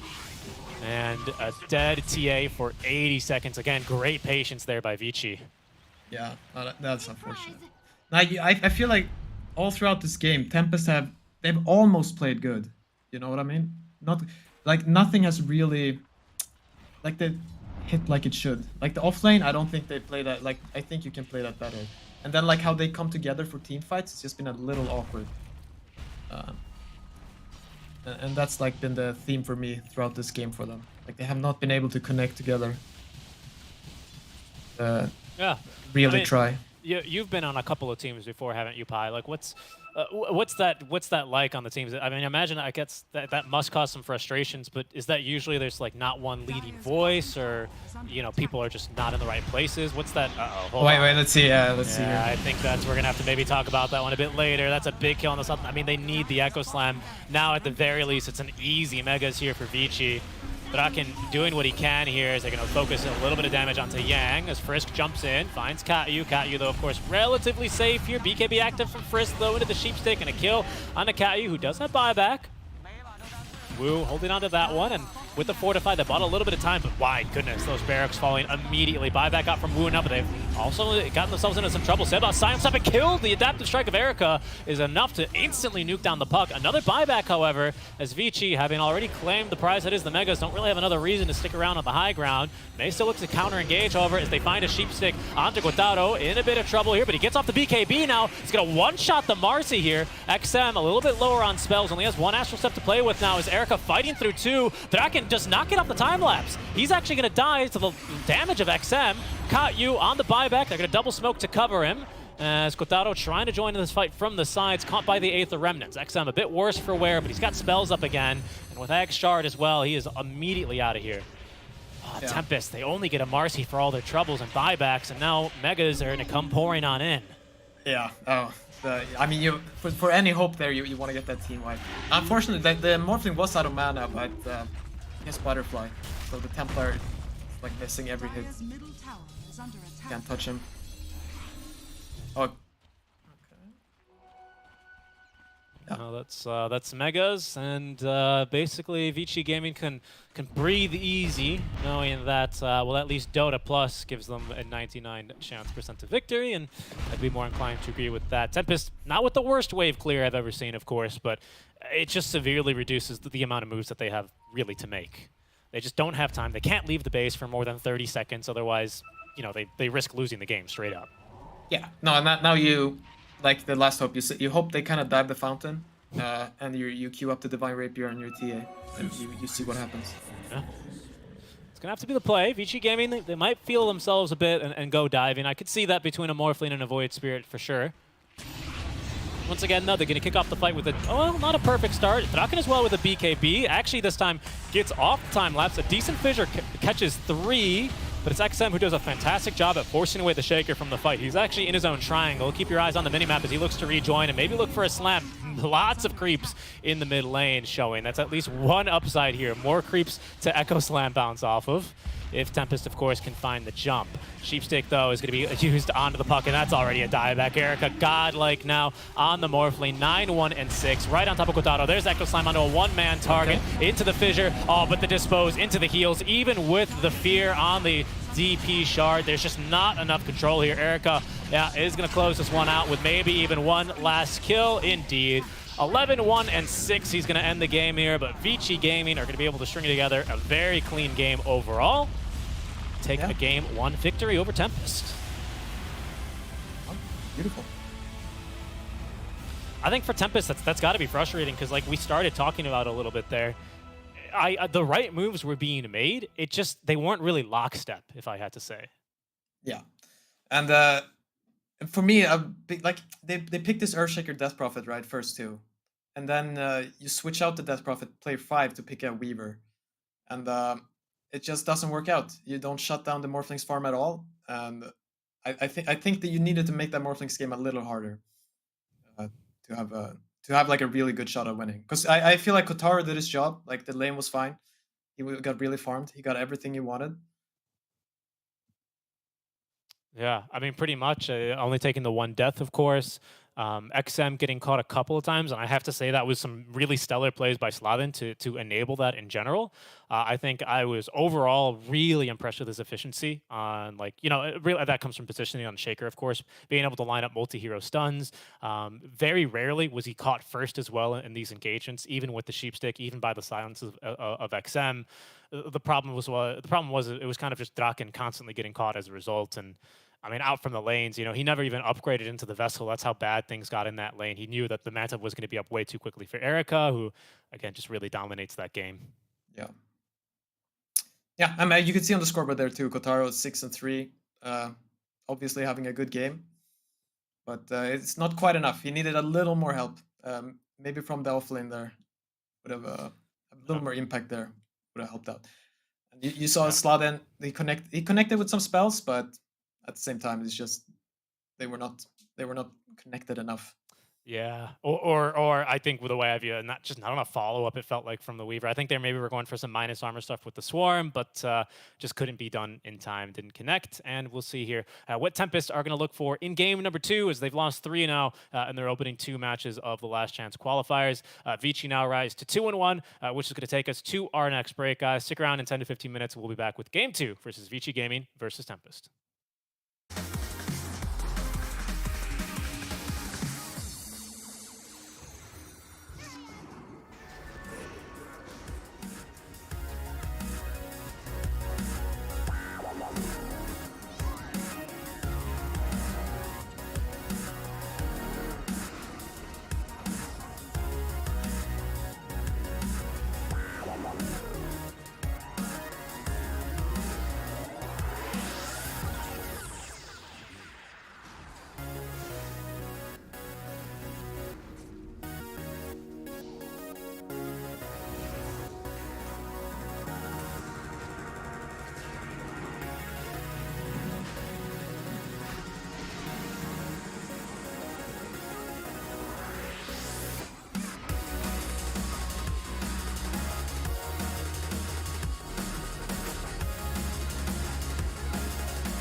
With our shields and our swords, we pave the path to victory. With our shields and our swords, we temper our courage. With our shields and our swords, we're making history.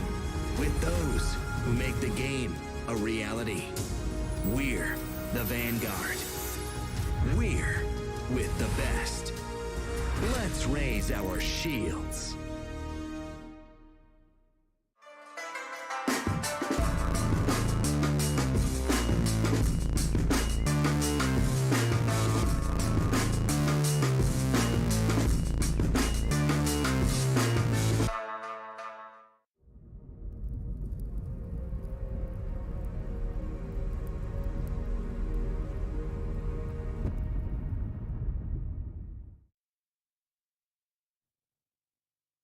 Hello, everyone, and welcome back to the TI 11 Last Chance Qualifiers.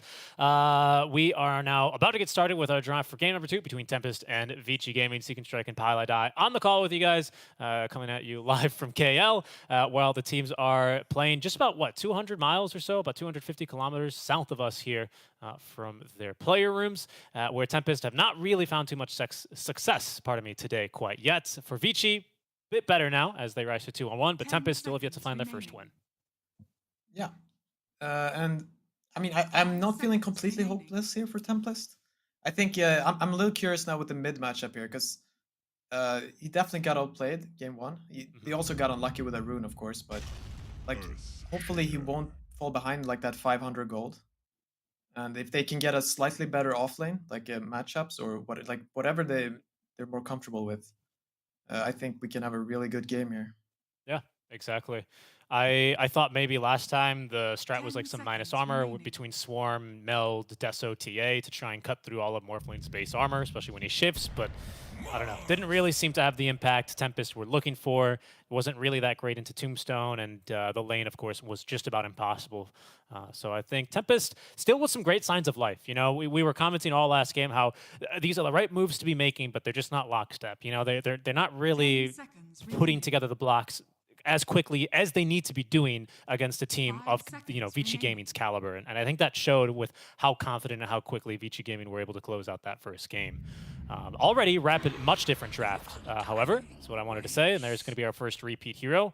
Second, actually, as Vici this time are going to be lining up with the Shaker, and Tempest are going to be able to snatch the Undying for themselves. Yeah. Really strong Undying game already. I mean, their hero, like, he got nerfed, right? But did he, though? A bit, yeah. Yeah, I mean, mana cost on decay, right? But yeah, probably not enough to not make him really strong.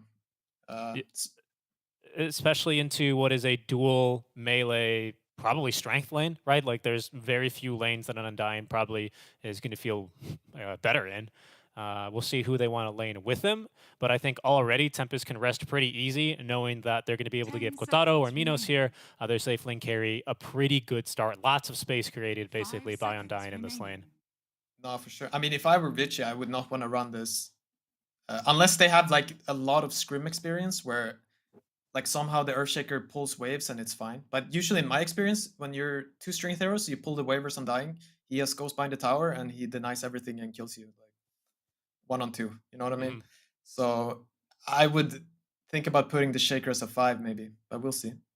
Okay, I think that's quite wise. Yeah, I mean, you're right. I think the reason I was saying that Undying can make so much space is that's because basically what he already does. He mostly just ignores the wave. Like, he doesn't even really focus on securing range creeps unless the lane's like really bad for his core, right? Then of course he can shift. But usually I just see him run at enemies and 1v2 until he's out of mana, and then he'll take a kind of basically tactical death to refill a bottle or to go, Undying stuff, right? It's not too complex. He 1v2s you in lane, and he'll be very happy to do it behind a tower as well. Not that I think a Shaker can pull that easily versus Undying, especially with like Soul Rip and Decay to play with. I mean, it's tough. This guy's such a beast in the lane still. Yeah. No, if it shakes out that way, like definitely Kotaro will have complete free farm. So we'll see. Talk to me about this Visage pick, though. Likely to still be the offlaner for Tempest, I'd imagine. Still don't have the matchup for it. I don't see them banning out the Monkey King, which has been, at least last patch, the big go-to against the Visage for the safe lane matchup. But where do you see the strengths of this hero right now, especially for 10 Tempest, considering how bad their game 1 was in the offlane? I mean, I'm guessing this. Who was their offlaner? What, Draken, right? Their offlaner is Draken. Yeah. Yes, correct. So I mean, like obviously Visage buys Wraith Pact, and I'm assuming that he's played a bunch of Visage, so he knows what he likes to do.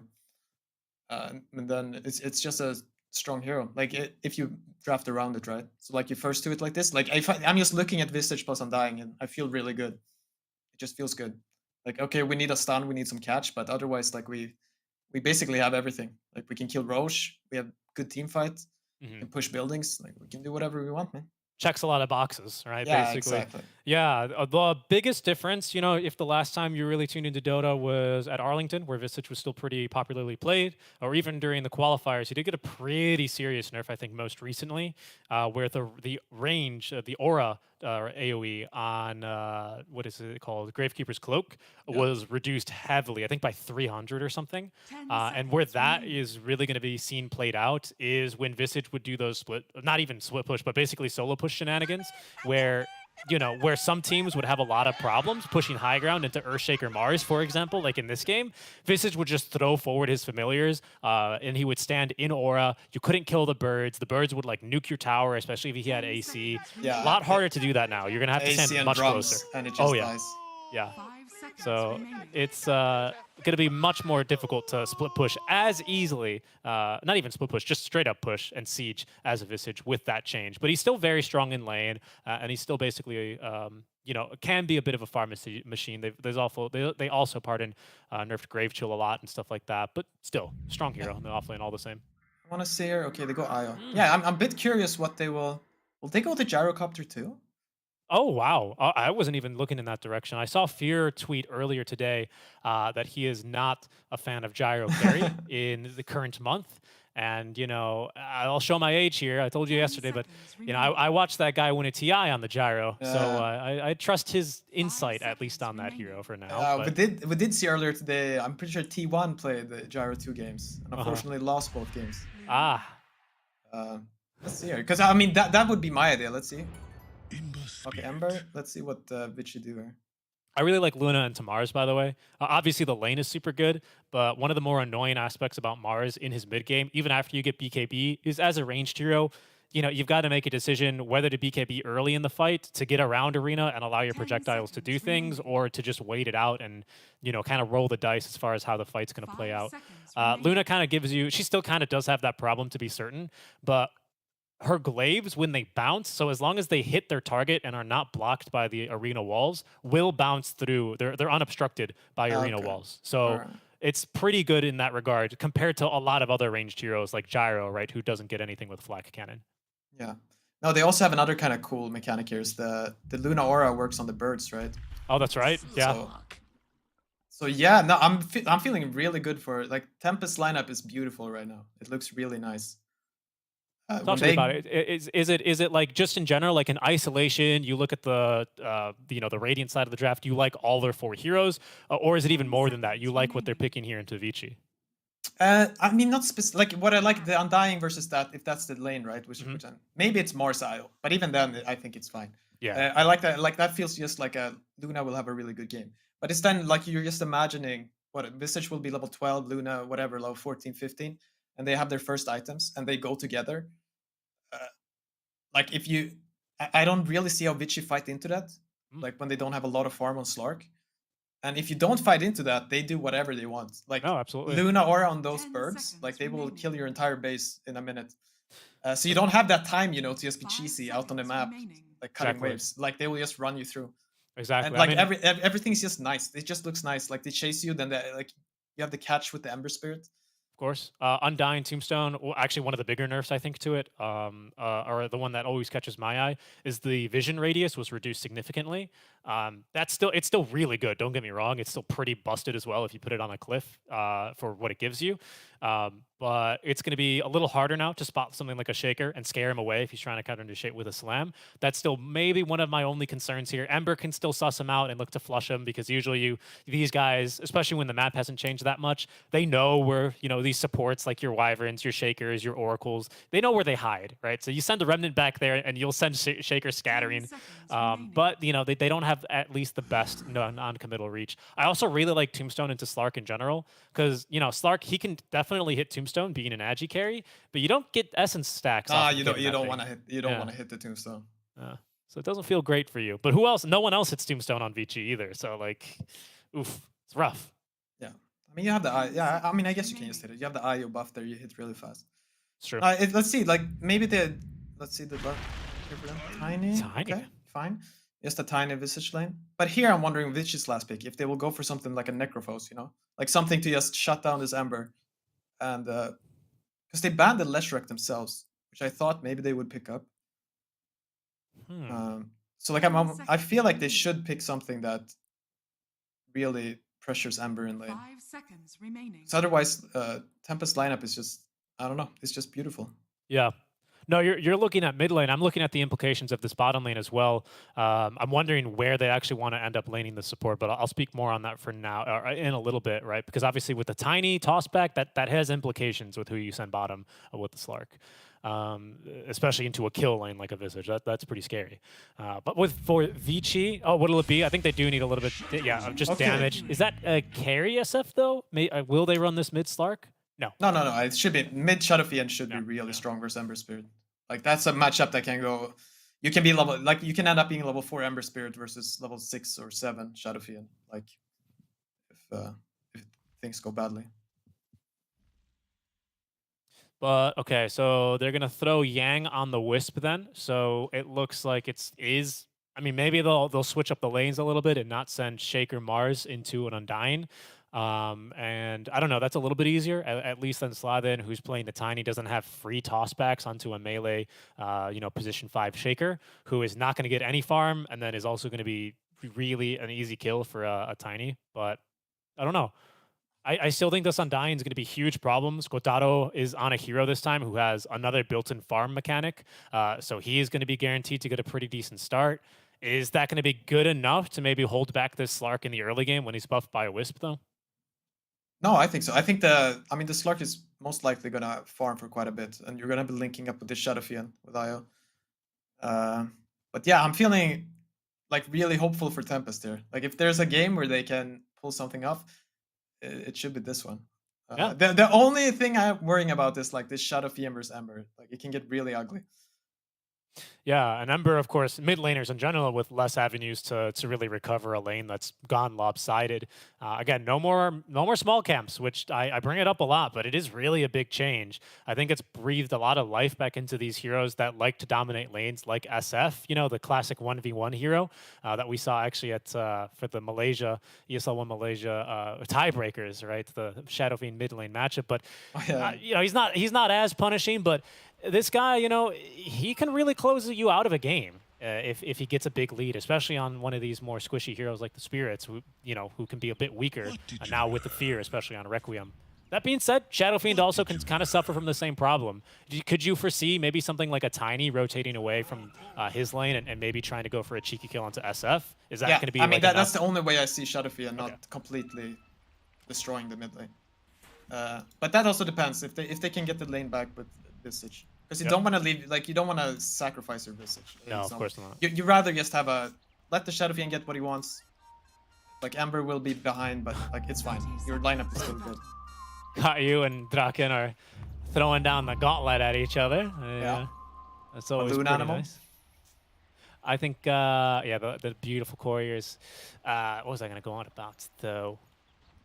Something with this Tiny rotating over towards the mid lane. Oh, right. I think the reason why maybe XM even was quite eager to get his hands on the SF, again, still this kind of I'm going to dominate you and kick you out of the game kind of hero, is because of how well he did in the laning stage last time. Like, we brought it up casually at the start of the draft analysis, and I think we'll be looking to keep a close eye on it here now in our second game. But that was fairly one-sided for what is, not that one-sided of a matchup between the two. Yeah.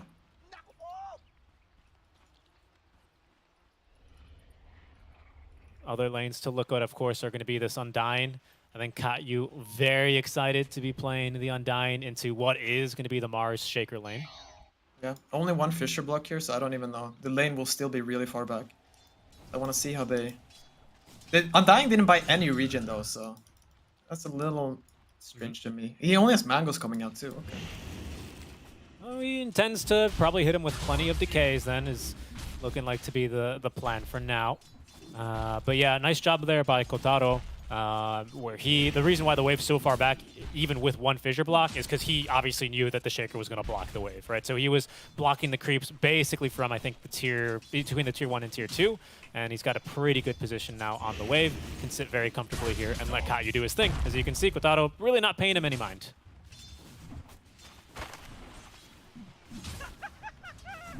Mid lane is, I want to say, yeah, of course, it's Shadow Raises first. Couple of mangoes as well, nuke a couple of waves, force Ember Spirit to try and CS under tower, force him to start tanking a lot of these Shadow Raise stacks, which are very annoying to deal with now that they apply a move speed slow and a turn rate slow. I mean, so far he's doing as well as he can. He's gonna have his bottle coming. Yep, there it goes. That's very strong here. The lanes are eventually going to settle back into a more or less normal equilibrium, but XM... Okay, decent job there by Sebas to at least secure his CS, but again, every time he goes in like that, he's going to be eating a Shadow Raise or two if there's enough mana for XM to provide it. Bottom, decent fissure there. He's going to get Frisk out of what could have been a sticky situation. Still only 2 tangos now for Katyu. Like, we're keeping our eye on that as far as how much harass he can actually keep up in the lane. Kotaro has doubled up the range creeps though, so this lane is going to eventually push in for Vici Gaming. That allows Frisk to be a little bit more casual. He doesn't really need to risk, you know, dying basically to Katyu, because they know that they're eventually going to get some creeps underneath tower here. Yep, yep.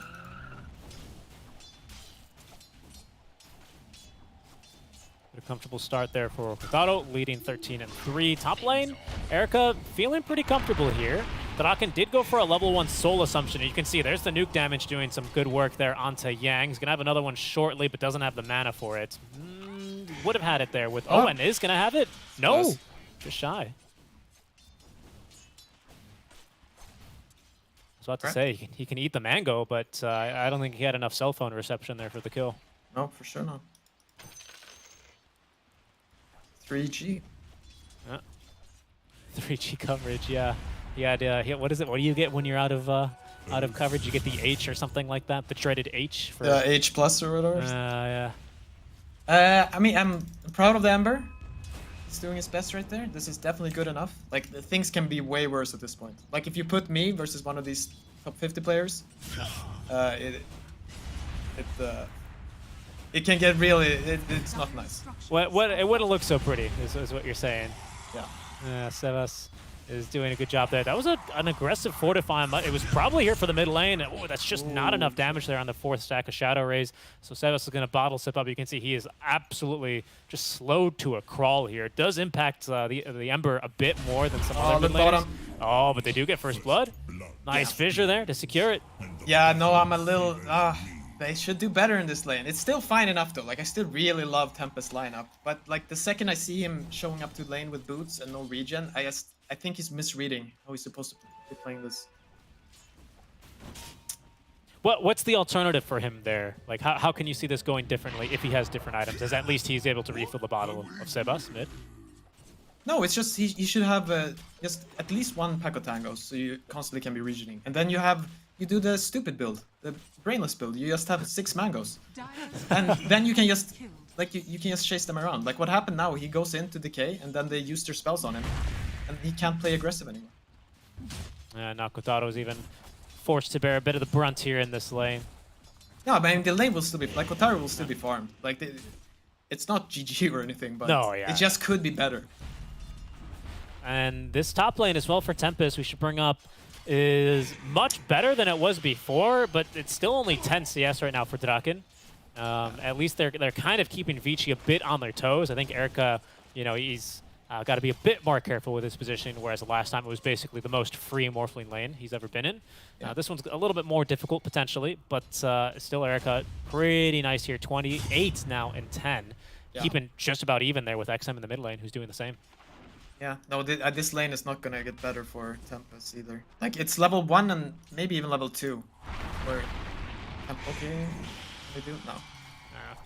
Just trying to harass back the Wisp, but it's like all their damage comes in bursts, and Wisp with plenty of healing over time as well with the headdress is going to do a good job to heal a lot of that off. Still good damage. It'll force Erica off of the wave for a little bit while he does heal up.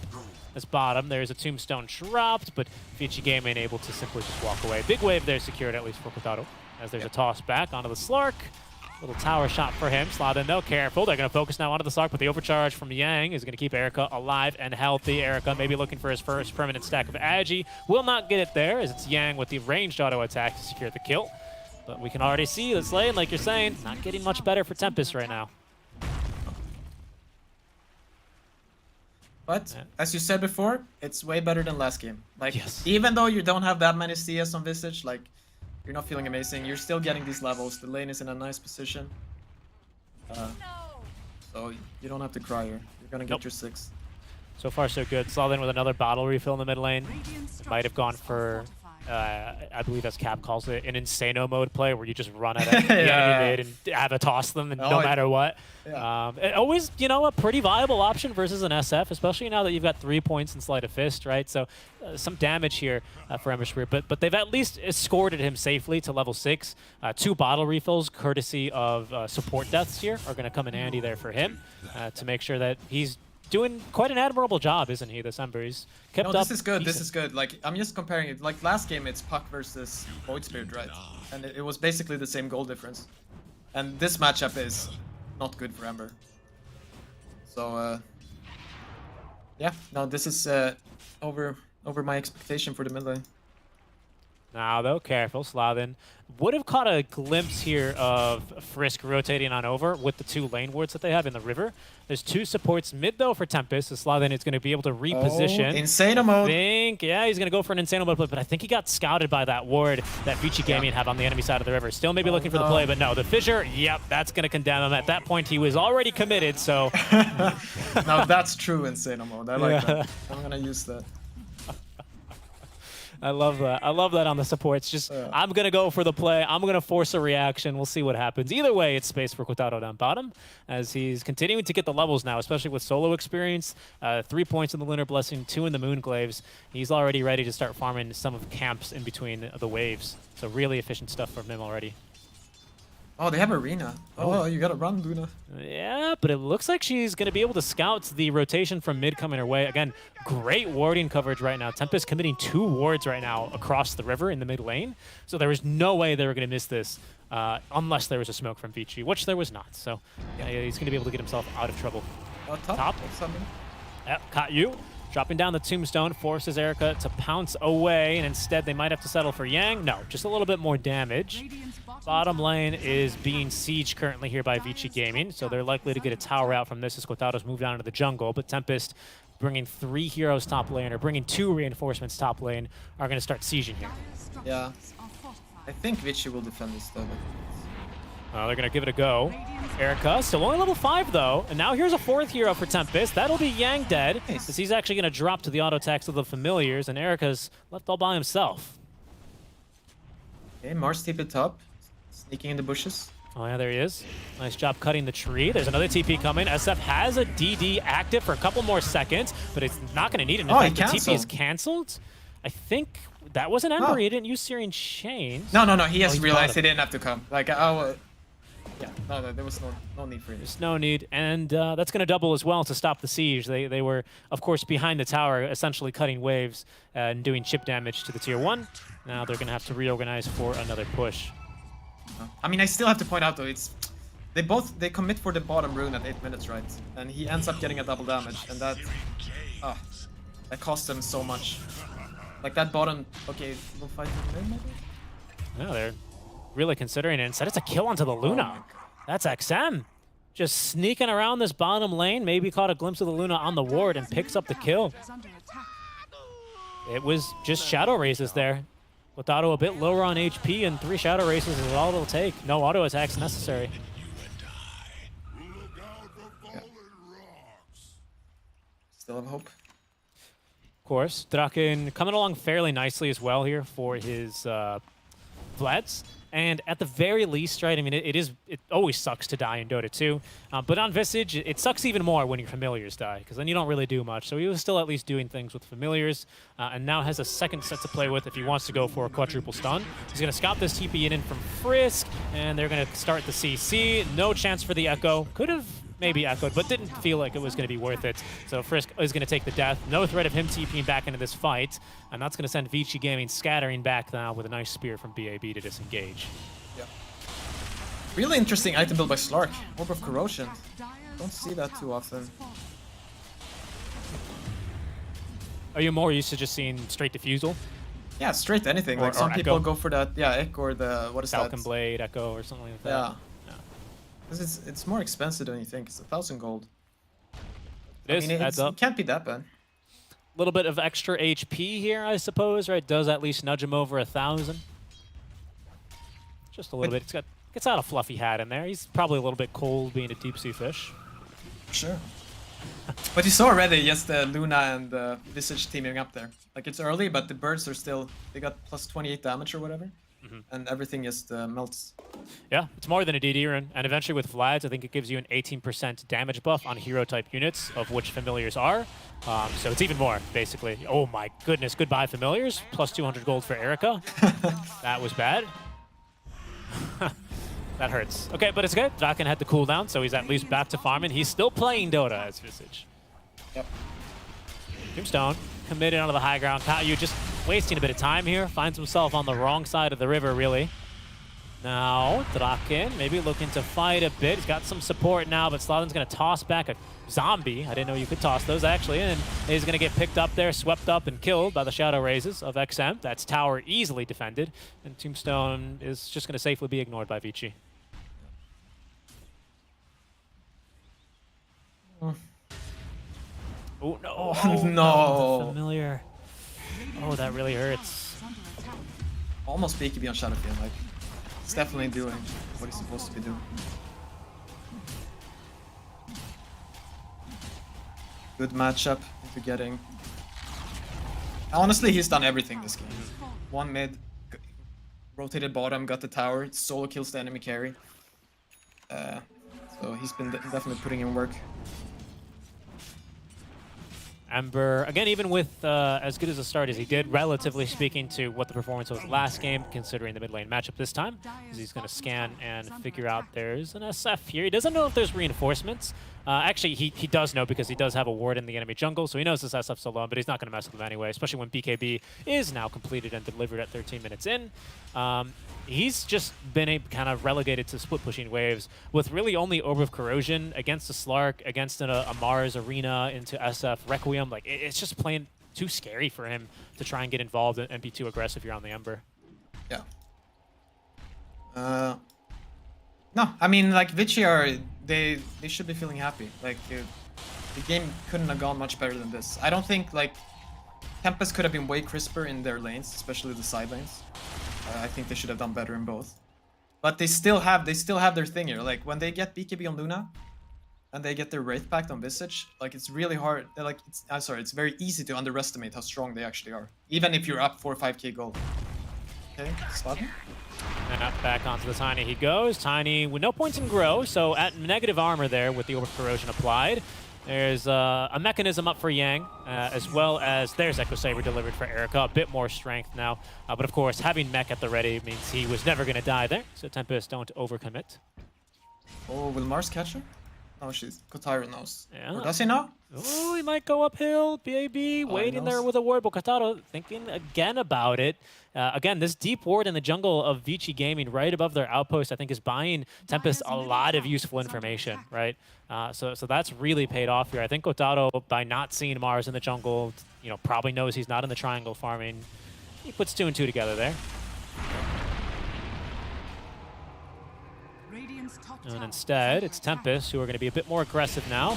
Seems like they want to try and aim for Yang. Katyu gets down the Tombstone, a bit of a heal, as now they're not going to be able to touch Erica, covered by the Shadow Dance. Slallian is going to die very easily there. Again, no levels in growth, 0 armor, and even just with the 1 point in Essence Shift, it's 3 permanent agi already stolen for Erica. They're going to get a ward up on the high ground and try and get rid of the Tombstone. Erica is eventually going to get through it here, as from behind comes BAB. Spear is going to condemn Katyu. relocate. There's a reload as well down bottom where BK beat up is XM, giving chase now to Kotaro, but there's no pounce.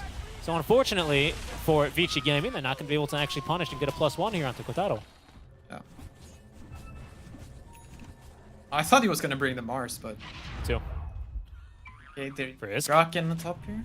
Yeah, that's a good fissure. And into the pounce this time. It's Oh, they're getting ready. Shadow Fiend at the same They're time. gonna though. get him. But they have turned onto the SF. Back down bottom, the root. He's got no BKB. Oh, no, Is he he's gonna go getting for the it off. Requiem? Oh, but a nice dodge there by Sebas. He's gonna be able to get right back in on top of him using one more remnant and gets the kill. That Ooh. was really well played actually, because the IO, like he was ready for. Yeah, if he doesn't do that remnant play right there, he might be in time with IO with Nick, and then that's a GG move. Yeah. If the Shadow Fiend gets to turn and kill them there. So that was a really nice dodge by Ember Spirit. Can be only one. So you've played a couple games of Wisp, haven't you, Pi? In these kinds of games, when you go relocating around the map like that, who? Oh, hold that thought. I'll ask you in a second, as they're gonna probably just collect a quick kill onto the Visage. That's a feels bad because they're easily gonna get the familiars, and now he doesn't even have TP. Yeah, but who usually makes that call? I imagine it's team to team. But how confident are you in a Wisp, as a Wisp, when you're really comfortable with your team to just be like, we're relocating here, get ready? It's mostly up to the Wisp player. Oh, really? Yeah, I mean when you relocate, and like Okay. sometimes you mess up, but yeah, the carry should not be calling for relocates. He has to be thinking about where to farm, like where to be Right, safe. that's the Wisp game basically, right? He's the one with the spell. He's got to know when to use it, essentially. Yeah. Ah, that makes sense. So Yang kind of put it together there. Punished slightly, but Vici Gaming are relentless. They only lose the SF the once, and they're going to go right Now back. this is into really it. bad. Like this is Tempest needed to either contest this or be getting this Roche. This is not looking good for him. Down it'll go. Uncontested. Little fissure, not going to do much. Mid lane, BAB. Pardon just clearing waves, as Sebas was at least pushing in, but not much to be done here. And check out these wards, by the way, by Vici Gaming. Specifically the one here right behind a tier 1 mid and where the tier 1 used to be top lane. Yeah. Some pretty aggressive vision here. They're looking to set up fights, aren't they? And pickoffs. Now they see everything. Like they see wherever they're walking. There's Katyu. He avoids the spear, and he's going to get off the Tombstone then. Yang as well is isolated. He'll be killed off easily. BAB next to fall. Was not according to plan. They didn't see the other heroes hiding to the right. And a very quick D-ward as well. Pretty immediate. Probably detecting, oh, he only makes that jump as their vision there, and swiftly dealt with that. That was really well done there by Tempest. Oh, for sure. Would have been nice if Roche was up right now. Yeah, right. Unfortunately, that they just missed the bus there, haven't they? And with an Aegis here on SF, it'll keep him very safe until he gets his next item up, which is going to be Shadow Blade. Still has, of course, the BKB to rely on, even if he does get picked off the once. Never refuse gold given. The only thing that's like been a little bit late, especially compared to last time for Tempest, where we had a 13-minute Blink Dagger for a very bad lane for Shaker. This time around, it was also a bad lane for Shaker, to be sure, but it's going to be an even later Blink Dagger. It's still not up yet.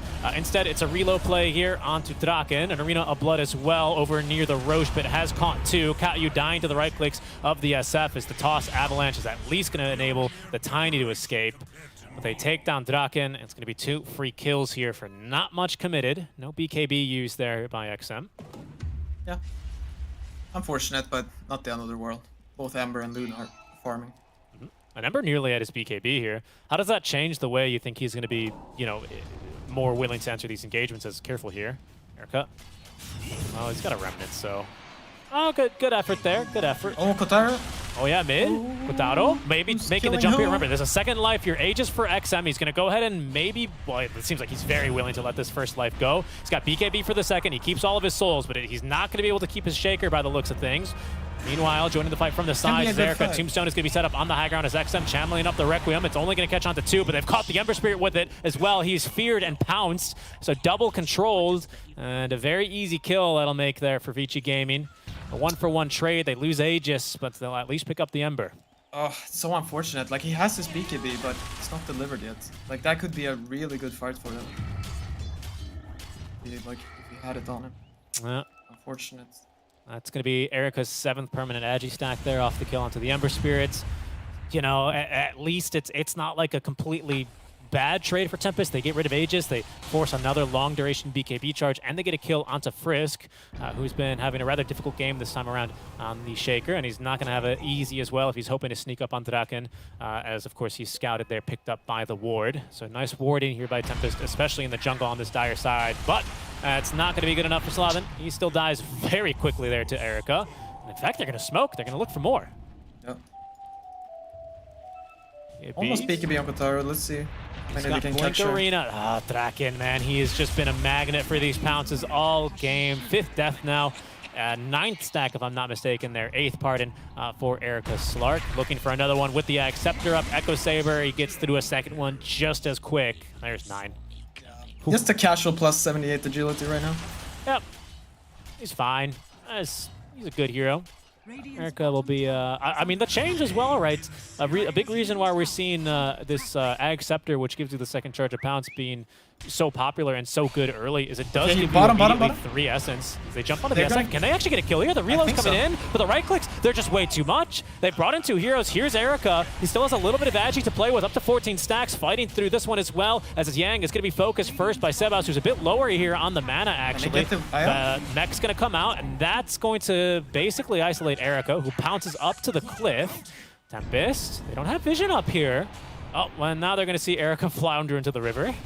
But a big pickup there for Tempest. Really big. Like, they're just hanging on in this game. Because I still really love their lineup. It's just, they can just get that one fight together. Because there's been a bunch of pickups either way, right? Like, this team kills 3 heroes, this team, whatever. Bitchier still ahead in gold. So no creeps there. Spear. They don't have any backup. There's going to be the toss back. Is that good enough to save him? Unbelievable. Still alive is actually Sebas. He gets the Remnants out as Tombstone is going to cover his retreat. Unfortunately, the supports of Tempest are going to have to die in his place. And it looks like it'll have to be supports plural as you caught by the tail end of that fissure and pounced immediately. 2 more kills for Erica. No, it's just so awkward. They really need to fight together. I don't know. Well, BKB's ready for them now for Tempest, you know, getting the kill onto the SF, breathing some wind back into their sails, but, you know, having to sacrifice both their supports just so Sebas can live there. I mean, it's, I think, a necessary trade, but of course, it's never one that's going to feel good against these infinitely scaling cores. BAB, in the meantime, he finds a spear onto Luna, who has BKB ready. He's going to use it now before the stun can actually catch him. BAB now dying very quickly. Echo Slam as well is going to nuke through no one, as Shaker instead is going to be the one to die. BKB still active for BAB in these last waning seconds as XM, under the cover of the Shadow Blade, is going to get off the Requiem. That'll send 3 scattering, but most importantly, it isolates the SF. He's on the wrong side of the Requiem there. Down he will go. Slalin, he's going to try and jump onto Erica, but he's covered now by the Shadow Dance. So that's an easy kill for him now. Beyond God, like 11-0-6. Yeah. Oh no. No, it's just it's so frustrating to watch them play. Like, they never get to just, because he has to use his BKB really awkwardly, so the Luna can't go in. Like, they just need to be 5 together and take a fight, like an honest fight. Instead, it becomes these weird, like, small skirmishes into them, like, getting wiped off. Like, they just need to be together. And that kind of feels like you're playing Slark's game right there, right? He feels like the kind of hero that's going to almost benefit the most in Dota from these kind of small skirmishes, scrappy fights. Yeah. No, they're not playing their lineup. And now it's 10k gold lead. It's not getting easier. Let's just put it that way. Isn't? It is, and I think Tempest are going to likely turn at least their attention towards the next objective, which for them is likely second Roche. That's still something, you know, couldn't contest the first one. They're going to be very keenly interested in contesting the second. They still have the strength, of course, of Tombstone, the Avatos, right, for some more burst damage and control. I think Sladin's been playing a pretty fantastic series so far on his position 4s, as they will go smoke on smoke in the river. Erica scouted. I thought he was going to leap up. I thought he was going to leap up for a second. Instead, he's going to let BAB go in first. The spear's going to whiff, and he only catches one inside the arena, but it's a tiny. That's a quick kill for the Slark. That is if he's not tossed back, but look at Sebas go. He's in onto 3, but he's been broken there by the silver edge of the SF, so he's forced away. They have dropped as well one familiar. Wraith Pact as well was committed. A couple BKBs around. Okay, keep fighting. They're going to reset, but there's going to be the toss back. They need the Wisp here. Oh, Frisk. He doesn't have the Echo Sun for 14 seconds, but he's not going to need it to save Erica because he's got Shadow Dance to save himself. Onto the cover of the Shadow Blade. Silver Edge make it is XM. They're going to at least find the Tiny as they focus now back onto BAB, who has no BKB, so he's as good as dead. They went for the reload save. Not sure where they reload him out, but there's going to be the Echo Slam now onto one. Kotaro, though, pounced and killed off. He's going to get perma-stunned. He had BKB, no chance to use it. Erica now, without Shadow Dance, jumping in quite confidently here. And even XM may look for more, as Katyu seems to be his next target. Silver Edge still providing him some invisibility. He's going to reveal it now. The Fissure Stun onto 2. Careful here, though. XM doesn't have BKB. Requiem of Souls gets the kill, rather, onto Katyu. And again, it's these small, scrappy, skirmishy fights that have just always favored Vici Gaming here so far. Yeah. Oh, he gets a little too cocky there with Luna, and it's really well played by Frisk to just commit, just go for him. And it's a fast Roche, I think. Yeah. I didn't quite see the timer on it. I only saw it when it was at 5 seconds, but Roche number 2 already up and ready to be taken. Vici Gaming as well, I think, had a pretty big advantage here in terms of their positioning, where they have wards down. But Tempest just need to, like, let's just go together now, and let's go to the Roche. There's no Echo up. Oh, we got BKBs. Let's hope they don't get caught out here before they all respawn. BAB's lurking around from behind as well, even though they did get a nice catch onto the SF, and now the backline's being broken by Erica. There's the call into 1, and even the spear from behind. BAB connecting. He's going to give 2 kills here to Erica. Yeah, really well up played to by 13-0 and 8 on Slark. It's looking real hard now. Yeah. No, I mean, because they're also stressed, right? Because they don't see Vici, so they think they're roshing. So like they're positioning a bit too aggressively. And then here we go again. No way. They've caught him last game here on the TA, and now into the trees they go underneath the tier 2 tower. Kotaro standing his ground with BKB, but BAB's got one as well, so Kotaro, all he can do is just TP away. In the meantime, Slark, I mean, it's feeding frenzy here for him. There he goes. Oh, a little Lucent Beam. No, not good enough to save him. There's going to be the Avatos. Depth Shroud doesn't actually cover the Wisp here, so he might go down, but there's so much agi right now for Erica. Look at the rate he consumes the Luna. Oh my goodness, Tiny barely on screen for a second there as well, as he is skewered by the Eggs shard of BAB. 4 dead just like that. Erica responsible for 3 of those. What is this? 147 agi plus 21. I don't know. NA maths, dude. I can't do that, but that's way too much for Tempest right now. How? Vici, they just won't let them breathe. They won't let them get together and get a fight going. Yeah. They've just continued to apply pressure, and unfortunately, Tempest, they haven't really been able to really resist. And there's another spear into the fissure. An easy kill. No buyback either for Sebas. And that just about likely seals things up here, as that'll be at least 2 lanes of creeps, maybe the 3rd. There's a buyback on Luna, but she's got no BKB until she respawns. Doesn't have Eclipse. And you're facing a 24k net worth lead and probably 1 less. Good toss back, as Slavian's going to go ahead and sacrifice himself. Doesn't have buyback, though. The Undying did, and that's now 2 more dead. Erica up to even more agi.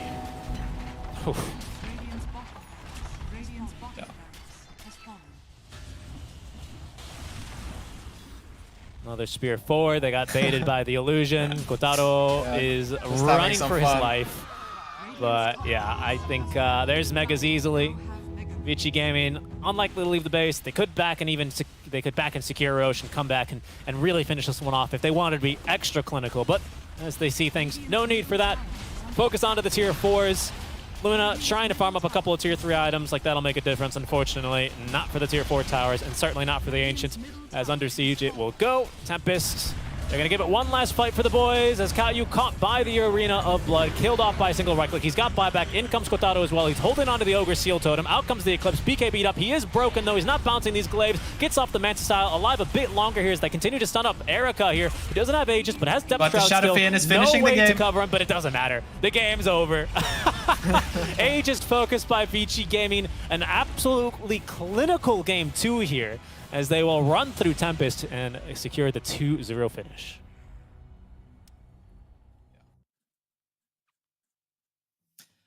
I like the way you phrased that, Pi. Just no breathing room, right? Vici Gaming kind of sensing the position that they were in, staying on the enemy side of the map, you know, always looking for these pickoffs, looking to set up a simple stun, which then turned into Slark immediately pouncing on his targets and picking up kills. It was just like, it's rough when you see a game end and you watch the replay and you have Slark selected and you just always see he's never back to 0 essence shifts. It felt like he always had essence at the end of that game for the last like 10 minutes. Yeah, I mean, he never died.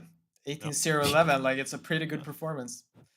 Yeah, no, for me it's just Tempest they're a little sloppy. Like how they play, it's just everything is a little not good enough. Like especially their laning, the off lane, safe lane could also have been better. And then from that, they just never got to play their lineup really. They had like one move where they went together top, like early on. But after that, like they all have individual things they do really well. But at the end of the day, it's just not enough. Well, yeah, I mean, it's not going to be good enough to get through, you know, the medal of Vici Gaming here. We're going to stay tuned, actually, and catch Tempest for their next series where they take on Navi. You know, you brought up already a couple of weak points there. But what are some of the strengths that you saw that they should, you know, maybe they could consider kind of playing towards those and maybe drafting around those strengths and looking to maybe approach this series versus Navi a bit differently? What would you like to see them more focus on as far as their strengths? I mean, their strengths, for me, it seems like Kotaro always gets a game, like no matter what. So like, I mean, and I around that they play decently well. They just need to somehow figure out how to get their offlane working. Like either they keep playing it like they are, but they just make Sladin rotate more. Like go for 2-minute rune, go for 4-minute rune, like whatever. Like play like that, or they like have a real discussion together there and they figure out, yeah, how to play their offlane better. No, I get you. And other than that, just talk about like when your timings are. I don't feel like they're discussing it in the game, like when they are supposed to get together. All right. Yeah, we'll see here. That's what Pi's seeing here as well. And I believe we can go to a break, which means in about a little bit longer, maybe 10 to 15 minutes, we're going to go ahead and get to see Tempest versus Navi and what they're going to be looking to draft around, what they're going to be looking to change, and perhaps maybe we'll get to see them take their first couple of victories as well. Tempest and Navi in about 10 to 15 minutes. We'll catch you then.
With our shields and our swords, we pave the path to victory. With our shields and our swords, we temper our courage. With our shields and our swords, we're making history.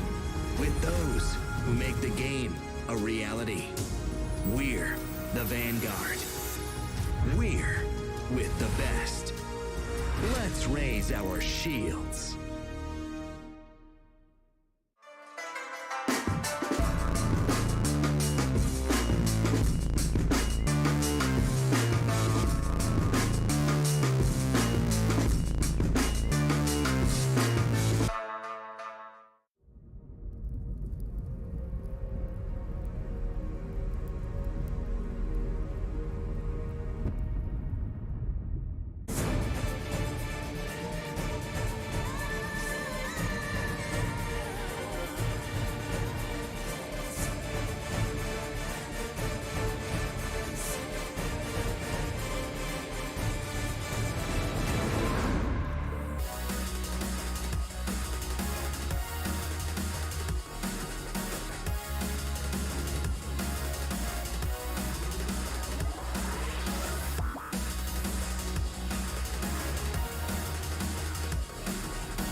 Welcome back, everyone, to the TI11 Last Chance Qualifiers. We're about to get underway now with our fourth and final series here over on the secondary stream, where we have Navi now getting ready to take on Tempest.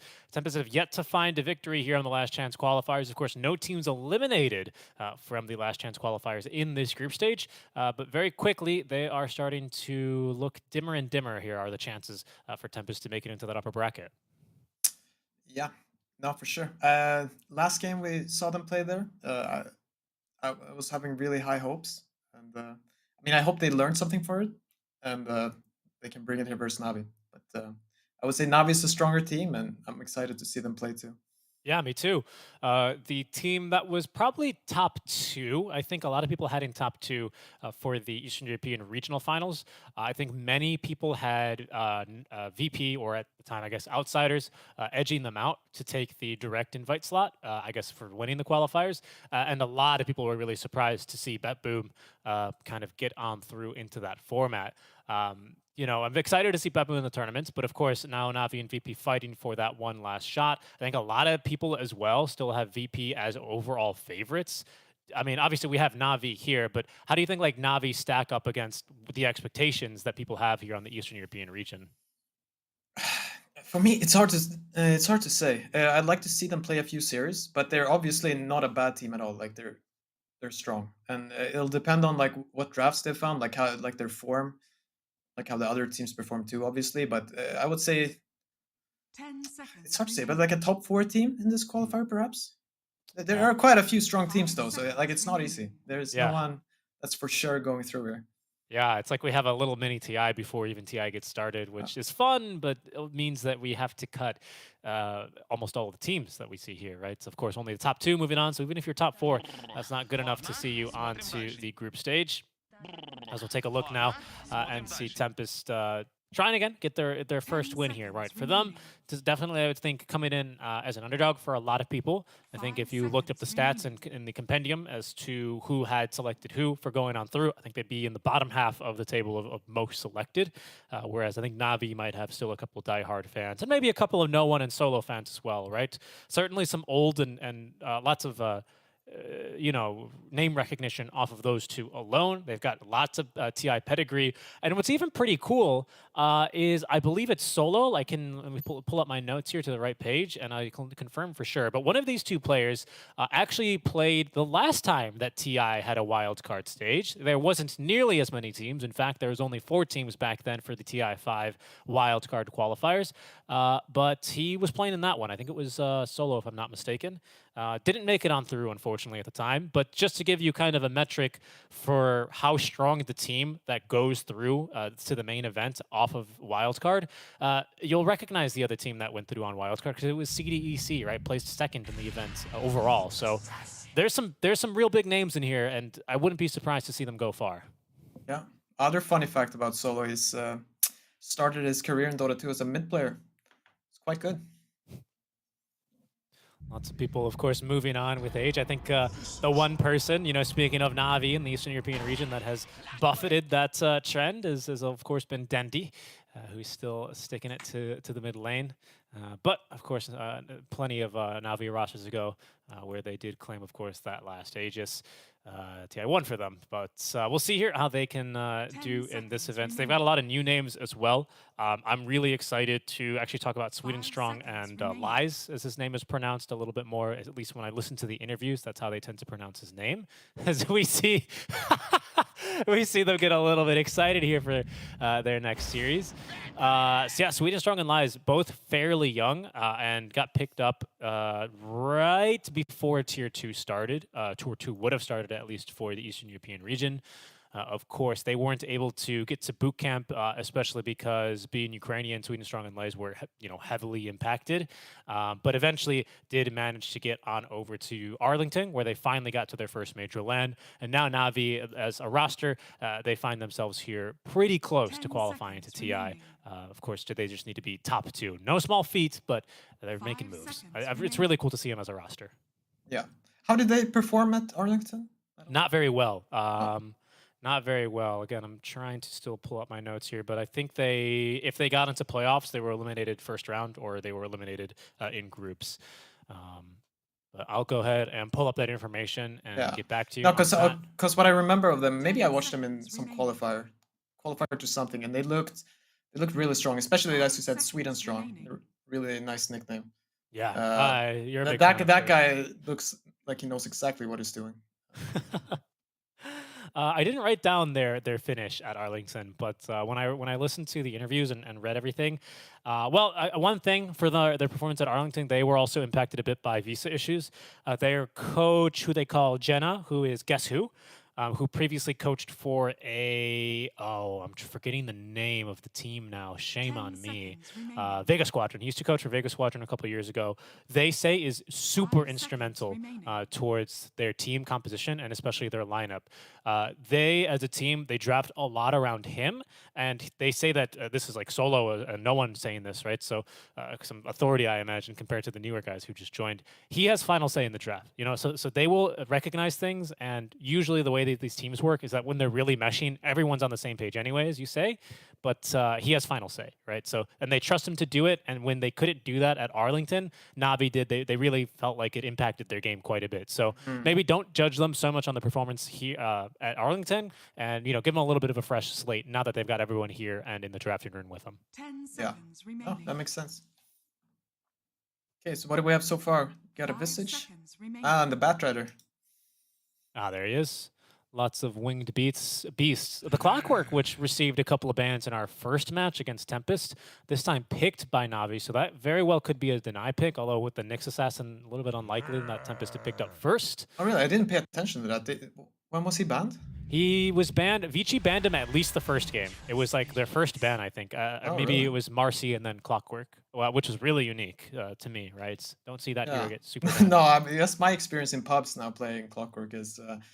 I don't know. I feel like everyone is just flying around, jumping around. I can't catch anyone. Yeah, even Zeus, who used to 10 die very seconds quickly to you, remaining. is just like Yeah. leaving your cogs, right? Yeah. That feels bad. Sign of the 5 times. seconds Okay, so you remaining. know a bit more about Tempest than me. So like, who's their bat player? Pardon me. Their bat fighter, they'll run it between mid and off. To be honest, is what I usually remember. It doesn't really, to me, stand out on either of these guys too much. I think mostly because Sebas is a bit newer to the pro scene overall. So I don't think he's really made like this is by far his biggest event ever for him, right? I think his Yeah. biggest event before this was 2 or 3 of the DPC where they finished 4th, right? And I think they went like 3 and 4, which is a respectable finish considering it was their first roster or their first season together. But he didn't really like make huge upsets and really make a name for himself compared to like this TB pick, right? Which like for Kotaro is going to be one heck of a hero for him. I think like past RDO and I think like who else, like Leo Style as well, who used to be on this roster. I think Kotaro can make a lot of space on this guy. Okay. No, I mean, so far, I mean, I've only seen 2 games so far, but yeah, he's getting what he needs every game. It's just the team needs to keep up a little bit. 10 seconds And I think we're still remaining. looking for a Vatoon hero as well for Navi. See 5 what he's been seconds spamming remaining. on his Dota 2 Pro tracker. I mean, for me, it's simpler. You see if Slark and Faceless Void are banned, and they are, and then it gets a bit more tricky to what they'll pick.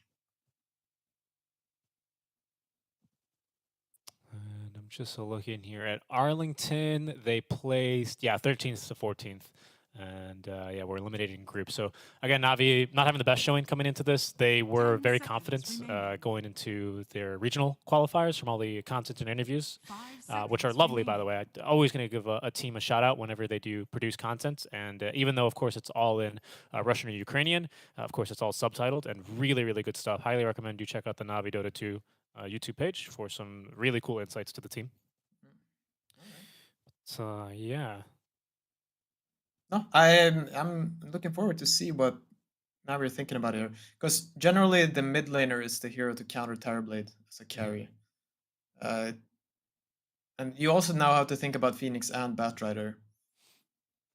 So like they have a lot of annoying heroes picked up here on Tempest. I do. Yeah. Especially that Nyx Assassin. Like, I think Pango, I've seen lots of Pango mids go usually Maelstrom and then like Basher. Usually, I mean, that's not too out of the ordinary, of course, right, for Pango. But usually stuff like that to deal with TB illusions and give you 10 some extra seconds wave clear, remaining. which Navi is kind of lacking right now, right? It's not easy Yeah. for a Clock or a Venge 5 to easily seconds clear a remaining. wave. I think Visage can do it just fine, to be honest. No, it's still a little slow. You're right. Yeah. I mean, generally I feel like Pangos want to go Diffusal Blade, but this is definitely a game where if you can get Maelstrom, you get an Axe, and you'll try to carry this game. Right. You'll But- roll around and spam that every 2.5 seconds with the Yeah. 15 talent I think he has. Yeah, absolutely. And then you're disarming the illusions, you're 10 killing the seconds illusions. remaining. I mean, I think the sniper drawban are really good. They pick up the here. Now that probably is a core this time by the looks Yeah. of things, but still can be flexed between mid and off lane. So very unlikely to go as position 5 DP, Yes. which Tempest did play Yeah. where we first saw them today. No, I really want to see what now you're thinking about here. 10 seconds remaining. What would I want? Okay, Oh. quick pick. Quick pick. PL. I want a PL. Alright. Select your hero. Beat TB, play the illusion game against him. TB also doesn't really like playing against illusions, despite being an illusion hero. Yeah. So, For me, it's not one of those like old, very, very free games. You have an AoE stun by Nyx Assassin, you have Batrider, and you like a guy who's kind of underrated is Phoenix. When you get your shard and you just press egg and PL cannot fight into that. very true. I think as well. I thought that was a Winter Wyvern for a second. It's actually Visage, which Lies is playing. But I was looking at like the team fight, the AOE, the lockdown, the control, because I think like you're completely right about this Phoenix Supernova, especially on the shard, right? Even shard or not, just getting and laying down a Sunray onto a hero who's like permanently stunned, say like a TB who's caught in one of those Pango perma-stun pinball areas, but you just like heal him from range, like that's enough to buy you a lot of space this game, right? I do think that they can run him down pretty nicely between a Clockwork, a Venge, and a PL, and maybe even can scramble the egg with, the Dispel there on Doppelganger for the PL, but there's a lot of other team fight that Tempest are going to be presenting, right? There should be heroes in the way between Clockwork trying to easily get a free hook shot every single time, or, you know, Vatoon simply just phantom rushing on top of the Phoenix. But yeah, we'll see. I think, I don't know, the team fight I think is looking really good for Tempest yet again. I think this is probably their best team fight lineup they've had so far. Yeah, I mean, their last lineup was quite strong in teamfight too, so let's see if they can bring it together. But at the same time, like, PL is a classic counter to TB, where you can you keep kiting, and then eventually you commit. So I mean, I think a lot of this game will come down to how the lanes go here. Yeah, I'm wondering, like, it's a little bit less common, right? But we used to see, as far as like item to item for the core-to-core matchup here, like Medusa into the PL, right? Medusas would always just go for an earlier butterfly than normal, and then that would force, you know, PL into a bit of a problem, where usually by then PL had like heart or something, and, you know, the Medusa couldn't quite kill the illusions, but also didn't care for the illusions. Is that an option for TB here, or does he just have to build fairly standard stuff, you know, go for Iascati, and then look to, you know, transition from there? Yeah, no, I mean, Butterfly is just looking, it's definitely a good item here. It's just, I feel like there's so many good items. Like, do you need a BKB too? I'm not sure. Like, preferably we would want to try to skip the BKB. It's just this annoying Pango rolling around. Because you're right, like, a Butterfly would be really nice. And, like, another item that would be really nice is Ags. Like, that will just stop Navi's lineup completely. Yep, the Terrorblade. But I mean, I don't think that's a very popular item to go right now for Terrorblade. But there's, like, honestly, if you can just farm, and just get every item. Just get 6 slotted, Kotaro. I mean, hey, that's strong. That's doing worked out for them, and good positioning here is Kotaro being ran down. No brown boots here on the Clockwork, but Kotaro is still going to take quite a beating here. I don't think they can quite go diving, but with the first point there, Lies has the kill on the Soul Assumption. No way he doesn't press Fairy Fire there. That's so greedy. Wow. Okay. That's a big opening as well now for Navi.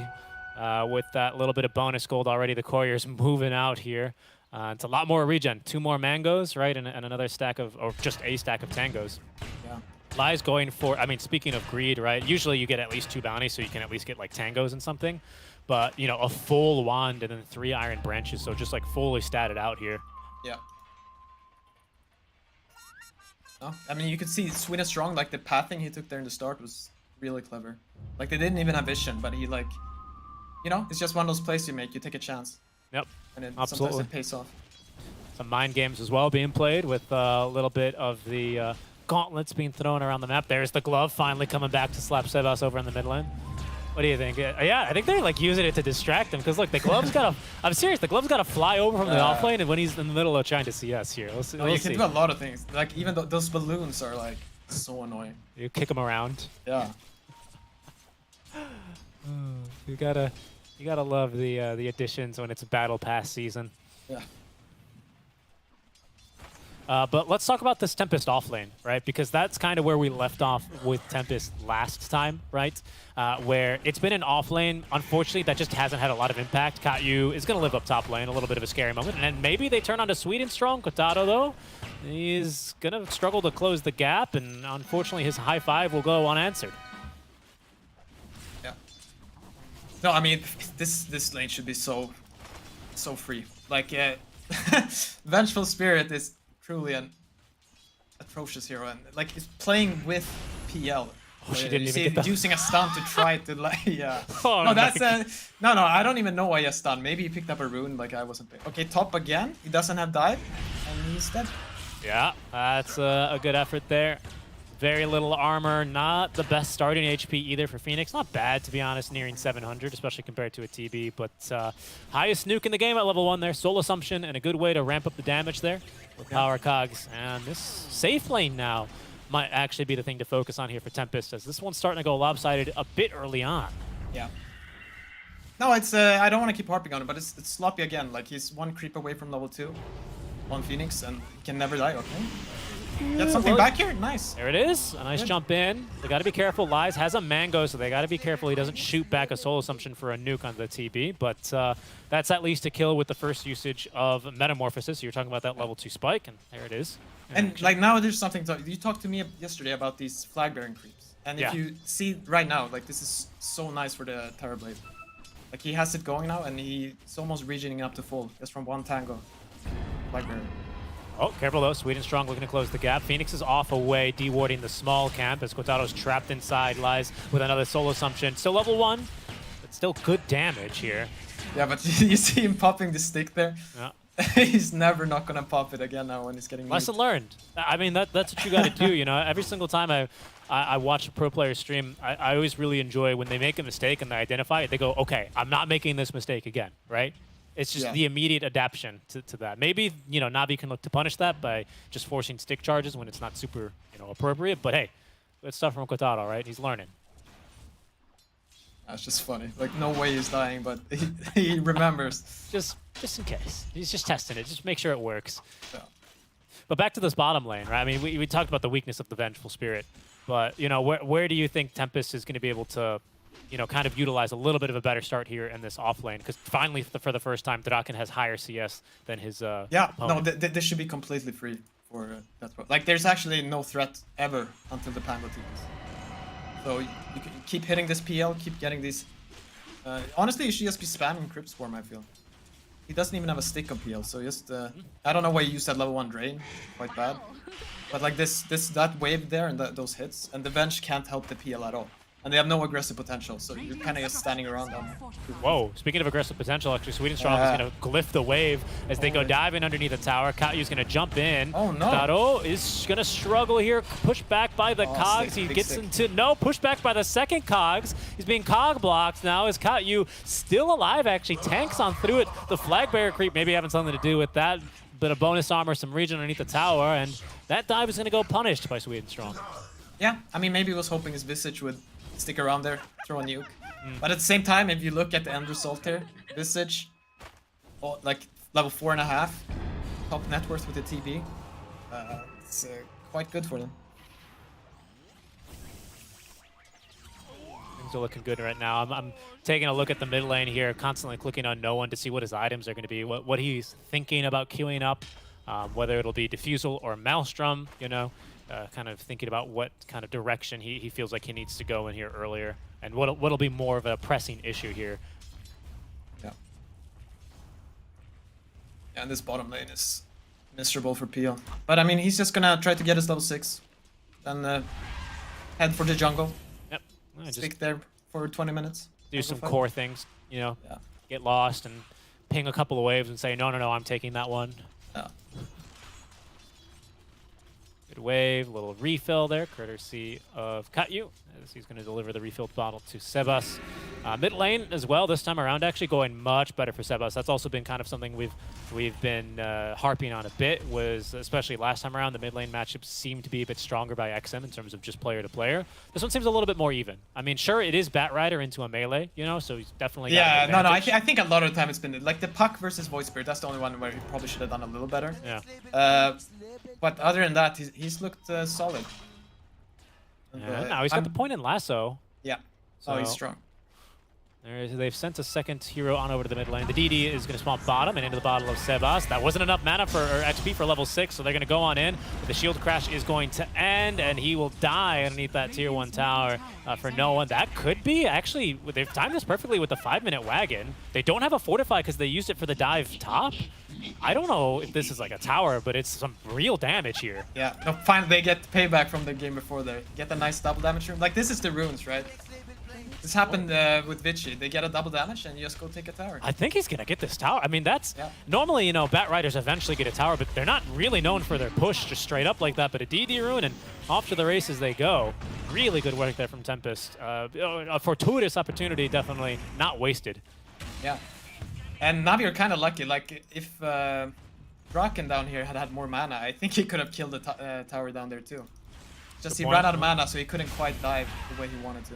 Yeah. Solo doing what he can, but Solo's only level 3. I mean, he's just like tickling him with Magic Missile, and DP says, okay. Things are looking hard. How's this going to affect, like, this mid tower's fallen so early, right? For, like, a Bat Rider especially, who's probably going to go for bots first, right? Like, how does this affect his game? Obviously, he's already farming much more aggressively than you would otherwise see a Bat Rider pushing this early. But how do Navi, how are they going to be forced to respond to this tower being down so early?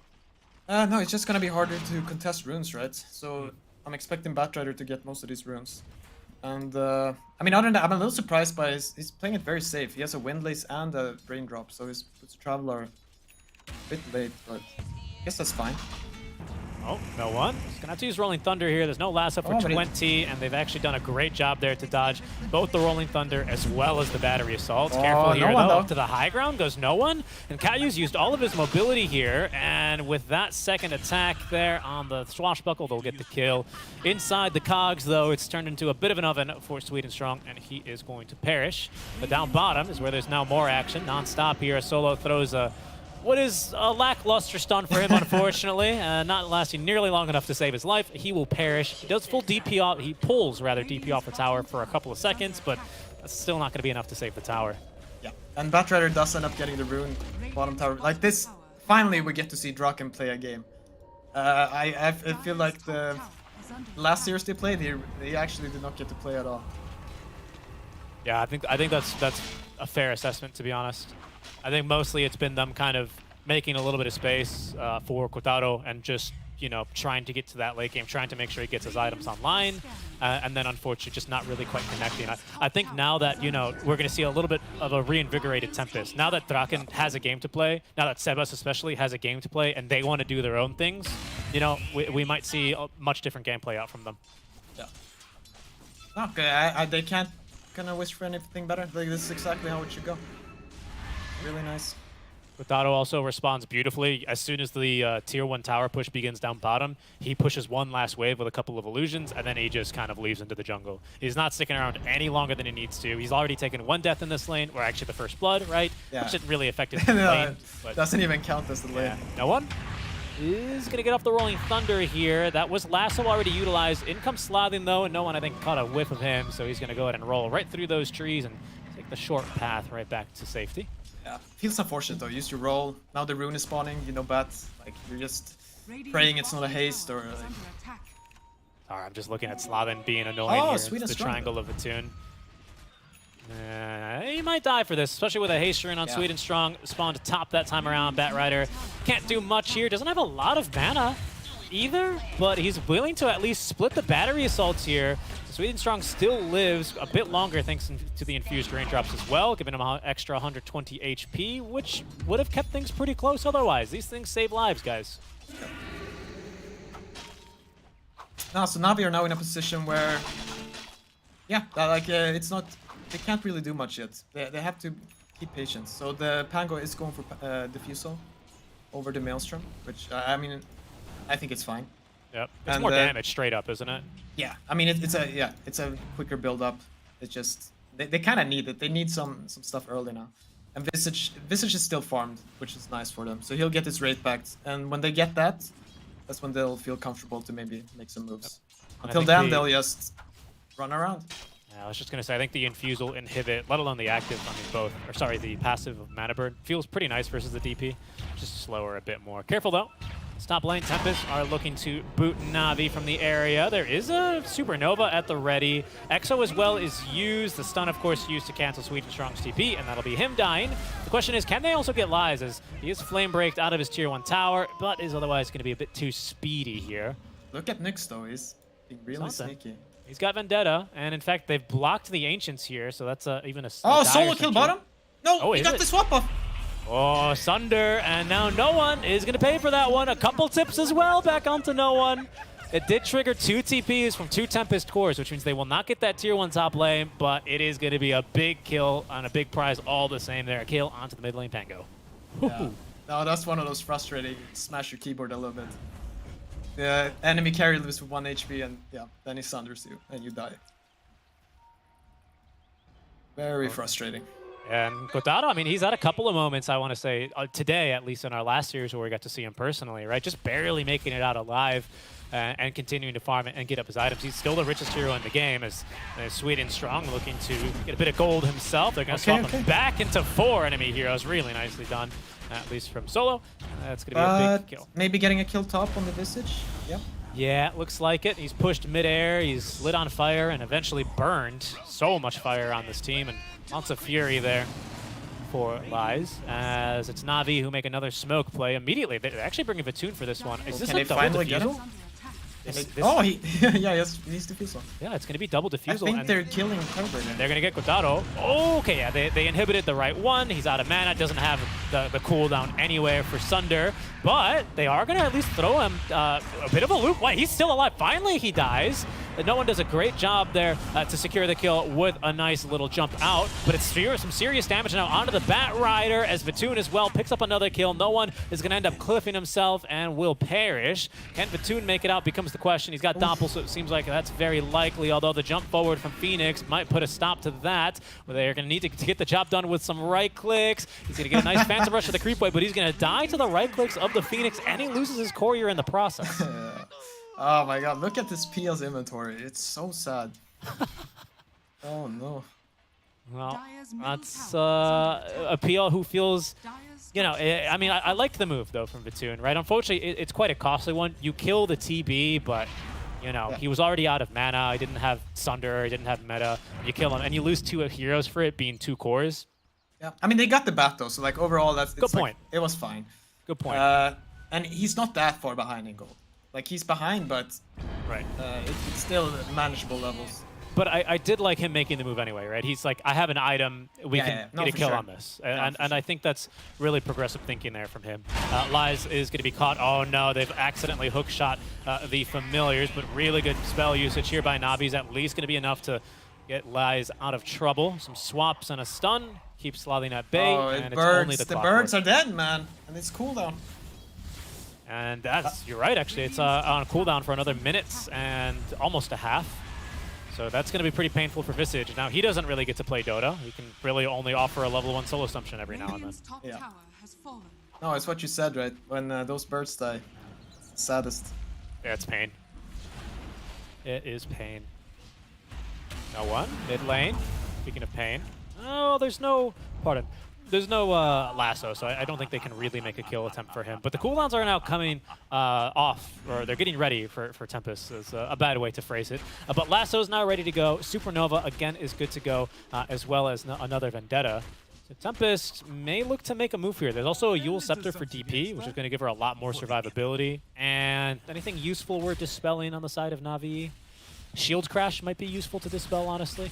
Yeah, I mean, it's also just to save yourself. True, yeah. Gonna get hooked and stuff.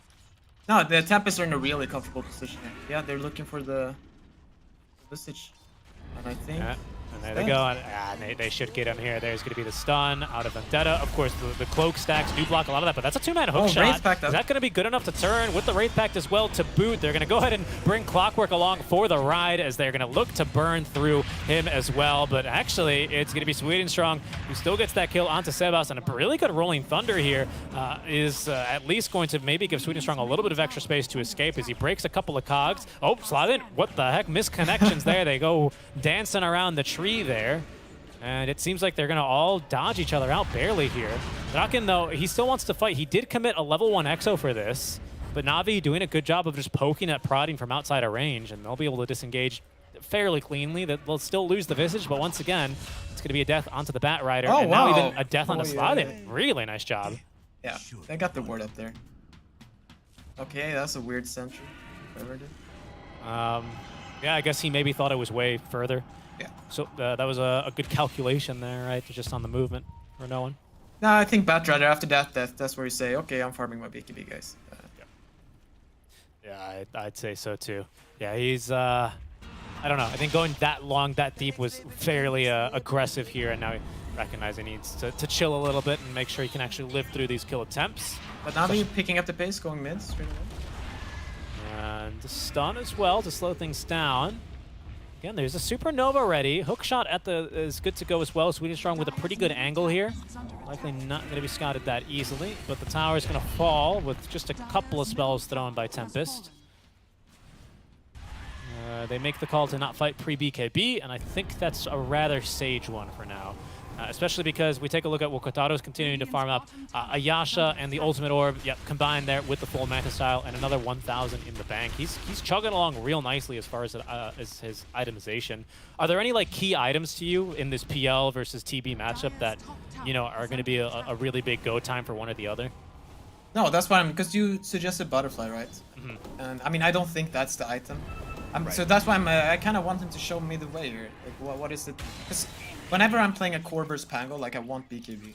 It's so annoying to play without BKB. But at the same time, do you really want to go BKB here? Manta BKB? Yeah. I don't know. Now Slathin is scouted here, buys a little bit of space and time for himself, and there's going to be the Sunray heals. Keep Slathin topped up for now, quite healthy. There's a PL starting to join the fight as Lies is actually going to lose both of his familiars there yet again on cooldown for 20 seconds. They could not get another stun off as they had already done so, so that's the second time he's fed over a little bit of gold. For what Tempest? 200 gold every single time they get a pair of those. Yep. Okay, so he's queuing up the Scaldion Turbo. Yeah.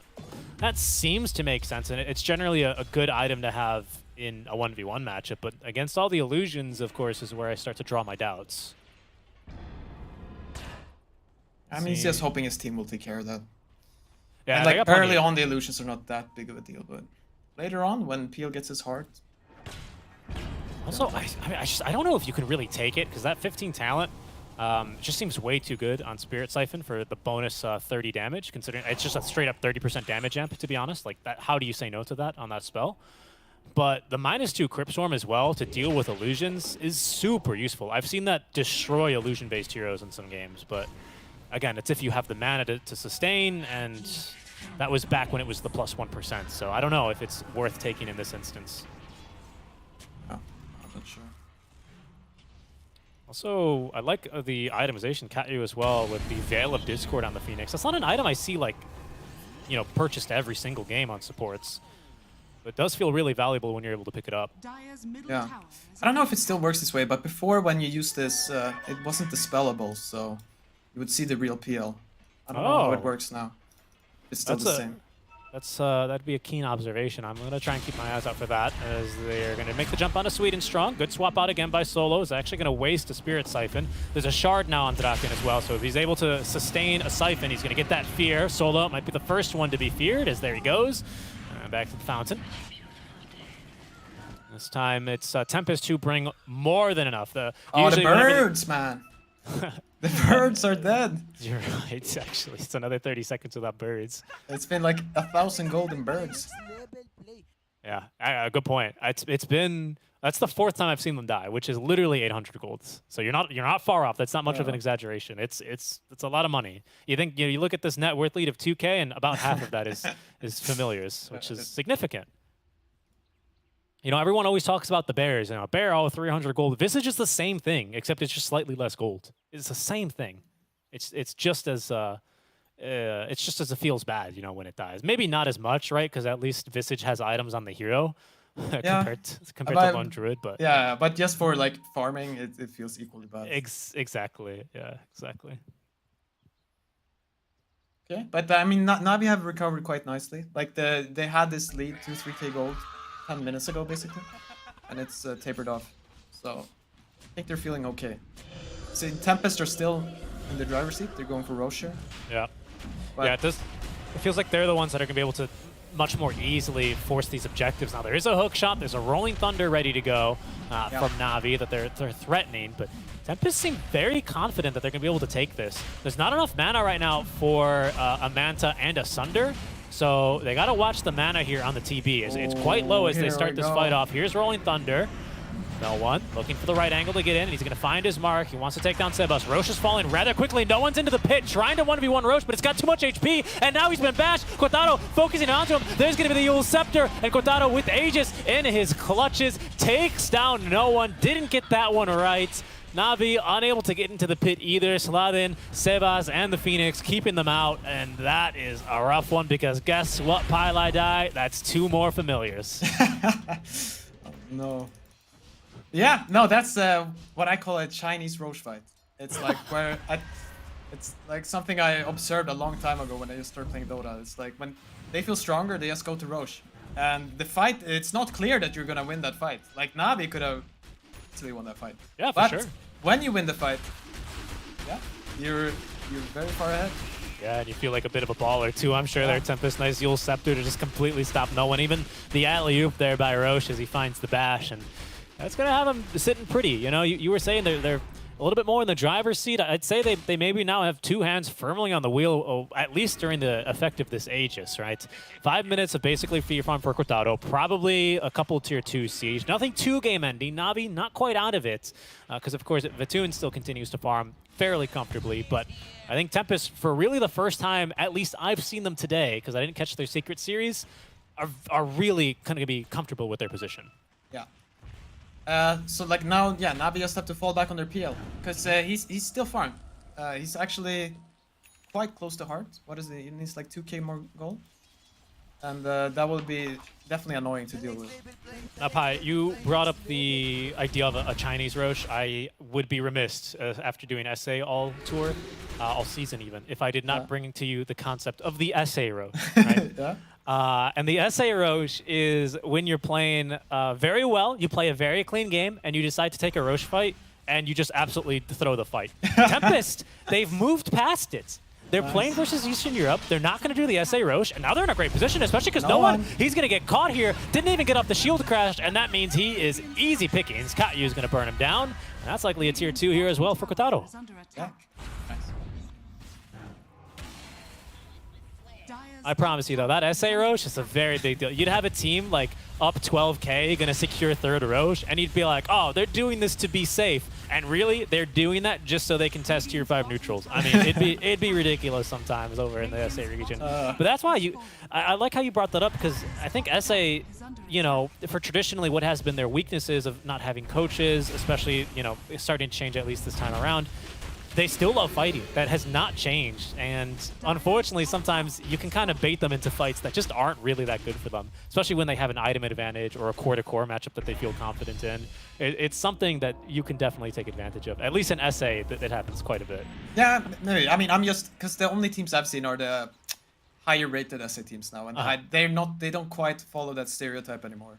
Where what team is Hakas on? Like that team is also Thunder. Really strong, and then Beast Coast. Hakaz's. Yeah, I can't wait to see him tear it up in group stage. But for now, it's Tempest who are going to be able to tear it through a Visage. Hookshot is going to connect onto a Familiar. And a nice stun there from Slavin. He's still looking for the Vendetta. He finds a stun instead out of the Vendetta. It's good enough as it'll catch Sebas the kill, and it forces back Sweet and Strong. Towards the mid lane, though. Careful, though, as they are going to find a pretty isolated Cortado. He's going to get off a Sunder. It's not the best one, but also not the worst. And now, with Katyu continuing to heal him up, he is going to force back the PL. Yep. No, Navi are quickly getting to this PL versus the world game plan. They're always going to have this annoying Pango roll, and no one has kept up decently in farm, so he will have some impact, but it's going to be up to this PL to carry this game. I'm also, one of the bigger changes in terms of heroes in our current match is going to be the Clockwork, actually, especially because it's relevant as he's actually nearing completion of the Ag Scepter.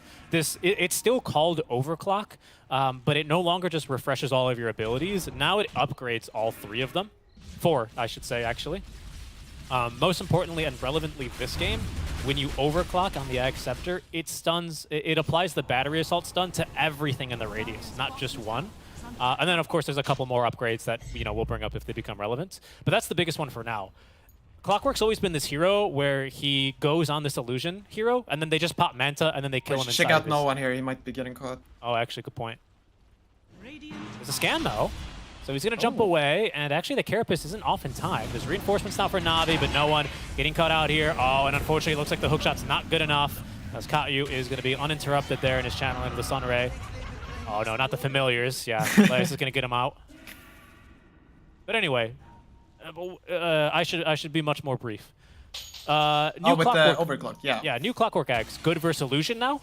Yeah, I mean, it's interesting when you can just hook into the Terrorblade, right? And you would shoot the triple rocket flare, and you would be dealing damage to everything. Yep. The problem here is just he's so low farm. So even when he gets his axe, this Terrorblade is gonna have like literally 8 times his net worth. So you're just gonna die in 1 second, unfortunately. But maybe if he can get axe and then perhaps a Ghost Scepter. Okay. Like there are things to do. Yeah, I like so it might be useful. I'm just wondering. You've said that you've seen a little bit of Clockwork and you've not really been too impressed by it in pubs. You were surprised when the hero was banned even against Tempest, and here Navi go picking it in the first phase. I believe it was the 7th pick in the draft, or 2nd for Navi. As once again they're gonna maybe go on a familiar here. Careful. Aegis is expired. Hooking? So Navi, they feel a little bit more confident in taking a fight, and that's a bash. I believe it is a bash, courtesy of the Pango's new item there. But I heard a roll-up, and unfortunately he's going to not look to engage in this fight, so they're going to go ahead and have to leave the Clockwork to die. They didn't use Rolling Thunder, though. Yeah, no, Canceled the they saw animation. DP pop everything, so they're like, yeah, I'm good. Okay, so you went for your butterfly. I think I like it. Butterfly BKB. It's not a bad idea at all, because he was queuing up Scotty, but he changed his mind. Radiant's top tower is under attack. Yeah, I mean, again, this is always something I've seen, in case you've missed it in the 2 games I brought it up already. The Medusa versus PLs always do, right? Where I'm a hero that doesn't really like playing against illusions. TB is a hero that does not want to build MKB.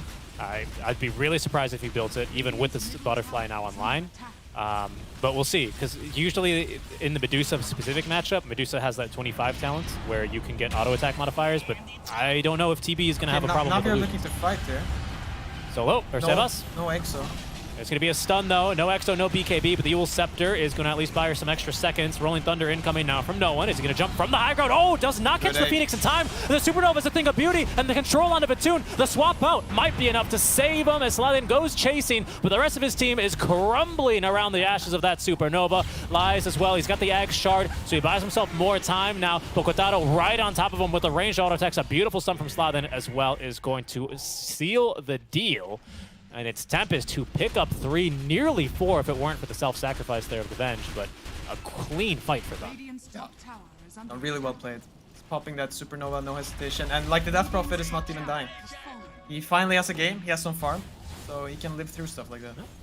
And he just lives off a couple of Siphons and the Ewell Scepter, and he actually did end up going for the Crypt Swarm cooldown talent. I haven't looked at the stats as far as like what the pick rate versus the win rate is on offlane DP, but I have to just kind of assume that this 30 Spirit Siphon damage is usually preferred. But again, that's just an assumption. Hookshot's going to swing wide. Yeah. No, I like that go though, because now, I mean, you're feeling so good for Tempest there. You know you're up a bunch of gold, everyone has what they want, and Roche is about to spawn. So you just say, yeah, let's wait for Roche. Let's wait for Roche. Tempest, they've beaten back the SA curse of going for Roche twice now. They've got, well, they don't know this, but it's 90 seconds until it respawns. Both teams are aware it's in the Roche window. It'll be about a bit of a longer Roche, but not the longest. A couple of items for Navi are going to come up in the meantime then, so this is going to be a little bit more beneficial. No one with a Blink Dagger ready to go. Clockwork, he's not really going to be able to get his Ags up in time. Anything else that's really major here? Yeah, no, I mean, the unfortunate part for Navi is just their 2 supports impact is just very low. Especially, like, the Clockwork has done a lot this game. But it's just, in team fights, he doesn't really have a job. Like, it's hard for him to have big impact. I think what I've noticed is, you know, whenever they go for the counter initiations up top lane especially, where Sebas actually got killed a couple of times, I think eventually, once Clockwork just doesn't get farm, he's way too squishy, like you're saying, right? Even if he gets the Zags, maybe TB still eats him in 3 seconds, not even, right? Yeah. Like, that's kind of been the case for him. He's been throwing his body on the line, but, I mean, when it takes him barely any effort to kill him, it becomes hard to find impact. Yeah, and then like, let's not speak of this Venge. Like, it's just, oof. Like, yeah. I'm guessing, I don't want to say, but I guess they wanted to like break the lasso with swap, but that's like, that's like a very old school idea that doesn't even work anymore. Like, Batriders don't even play like that. They don't even drag people away. They just lasso and kill you. Like, pretty much, yeah. With the changes to the sticky napalm. I don't know. He did go for Aether Lens though. You know, that's Solo's newest item, his only item really, and he's actually holding as well the Eye of the Vizier, a new tier 2 neutral, which is going to give you about half. It is actually half of an Aether Lens, with a penalty of a little bit of less mana. So he's really gone in for extra cast range, and you can, if you hover over another swap, like you can see, it's definitely, you know, reflected here in the cast ranges. But whether or not that'll make a difference, I don't know. Because I think like the best part about new Venge, because she's gone through a couple different iterations. She once had like 2 swaps available.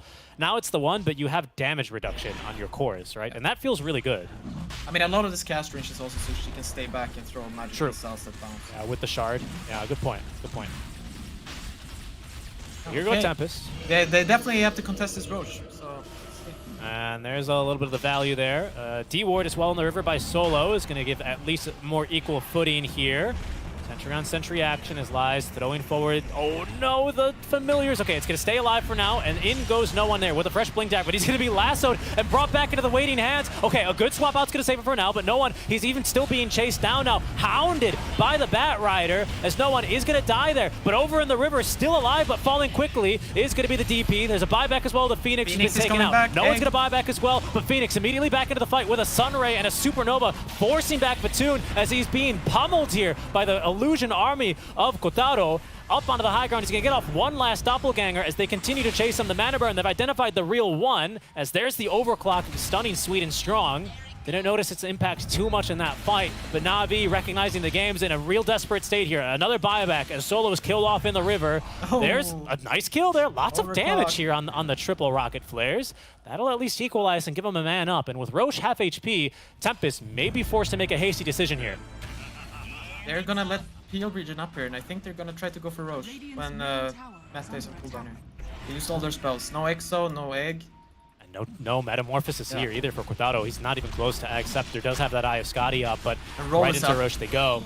They might have to give this up. I don't know if they can fight this. Caillou, he's really thinking about going in, but he doesn't have Supernova, and now he's stunned twice now even by a nice hook shot to follow up. Does actually get out, but is going to be run right back on over. Roche being finished off now by the Familiars, as maybe even the good on another +1 here. Draken, okay, Yule Sceptered up, but Solo waiting for him when he comes back down. There's going to be a Magic Missile stun, and another kill from Navi. It's cost him pretty heavily here. Lots of buybacks, but they will hold.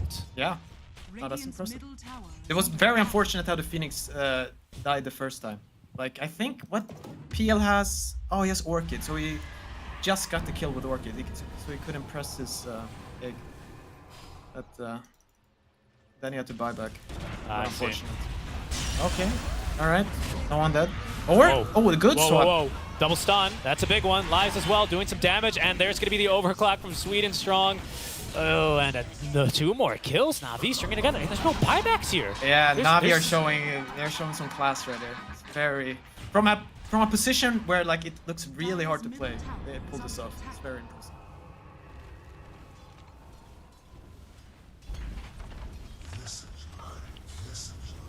That's a tier 2 down now. Navi, they might even be the first. Tier 3 top's already fallen here in favor of Tempest, but they might go for a little buyback check here. You're right. Like, they're actually dead for 20 more seconds. Yeah. I think they have... Do they have a glyph? They have 1 glyph, right? Yes, they do. Do they? No. Yeah. Oh, yeah, they do. Okay. Yeah, they do. It's the little below the skin. Yeah, you'll see it now, and that was grayed out. Yeah. Okay, that's a pair of barracks, probably mid.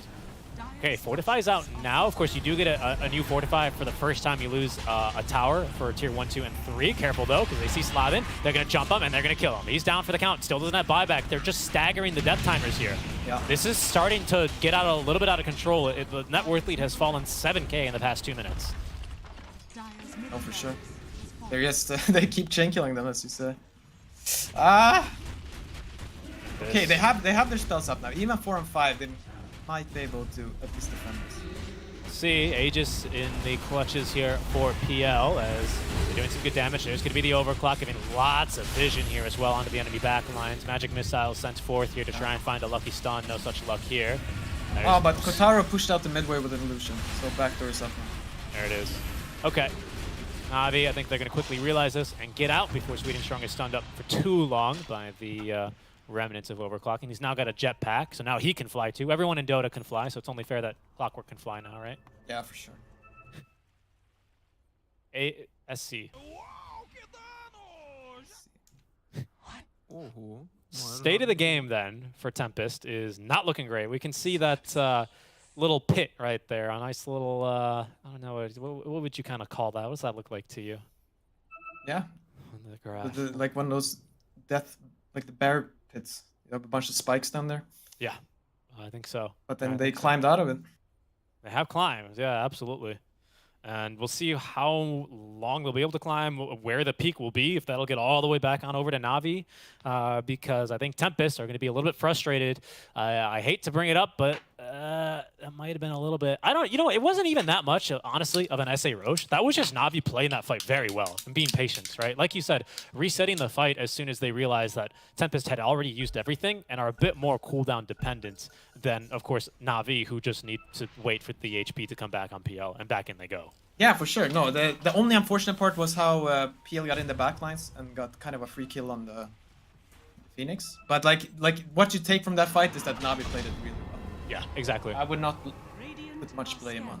Then like the bad part was that, you know, they feel this kind of weird, like, how the hell are they roshing? We're so far ahead. But you have to realize you have no spells and you have to give it up, even though it sucks. Too weak, yeah, and then they start chain killing themselves a little bit, and that felt a bit difficult to try and recover from. But items are still coming online. There's still a small but noteworthy net worth lead. Oh, this is an interesting use of overclock. And you see how he's using it out of combat just for vision? Yeah. Ah, I like that. Oh, you want to get the full use out of it, man. Oh, for sure. You can even farm across the map with it. And I mean, and that's actually pretty punishing for someone like a Nyx Assassin, because I don't know if he gets this 20 talent. I don't know which one he's going to want to take. Oh, hold on, they're fighting. Ooh, nice okay. stun. And in they go. That's a huge kill as well. They're playing so well, man. Like, they're not hesitating at all. Like, the second they see a chance to go, they just stun lock you.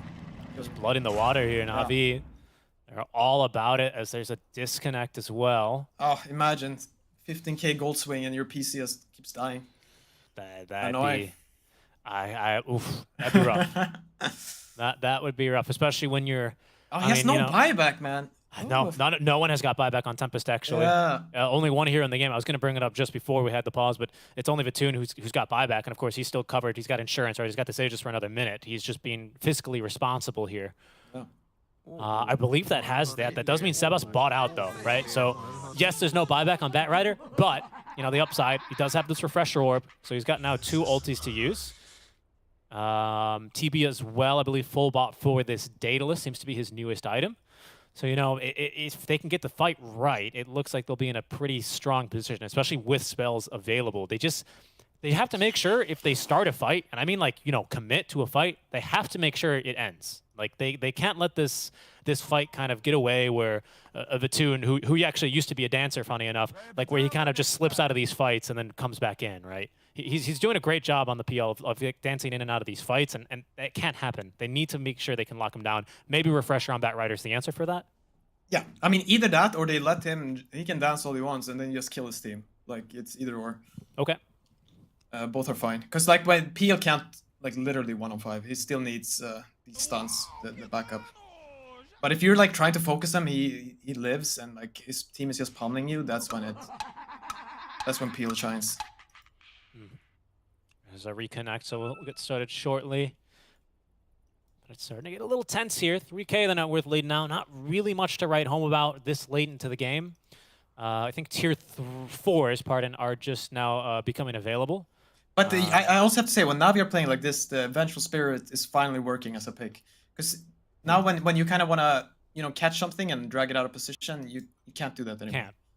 And he can also just sit back and spam his missiles. So I think he has to just lasso the bench. He has to find a bench and use his first lasso and kill him. He's having a lot of impact right now. So we talked about this a bit yesterday, right, when we were just kind of watching a couple of replays, but you talked about this ability of some more veteran players or of some teams in particular that have the ability to you know, they're not building for the next 10 minutes, right? Maybe that's what Solo has been doing here. He's building for the next 15 to 20 minutes, right, with this build, kind of recognizing the state of this game. If they're going to be winning, what he has to do, what role he has to play. Yeah, I would say, I mean, yeah, he definitely has a plan of what he wants his hero to do. And unfortunately, his hero is useless when you're 12k gold behind and they're just running over you. Because what are you going to swap? You're just swapping into the fight at that point, because the fight is wherever you are on top of you. But now, when they get to, like, do these kills, when they chase them down, stun lock, he's like just stunning 2 heroes from 1k range away, and just completely countering the bat. Also, I don't know, Navi. I don't know if those tips are just, you know, welcome back to the game. Here's a couple of tips, or it doesn't matter if you reconnect. We're ending the game in the next minute. We know you have buyback. I'm not sure what the meaning of it is, but I mean, no one is definitely. He's ready. Like, did you see his camera? He was ready to go, man. He wants to play some Dota. He's feeling good now. Yeah, he got a couple of He got a couple of tips there when he got picked off in the mid game. For Now sure he he gets the did. payback. Капец, вы crazy, парни. Ну ладно. This butterfly, I mean, I do feel like it's pretty nice for the TB in the 1v1, right, versus PL. But I feel like the problem for this much more has become not so much that, you know, you're dying to PL because he like has a bash or something, but you're, pardon me, you're dying because you just, or you're not winning rather, because you can't fight without meta. Like this item just doesn't feel that great if you already don't have meta or like the Terror Wave or something, compared to Medusa who can just always fight. True, true. Well, I mean, that's just terribly though as a hero. Like, I think like their items and like how they played has been, it's been quite good this game. It's just right after that fight at Roche, that like it doesn't even go that poorly. It just goes a little poorly. But Navi buy back like 3-4 heroes, and you have to recognize that you can't contest it anymore. For sure. And like it's a hard, what do you say? Not emotional, like mental thing when you're like, you know, you're winning. And you're like, how are they roaching? Like that, Yeah, that shouldn't be possible, but you have to accept it. Were you watching? Yeah, that And should they be couldn't do mean, that, Ambush, and now but- you see their racks down, and And maybe more. I mean, Navi, they're running it down mid right now, and well, there ain't no bid barracks, are there? So that might be something bigger they have on their eyes here. While we're still paused, you know, something I've just kind of noticed is all of Navi right now have purchased an X shard. I don't know. I just was curious, right? Because you used to be a drafter. You draft. Is that something you consider? Like, obviously, in terms of scalability, in terms of like how good is our team for second Roche? How good is our team, you know, in scaling in late game? Because X shard is like a free slot, basically, right? I mean, not free, 1,400 gold, but you know, you take a look at what Tempest have, and Nick's shard doesn't feel that great. Bat Rider is very situational. TB is like a super luxury item, I see. But everyone for Navi, they've got their spells, man. yeah, no, I mean, usually when it's really like there's some shards that like that Phoenix shard, for example, is Oh, huge yeah. this game. Oh, yeah. And like, okay, we see here now they're just going straight for a racks here. They know no buyback. I know. They just still up for a minute. Like this is. If there was, you know, they're probably willing to just force it out. At some stage, I mean, maybe it's a cost thing, right? Tempest, they might bluff and say they've got the buyback, so I don't think they want to commit to a fight, because 5v4 is not a fight I think that they're going to do well in. They can give up these top lane of barracks. It's still a tier 1 up, actually, down bottom. So, you know, I think there's no need for Tempest to really go all out for this top lane of barracks, especially when it means they'd be fighting at 5v4, basically. 5v6, 4v6 even if you count Aegis, really, on PL. Yeah. Oh. It's quite unfortunate for them. No, there are certain matchups with the Ag shard, like PA, for example. It like completely changes that hero. In that like heroes that kind of counter her, like Tidehunter and stuff, she actually counters them when she buys her shard. Just looking at Sweden strong, man becomes just an absolute overclocking machine. Yeah, no, this looks so strong. It's really good. I never thought about using it this way. I think what's also really nice is that even if you don't get to use another last 3-second rocket flare, the cooldown is still 3 seconds no matter what. So you still get to shoot another regular rocket flare right after for some more lingering vision. And it just lights up so much of the map. Here go Tempest. They move out of their base to smoke. They're going to go for a stand here for their tier 2 tower, the last outer remaining tower of the game. As in goes the Nyx Vendetta up. They're going to see who they can find. Can they catch the right Vitoon? He's going to Manta up, and now it's going to be a good catch onto Quintado. Oh no, He's Phoenix. barely free, but the Phoenix in Okay, trouble. got Gets it off the Supernova. That's a big one. And they're going to be able to drag back Solo for the kill. Sebas has another one, and now he doesn't have to worry about the swap breaking his lasso. Can they get ice? Yes, in fact. They're going to be able to catch a Visage. Silenced up. There's no chance for him to use the Gravekeeper's Cloak active. So now it's going to be a 4 versus 3. Great jump in from Sebas. We'll send Navi back, and well, there's another plus 200 gold for Tempest. There it is. Yeah, I mean, like this is how the fights are supposed to be. But okay, now they just have to be careful again because they have no spells. And True. unfortunately, they're 2 racks down, so this game is very complicated. Oh, and here they go. they might be another DP down. There's no buyback here either on Draken still. There's no mana, and very soon, no life left. Oh, and you know what? Actually, that butterfly is no longer any good. Vitoon, of course, with Bloodthorn, that active does give you a 100% hit chance. Accuracy is actually the way it's rewarded, as Katyu is going to drop as well to no one. So even Butterfly, if there's not a Dispel available for Quintado, he's not going to be able to rely on that for the 1v1. Yeah. And you see what happens after a team fight. They're They have to be more disciplined. Instead, they get picked off, and yeah, they lose both towers. Clockwork, I mean, he just gets given so much vision. Navi, though, still, as you say, playing quite disciplined, very patient. They're not going to force to go up to high ground quite yet. Maybe thinking about next Roche, which is going to respawn as soon as in 45 seconds. A couple more items are going to come online in the meantime. Tier 4 specifically now, it seems to be what Tempest have in mind, and Navi. Yeah. Wonder are there any special items here that would save you? No. Havoc Hammer might be an interesting one if you want to try and identify the right one. What's that? No one's using Blast Rig here, which I guess makes sense when you have Titan Sliver and Quickening Charm to contend with it. I would agree. The spell's not that good. Yeah.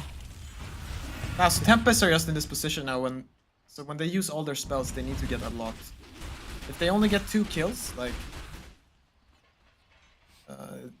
it's hard. Yeah. Because Navi have a lot of options. Like Navi could try to go and siege high ground. They could even do that, but maybe they'll just wait for the Roche. It's just annoying now when you have 2 lanes constantly pushing in. But at least you have a Terrorblade. Okay. Oh, okay. Yeah. Well, that's a jump. They got solo. Maybe they meant to get Sweet and Strong, but it doesn't matter. They'll take solo. That's a kill. That was, of course, calculated.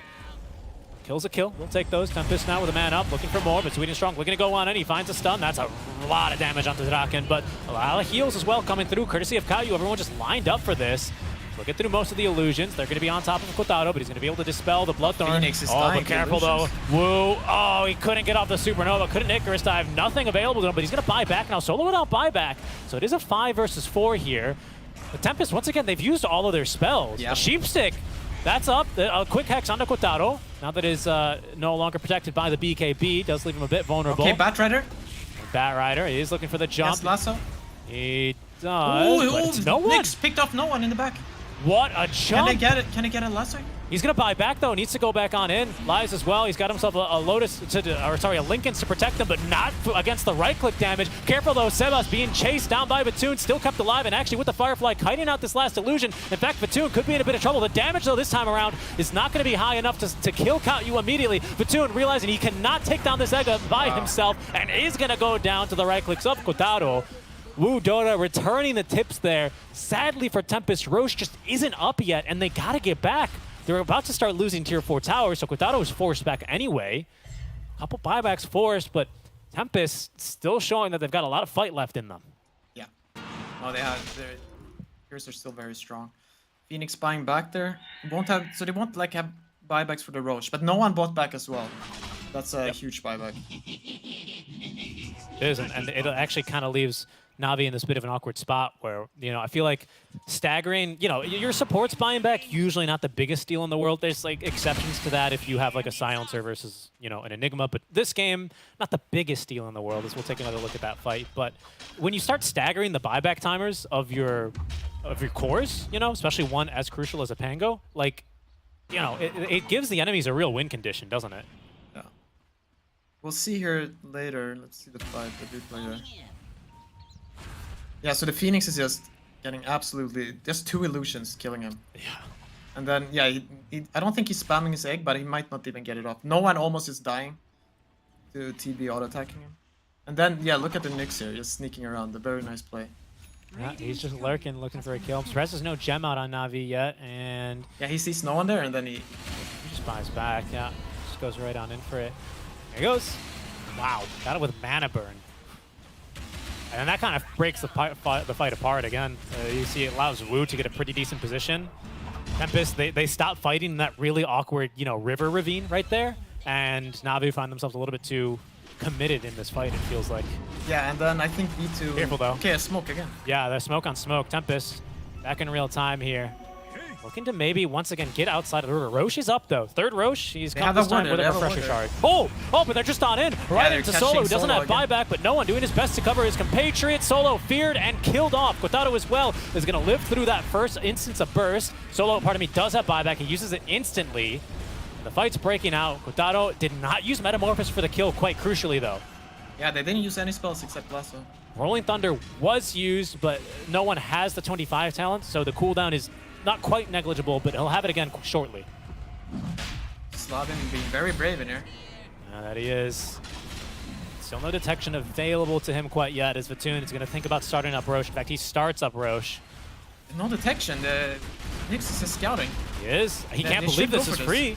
And that's given great intel. There goes Quadrado. He's going to commit now for the Metamorphosis. They have a Supernova as well. Outside of the pit. In they go. They've actually found Vatoon with a nice stun. Roche falling fast. Vatoon, is he going to try and contest it? No, he gets the heck out of there. Quadrado's going to claim all the bounty, but it's madness around the pit. Vatoon is going to be back on the Draken. He actually lives because Sladin gets off a pretty nice carapace and an additional stun. But the Clockwork doing some damage, secures 2 kills here. And it's Quadrado in the pit now, fighting 2 versus 4. He's going to be able to get off the Sunder. Vatoon, though, knows that he's got him beat here in the 1v1. Quadrado goes to the TP out, the bash not out in time. That's going to leave Sebas condemned and killed, but he's got buyback at the very least.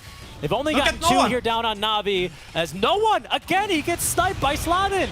Cut you, very likely to die as soon as Vatoon returns back there from the Yule Scepter. Down he goes, 3 kills for Vatoon this fight. Oh my goodness, I couldn't even keep up with that, man. Very intense. And like in all that madness, Terrorblade ends up denying the Aegis. And, What? yeah. I don't know, I think... Who got the cheese? I don't even know who picked up the cheese. I thought whatever. Oh. Yeah, because I don't think he made inventory space. So he just denies it. And I think someone, like, because he tried to lasso the PL, but I think no one was really quick with Lincolns. I don't even know, it was so fast. Crazy stuff, that fight. But now, I guess they can just go for this last Drax here. Doesn't have BKB, he has Refresher on Terrorblade. I don't know how they're supposed to... Nyx needs to get over here. Okay, maybe not. Maybe they're fine. There's Overclock as well for some more vision. Eli's now finally getting to do some really good work just with the Familiars alone. Does get the Fortify out. That's the last one that Tempest are going to have, at least until it naturally comes off cooldown in another 5 minutes. Not having Aegis there just put this one in a really awkward position, huh? Yeah. What the... I mean, honestly, that Aegis is more for them to get a nice fight, right? Where Navi kind of have to contest them. It doesn't matter too much. It's so unfortunate for them that they're down 2 racks here. It just makes everything... I would say they're favored, if not for their raxes. You know, that fight was so I don't know what it looked like on your end, but even on my PC, that you know, did fall a bit on the frames. Vatoon's used to that, actually. In his interviews when he joined the team, he actually said that he used to start playing Dota. He played Dota for 6 months on a computer that ran it at 10 FPS. So he's used to it.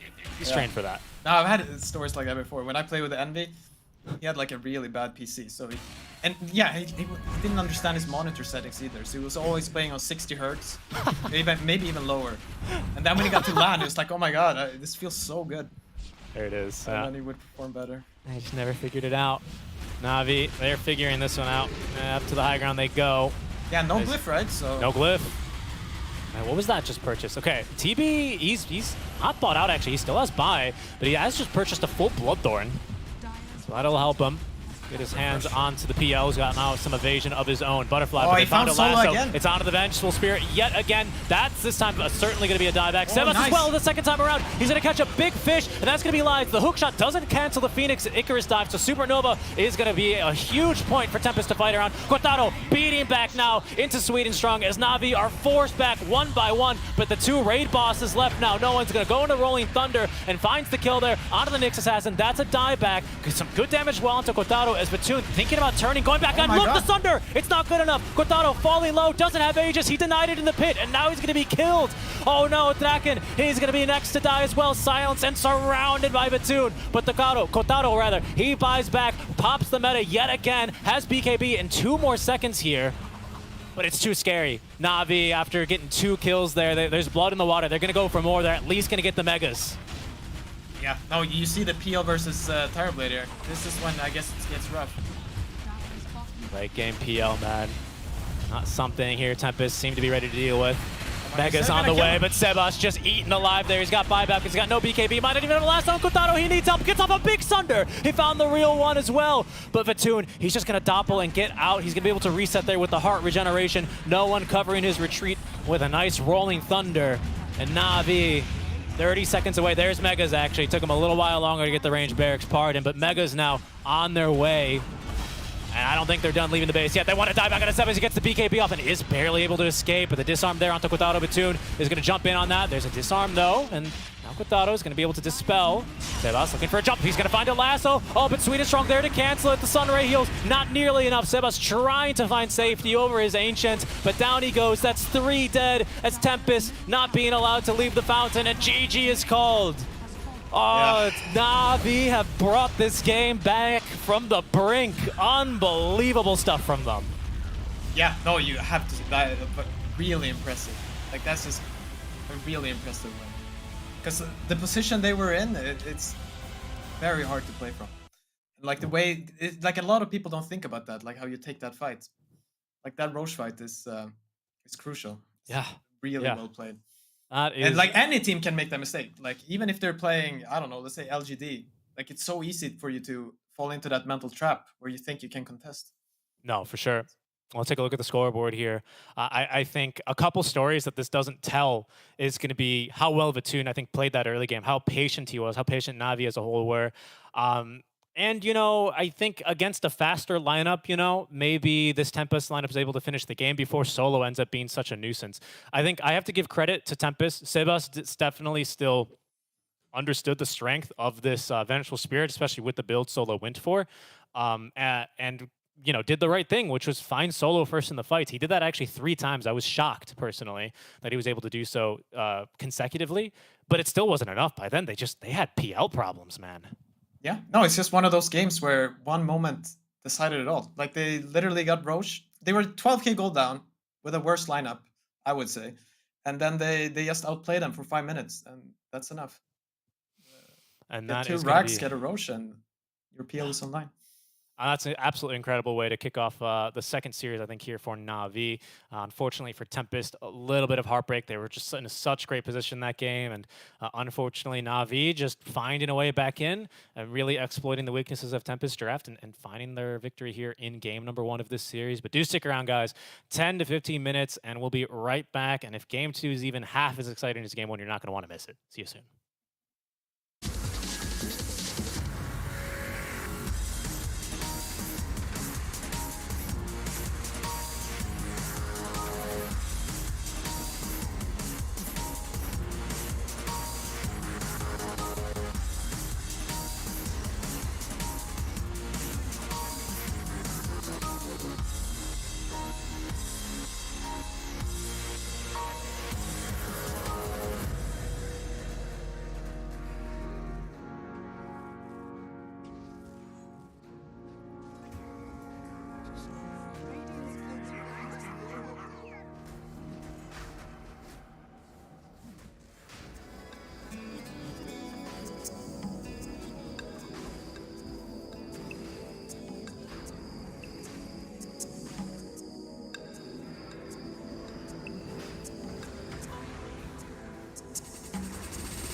With our shields and our swords, we pave the path to victory.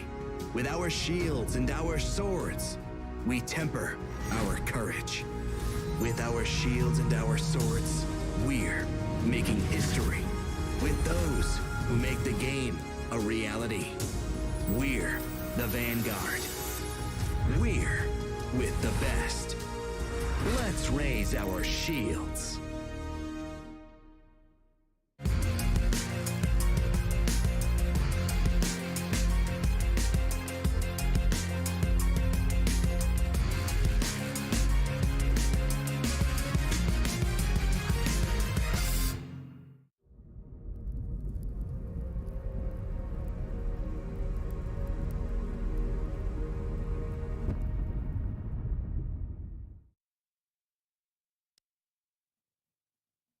Welcome back, everyone, to the TI-11 Last Chance Qualifiers. We're now about to begin our last game and draft of the entire day. We've had the pleasure of watching Navi versus Tempest battle it out in Game 1 here, where Navi are going to be able to usurp the lead that Tempest managed to accumulate after some really, really nice calls and team fights.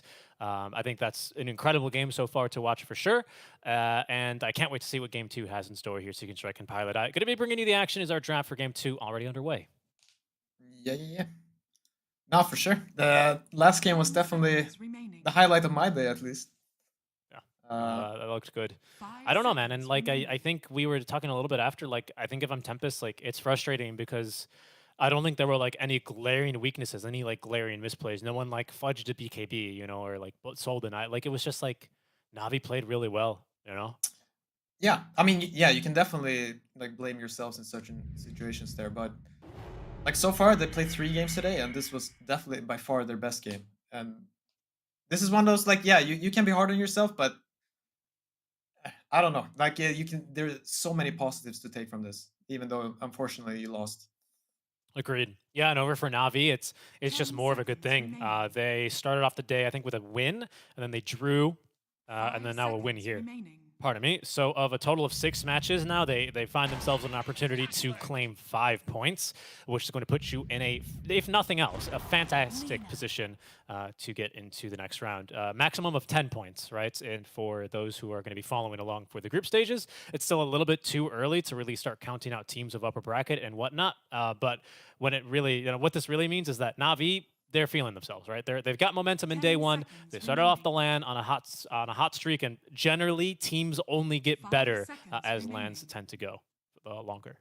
Yeah, I mean, whatever. Like, the reason I'm like blowing up the Tempest a bit is because we did cast their previous series where they struggle a bit, and like what you do want to take away from that last game is like the incredible comeback Navi pulled off. It's like a real hard fought comeback where you really outplay your enemy through buybacks, and like you might have worse heroes, you're behind in gold, but you still like find the opportunities and take advantage. Yeah, of course. So hats off to them. The way they did that as well was like, they really pushed, I think, the limits of their draft, I think. Like, to me, like, Sweden Strong just constantly spamming out, which, by the way, they might have the opportunity to do again as they pick up the clockwork.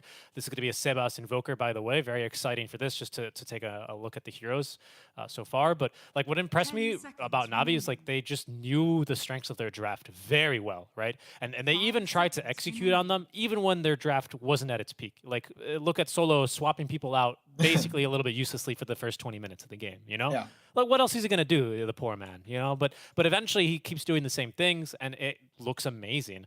Navi as well, it's not like Tempest, oh no, they forgot to defend a building or something. Like, it's just like Navi playing well and finding opportunities and small openings and being able to execute on them. And look at that. That's already a much happier face than we had in Game 1. I think they're certainly... thinking about something here, of course, with their bans, but definitely in high spirits, I think, after today. No, they should be. They should be. Because you don't need to score the best to like to advance from these groups, right? Like, obviously you don't want to lose games, but as long as you secure upper bracket, I think you're feeling okay. Because you need top 2 here no matter what. It's a relief, right? Yeah. So like no matter what. Yeah, I mean, it's something to consider. Of course, I think for sure everyone would want upper bracket, but with seeding being important, we've seen lots of TI quals kind of go down that way, where it's seeding really makes a big deal. But I mean, that's why you play for every single game here. And I think Navi is going to try as hard or even harder as they did in game one to make sure that they can try and get their second point. Tempest as well. They found things that work. I mean, I can't imagine. Draken finally got a game, right? At the very worst, sure, it was a hard fought loss, and that's certainly going to sting. But I think he can look at the scoreboard, he can look at the end of screen and look at the breakdowns and see that he did things this game. He actually had a very noticeable impact. No, for sure, for sure. Like looking back at these other games, it must feel good to finally get to play, even though you lose. But there's something to take away from that. And interesting here is the Lina. I'm wondering. I mean, I know no one loves to play Lina, but something that's becoming more and more popular is carry Lina, where you just go. What do you go? You go like Falcon Blade, Maelstrom, Boots of Travel, and you're basically a mid Lina, but yeah, you play from the safe lane, and you can use that to like dodge certain matchups. Like I don't think Invoker versus Lina is that bad for Lina anyway. But if the draft develops a bit and you want to put the Lina safe lane, it's very playable. Yeah. Yeah, I mean, and that would allow you to pick something a little bit nastier for this Invoker mid lane as well. You know, even if you just don't, if it's not a fact of dodging a matchup, just forcing a matchup onto the Invoker, which can be very unpalatable for him. Tempest commit the 8th pick for it, you know, and then they don't actually ban to protect it because I assume as that it's a mid lane Lina, but that would be a little bit of a sneaky move, right? Throw something like a Quap mid against the Invoker. That's always a bit annoying for sure. Yeah. Oh, I mean, I don't know what to. I mean, right now I would assume it's still a mid Lina, especially with the Disruptor pick. Unless because like a Disruptor Lina safe lane, you can play that, but you definitely need to see more of the draft. Now Tempest to respond here. They first picked and are going to go right back to the TB. If it ain't broke, don't fix it. Navi are going to have a good opportunity to respond with a decent core-to-core matchup here. And to be honest, I still think Lina is just fine into TB. You know, you got lots of early magic damage. You outrange him as well early in the game. And that's certainly going to feel pretty decent as long as you, of course, maintain a gold lead. How long that lasts, of course, versus Kotaro's Terrorblade is going to be the question, given how good and how consistent really Kotaro has been in all of their games so far that we've seen him in. But I do think Lina's not going to be too displeased to come gank the TV in lane. Yeah. No, the matchup can definitely go both ways. And I mean, you can also do like Magic build Lina is quite strong versus TV. But I don't know, like this game, you pick it, you see the Phoenix. We'll see. Like they still have 2 more heroes, so like right now her job is probably to kill the egg and stuff too. So maybe you're not looking to play Magic Lina. Navi with, I always forget what pick this is, 18th pick or something like that, or 8th pick in the draft, depending on which terms you like to use. This is a really strong one, especially when enemies have shown basically, well, they're still saving their offlaner, but they've shown a full safe lane. And yeah, and that's what this allows you to do, right? You get a really phenomenal lane, really strong versus the Phoenix, being a strength hero with very little armor, and of course can tear through TB's illusions. Yeah, I mean, I don't really know how Timber works in lane anymore, because like they changed his armor a bunch, right? And at this point, it's quite bad. So like you're not usually what I see is not you don't really win the lane. You win it later, but Terrorblade should not suffer that much in farm. And that Phoenix is not that bad later on versus this Timber. That's very true. Yeah. The Sun Raid eats through him, but at the same time, it's Timber should have a game as well. Yeah, I think you know you're referring to the later laning stage. Basically, Timber gets level 6 and he throws chakrams at TB, and TB says, "Okay, I'll go jungle." Yeah, and then eventually, slowly but surely, the tower falls. Looks like it'll be like a Timber clock as well. So slightly dangerous lane for Phoenix, but I think Tempest, you just played the matchup, so he should be very well aware of what to look out for there as far as how Sweet and Strong is going to be looking to lane. Yeah, it can wait for his level 2 this time before he man fights. Exactly. Yeah, that was the mistake in particular that we noticed early on. But in general, I think it's, you know, you have the refresher, and now it's time to replay a couple of mistakes or maybe do a couple of little things different. What's nice for this Timber this game though is that there's not a lot of stuns. Like the only annoying part is I don't know what if this is a Quas Wex or Exort Invoker, but if it's a Quas Wex with Urn. That can be quite annoying early, like that's the stun. But like as soon as you get 1 Lotus Orb, it's really hard for Tempest's current lineup to kill you. Like you just Lotus and you run away. And I'm looking at this Lina game right now, and I would say like with a Mirana, depending on like a mid laner, it's not like the most impossible game to get on top of her because you can like set up for arrow. There's no really fantastic setup for arrow this game. You know, maybe something with Invoker, but like not likely. I'd like to see something with this last pick that can like get on top of Lina. Right now, Lina is like she feels pretty safe, especially early. Like no matter if you go physical or magic damage, Lina, I don't think like she's super threatened by what Tempest heroes have right now. I'd like to see. I'd like to see something that changes that. Put the fear of Sanking in her. He's been banned, but just as an example. Yeah, no, because I was gonna suggest Mars, but yeah, that's banned too. So okay, Dragon Knight. DK off. DK into the Timber Saw. It's fine. It's not too bad. Like it's actually a good pick. They need these stuns. Okay. For sure. Yeah, Blink Initiator, right? Fireball still okay. It's no longer the Omega Busted spell it used to be on the Shard upgrade, but there's some follow-up, right? A 1/2 stun as well. Stun into arrow. Seems pretty strong to me. Yeah, it's not bad. Gives you a bit more tower push as well, right? Elder Dragon form. Okay. I'm a fan of it as well. Navi have not used a lot of reserve time here, quite interestingly. They've been not quite snap picking either, but they've always had something up their sleeves as far as what it's going to go to. Now they're looking for a carry. Morph as well as Slark both banned out. Is there a Monkey King available? It is, but into TB. I don't know if you really like that matchup. No, it's not a bad suggestion. Okay. Otherwise, you can do the thing where you... you probably... No, you can still play the Lina carry, but I don't know what you would want mid. You would pick like Pango again or something. I don't mind the Pango. Other carries. I'm just thinking like classic right clickers that demolish these melee offlaners that usually just have like a little stun. The Ursa still in the pool. Yeah, Faceless Void of course banned out. Yeah, but Ursa is not even like it's not even that easy to play versus Dragon Knight. Like he regens so fast, and like if you go on him, you're just getting stunned and arrowed. That's a good point. Not that easy. Navi. Okay, they're gonna do it. I think. Look at you! You called it early. You kept setting yourself up. I mean, maybe not. I know no one really likes Selena. No, this is welcome to casting. You make the call early, Pylai, and you end up looking like a genius for Twitch chat. True. No, I've seen this a lot. It's similar to Shadowfiend, where people is like, yeah, this is a carry that plays mid. Like, why can't I play him safely? And they played safely, and then yeah, it works. Yeah, I mean, honestly, when you frame it that way, it seems to make a lot of sense to me, right? I mean, it was like that with TA for the longest time, and before people eventually, adjusted to the idea that, yeah, this is possible. It's happened a lot with SF in more recent days, in Dota 2 Pro Tracker especially, I've noted that.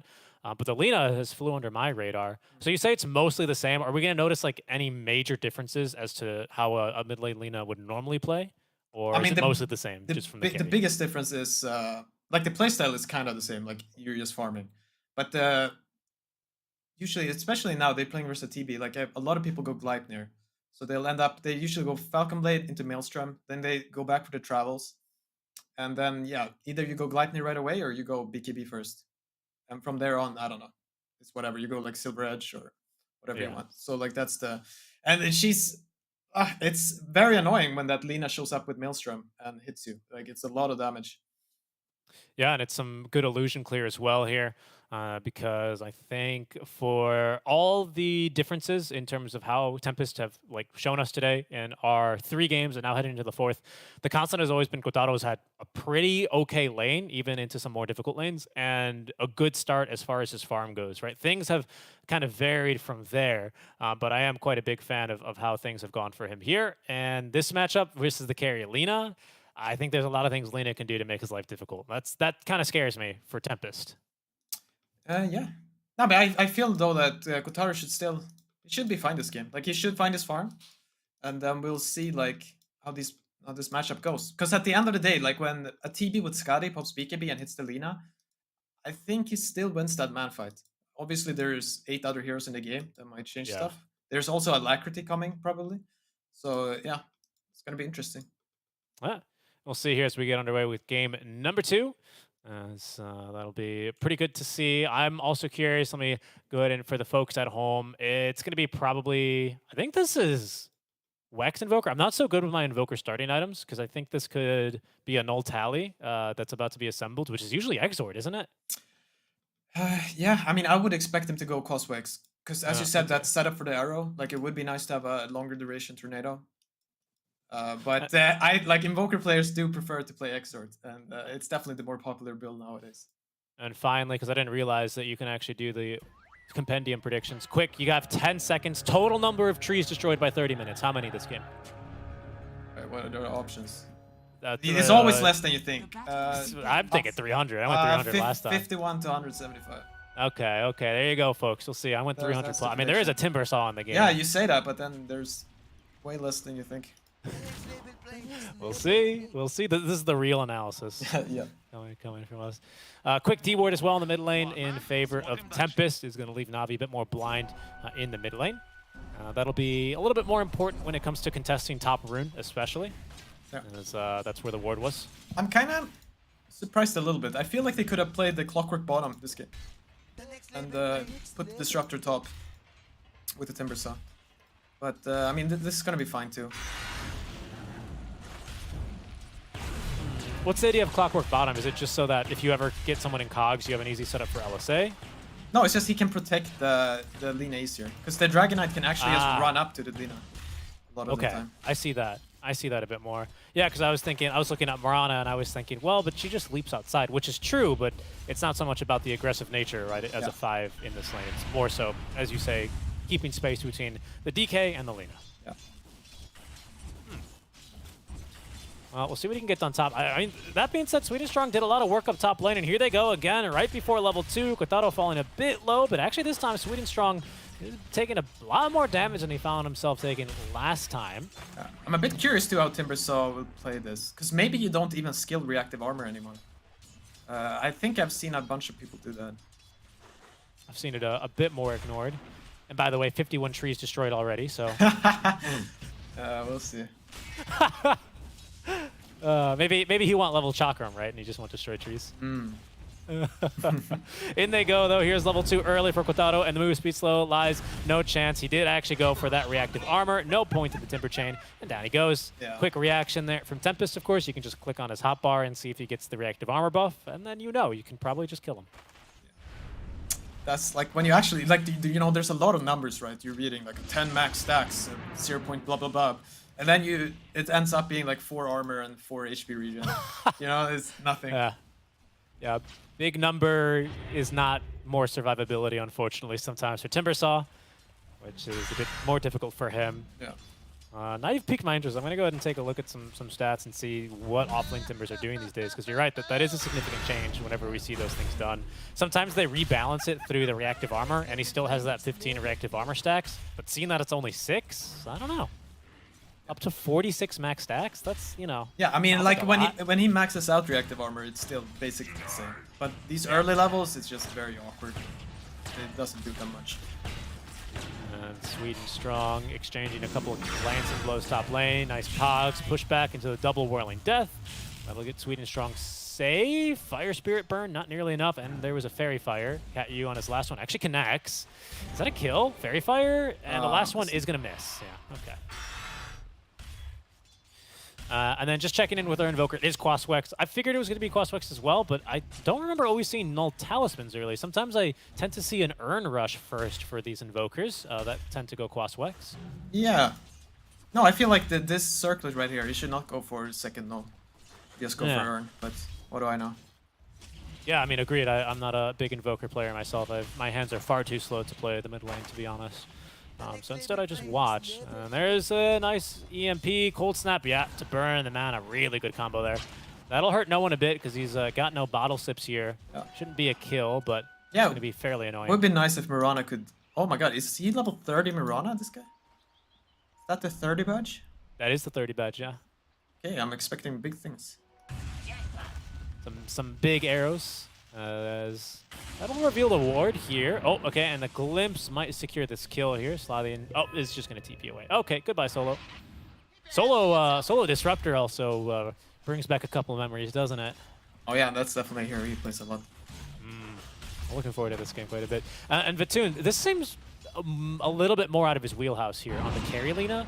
Again, I always remembered him, like I said, last game, I guess from more melees, especially like his Lifestealer. I remember him tearing apart a couple of games on, and his PL, in case you needed a refresher, check the last replay. Yeah. I mean, he's definitely more famous Bros heroes, but I mean, he's played for quite a while now, and I'm pretty sure he can play any hero. Yeah, agreed.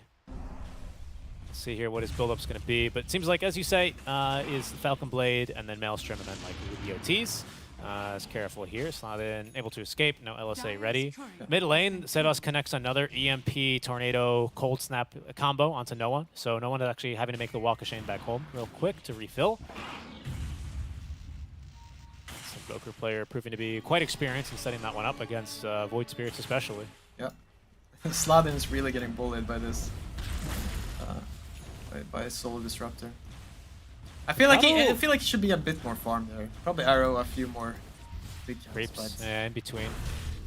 They did actually use Metamorphosis, so they're going to chase Lies all the way back to his tier 2 tower. Yeah, and they used it, you know, before they even went under tier 1. So the wave's going to, pardon me, the wave's going to die. There's a wagon in this next wave that's approaching, but Sweet and Strong is going to intercept it. Yeah. That's a good play here. But yeah, top lane, Kotaro is getting his farm, as usual. The Draken is not really farming very well, but his levels are completely, like, this is still like a decent game. It's still fun. I think 10 denies is fairly impressive on a Lina, to be honest, versus a DK. Oh, going mid there. Yeah, as in they go, no one being burned. Sunray gets stronger the longer you channel it. A last little arrow, not enough, but the magic damage is from Katyu. That's a really good kill. Very good kill, because you have the catapult hitting the tower as well. Yeah, Katyu, he's even wanting to tank for it, but his creeps... He doesn't have to, the creeps are already there. Yeah, I think he was afraid they were going to die too quickly, and I think they will. Oh yeah, they're going to fight a little bit better. There's also a flag bearer. It's going to die a bit too quick, unfortunately, for Dire to make any use of it. Yeah, unfortunately they didn't get that 5-minute tower like last game. No, yeah, that was incredible. It wasn't the DD rune this time. Glimpse is going to be back here for Draken into the LSA down bottom for Batoon.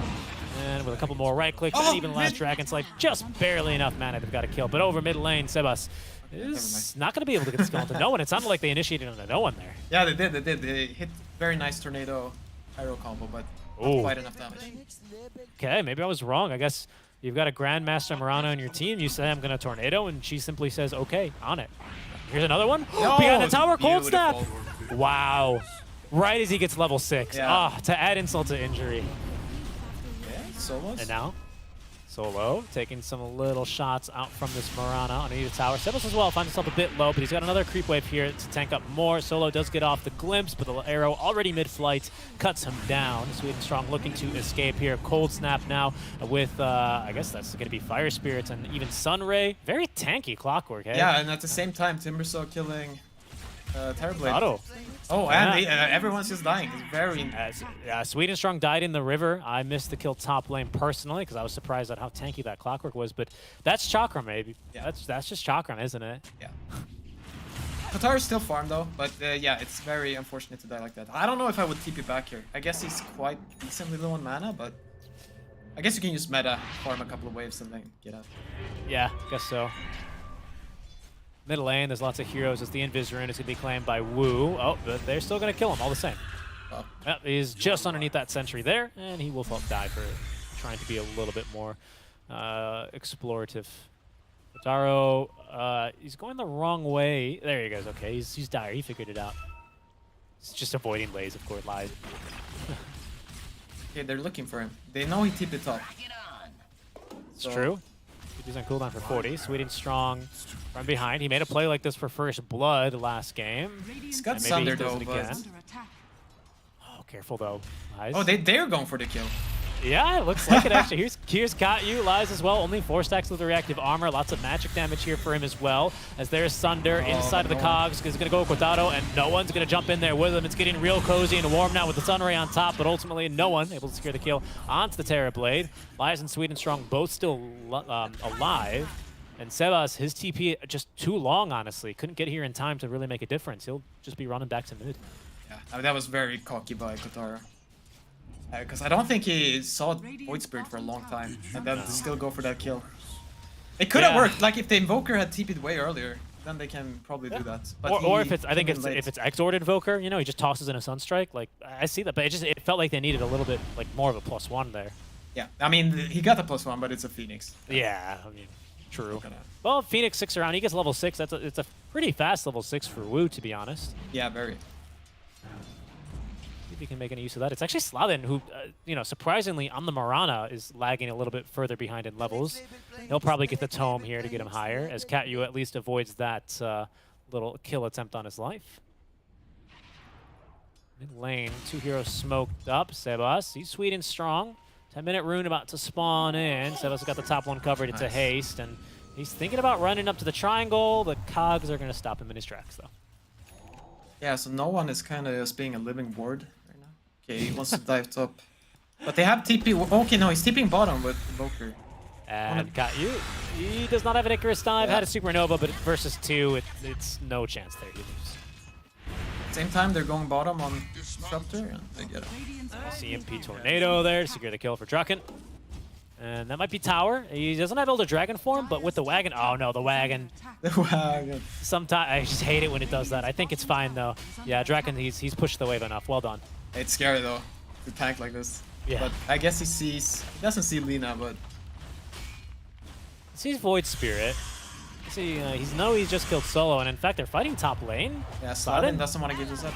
Okay, he's gonna go ahead and use the Moonlight Shadow. They're cutting even more trees now. Bad for your prediction, Pi, but that's a nice jump and a kill. And that is why Navi do not buy wards. They don't need it. They know where you are, Lina, or Marana.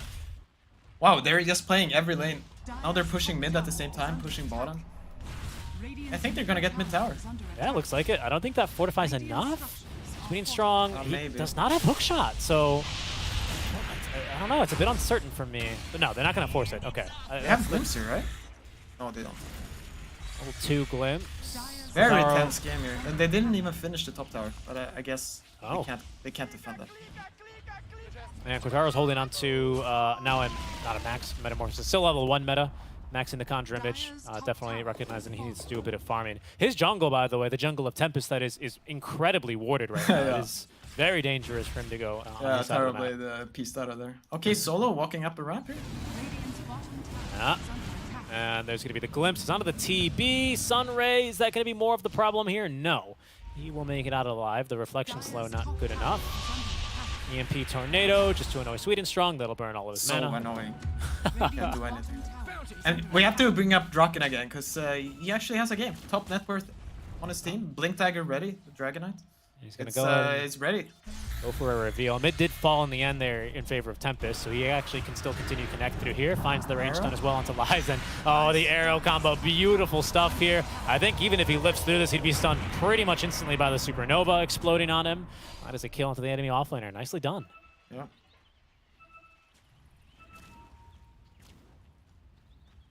Taro, in the meantime, just retreating back into his own triangle to find more farm.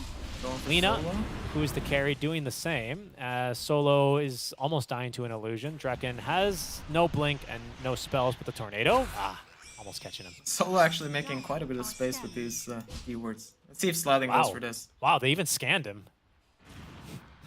Talk about space. Arrow? No way. Oh! He's going for it. Wait, he uses 2 leaf charges and he gets the kill. Okay, so there's a TP coming back now. They have vision. No one is looking to punish him. And maybe he's going to not get it. No, okay. Oh, wow. The Remnant cut him off, even if it didn't catch him. Yeah. What? But you have to go for that. When you hit that arrow, yeah. Go for it. Is that, does that explain the level 30 badge for you in your eyes?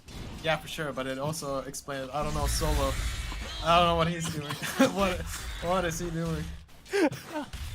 He's making space, man. That did force a TP back, though, right? So no one TPing back to get it to the tier 3 tower. Oh, my goodness. You gotta love it. There's no hesitation. Instantly double leap in to secure the kill. Oh, you go for that.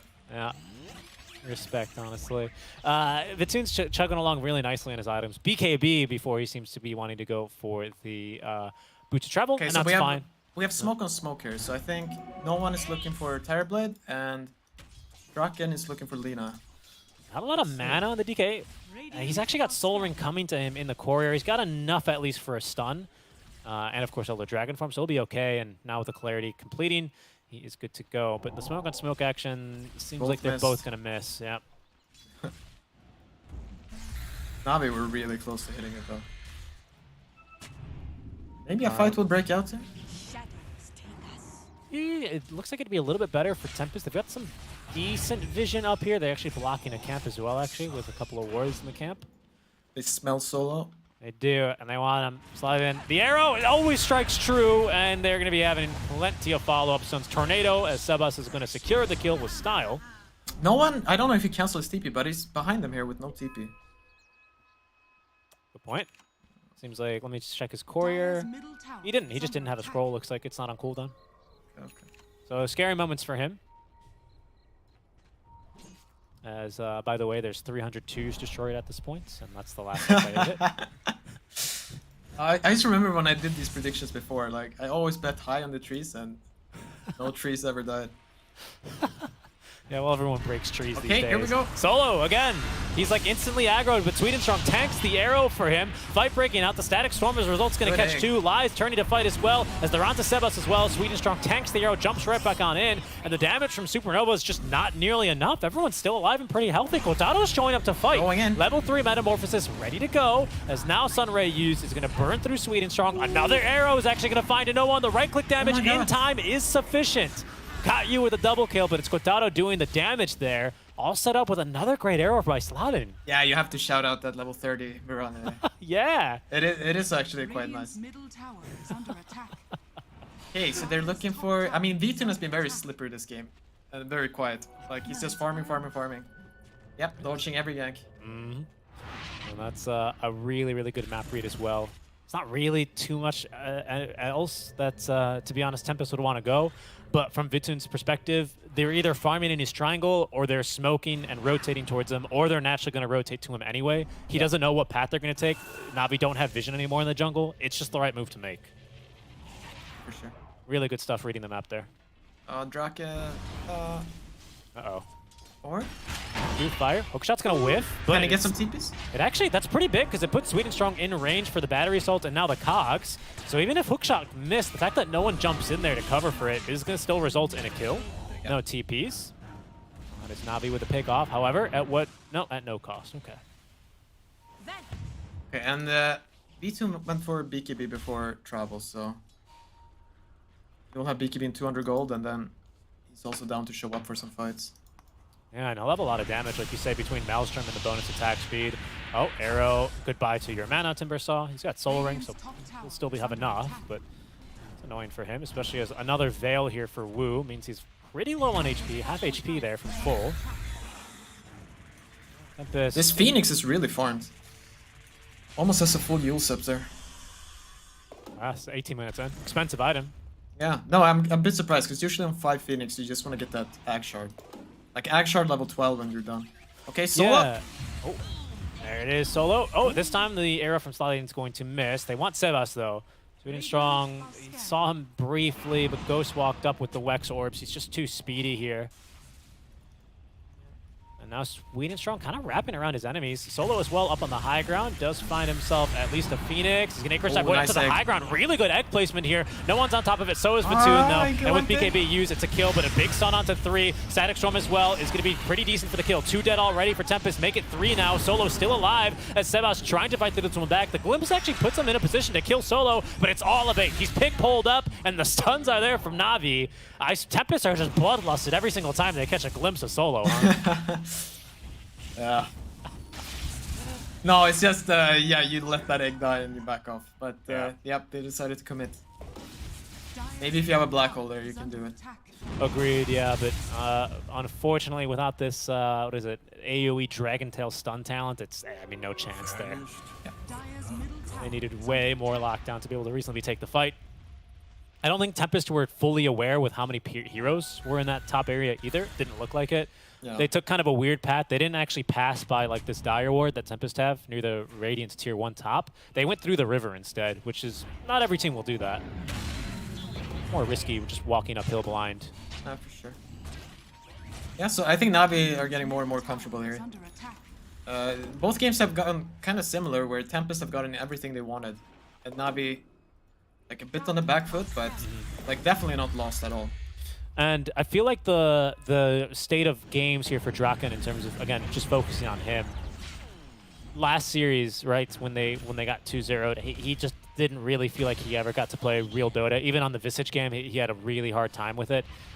Now, this game, in the DP game, he had a really strong opening, and it just seems like ever since he's gotten his first item and he's been making some impact, things just haven't really been going in Tempest's way. Not so much his way, but in Tempest's way overall. So he's also kind of feeling slightly weaker than I'd expect given his start.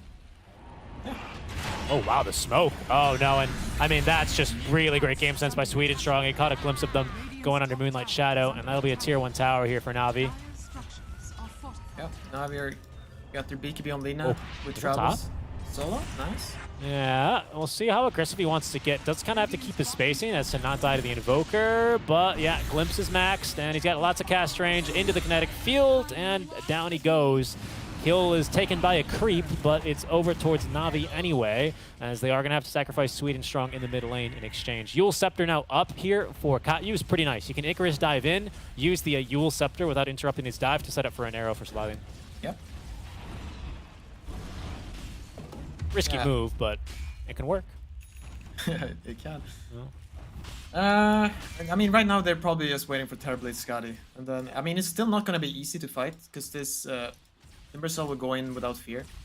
But when he's there, it's at least a bit more spooky for this Lina to fight. She can't just run in and hit the egg carefree. Like, she's going to take a lot of damage. Okay, they're smoking in. And this one, it's going to be intercepted. Yeah, nice TP in by Sweden Strong. He wants the bounty. He's not going to get the bounty, but he's at least going to prevent his core from bad. That is, Vatoon wants to fight this. Bounty goes towards Tempest, so it's a team fight win for them automatically, obviously. But Vatoon wants more. Katyu leaping away. Yule sceptered up. Has a supernova if he wants to put it down when he lands, and he is. Vatoon's going to make the decision, make the call to actually just completely destroy the egg. Very easy. Does require the use of the BKB, however, which is going to wear off soon. Draken is going to be kept in place by a Static Storm. Kinetic Field is trapping him, and down he goes, kited out by Solo. Nice usage there, kind of taking advantage of a perceived weakness. They're chasing for more, though. You got it. And the Glimpse, they got the vision, and they're going to get a kill as well on the Kotaro. Navi with a beautiful fight. That was Tempest going to knock in, and they're going to pay the price. 4 dead. Yeah.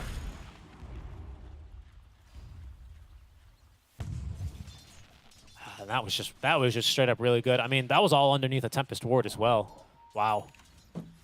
Yeah, it's kind of awkward for Tempest to fight there. They get these pickups. Okay, maybe we can get something. Yeah, there's a great what? Creep took the arrow. Get down, Mr. President. No one makes it out alive. Sebas, though, is still alive as well. Sweden Strong not with enough damage here to kill him. Solo and now Lays looking to change that with a fantastic glimpse again. That'll condemn him. They've even caught Draken as well with another Astral Spirit. They eventually will get through Sweden Strong, but Vatoon's here. More than enough damage for the kill onto Draken. 4 dead a second time. Oh, man, they were really expecting that arrow to land. Yeah, but even then, I don't know. It's just they don't have their Terrorblade yet, so yeah. But it's this thing. They catch a Navi player and his team is very far away, but they just don't have that damage without Terrorblade to kill them fast enough. And then Navi get there and they get wiped. It's happened like 3 times now. And now Navi confident enough to just go right in a row. Timbersaw can tank it up. Aegis now for Vatoon. Things might have looked a little bit spookier for him here, especially with Supernova level 2 eventually getting online and whatnot. More items for Kotaro now with Scotty finished, but now he's got at least some safety in the sense of a good Aegis. Pardon me. Sweden Strong immediately dewarding as well. That feels bad because this sentry's about to expire. Oh, this game is getting... Now it's one of those Kotaro versus 4. Yeah. Yeah. No one has kept up in net worth. Because they've been fighting as 4, right? And losing every fight. And when you do that, yeah, you're not going to have any farm. And DK, kind of a hero that can still cut waves here with the fireball. Careful though, Katyu. Oh, look at that. The highest level juke, simply standing still. Stuns onto 1, Katyu still pulled back down and killed by Glimpse. It's just that easy. If Vatoon even manages somehow to get both of those kills. Katyu died behind him and he still got the kill. Lightning.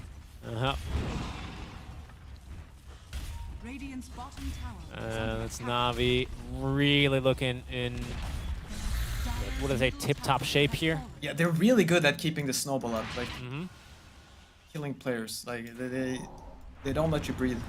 Okay, so this is at least good stuff from Tempest, right? Split push top, split push bottom. Sebas is going to get jumped first. No one is not going to quite catch him, though, with the Aether Remnant, and that means he's probably likely safely away.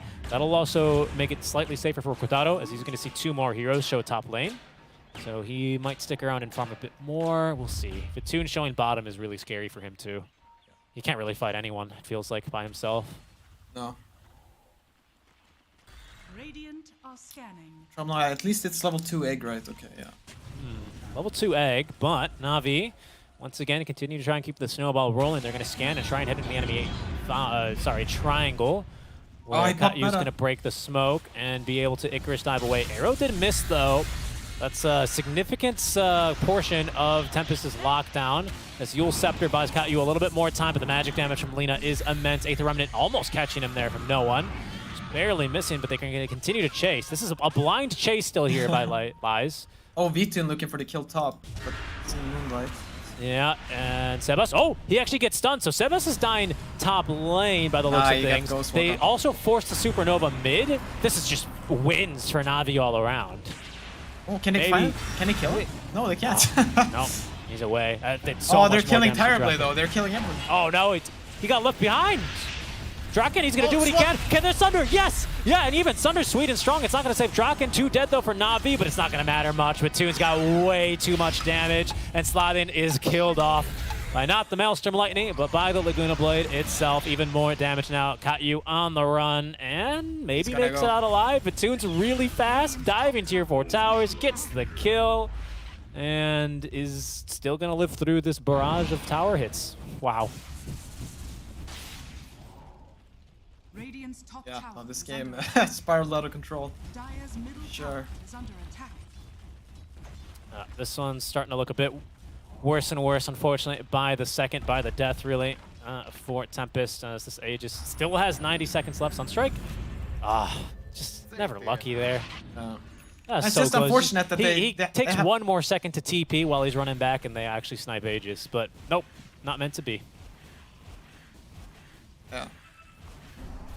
No, it's just this is kind of Tempest. What happens with them No, sometimes? Tempest, I mean, they're going to be hard pressed, right? Navi have not really shown a lot of cracks in their armor here, metaphorically to speak.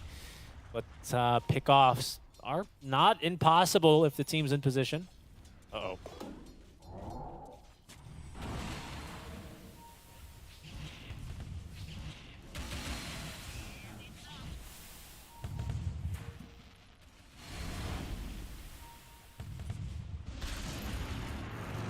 Okay, glimpse back here.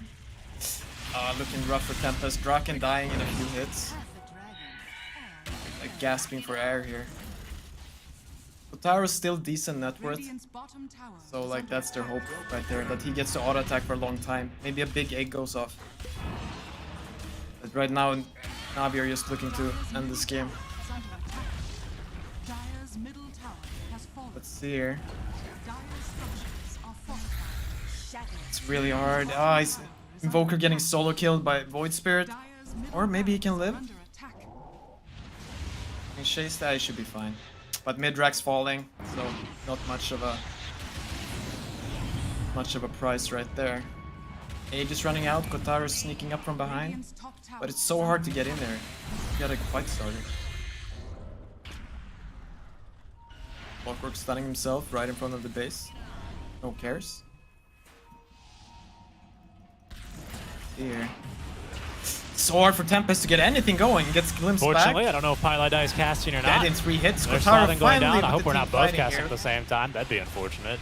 Vitoon? Stuck in They're Static Storm. ending this game though. Doing his best Kotaro, yeah, trying he's to gonna die dodge. inside They the get static the storm. He's got Lina. buyback, and they did actually kill the Kotaro's Lina dead here. already, so I Draken think- is gonna yeah, snipe they're him just down, gonna get but cleaned up for Tempest falling 1 by 1 there. There goes 3, making 4 Yeah, it's now. just Draken not enough slowly time but to get surely the taken items down he needed. with the pure damage of Lies. Kotaro having to fight And, things basically looking 1-5. worse All and their worse. damage. No egg Ah. used. Were we both casting that team fight? Yeah, Ah, nice. apologies for that. Had a quick little reconnect, but we're good. Wait, to can you go. hear me now? I can hear you now. Yeah, I got you. Alright, good. I was trying to interject before and I felt like I was getting ignored. No, I apologize. It was just a quick little, I don't know, team speak. We'll figure it out for tomorrow. Apologies for that, though. But we do what we can here. It's going to be Tempest losing that last team fight, though. They get the pick off on the Lina. I mean, is that going to be enough here? They didn't have to buy back on anything, right? Navi, without Lina, can't really get any more objectives. Is that somehow going to open an avenue back into this game for them here? I mean, basically what they have to do a really ballsy smoke where they somehow stun this Lina out of smoke, and then Alacrity TB kills her before she pops BKB. It was I mean, it was Kotaro dies, right? Let's make that very clear. And so does almost everyone else from Tempest. But it was 1,000 gold for Kotaro after that kill. Yeah. No, I mean, the game is really hard, but that's their chance. They have to stun the Lina and kill her in Dragon Knight stun. And this Clockwork Ag's already up and ready to go, a little bit faster than last game. He's going to be shooting off these rocket flares, just giving vision, really, to the enemy on the enemy's movements, and he's going to allow his team to move with a lot more confidence and maybe even where Tempest are not expecting them to be. So I don't know. I never considered this aspect of when I considered the strength of the Ags. I immediately went towards battery assaults and, of course, the hook shot increase on the stun.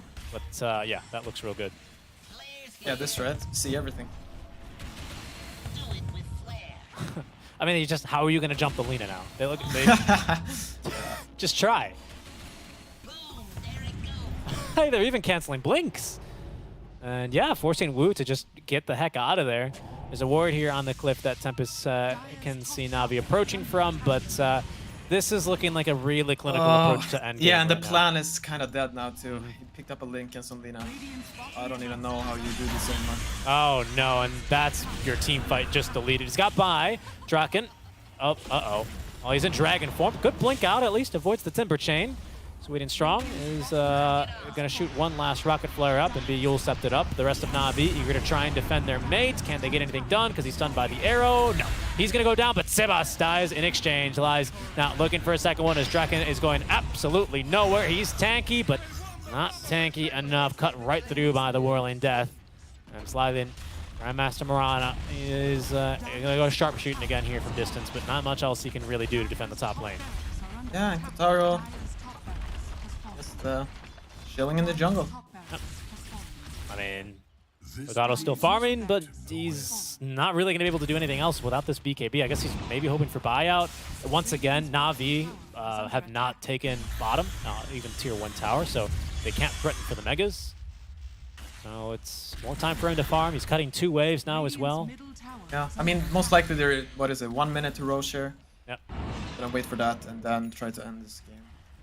Is there a gem up on Navi at this state of the game as well? Not quite yet, but they're relying just on vision, basically, from Clockwork, and maybe at some stage a gem just to really, really start to close out this game is what I tend to see teams of this caliber do. Just deny any opportunity, make sure enemies don't have any wards up that might allow them to get the jump. I mean, look at the scan as well. They're going to maybe set up for a kill here on the no. Oh no! Scepter. What was that? I don't know. I have no idea. They used him again. It didn't matter. He dies anyway. Who else has Yules? I think Mirana Yuled him. Ah, that could have been. Okay. That was weird though. But did he get off his own Yules maybe? No, he doesn't have a Yules. Yeah. No, he doesn't Mirana just Yuled him. Saved him. I actually checked for a Wind Waker. Yeah. I was like, are Navi that far up that they bought a Wind Waker? Here goes Sweet and Strong. There's no hiding from him. I mean, Roche. right there, Tempest needed Roche to be up. You know. Yeah. It was a good try, but It's a good move and kind of a rare mistake from Navi. I mean, really, no one's just out there on his own. He scans and realizes what's coming, but there's just absolutely no support there for him. At the same time, though, he had buyback up, so True. Let's give some position here for Tempest, as now Roche is going to respawn. Arrow. There's going to be a max stun as well. Yeah, they have him. to try to just go for this. Hope for the best. No start meta, but just go. It's going to be scouted, obviously, here immediately. But there is no overclock for a couple of seconds. There he goes. They're going to be spamming these rocket flares into the pit here quite shortly. Sebas putting his body on the line to at least make sure it's not too easy as they're going to focus on a solo. He's got buyback. They've also bought back here on no one. Sunstrike is going to be used, I guess, for vision there on this. For vision there on the Sweden Strong as he's going to whiff there, actually, a bit. I also hear Vatoon fighting 1v1. He's beating the crap out of Draken. Down he goes there, but Kotaro still fighting, still has Sunder. Uses it onto no one who just bought back. There is no Supernova for 30 seconds, though. Nice and that is going to be a very dead Katu, but they have at least caught no one. Continuing to fight, but a 3-man LSA from Vatoon. It's huge PKPs, and he kills everyone. Oh no, that is an absolute monster LSA there. That is going to be Roche. That is now Navi firmly in the driver's seat of this game. My goodness. No, he just casually killing the Dragon Knight by himself, ending the fight with a triple kill. He, I mean, nasty. Tempest, they start the fight and Vatoon ends it. Wow. They even got a little double damage down there. Yeah, I guess they don't see it. Dire's bottom He's tower so is strong. under Holy moly. He's just right back down to bottom lane and right back to pushing, and not really much to stop him. There is a Metamorphosis up in 15 more seconds. Unfortunately for Tempest, of course, they were trying to finish off Roche without the bonus damage there of Metamorphosis. They at least had Alacrity, you know, but it's not going to make up for it. Now, basically backs against the wall. Katu, okay, he's going to make it out alive, but wait, there's more. Rocket Flares. Oh, Yule Scepter, he was ready. He was ready. Dire's bottom tower has Yeah, the Rax is just dead before they respawn. Yep. They're going to clear mid. That's about all they can hope to do, but second time this game. Series Tempest already facing up against Megas. As Navi are setting themselves up for their second 2-0 of the day. Tempest have yet to find a victory here today, unfortunately, in their opening day of the Last Chance Qualifiers. If Navi find this DD rune, I don't know if they'll find one here in this last game, but at least they'll be spared a DD Lina from this fight. B-Team going for it? Nah. No, he's not going to be fast enough, I think, but I thought he was going to go for it for a second. I was maybe, I don't know, I don't know if the courier saw it on the way out. I mean, we're at the stage of the game, right, where Navi would need to get wet in the enemy's fountain, right? They need to go diving a bit. Yeah. Let's see here what they're going to end up doing. They see Sebas as well. Tempest trying their best to get out of the base. Cortado pushes out top lane, but no one is running on in. The Dust doesn't actually catch anyone. As there goes Lies, just forcing back Wu. Half HP, 1 tier 4 tower dead. He did use his Lincolns and Lotus, but nice job there. He reflects the stun onto 2, but the hookshot is going to be able to find Cortado. Does at least get off Metamorphosis, so he can kind of fight through this, but the damage not being dealt, and everyone's melting once again. It's Vatoon and no one who cut through everyone. GG well played is called, and Navi take another 2-0 here on the day. Tempest are going to end up losing and go 0-6 on the day.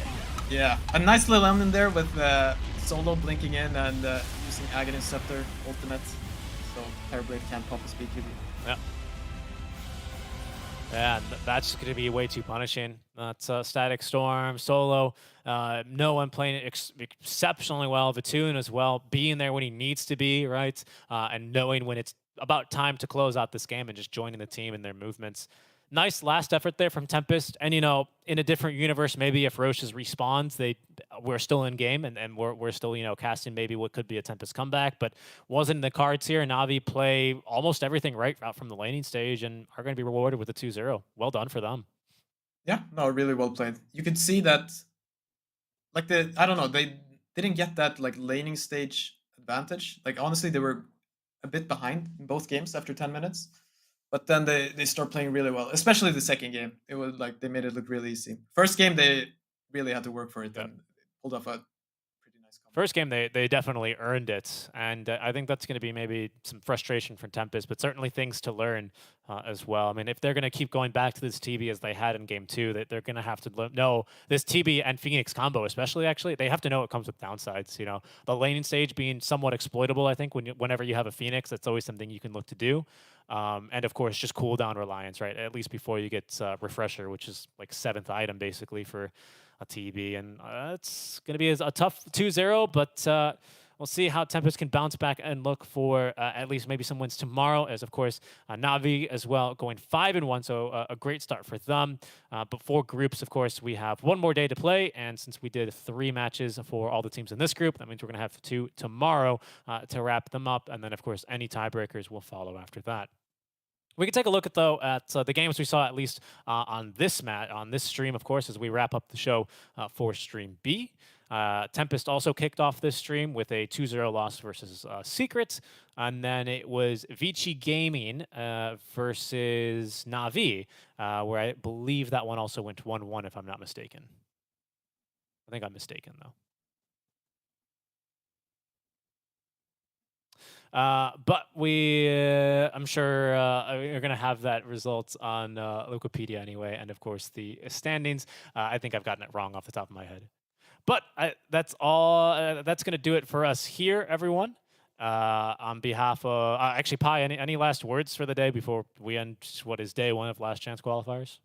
No, not at all. Good games. And I think there's more on the mainstream, right? So head over there. That there is, yeah, and that's a great reminder to kick us off for the day as well, because there is still more action to be over on Stream A. So stay tuned, and we'll send you over there, or you can go to the main channel yourself. But on behalf of Pilot Die and myself, thank you guys so much for tuning in, and we're going to catch you tomorrow with some more TI11 Last Chance Qualifiers. Until then, guys, bye-bye.